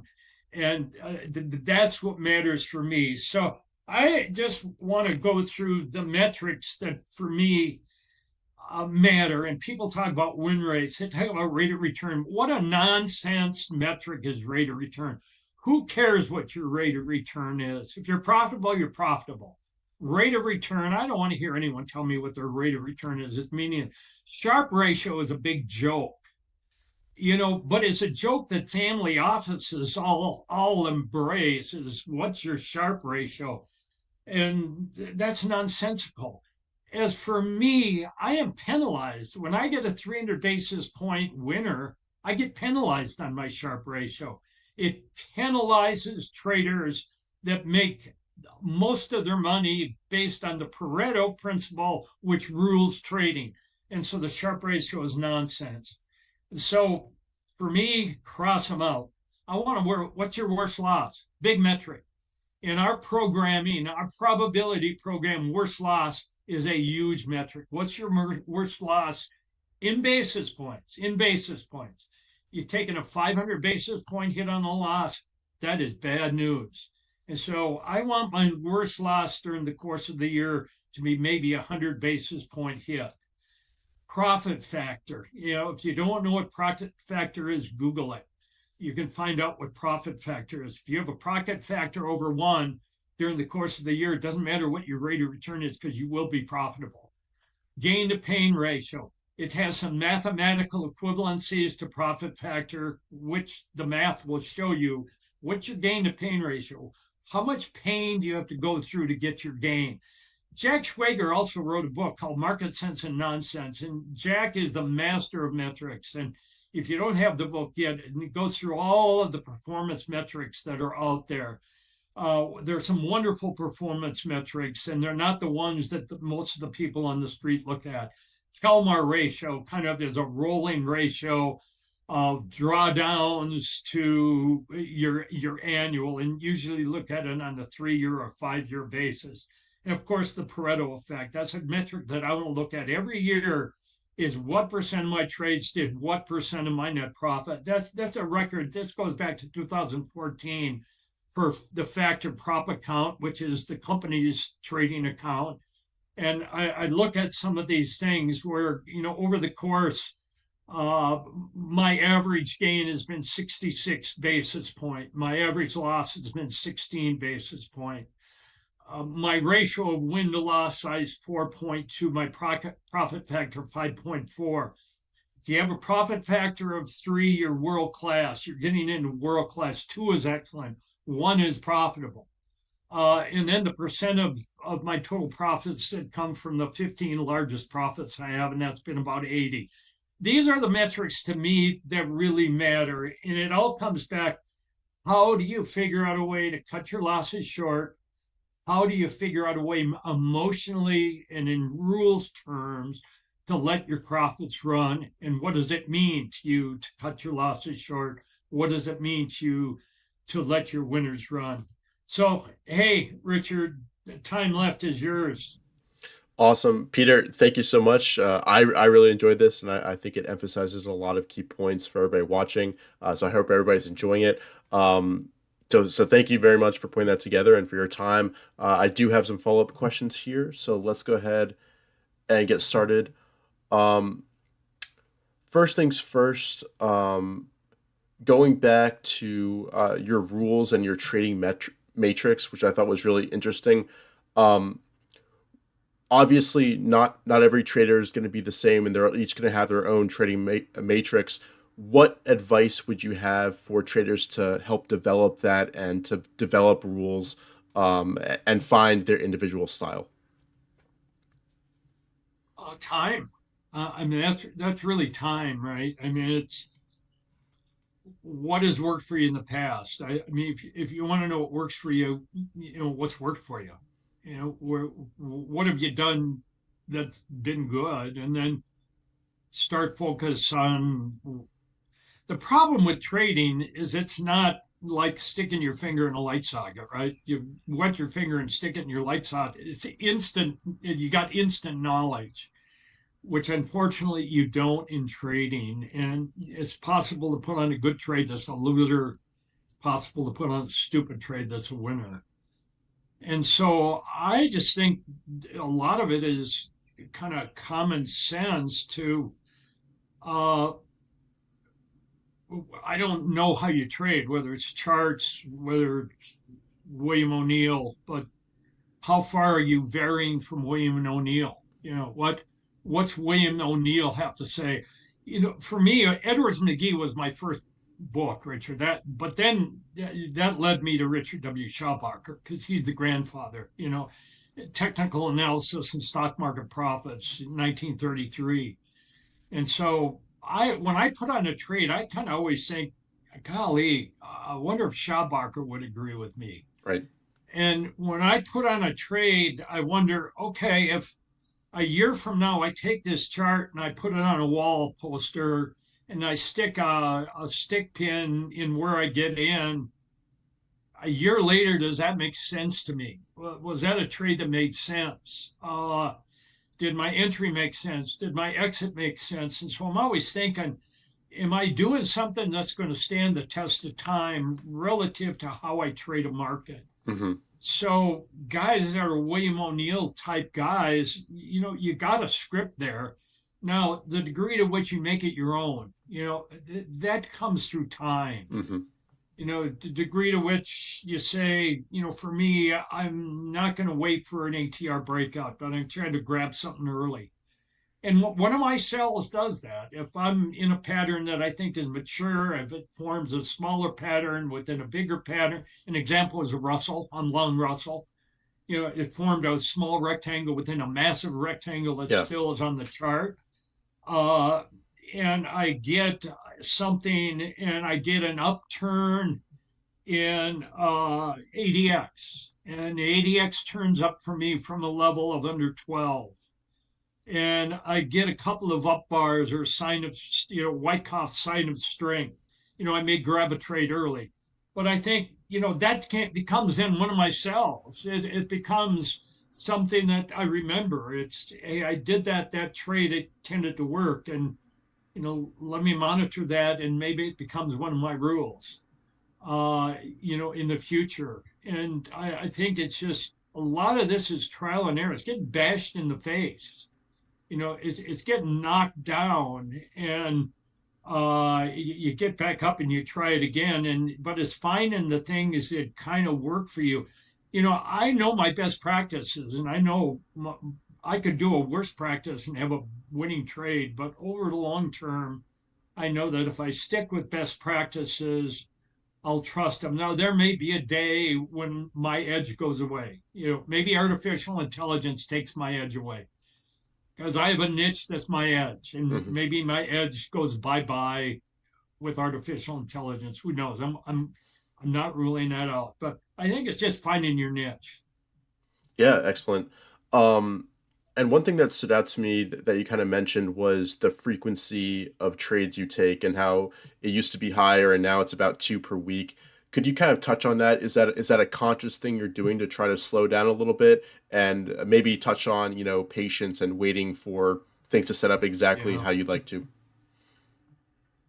Yeah, I think there's two things to that, Richard. It's I'm not a young chick anymore. I've got other interests and other things I'm doing, and but I think part of it is just, charts used to work in the 70s, 80s, 90s. Charts really were fairly reliable, not always reliable, especially in markets like cotton and cocoa and coffee. They always chop you up on patterns. But, in a lot of markets, you saw a chart pattern, you could almost put money in the bank on it. Or I think high frequency trading and computerized trading and quants have kind of destroyed to some degree the reliability patterns, which has really led me to really look at a fairly well-defined what's my sweet spot within my strike zone. I'm not going to swing at everything within my strike zone anymore. I've got a sweet spot in my strike zone, and that's patterns that are 5 to 15% of underlying value, that they have a horizontal boundary. I don't like diagonal boundaries. And I want patterns 8 to 13 weeks, 16 weeks. They're my bread and butter. And so it's a matter of kind of waiting for that. And really, if I'm starting to, get anxious about a certain market, kind of looking and going, is this pattern as good as the best two patterns in this same market over the last couple of years. And if it's not, hey, go on. The great thing about trading, I mean, you can be a baseball player and not swing and it's still a strike. When you're a trader, if you don't swing, there's nothing that happens. There's no loss. You may lose an opportunity profit, but you don't lose. And there's nothing wrong with not being a loser on a trade. So I think patience is just something that kind of to some degree grows on you. But, I think if you can stay in the game long enough, you get it. Yeah, when you're bringing up baseball analogies, I think of the Ted Williams strike zone graphic where he's got the batting average for each specific part of the strike zone. Exactly. Yeah, perfect. Exactly. Yeah, and you see that today. They show that graphic today. There's a left-handed batter that bats 320 on a high outside ball, but 123 if it's a curve ball to the inside. And it's batters need to know that, and pitchers know it, and so yeah, it's important knowledge. Yeah, fantastic. I've got a bunch more questions here.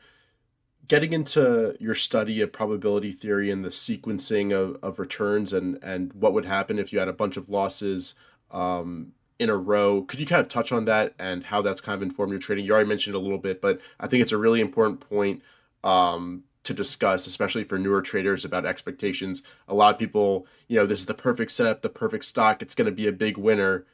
But in reality, it's more about the sequence, the longer term probabilities of the potential outcome, right? And managing your loss and keeping that as small as possible over that set.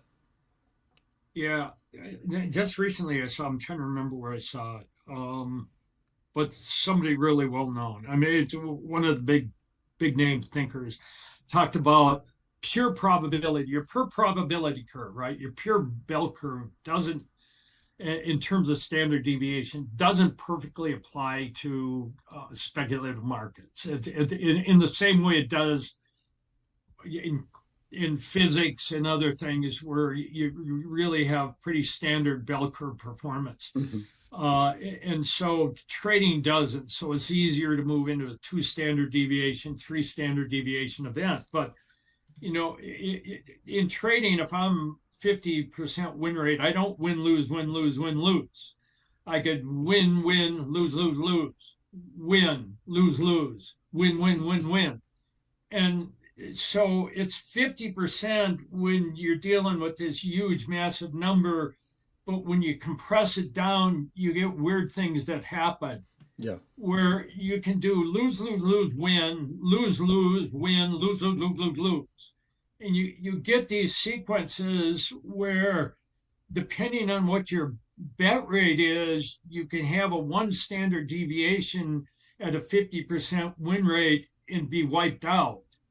And so you just have to be aware of that. And so I had a 3 standard deviation event and, I'm down 4%. So, and I know that. I know with my metrics, what events are possible to happen. I know every year that I'm going to be wrong 8 to 10 times in a row. I mean, I just know that. It's just a given. And so you have to go into it knowing, I mean, hey, you think you may absolutely be sure your next trade's a winner, but you don't know. We have no clue whether the trade we're about to put on is going to be a winner or not. We may think we know. We may have done our research and believe we know, but in the final reality, we don't have a clue. Yeah, exactly. Getting into trade management a little bit and kind of the specifics. Once you're in a trade, it seems like it's either hits your profit target or comes back and gets back to break even. Let me know if that's correct, first of all. But how did you kind of arrive at that system versus, using the chart to like move up your stop as it trends for you, an alternate system similar to that? Well, I don't, what you described for us was what I, we would call, in fact, round trippers or popcorn trades, right? You popcorn kernel busts and it hits the top of the pan and it drops back. Early in my trading, I had plenty of popcorn trades and I didn't like them. And so, I came to the point where I said, I'm not going to have a popcorn trade. And I realize in the process of not having a popcorn trade, there may be trades that knock me out early and then just go to the moon. And hey, hey, you either are willing to take a popcorn trade or you're willing to miss some moves where you get knocked out a little early. So, I do move stops. I mean, you look at Russell, it broke out last Friday and it came back down into the pattern on Monday. So, for me, that's a line in my graph that says retest low. So bang, I've got a retest of my pattern. I've got a low. I can move a stop up. Then you get a big day up, and so big day up, I can move a stop on at least a tranche, and I can start advancing stops on the other tranches because I'm 3 tranche deep in Russell. So Russell's gone 70% to my initial target. So I've got what I call a 3-day trailing stop rule, where I get to 70% and bang, I've got some rules that'll start advancing stops. I look at an 8-day moving average. I've got some rules dealing with 8-day moving average. So it's I've employed a tranche that's based on a longer term moving average, that as long as the trade's a profit, I'll try to hang with it. That's more of a trend following tranche. But the other 2 tranches, traditionally, I would define myself as active and aggressive trade management, where, the trades that hit my targets are usually trades that hit them pretty quickly. I mean, they're trades that in 2 weeks have gone to the target. Boom, they just move. And, maybe a month at the outside, but even a month at the outside, they tend to be orderly. They're not big trades that come back at me hard.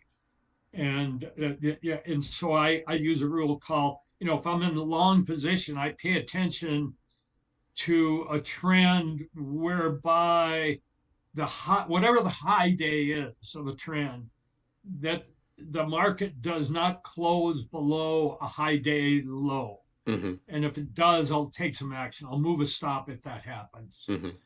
And so I have, some of those columns in terms of protecting a trade are based on the fact that I'm willing to get out early and have a trade maybe be one of the profitable 80%. They don't get to be Pareto trades because I get knocked out early, but they get to be trades within the 80% that offset the losers. And so the 80% net themselves out to about 0. And they net themselves out to about 0 primarily because there were some trades I got knocked out early that probably ended up becoming bigger profits. And, I'm just willing to accept that, hey, that's life. I mean, there's no perfect system. You can't say how you trade so that you ensure you get all of the move, but at the same time, you don't get a round tripper. Well, sorry, folks, that doesn't exist. And so you have to start. Everything in trading is a trade-off. You trade off something to get something else, right? You trade off absolute rate of return to get a better risk-adjusted rate of return. And so, what trade-offs are you willing to make to get what you want? For me, risk-adjusted rate of return reflected in gain to pain and profit factor, those are the metrics I want to hit. And whatever the rate of return is that comes up with that, well, that's, I'll find out. Yep. And are there any things that you look out for that indicate to you that a trade kind of in the moment could be one of those 20% Pareto trades? You mentioned, the best trades just go right away. And I've noticed the exact same thing with the most successful trades I've had. Are there any other things you look out for? And once you kind of notice those, do you handle that trade differently than one that, right off the gate doesn't just go? Oh, yeah. I don't have patience with trade that, go into my pocket and want to stay in my pocket. I have no patience for those trades. If a trade does that in 3 days, I'm gone. Go shopping elsewhere. But I look at it, true. What are other markets doing? Do you get a breakout in one market and similar? We broke out of a head and shoulders bottom in silver today, but gold couldn't. Platinum couldn't. Right. So what warning signs do you have there? What's the news? I mean, I love markets where you got sentiment all going one way, you got news all going the other way, but the market doesn't want to go there. Right. So how are markets responding relative to what conventional wisdom is? And then you got other things. In futures, you got commitment of traders, who's holding what. I prefer to trade with the commercials, not the hedge funds. I like trading against hedge funds, especially when they got record positions in one way or the other. I like going the other way. If I get a signal, I like it. Mm-hmm. And especially you get a signal, you've got a low ADX, you get kind of a 18-day moving average rollover right at kind of a narrow range of a pattern. You kind of know you got a winner. Mm-hmm. So, those are some of the things I look for. One reason I don't like stocks is I hate these earnings reports. And, yeah. Same thing with futures. You get government reports. If you got a position on in T-notes, which frankly, the interest rates were really probably my most profitable market the last couple of years. But, you always get craziness around what the stupid Feds are doing. Perfect. And coming back to the stop losses, and I want to touch on position sizing a little bit too. When you're placing that initial stop loss and calculating your potential loss, are you sizing based on that potential loss? And are you looking at like a technical spot on the chart to place your stop loss underneath, and then you size? Basically, how do you? I don't. Yeah, I don't use a dollar amount risk. That's kind of idiotic to me. So if we get the Russell was an example. I only point that out. I have no idea whether it's going to be a winning trade or losing trade at the end. Mm-hmm. But you had a day where you kind of was in the pattern, I'm looking, okay, we could have an upside breakout. So I put the order in for an ATR breakout, but at the same time, I attached to it a stop, which was against that low of that last day of the day. For the afternoon, I put the order in to buy on a breakout, and I put my stop in at the closing price of that day, thinking and sized it accordingly. And I size all tranches the same, even though there are times when I'll say I'm going to give one tranche a little bit more room. Well, what it means is that's going to be a smaller size tranche, but it's going to equal the same number of basis point risk. So I want all my tranches to have the same basis point risk, but they may not be the same size trade. I think, I don't know what we have. I think we've got 42. On Russell, we traded the micro because I think it just has pretty good volume. I think we have 42 contracts. So, but we've got, I think now we have 3 levels. And so we'll try to move up our stops as we can. I want to get to break even as quickly as I can. I don't want to push it, but that's my goal is can I get to break even in, let's say, a week. Perfect. And what is your favorite sell rule or risk management rule that you have? I think my favorite when you see it is when you get what Wyckoff called a hinge day, where you get a pattern and it's just kind of dull and it's lull and it's just doing nothing. And all of a sudden you come in and you get a day that has just no volume whatsoever in an extremely narrow range. Maybe 30% of whatever the 30-day ATR is. Mm-hmm. And you kind of close in the middle and it does nothing.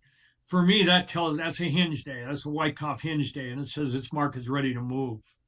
And so for me, that would say, if that's happening up near the top of a pattern, that's an event for me to go short. In terms of my favorite sell on a long position, it's when we reach a target. I love taking profits at targets, and some people, it's amazing.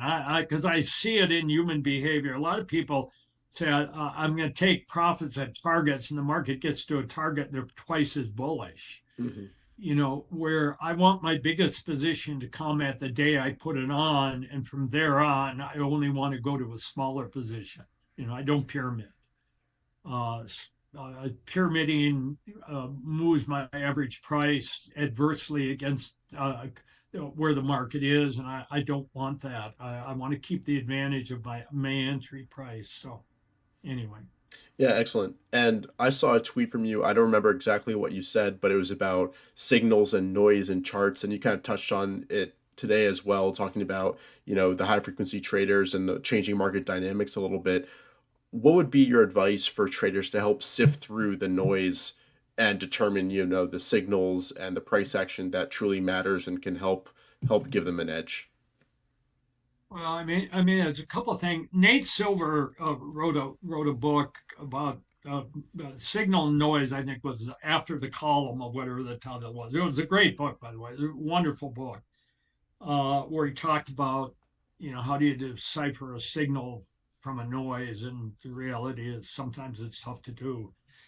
But for me, I don't pay attention to what I guess the candlestick guys would talk about, these long spindles. I think long spindles are nonsense, So I want to use closing price charts, or I want to use real bodies. I want to look at where market opened, and I want the candle to show me where market closed, and I want to kind of cipher out the big spindles that occur during the course of a pattern, and actually really don't like trading signals when I know within the pattern there were huge spindles. That Right. for me is kind of a warning.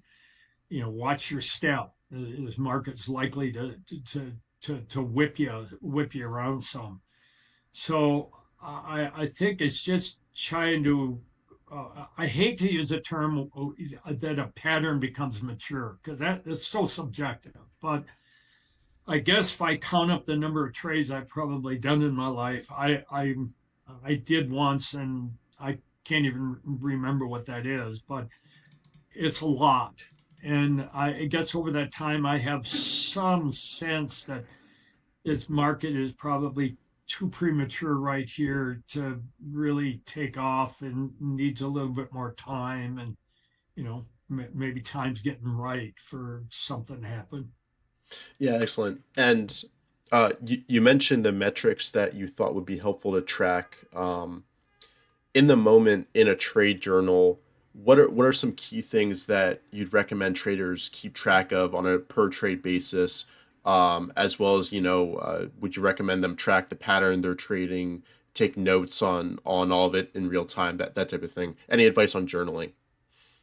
Yeah, I wish, Richard, we would have kept a lot more records along that way. I wish I had a deep database of things that I don't have. Things we started collecting in 2016, so, where I could go through and slice and dice and jumble things around, and take a look and ask more what if questions. Mm-hmm. What if I would have gotten, one of my rules that kind of came out of that is get out of every losing trade on a Friday, right? If I have a loser on a Friday, I want out. I don't want to go into a weekend with losing trade. And I just know that over time, and I don't have the record, I don't have that data. I wish I had that data. Is, what has that saved me? Because I know it saved me a lot of money. And so there's a lot of little things like that I wish I had, that would be data points that I could collect over time. But certainly, what's your pattern, how long it is, did you come out of a cup and handle too early? Did you wait for a breakout? Mm-hmm. What was the handle size in relationship to the cup? What kind of volume took place at the breakout? That sort of thing. So you just got to figure out kind of how you're getting a signal and build around that some metrics that might be useful for you in 10 years. Yeah, excellent. And one of my favorite slides that you showed was the graph showing the drawdowns, the 10%, the 30% down. I think it's a good reminder that even with seller performance, you're going to have periods like that. What advice would you have for traders while they're going through a drawdown like that? What do you kind of personally say to yourself to help keep you motivated, and what realizations you go through to understand that you will come out of it and continue to make new highs eventually? Yeah, I mean, so, a lot of those 30%ers, Richards, came early on. I Yep. mean, those are coming out of the 70s and early 80s when I was foolish on sizing. I mean, I just admit, whatever success I had is not due to is it due more to luck and the people that came around me and the markets we had, and it's just kind of outside of my control, but in reality, you know, were to my good. And so, yeah, I just think the hard part is you go through, if you're a relatively new trader and you're still putting together how you're going to trade. So you kind of put together and say, okay, here's how it's going to be. So there's not a lot of trade. Somebody sent me a presentation I gave in 1991 to CMT. There wasn't CMT at the time, but it was the predecessor of CMT's annual meeting. I was on a panel with, I don't know, I think Cooter Jones, and I can't remember who else was on that pattern. I gave a presentation. Someone sent it to me. I went, it's the way I trade today. There are very, very few differences. I mean, there's tweaks, Yeah. but it's how I trade today. And so you come up and you kind of determine how you're going to trade, and you figure that out and say, okay, this is it. I'm going all in. I'm jumping off the cliff. I'm going to take a leap of faith based on a certain way of trading, and you immediately go into a drawdown. That is just a beast, because maybe you're onto something. Maybe how you've determined your trade is just going to be a killer winner over a career. Right. But you get hit with a drawdown because you're going to hit with a drawdown. And sequencing, because of sequencing and probability theory, you go right into your first drawdown. And so you got to come to a point where you're risking so little that you can work out the kinks over a few years and know how I'm going to trade is going to take me out of drawdowns. I'm going to just have to I'm going to have to blue knuckle my way through them, or white knuckle my way through them, right? And obviously when you're in a drawdown, you just question everything. And there's such a thing as a capital drawdown. Worse are emotional drawdowns, and you got to protect your emotion. Emotional drawdowns are worse than capital drawdowns. Yeah. And I guess when I had the big drawdowns early enough, I was foolish enough that I didn't have emotional drawdowns. I think my worst emotional drawdown was 2013 when I had a 22% drawdown, because you start questioning everything. Is what I'm doing even work? But I think there's a point at which you say, if it doesn't work, I need to find another job. But there's a point where every really good trader I've ever met could say, this was kind of my Texas Hold'em all in hand. And you go all in, and you hope you can make some money before you hit a drawdown, and then gut your way through and know that your sizing is such that you're not going to kill yourself if you go through a drawdown. That's where having too much size is always going to be bad news. Yeah. You got to get bet sizes down under 1%, because that way you can go through periods where you can actually really find out if what you're doing works. So do you size down your overall position size if you're experiencing a drawdown like that, or do you still keep it pretty much the same? I used to have actually a formula that I used. If the last 3 trades I did were losers, start cutting back on risk. And to some degree I do. I don't really, it's more of a gut feel now than anything. But That you've for the developed, most part, Yeah, when I had that string last year of like 19 out of 20, I think I came out of that string probably at 40 basis points. So half Just your typical, yeah. yeah, half my size. But I think the key is cut your size, don't cut your signals. I mean, stay with your signals, stay with your rules, cut your size. Yeah, fantastic. I want to ask you kind of a more general question. Looking back on your trading career, were there any kind of aha moments, maybe early on, where you kind of made a key realization that, really had a significant impact on how you approach trading or in just your performance and your numbers? Yeah, I mean, uh, I mean, there's almost too many, Yeah. aha moments. I think for me, it's been more of a, grind my way through. I mean, I guess I'd define myself as a grinder, right? I mean, I don't have any, I hit singles, I hit doubles. I can't point back to grand slam home runs in the bottom of the ninth with 2 outs. Um, I've kind of ground my way through. I mean, I think the big aha moment for me is when I was able back in 2014 with all the work we did with Excel to be able to really look and say, with my metrics, if I cut my loss size really down, there's no way the market's going to take me out of the game, Yeah.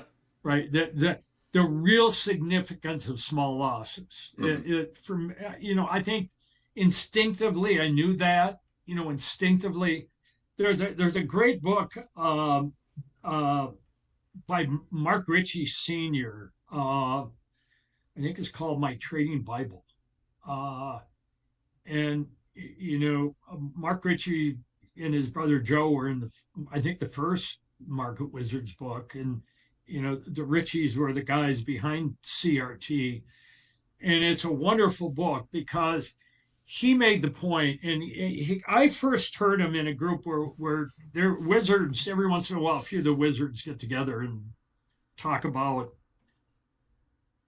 what's it like to be a wife of a trader when you never get to have a budget, right? Yeah, my wife has to ask me each time, can we afford it? Or at least early on she did. You can't give your wife a budget when you're a career trader. So when he said, when you cut your risks, your trade size, you will actually make more money.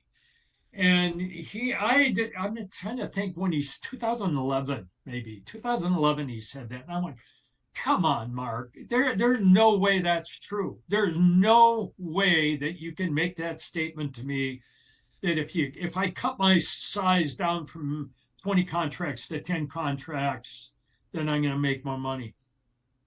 But it's been proven to me. It's been proven to me experientially. It's been proven to me through through the programs that we've developed that it's true.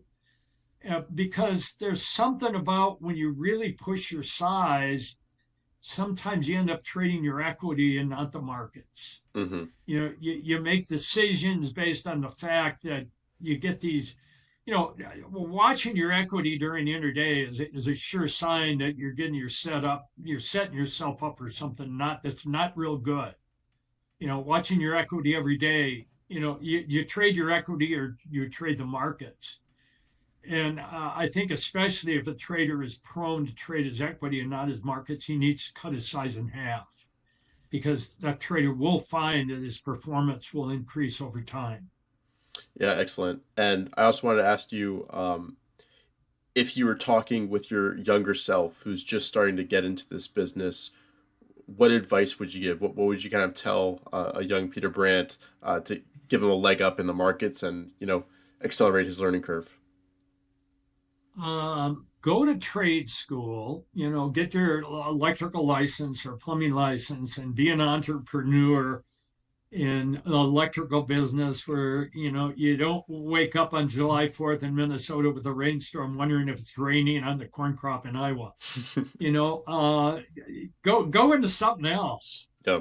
Even though, hey, trading's been great to me. I've loved my career. I pinch myself sometimes thinking, Really, I started trading in my 20s, and now, I'm the next big mark for me is 80. And, this is what I've done. There's no utility, there's no social utility to trading. But, other than if you can take some of the profits you make and give to worthy causes. But, yeah, I mean, it's been a blast. Yeah. But I always sit and think, what if I had a real job? Not one where I'm writing memos and sitting in meetings, but one where I'd off doing something that actually helped people and benefited other people's lives. Mm-hmm. Mm-hmm. And I also wanted to ask you, having had the career you've had so far, continue to do so in the markets, what do you kind of attribute some of the success over a long period of time? What are some of the keys for having a long, extensive career as a trader? There's a saying that there are old traders and there are bull traders, but there's no old bull traders. Yeah. Old bull traders don't exist. And you look at Livermore, you look at Wyckoff, you even look at Schabacher. There are no old bull traders. And so one of them is I'm risk adverse. I'm a risk adverse individual. I don't like having risk. I don't like taking risk. I'm okay managing risk, but I don't like plunging into risk. It scares me. It scares me when I think about some of the trades I did early on, because I could have been easily carried on a stretcher. But it's being risk adverse. I think it's being a problem solver. A problem solver. I think guys that can look back and say, even as a kid, I could figure out how to solve things. I could figure out how to fix things. I could figure out how to wiggle out of situations. Boy, that was one of the things when the Turtles kind of set up their operation. Is there are some things they looked at where they didn't select established traders. They could have been a school teacher or an artist or air traffic controller, but can you figure out a way to solve a problem? You hit a hurdle, can you figure out a way around it? So that's a big one. Because if you're not that, it's a kind of a warning sign that if you're not an instinctual, if you're not risk adverse, if you're not a problem solver, and you don't gain traction trading over 3, 5, 6, 7 years, well, you have a winning year, but then you have a worse losing year at year 7, at year 8. There's a point at which you got to think, okay, maybe this isn't for me. Maybe I just need to. My advice to young people, frankly, is get a job, a good job, go to school, major in something where you can get employed, whether it's tech school or an apprenticeship or a college, but it's a real job. Don't major in humanities, and get a job. And if you want to build wealth, save as much as you can, live as cheaply as you can. Don't buy a Lamborghini. Hey, I'm in Minnesota. I'm driving my 17-year-old Toyota Camry here. And that's the only vehicle we have here. Otherwise, I ride my bike. But save as much as you can, and every month stick something away and buy SPY. Buy SPY if you're kind of a cryptomaniac. Take 10% of it and buy Bitcoin, and just stick it away. Maybe pick up some rental real estate along the way. And I think that would be the alternative to trading. I think if somebody said, okay, I either want to trade or I want to actually have a real job, that's what I'd tell them is, yeah, try trading. But, if you want a real job, buy SPY, buy a little bit of Bitcoin, be employable, find a job that you actually like and work hard and live cheap.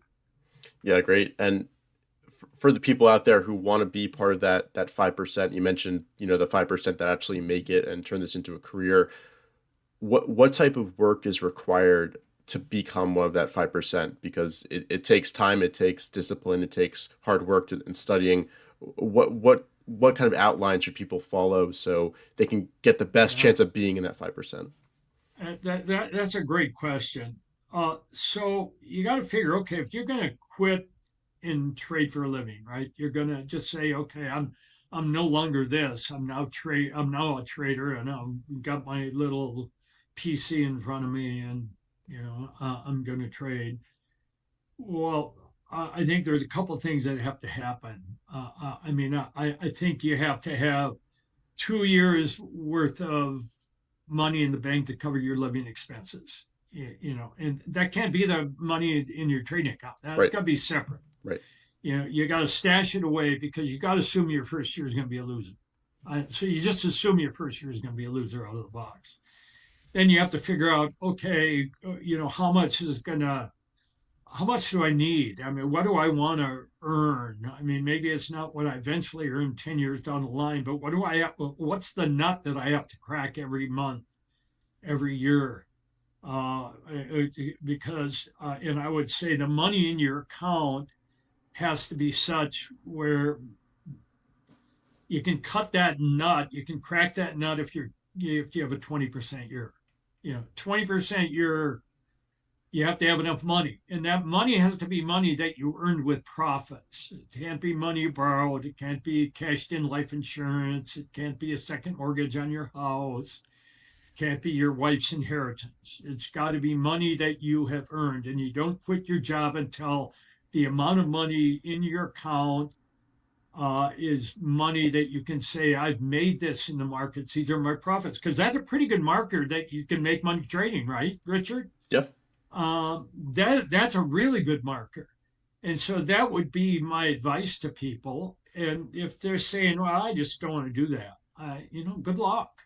Good luck to them. But if you want to be on solid footing in a road without a lot of potholes, which we have in Minnesota roads at this time of the year, that would be my advice. The other thing is you got a wife who's a heart surgeon, and she can afford to support your habit.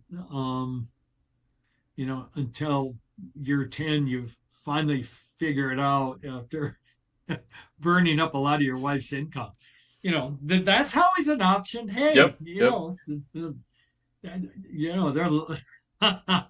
there's a lot of ways to go. Yeah, perfect. And I just have a few more questions here because I want to make sure I respect your time, Peter. First, I love talking to traders about their routines and kind of the process they take every day to kind of set them up for success. And you've mentioned biking, you've mentioned, being outside. I'd love to hear if you could kind of step us through your daily routine, how that prepares you, and also stuff you do outside of trading that, contributes to a good life, but also feels you get in the best possible state you can to make good decisions and trade well. Those are such good questions. Thanks for asking those questions, Richard. Those are great questions. So my work week begins Friday afternoon at 4 o'clock. And markets shut down, the week is over, put the week back into history. So I do a scroll. I do a scroll of weekly charts on anything that would be a candidate market for me to trade. And I put check marks on anything that catches my attention. And so I'm looking at I look at all kinds of things. Shanghai index, inflation rate. I got all kinds of things in my charts. So if it's soybeans, I'm looking for 3 different continuation charts: July contract, November contract. So I scroll through all of that. That probably takes a half hour. And so I've got those check marks. And so that might be 20. There might be 20 markets that kind of go on to phase 2. Now, obviously, anything I have a position in is going to be included in that. Yeah. And so then I'll go to a weekly chart. I want a weekly chart to be there for me to trade. It could be a 8-week pennant in a strong pattern with a higher target. It could be a 12-week rectangle, could be a 1 year pattern, because that's really, we got an 11-year rectangle in the Russell that could come to bear on it. So, hey, look at that. So then, but I go to daily charts and say weekly charts are fine, but I got to have a trigger. Yeah. I've got to have something to pull a trigger. So, I've got to see a daily chart that I can act on. And so, obviously going to phase two, anything I have a position in goes to phase two. Anything that becomes kind of on my radar screen right now, which is not much. It's TLT, which is an ETF, and I rarely trade an ETF, but we will. It's the 10-year ultra bonds and Canadian dollar. As of right now, and Friday is not here, those are the things that we either have alerts or we have orders in on to take action. And so that's what I'll act on. But come Friday, I'll look through everything. I may see some additional things that say, hey, this may be a trade that we do. So, then Sunday around noon, I start placing orders, because we ramp up for opening. We get, currencies open 4 o'clock my time, 6 o'clock. Globex starts kicking in, and so I get orders in before those using open orders. Now, I won't use a overnight order in grains or some markets because I just think they're too thin. So that's a matter of having open day orders. And, there's platforms that allow you to put open orders in for all hours and some restricted hours. And so, I want to be careful where those go in. And so I really become an order enterer. I'm not a glorified trader. I'm a glorified order enterer. I mean, my job is to enter orders that make sense. And so that's where I want to spend my time, is entering orders that resonate with the charts, that make sense with the charts that I'm looking at. And so that's my job then during the week, is maintaining an order book that's looked at each day, that may be changed, may not be changed, that, I haven't changed my order in Canadian dollar all week. It's set in there. It's an entry order. I've changed a couple orders in Russell this week because I moved up stops, but so I'm long some Bitcoin, and I didn't do anything with those orders this week. So, it's a matter of just managing my orders. And there's sometimes busy weeks, there's sometimes really slow weeks. I mean, there's some weeks where I might put on 5 trades, or other weeks where I may not do any. Yeah. And anything outside of trading that you find really helps your actual trading. So anything health, fitness, life wise. I trade to live. I don't live to trade. And I want that always to be foremost in my mind. I want faith and family. We flew our grandson up from Tucson, picked him up at the Minneapolis airport yesterday. I hope he stays a month. If he's a good guy, he will. If he picks up after himself. If he doesn't, he's out of here in a week. But, hey, I'll spend time. We'll go fishing. So we'll take him out. We've got a lake place 8 miles from here that I bike to every day. So I'll go fishing, play pickleball every morning. I'll go to grandkids' soccer games. They play soccer over in Eau Claire this weekend. So may go over there. We got high school graduation. I got a grandson graduating from high school tonight. I'll go there. So take family out for breakfast after I've checked my orders, and take a walk. I'm not in the best of health. I use a walker now. Whenever I walk any distance, I use a walker, even though I can bike and play racket sports. But go down to the lake, get Starbucks, sit by the lake and watch boats. So, I kind of like my life right now. But also kind of waiting for the next part of my body to break, because I know that's coming. And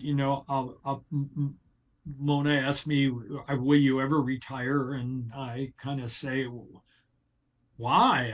I love the challenge of trading. What a wonderful challenge to your."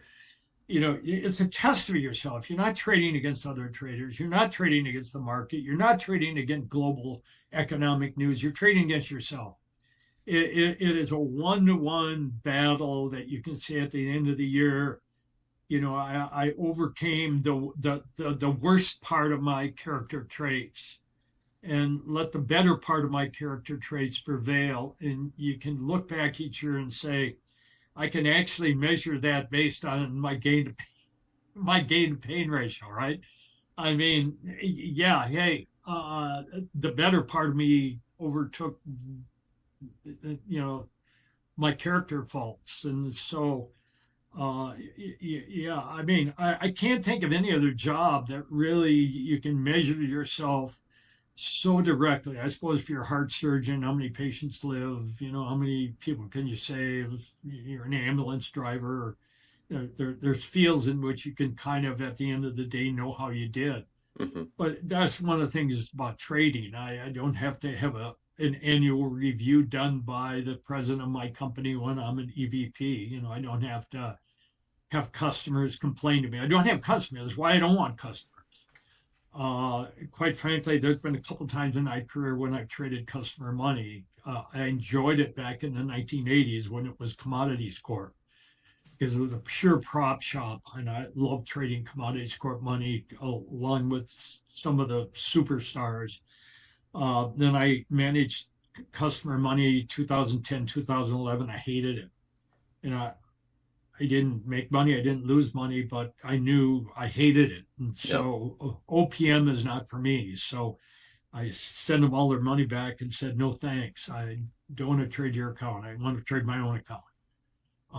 Because it drove me crazy. I can have a big position on and have it go against me in a day, but I was a nervous Nelly when a friend of mine who would be a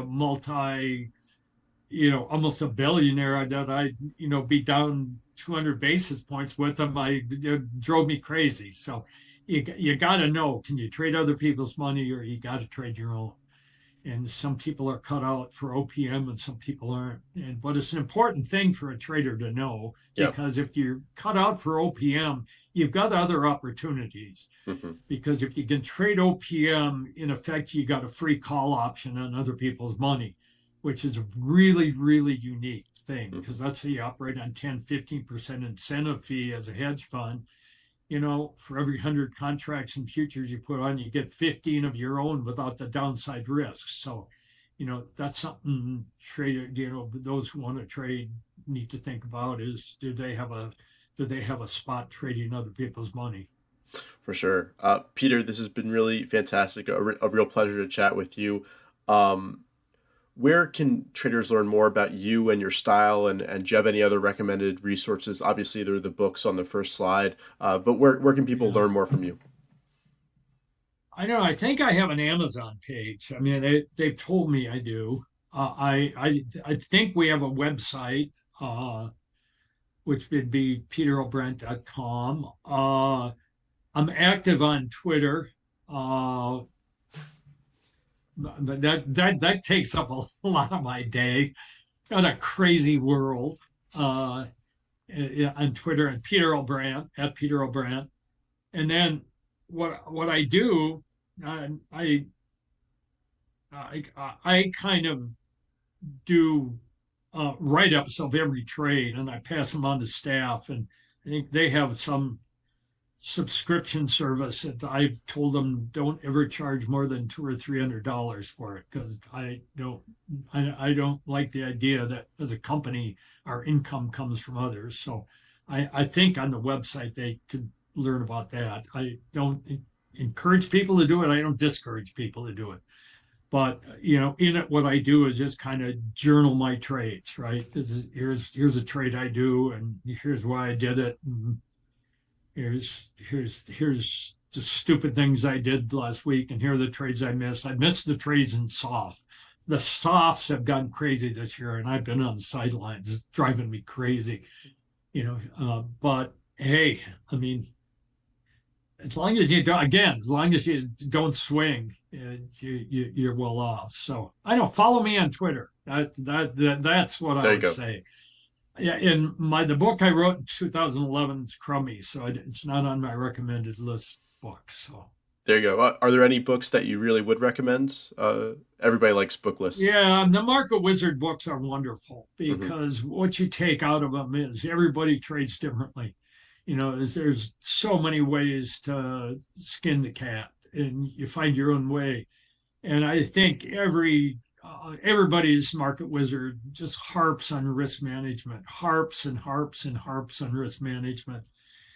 And the Ed Thorpe book is good, especially the introduction by, I'm trying to think the economist's name. Buy it for just the introduction. It's fabulous. But other than that, I'm not big on the how-to books. I don't really get into, how to. Mark Douglas has got some books on trading psychology, and of course, if you're William O'Neill book, you know what you got to buy. And but otherwise, I've got a huge library only because people send me their books when they publish them. But I haven't read many of them. I would say that the Trading Bar Bible is just an absolute book that people should read. And that's by Mark Ritchie Sr. It's a hard book to read. I mean, it's a difficult book to read. And there's some books you just skim through it. Mark's not a very good writer. And so you got to grind your way through it. But there's so many gems that can be discovered if you can just stay underwater long enough to read it. Because it's not an easy read.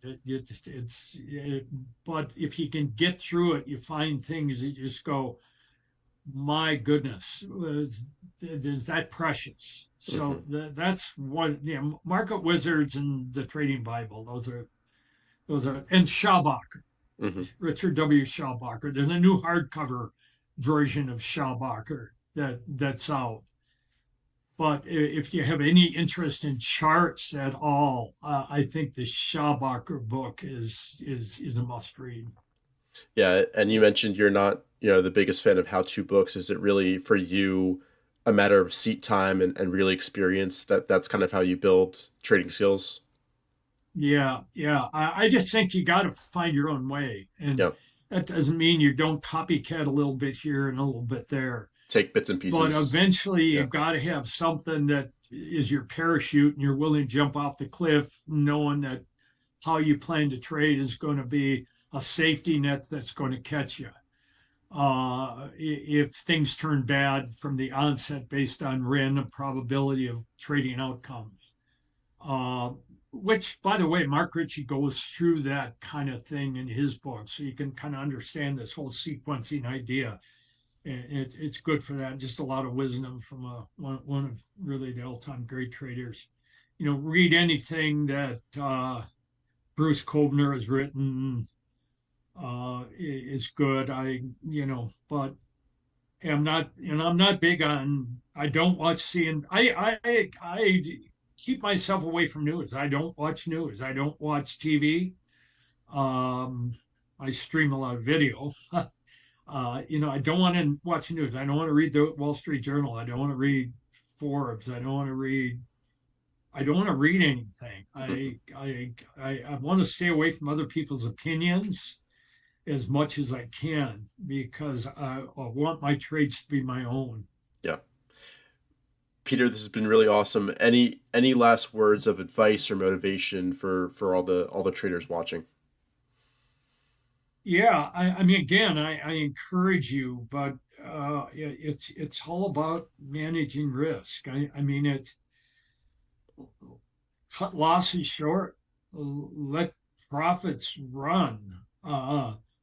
And both things are hard to do, but both things can be done. But if you're not doing something that reflects that in your trade execution, you will have a hard time gaining traction and truly becoming a long-term profitable trader. You've got to be able at the end of the year look back and say, I cut losses short, I let profits run. Whatever that means to you, however you measure that. If you can't get there, you won't get there. Perfect. I think that's a great spot to leave it. Peter, thanks again for your time and for the presentation, and I really enjoyed the Q&A. I hope everybody watching did as well. If you did, please go ahead and leave a like down below, subscribe to the channel, and I'll be right back for a final message. But with that, thanks again, Richard. Peter, and take care. Have a good one. Yeah, cheers.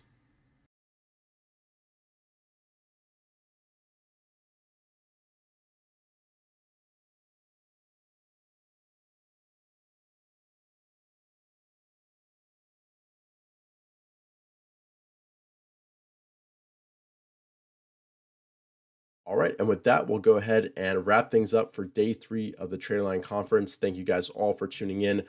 Here's a quick reminder of what we've got in store for you tomorrow, so make sure you guys tune in once again for that. We'll start off with Matt Caruso, when's the right time for trading growth stocks, then Brett and Mike discussing developing as a trader, group mentoring and coaching session, then Ross Haber covering the consolidation pivot setup and optimizing trading execution, John Brody, a more free-flowing discussion on money management and the mental aspects of trading. I love chatting with John, and he's a fantastic trader who really does a great job of explaining his experience, and will cover these concepts really, really well. And then finally, we've got Tom Basso discussing all-weather trading. So you do not want to miss day 4, so make sure you guys tune in once again tomorrow. Once again, this is brought to you by TraderLion. We've got this free ultimate trading guide and email course, which you definitely want to pick up your copy using the link down below. Also, feel free to check out the master classes. You've heard from many of these excellent traders and experts throughout this conference. So make sure you guys, if you'd like to seek out more education, this is a fantastic resource. These are fantastic resources that you do not want to miss. They can really help you shorten your learning curve and improve your trading.